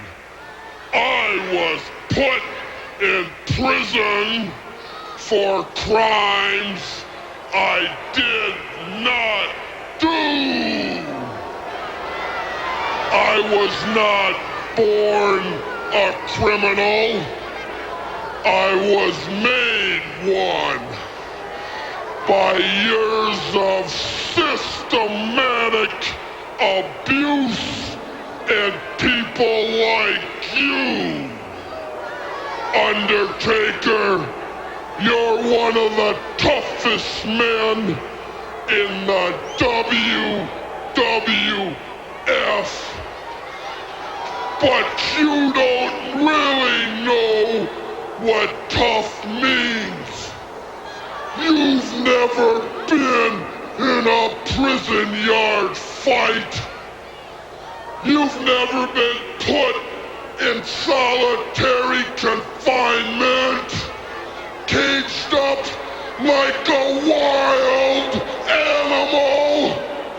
Undertaker, you've never had 6 prison guards waking you up at 3 in the morning, beating you from head to toe.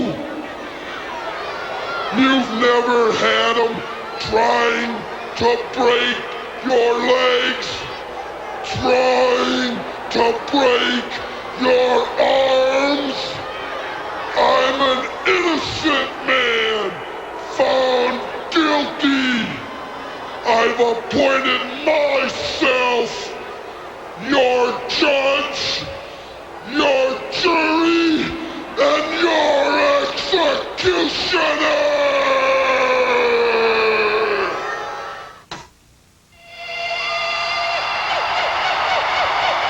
I must say I would love to see that matchup. I can't imagine what would happen with The Undertaker squaring off against Nails.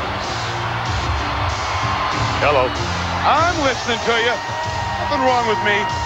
Oh, no? No, I know. Nothing wrong with this young man right here. Tatanka continues his undefeated streak here in the WWF. I wonder how much wampum it would take for him to do a number on Perfect. You know, you don't care who does your dirty work, do you? Don't care at all. Yeah.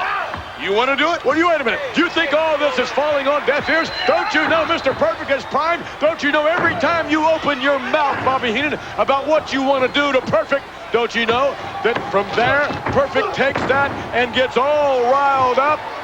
No.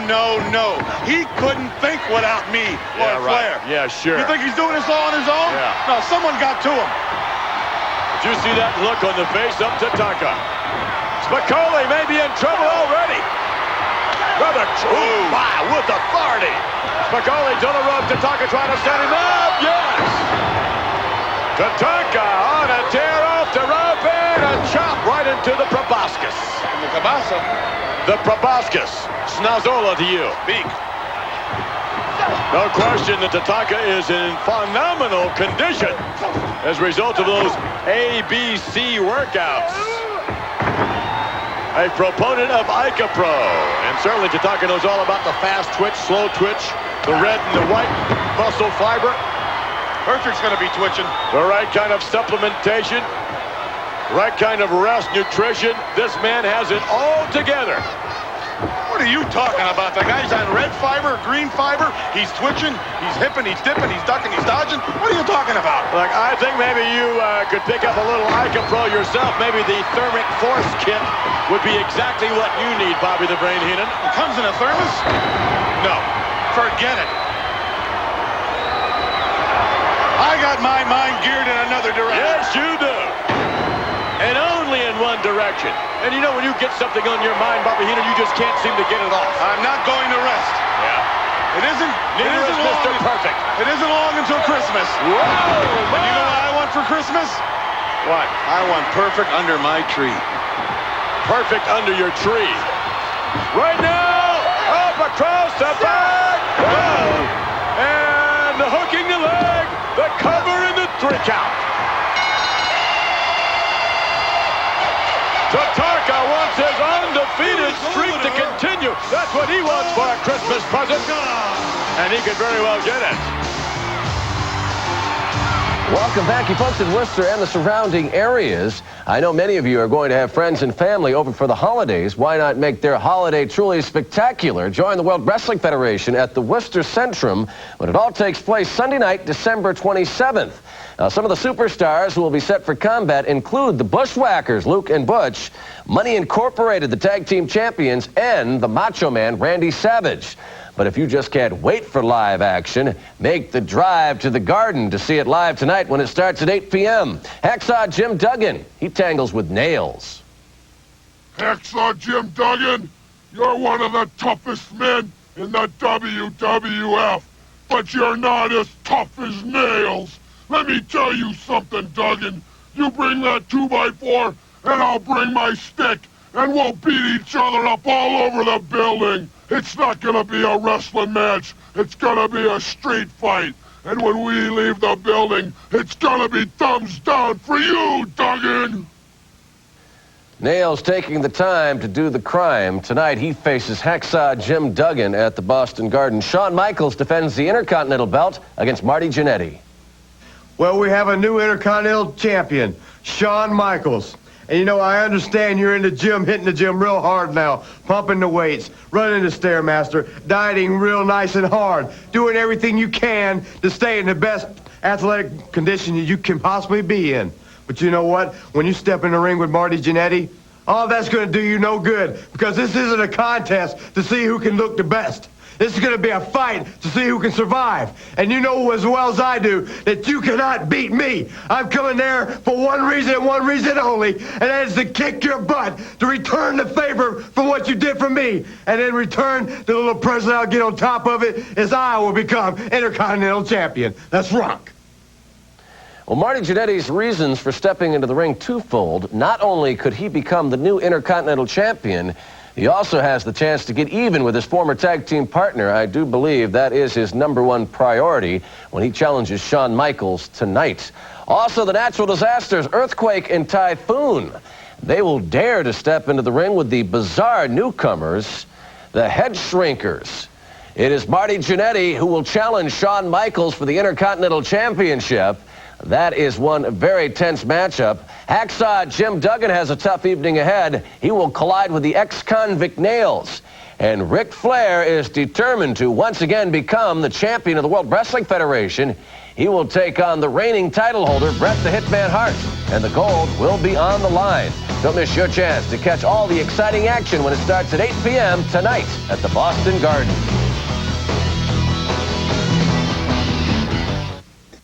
Every WWF WWF magazine. In every WWF program, you'll find inside the WWF merchandise catalog, which is jam-packed. It's full of those last-minute Christmas gift ideas. Well, Bobby Heenan, here he comes. Coming down the aisle from San Antonio, Texas, weighing 240 pounds. He looks good with that gold, don't he? What do you mean, don't he? Doesn't he?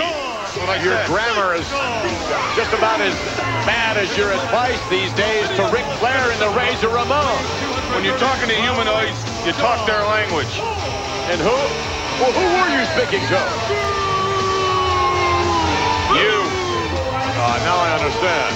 Intercontinental champion. Indeed he is. But how long will he hang on to the belt? How long will he be champion? Well, I'll tell you, I don't think he's defending the title like Bret Hart is. He's picking his spots. He's handling himself like a champion. I see. Well, certainly if there's one individual in line for it, it unquestionably would be Marty Jannetty. Another backstabber. Well, you know, I know what he's going through. I know exactly what he's going through. Please, come on. When they were the Rockers, he held the team together. He did all the work. He made them as famous as they were. It was because of him in the ring. I see. Jannetty was always standing in the apron winking at the girls. And that's why Marty was thrown through a plate glass window by Shawn. Is that it? What do you do when you want to get rid of garbage? You throw it out the window. Yeah. Uh-huh. Shawn is You don't want to do that to this man. You don't want to make him angry because he's real sneaky. He'll set you up as you have never been set up before. In a minute. Shawn, look at this, into a cover and almost a count of 3. Come on, ref, you can count to 3. Now the shoulders weren't down. You could clearly see the shoulders were not down. He hesitated. Shawn Michaels, unquestionably a consummate wrestler, a master technician, knows the holds, knows the moves, and indeed, from an athletic standpoint, really has it all together. He is sensational. I don't know about that. Right now he's dizzy. But you never know when he's going to set you up. Whoa, how about that? Look at this. Shawn being whipped from top. Look at that. I tell you. Lightning-like speed. Unbelievable agility by Shawn Michaels. That's why he's the Intercontinental Champion, dummy. Well, look, don't give me that, though. You talk about showboating, stuck on yourself. Chewing gum, he's relaxed. He's under control. Yeah. Shawn Michaels. Oh, my. John Paul takes a boot to the jaw. It's over. Shawn Michaels would not be showboating like that if he were in the ring with Marty Jannetty, I can assure you. No, he'd be taking Jannetty apart. Oh, my. Suplex, Shawn Michaels style, hooks the leg, rolls him up, and a 3 count. He made it to 3. Shawn Michaels, who calls himself the Heartbreak Kid, the reigning World Wrestling Federation Intercontinental Champion. He's got it all. What do you mean by that? He's got the looks and the style and the belt and what? And he's got the ability and he knows what to do in that ring. I see. My, look at this. Back to the replay. Look at this off that top rope. That's wrestling. That is perfect. Yeah. Wait a minute. I don't know if it's perfect or not. It's not really perfect. I didn't mean to say that. He is a great athlete. However, he really doesn't have the athletic prowess of the person you just mentioned. He's good. He may even be great, Shawn Michaels, but there's one thing he's not perfect. Let's take you to the perfect athlete. I don't want to watch this.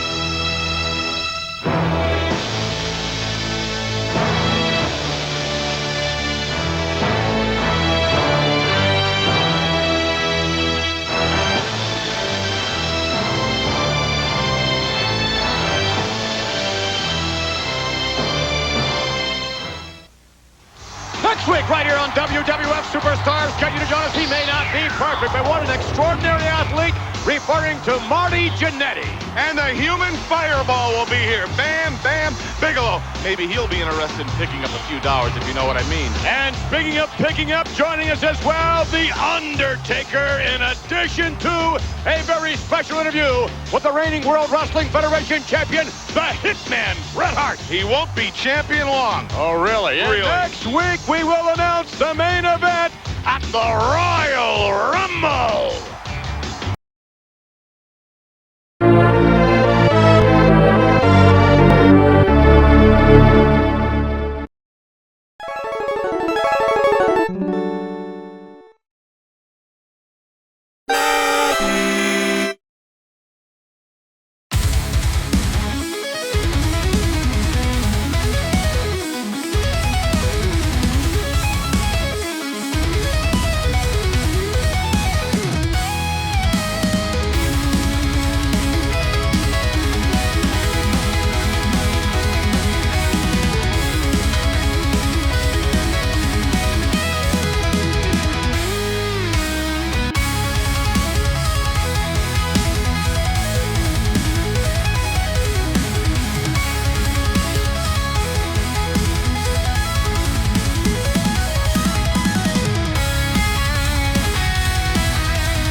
Introducing the new Wrestling Hotline. Tony Schiavone, Matt Watts with Steve Beverly, Paul E. Dangerously, Straight Up with Sting, Lex Luger, the Jim Ross Report, Missy Hyatt, 1-900-909-9900. The Wrestling Hotline, your main line to the stars. $2 first minute, 45 cents each additional minute. Kids 18 and under, obtain your parents' permission before calling. 1-900-909-9900. Dial it.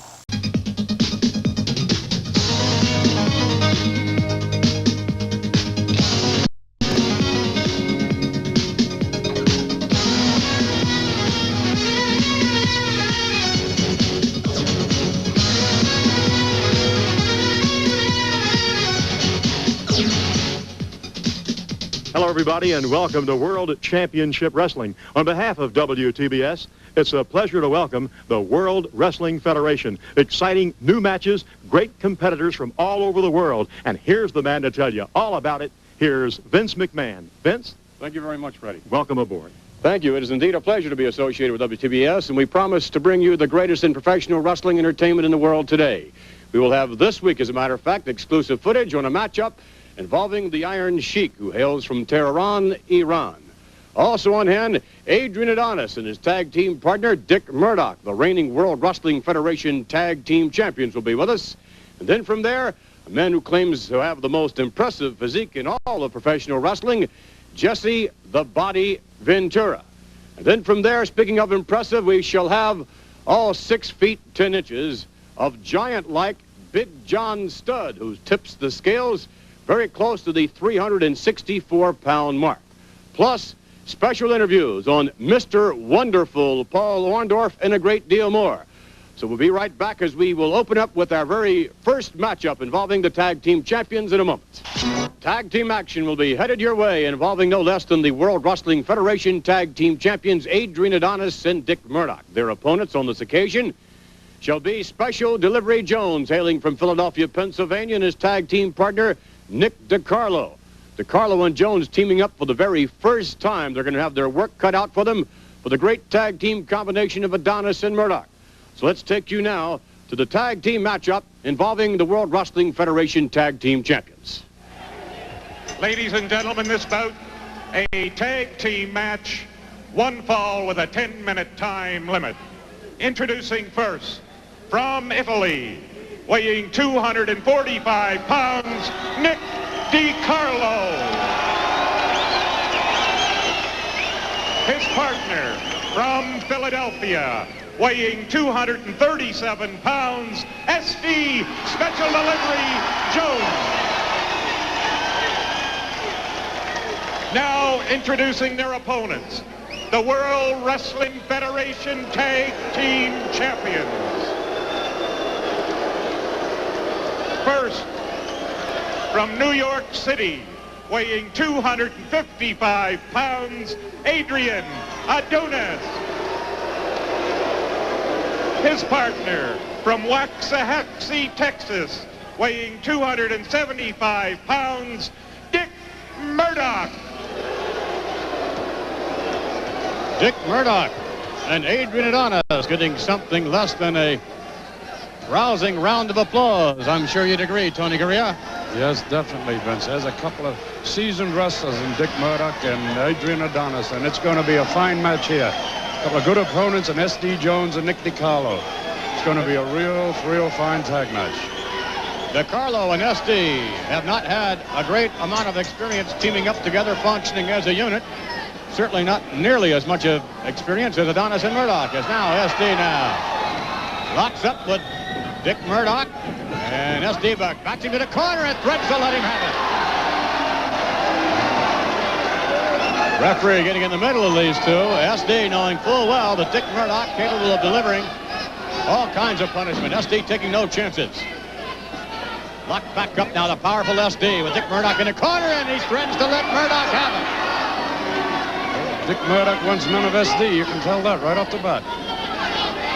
Murdoch, very cagey veteran, locking back up. Side headlock now. Special delivery, tightening the grip, grinding it out a bit. Tag was made. SD now wisely backing off. That's experience right there, Vince. Adonis, look at that series of maneuvers. Nice reversal by SD Jones. Beautiful hammerlock applied by SD Jones. He's got Adonis right where he wants him now. Well applied hammerlock. Oh, the elbow striking SD to not send him down. However, the shoulder block does. Off the rope now over SD. Right back that collision now. SD slamming Adrian Adonis down to the kick. Oh, look out. Oh, my. SD with a headlock.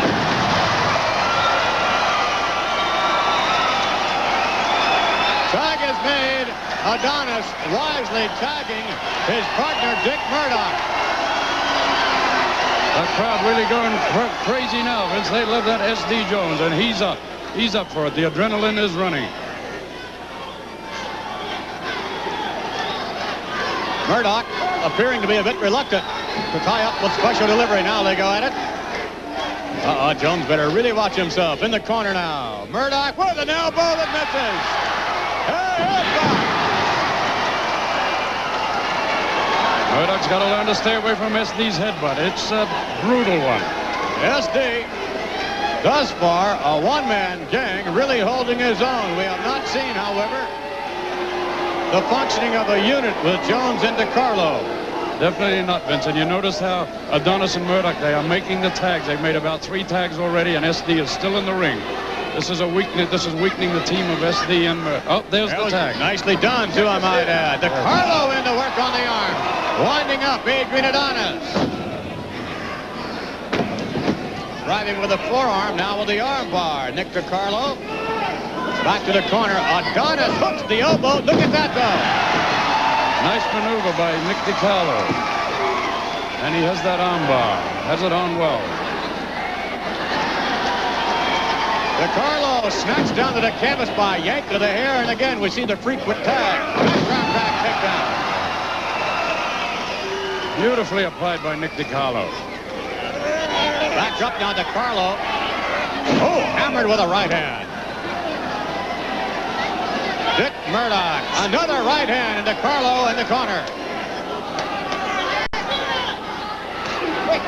Huge forearm smash. Boy, he really sent that one in with authority.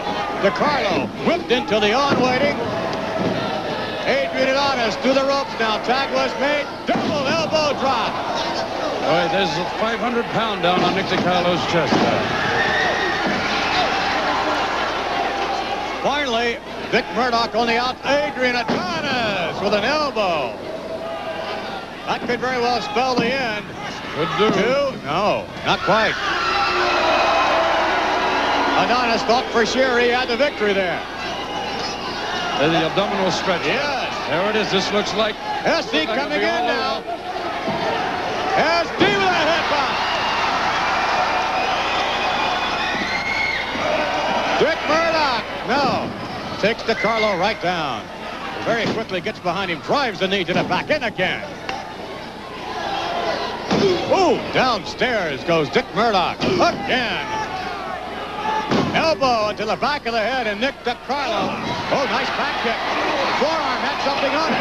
Uses the back door. Makes the tag. Yes, indeed. All right. Special delivery. Jones back in.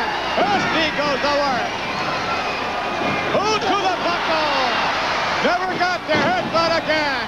SD with another one. SD really showing him that he means business out there.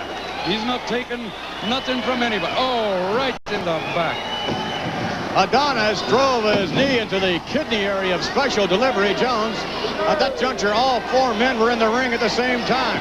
And the referee having some problems maintaining order in this matchup. Listen to this capacity crowd.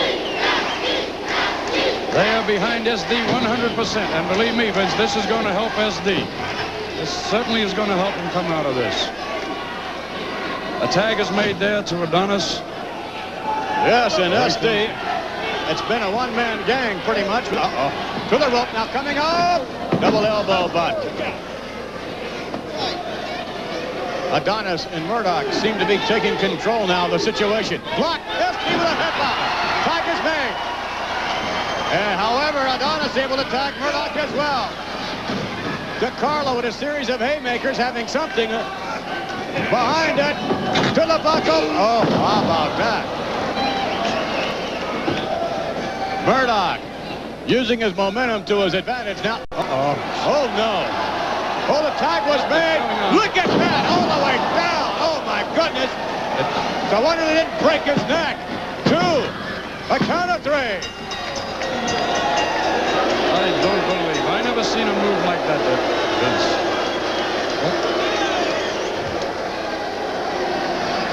Look at this. Adonis and Dick Murdoch. An impressive victory by Adrian Adonis and Dick Murdoch. In a moment now, ladies and gentlemen, we'll take you to a very special interview. I'm sure you will grant that the interviewee is one of the most unusual individuals you will ever see, indeed, in professional wrestling. Let's take you now to Mean Gene Okerlund and his guest, George the Animal Steele, with manager Mr. Fuji. Stay tuned, fans. More exciting action coming your way in just a moment or two. I have got to compliment this gentleman, the latest acquisition of Mr. Fuji, the veteran, ring veteran, I might add, from Osaka, Japan. The latest acquisition, and somewhat of a surprise to me, but you're not one for, being a mystery man necessarily. But George the Animal Steele, I must say, in all due respect, Mr. Fuji, is something else. All around America, all around world.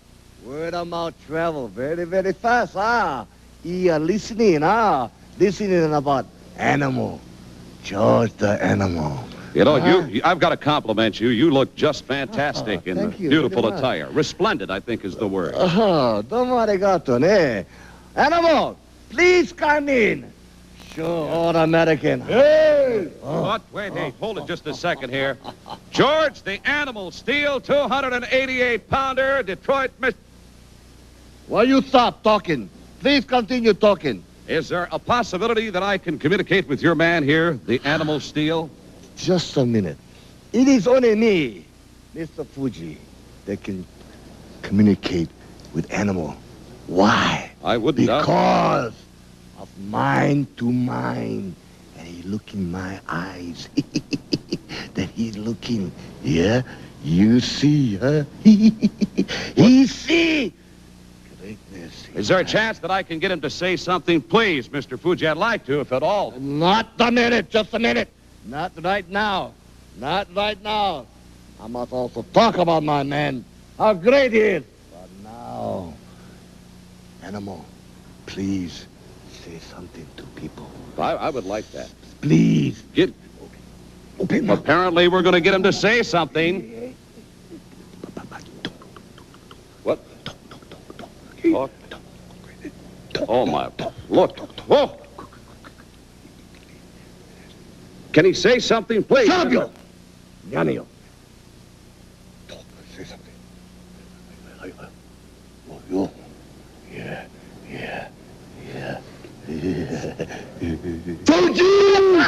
All right. Thank you. Stay tuned. We're going to be right back. I can't believe it. Something else. Really. With exciting wrestling action in your area. On Sunday, July 22nd, Bloomington, Minnesota, the M.A.S.K Sports Center, 8 o'clock, Jesse the Body Ventura, World Champion Hulk Hogan, and a great card. Monday, July 23rd, New York, Madison Square Garden, Tag Team Champions Adrian Adonis and Dick Murdoch, plus Greg the Hammer Valentine. Monday, July 23rd, Louisville, Kentucky, Commonwealth Convention Center, Superfly Jimmy Snuka headlines the card. Tuesday, July 24th, Nashville, Tennessee, Nashville Municipal Auditorium, Big John Studd. Wednesday, July 25th, Memphis, Tennessee, Cook Convention Center featuring Andre the Giant. Thursday, July 26th, Dayton, Ohio, Hara Arena, Roddy Piper headlines the card. Friday, July 27th, Cincinnati, Ohio, the Cincinnati Gardens, 8 o'clock. Superfly, Jimmy Snuka, and many more. Don't miss it. Be there.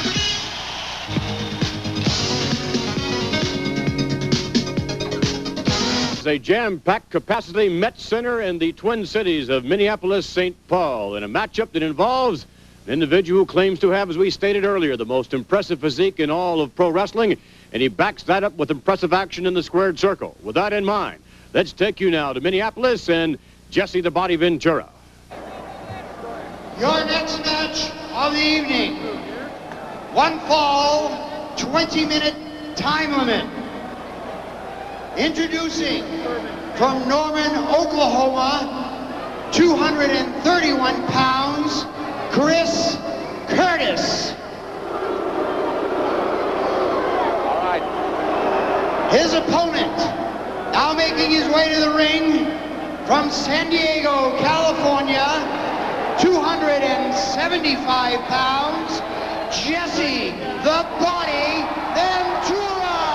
Holy mackerel, Gene, take a look at that. And look at the sea of fans on hand this week for the appearance of that package. Is he something else? Jesse the Body got to be the most colorful man in professional wrestling today. And look at that. What would you call that, Gene? He's sprouting on top of his head there to Cleopatra. Look. Looking for somebody in this capacity crowd. I think he's looking for the members of a National Football League franchise that are ringside this week. Certainly wouldn't be able to hide very well in that particular outfit. Jesse the Body Ventura, one of the many stars here in the World Wrestling Federation. 271-pound veteran from San Diego, California. Third man of the ring, referee Joe Varela. Now some of the preliminaries taking place. Look at that. Jesse Ventura apparently looking for somebody out of that crowd. Boy, that is outrageous, isn't it? Absolutely, Gene. Oh, he's pointing someone out here, saying, I want you. Come on in here, boy. He picked somebody out. think he made reference about he was going to beat the posterior of somebody. That hairdresser. He is calling. He is calling on all-pro linebacker with the Minnesota Vikings, Scott Studwell. Ventura is challenging him. Holy mackerel. Anything and everything can happen here as pandemonium will break loose with the likes of Jesse the Body Ventura. Sound of the bell, Jesse Ventura. That attire is going to have to go. Sunglasses, Plato's retreat, oh my. The time limit may not be long enough, Gene, for him to get all that gear off. Look at the colors in that hair. Boy, that's got to be a hairdresser's nightmare. The bell has sounded to this match officially underway. Jesse the Body Ventura, a very flamboyant individual, sets his sights on Chris Curtis, 231-pounder from Norman, Oklahoma. Gene, I see red, green, and orange, and puce, and holy mackerel. I'm surprised he doesn't have some of those colors incorporated in the goatee. Don't suggest it to him because he may do it. Not too many strands to color on the top, Gene. Well, I'm not going to cast a stone there. Into the hookup, and Ventura takes Curtis into the ropes. Oh, big forearm. Curtis doubles over. Oh, and a slam into the top turnbuckle. Chris Curtis in for a long, rough evening, I'm afraid. And Ventura continuing to dish out punishment this week here at the World Wrestling Federation to Mr. Chris Curtis. Jesse the Body, once he has the upper hand, is relentless, never giving his opponent a chance. Drops that elbow right on the back of the cervical vertebrae. Dangerous, dangerous maneuver. Thus far, I should point out, Gorilla Monsoon, Ventura functioning within the rules. Well, the minute I say it, all of a sudden, those laces across the face of Curtis. And now Jesse Ventura with the boot as Curtis draped over the bottom rope. And obviously, that rope across his throat, cutting off the air. An actual choke, the referee demanding. Well, they certainly didn't need that, Jim. Chris is in enough trouble as it is. What a chop that was. Just leveled this youngster right down to the canvas. Welcome, Chris Curtis, to the World Wrestling Federation. Well, that reverse knife edge taking its toll on Curtis. Pick up, scoop. Oh, body slam with authority at a part of Jesse the Body Ventura. He didn't just slam him, Gene. He drove. Oh, he went to drop the leg there. Young Chris just bailed out at the last second. Maybe he'll get a breather here. Mount some kind of an offense of his own. Curtis down on his knees. A couple of rights, one to the midsection, followed with a shot to the jaw. Jesse the Body caught that one right in the eye. Oh, and Curtis winds up, and that one rocks Ventura. Whip into the turnbuckles. Oh, right in the sternum. Caught that one right in the sternum as he picked that leg up and just caught him coming right in. You know, Curtis getting the momentum going, but that was quickly thwarted by Ventura. Double shot to the upper torso, perhaps coming close to the throat. Forearm to the spot of the back, and Curtis back down on the canvas. He's saying, get up. Somebody, Studwell, is it? Well, that's the football player that apparently is part of this capacity crowd on hand this week for this World Wrestling Federation event. Jesse Ventura step over with an armbar, works on the wrist. Oh, and he jerks that left arm like to take it right out of the socket.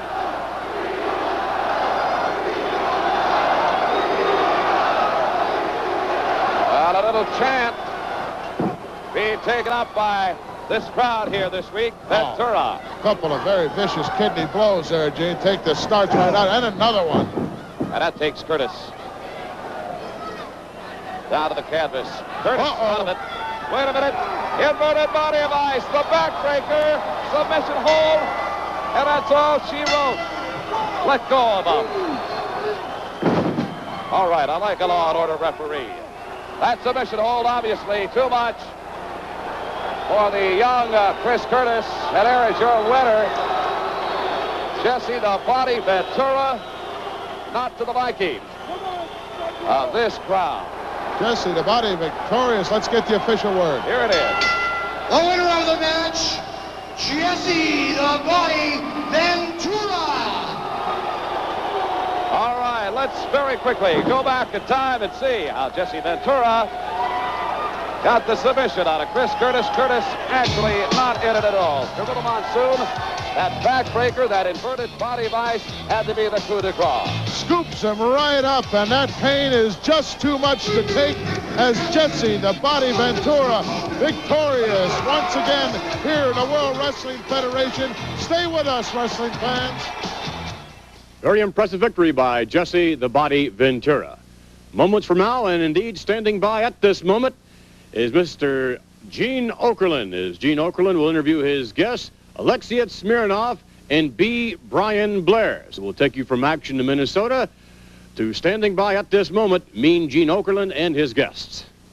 B. Brian Blair, of course, alluding to the fact, going for the gold. The Russians will not be going for the amateur gold. Alexei Smirnov in Los Angeles, California, this coming summer. Well, fine lady, American people is going to have a chance to have some gold medals somehow, because we don't need to go there to prove ourselves. Everybody know we are the best. And you people, too, who's watching me, know that we are the greatest. Well, I'm telling you, to all those cheese champions that you got here, then we are. I'm ready. I'm on my way. Do not run away from me, gentlemen. And you can tell them, too, because regardless where you are, which one city, Smirnov's gonna be there one day, and I'll step your brain out with my big Kuzak. Kuzak? Yes, with my big Kuzak. What that is, I couldn't tell you, but I've got a pretty good idea. Perhaps a foot, a leg, something like that. Fans, the great stars of the World Wrestling Federation will be here, the superstars of wrestling. World Wrestling Federation presents a great summer spectacular. Saturday, August 25th, the Omni in Atlanta, 8:15. Great stars in a gigantic wrestling extravaganza. The biggest, most outstanding array of talent ever seen in a wrestling ring in Georgia. Complete ticket information and the full card next week on World Championship Wrestling on television. Remember the date, Saturday, August 25th, the Omni in Atlanta. Make your plans right now to be there. In the ring will be the Iron Sheik, the former World Wrestling Federation champion, the gentleman who had the distinction of defeating former champion Bob Backlund. And, of course, the Iron Sheik, having been defeated by the World Wrestling Federation champion, the current reigning champion, and the incredible Hulk Hogan. But right now, let's take you to the matchup involving the Iron Sheik. Ladies and gentlemen, this bout, one fall with a 10-minute time limit. Introducing first, from Toronto, Ontario, weighing 215 pounds, Ron Hutchison. Now, being led into the ring by the manager, the Ayatollah Fred Blassie. Here he comes from Iran, weighing 250 pounds, the Iron Sheik. Oh, my, the Iron Sheik.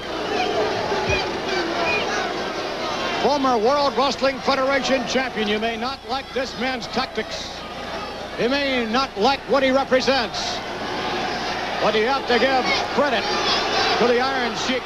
He is indeed one of the great World Wrestling Federation athletes. However, again, a lot of people do not like the Iron Sheik. But you have to give credit where credit is due, Vince. This man keeps himself in tip-top shape.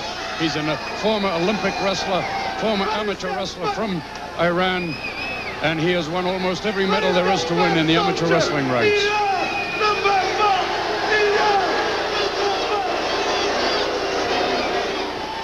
Well, you heard the Iron Sheik proclaiming that the country from whence he hails is number one, and I'm sure it is in his mind. There's a young man here, Ron Hutchison, knows full well he's meeting certainly an unpopular athlete, but a gifted one in terms. Uh-oh. What are they chanting? I ran what? I don't want to say it, Vince. I know what they're saying, but I'm not saying it. Capacity crowd on the case of the Iron Sheik.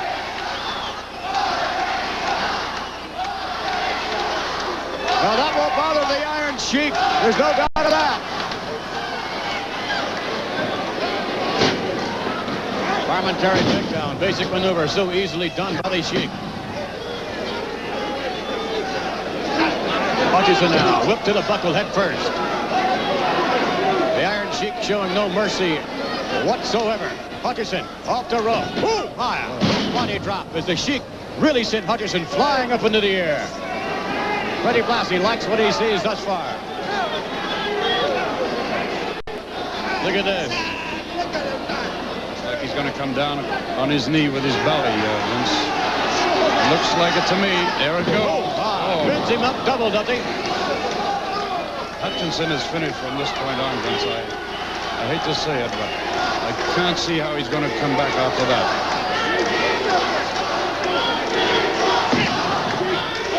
The Iron Sheik. Some of the fans about here asking for the presence of one Sergeant Slaughter. Oh, my, with a kick to the chest. Kicking them with those pointed boots, which have got more effect than the flat-nosed boot. Yes, regular indeed. What's this, a suplex? No, yes. Wow. Back suplex. Punishment he's giving this boy. Unbelievable. What a wrestling lesson. And here we go. There's that camel clutch. The hold that took the Iron Sheik all the way to the World Wrestling Federation Championship. Oh, my. And that's all she wrote, Vince.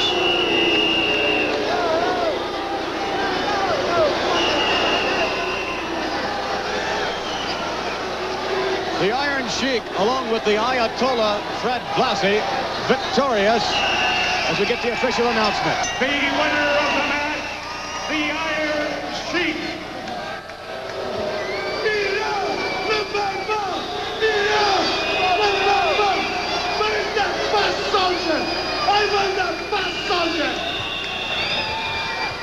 This capacity crowd almost in unison with their disapproval. Oh, my, Hutchinson, oh, his shoulder striking the concrete floor. Again, this capacity crowd almost in unison for their dislike for this extraordinary athlete. What a suplex as he picks up Ron Hutchinson and drives his shoulders right down to the canvas. The Iron Sheik on to victory. We shall take you to a matchup involving the legendary Bobo Brazil on the comeback trail. Mr. Brazil, credited as being one of the greats, if not the greatest, black wrestler of all time. He'll meet up with a true giant at 6 feet 10 inches and 364 pounds of Big John stud. Let's take you to the Philadelphia Spectrum. Wrestling fans, the following attraction is a one-fall event with a 20-minute time limit. Introducing first from Los Angeles, California, his weight 364 pounds. 7 foot plus, nearly 400 pounds, the new John Stud. Ladies and gentlemen, a giant stud. Big John Stud.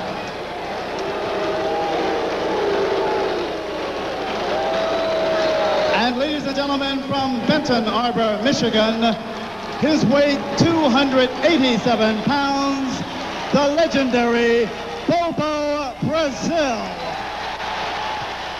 All right, there's a good look at Bobo on the comeback trail as Bobo Brazil hopes to make a big mark for himself, and a win over Big John Stud would really say something for the comeback attempt of Bobo Brazil. John Stud claims, of course, to be the true giant in professional wrestling. And at 6 feet 10 inches, at the 360 some odd pound mark, not too many people would argue with that. Stud taking his time, limbering up a bit. And Bobo likewise testing the ropes. Bobo will be some test for Big John Studd and vice versa as they lock up now, and John Studd pushes Bobo to the corner. Oh, block with a forearm, a right hand connects by Big Bobo. Bobo now would start in the corner, an uppercut. Bobo with Big John Studd taking it to him. The referee, Big John Studd right back on Bobo Brazil. Going downstairs now, Big John Studd hammering across the back. John Studd and Bobo Brazil in a slugfest here at the Spectrum. And Studd again into the corner. Bobo really turning it on, takes him out, drops the elbow to the back of the head. Boom, vicious elbow butt by Big John Studd. Bobo whipped to the ropes. John Studd now with an elbow that knocks him down to the canvas. Bobo, the first man down to the canvas as Big John Studd attempts to assert himself. Now with the bear hug. Bobo trying to find a measure of escape now. Here's a good look at Bobo Brazil, who is really having the pain applied in the lower back area by Big John Studd. Two huge men at the ring here in Philadelphia. Bobo, nope. For a moment, Bobo threatened to deliver a hard right hand to the giant-like Big John Studd. Bobo in tremendous pain, trying to battle his way out, get the elbows inside. Whoop, no, again, John Studd applying even more pressure. Bobo perhaps has never quite felt the extraordinary pain and pressure to the lower back area that he is feeling at this moment. Big John Studd, one of the most powerful men in all of professional wrestling today.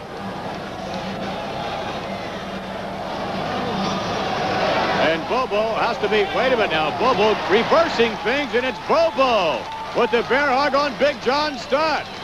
Tremendous maneuver by, a rake in the face. Locking back now, Bobo using similar tactics used by Big John Studd earlier on. Not too much scientific wrestling being displayed, but there you see the headbutt. And Big John Studd apparently now on the outside trying to get himself together. Bobo really put the cobwebs in the giant-sized head of Big John Studd. John Studd taking his time now, making sure that his head is clear before he enters the ring. And in the ring, we see a rather impatient Bobo Brazil. John Studd obviously hoping to break the momentum that Bobo had earlier on. Now on the apron, Studd continuing to stall, stepping over the top rope. Back in, now we'll have some more action.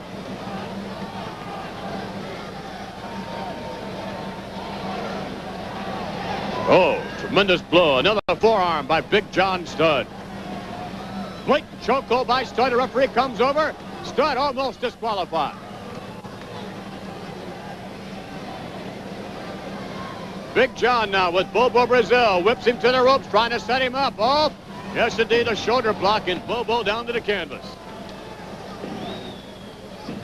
Covered by Big John. Count of two. No, can't quite get him. John Studd applying pressure now. Bobo appears to be weakening somewhat. Two huge men in the ring. Bobo knowing full well this could very well be the turning point in his career. Bobo has had perhaps one of the longest reigns of any competitor in professional wrestling. And Bobo here in Philadelphia tonight knows full well that a victory over Big John Studd would really sit well in his comeback effort. Bobo with a right hand a moment ago to the midsection. Bobo now whipped to the ropes. Big John Studd with a shoulder block, and no one goes anywhere. Bobo tries it again. Off the rope. Nothing doing. Bobo again. Headbutt by Bobo, and John Studd backed up. However, Studd coming out of the corner with a knee to the midsection. And Bobo whipped to the buckle. John Studd with a head of steam, running into Bobo Brazil, and John Studd in trouble. Bobo. Headbutt again, and John Studd in serious trouble. Bobo, no, misses with the leg. And John Studd targeted. Look at that. Victory by Big John Studd. Studd dropping the elbow and strategically placed into the throat area. It appeared perhaps into the chest of Bobo Brazil. And in the battle of the big men, Big John Studd has spoiled the comeback efforts of one Bobo Brazil.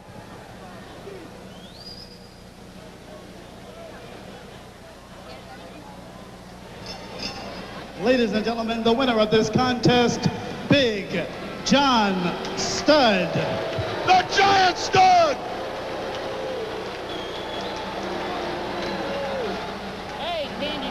Let's take another look at what we saw there, the headbutt now, and Big John Studd down to the canvas. Bobo Brazil here apparently sensing victory. Big John Studd had a lot of trouble all the way through the matchup with a series of Bobo Brazil headbutts, but here, ooh my, 360 pounds dropping across the chest of Bobo Brazil. In just a moment, ladies and gentlemen, we shall take you to a very special interview involving an athlete who perhaps exudes arrogance more than any other professional wrestler. To a certain extent, he has every reason to. We make reference to the self-professed Mr. Wonderful Paul Orndorff. Paul Orndorff, regarded as truly one of the great World Wrestling Federation competitors and certainly a contender for the World Wrestling Federation Championship. So with that in mind, let's take you now to Mean Gene Okerlund and Mr. Wonderful. Great to have you aboard again, ladies and gentlemen. Stay tuned. We're going to get you right back up into the ring in a moment or two for more exciting action. Stars of the World Wrestling Federation. You know about world champion, the incredible Hulk Hogan, the Intercontinental title holder, Tito Santana, Adrian Adonis, and Dick Murdoch, the Wrecking Crew, current tag team champions of the world. And here's a man that literally could vie for all of those title belts. I'm talking about Mr. Wonderful Paul Orndorff. You know, it's something I like to get up here with some class. You're about the only classy commentator that I've ever met in my life. Well, I appreciate that. You know, yeah. Even though you're a common person, you've done quite well for yourself. Commentator, you mean? Is that what it is? A commentator? A commentator person. Commentator. Well, that's besides the point. That's not what we're talking about. What we're talking about is Mr. Wonderful. And everybody knows, everybody wants to touch it. Wait a minute. Wait a minute. Why do you call yourself, why are you the self-proclaimed Mr. Wonderful? I get the distinct impression that you feel you're better than everybody else. Well, it's obvious that I'm better. I'm better than you. I got a full head of hair. You don't. Well, I don't look 80 years old and you do. Check this body out. Huh? Check the body out. Well, that's you certainly... Check it out? This is the main win. That's not my thing, but I've got to compliment you. A lot of hard work going into that. Huh? But check the traps out, huh? Oh. They look good. However, I should point out, Mr. Orndorff, this fantastic... That's why that the divorce rate is so high right now. Because every time I look at that camera and turn back around, there's another woman left her husband for me because she's seen my face. I don't believe that for a minute. It's a common truth. I mean, it's a fact. Check the newspapers now and check them tomorrow and see if the divorce rate hasn't gone up. It goes up? I've been in a few doubles before. Okay. Very good. I thank you very much. He is Mr. Wonderful. You get the impression from time to time there's a certain amount of arrogance there, and I think that has been demonstrated quite clearly in the past. Enjoyed our premiere presentation here on WTBS for the World Wrestling Federation. And certainly in weeks to come, we'll be bringing you all the great stars all the way around the world. Next week, we'll have on hand no less than the reigning World Wrestling Federation champion, the incredible Hulk Hogan. And never has 300 pounds looked as good as it looks on the 6-foot, 8-inch frame of the incredible Hulk Hogan. We'll have a further word about next week's card when we return in a moment. Indeed, the premiere just about over the World Wrestling Federation, but what action we have lined up tomorrow? It's true, tomorrow the best of here on WTBS. And Vince, I want to say this. I think the wrestling fans got a sample today, and they're in for a treat. You got great action coming in the major cities of this country, and right here in Atlanta, part of it now with great action every single week on TV. Scheduled to join us, we saw in an interview earlier on, Mr. Wonderful Paul Orndorff. He'll be in ring action tomorrow here on WTBS. No stranger to the fans here in Georgia and all over this area, and I'm sure there's a lot of things he'll be saying they'll be interested in hearing about. Also scheduled to join us will be Cowboy Bob Orton, a wrestler extraordinaire. You know, he's got a great wrestling background. He comes from a famous wrestling family, and I think the Orton appearance here will be one that all the fans will be anxious to see. And then many fans saw for the very first time perhaps the most unusual athlete in all of professional wrestling. He has a green tongue, I believe. George the Animal Steel. What'd you think of him? I thought he was, to put it mildly, unique. I've never seen anything quite like George the Animal Steel, and I think I speak for wrestling fans everywhere. We'd like to see more of him, even if it's just to figure him out, and he is very strong. Well, we'll see him in action here on WTBS tomorrow. And also to join us, no less than the 303-pound World Wrestling Federation champion, the incredible Hulk Hogan. All of this tomorrow right here on WTBS. The World Wrestling Federation will be headed your way.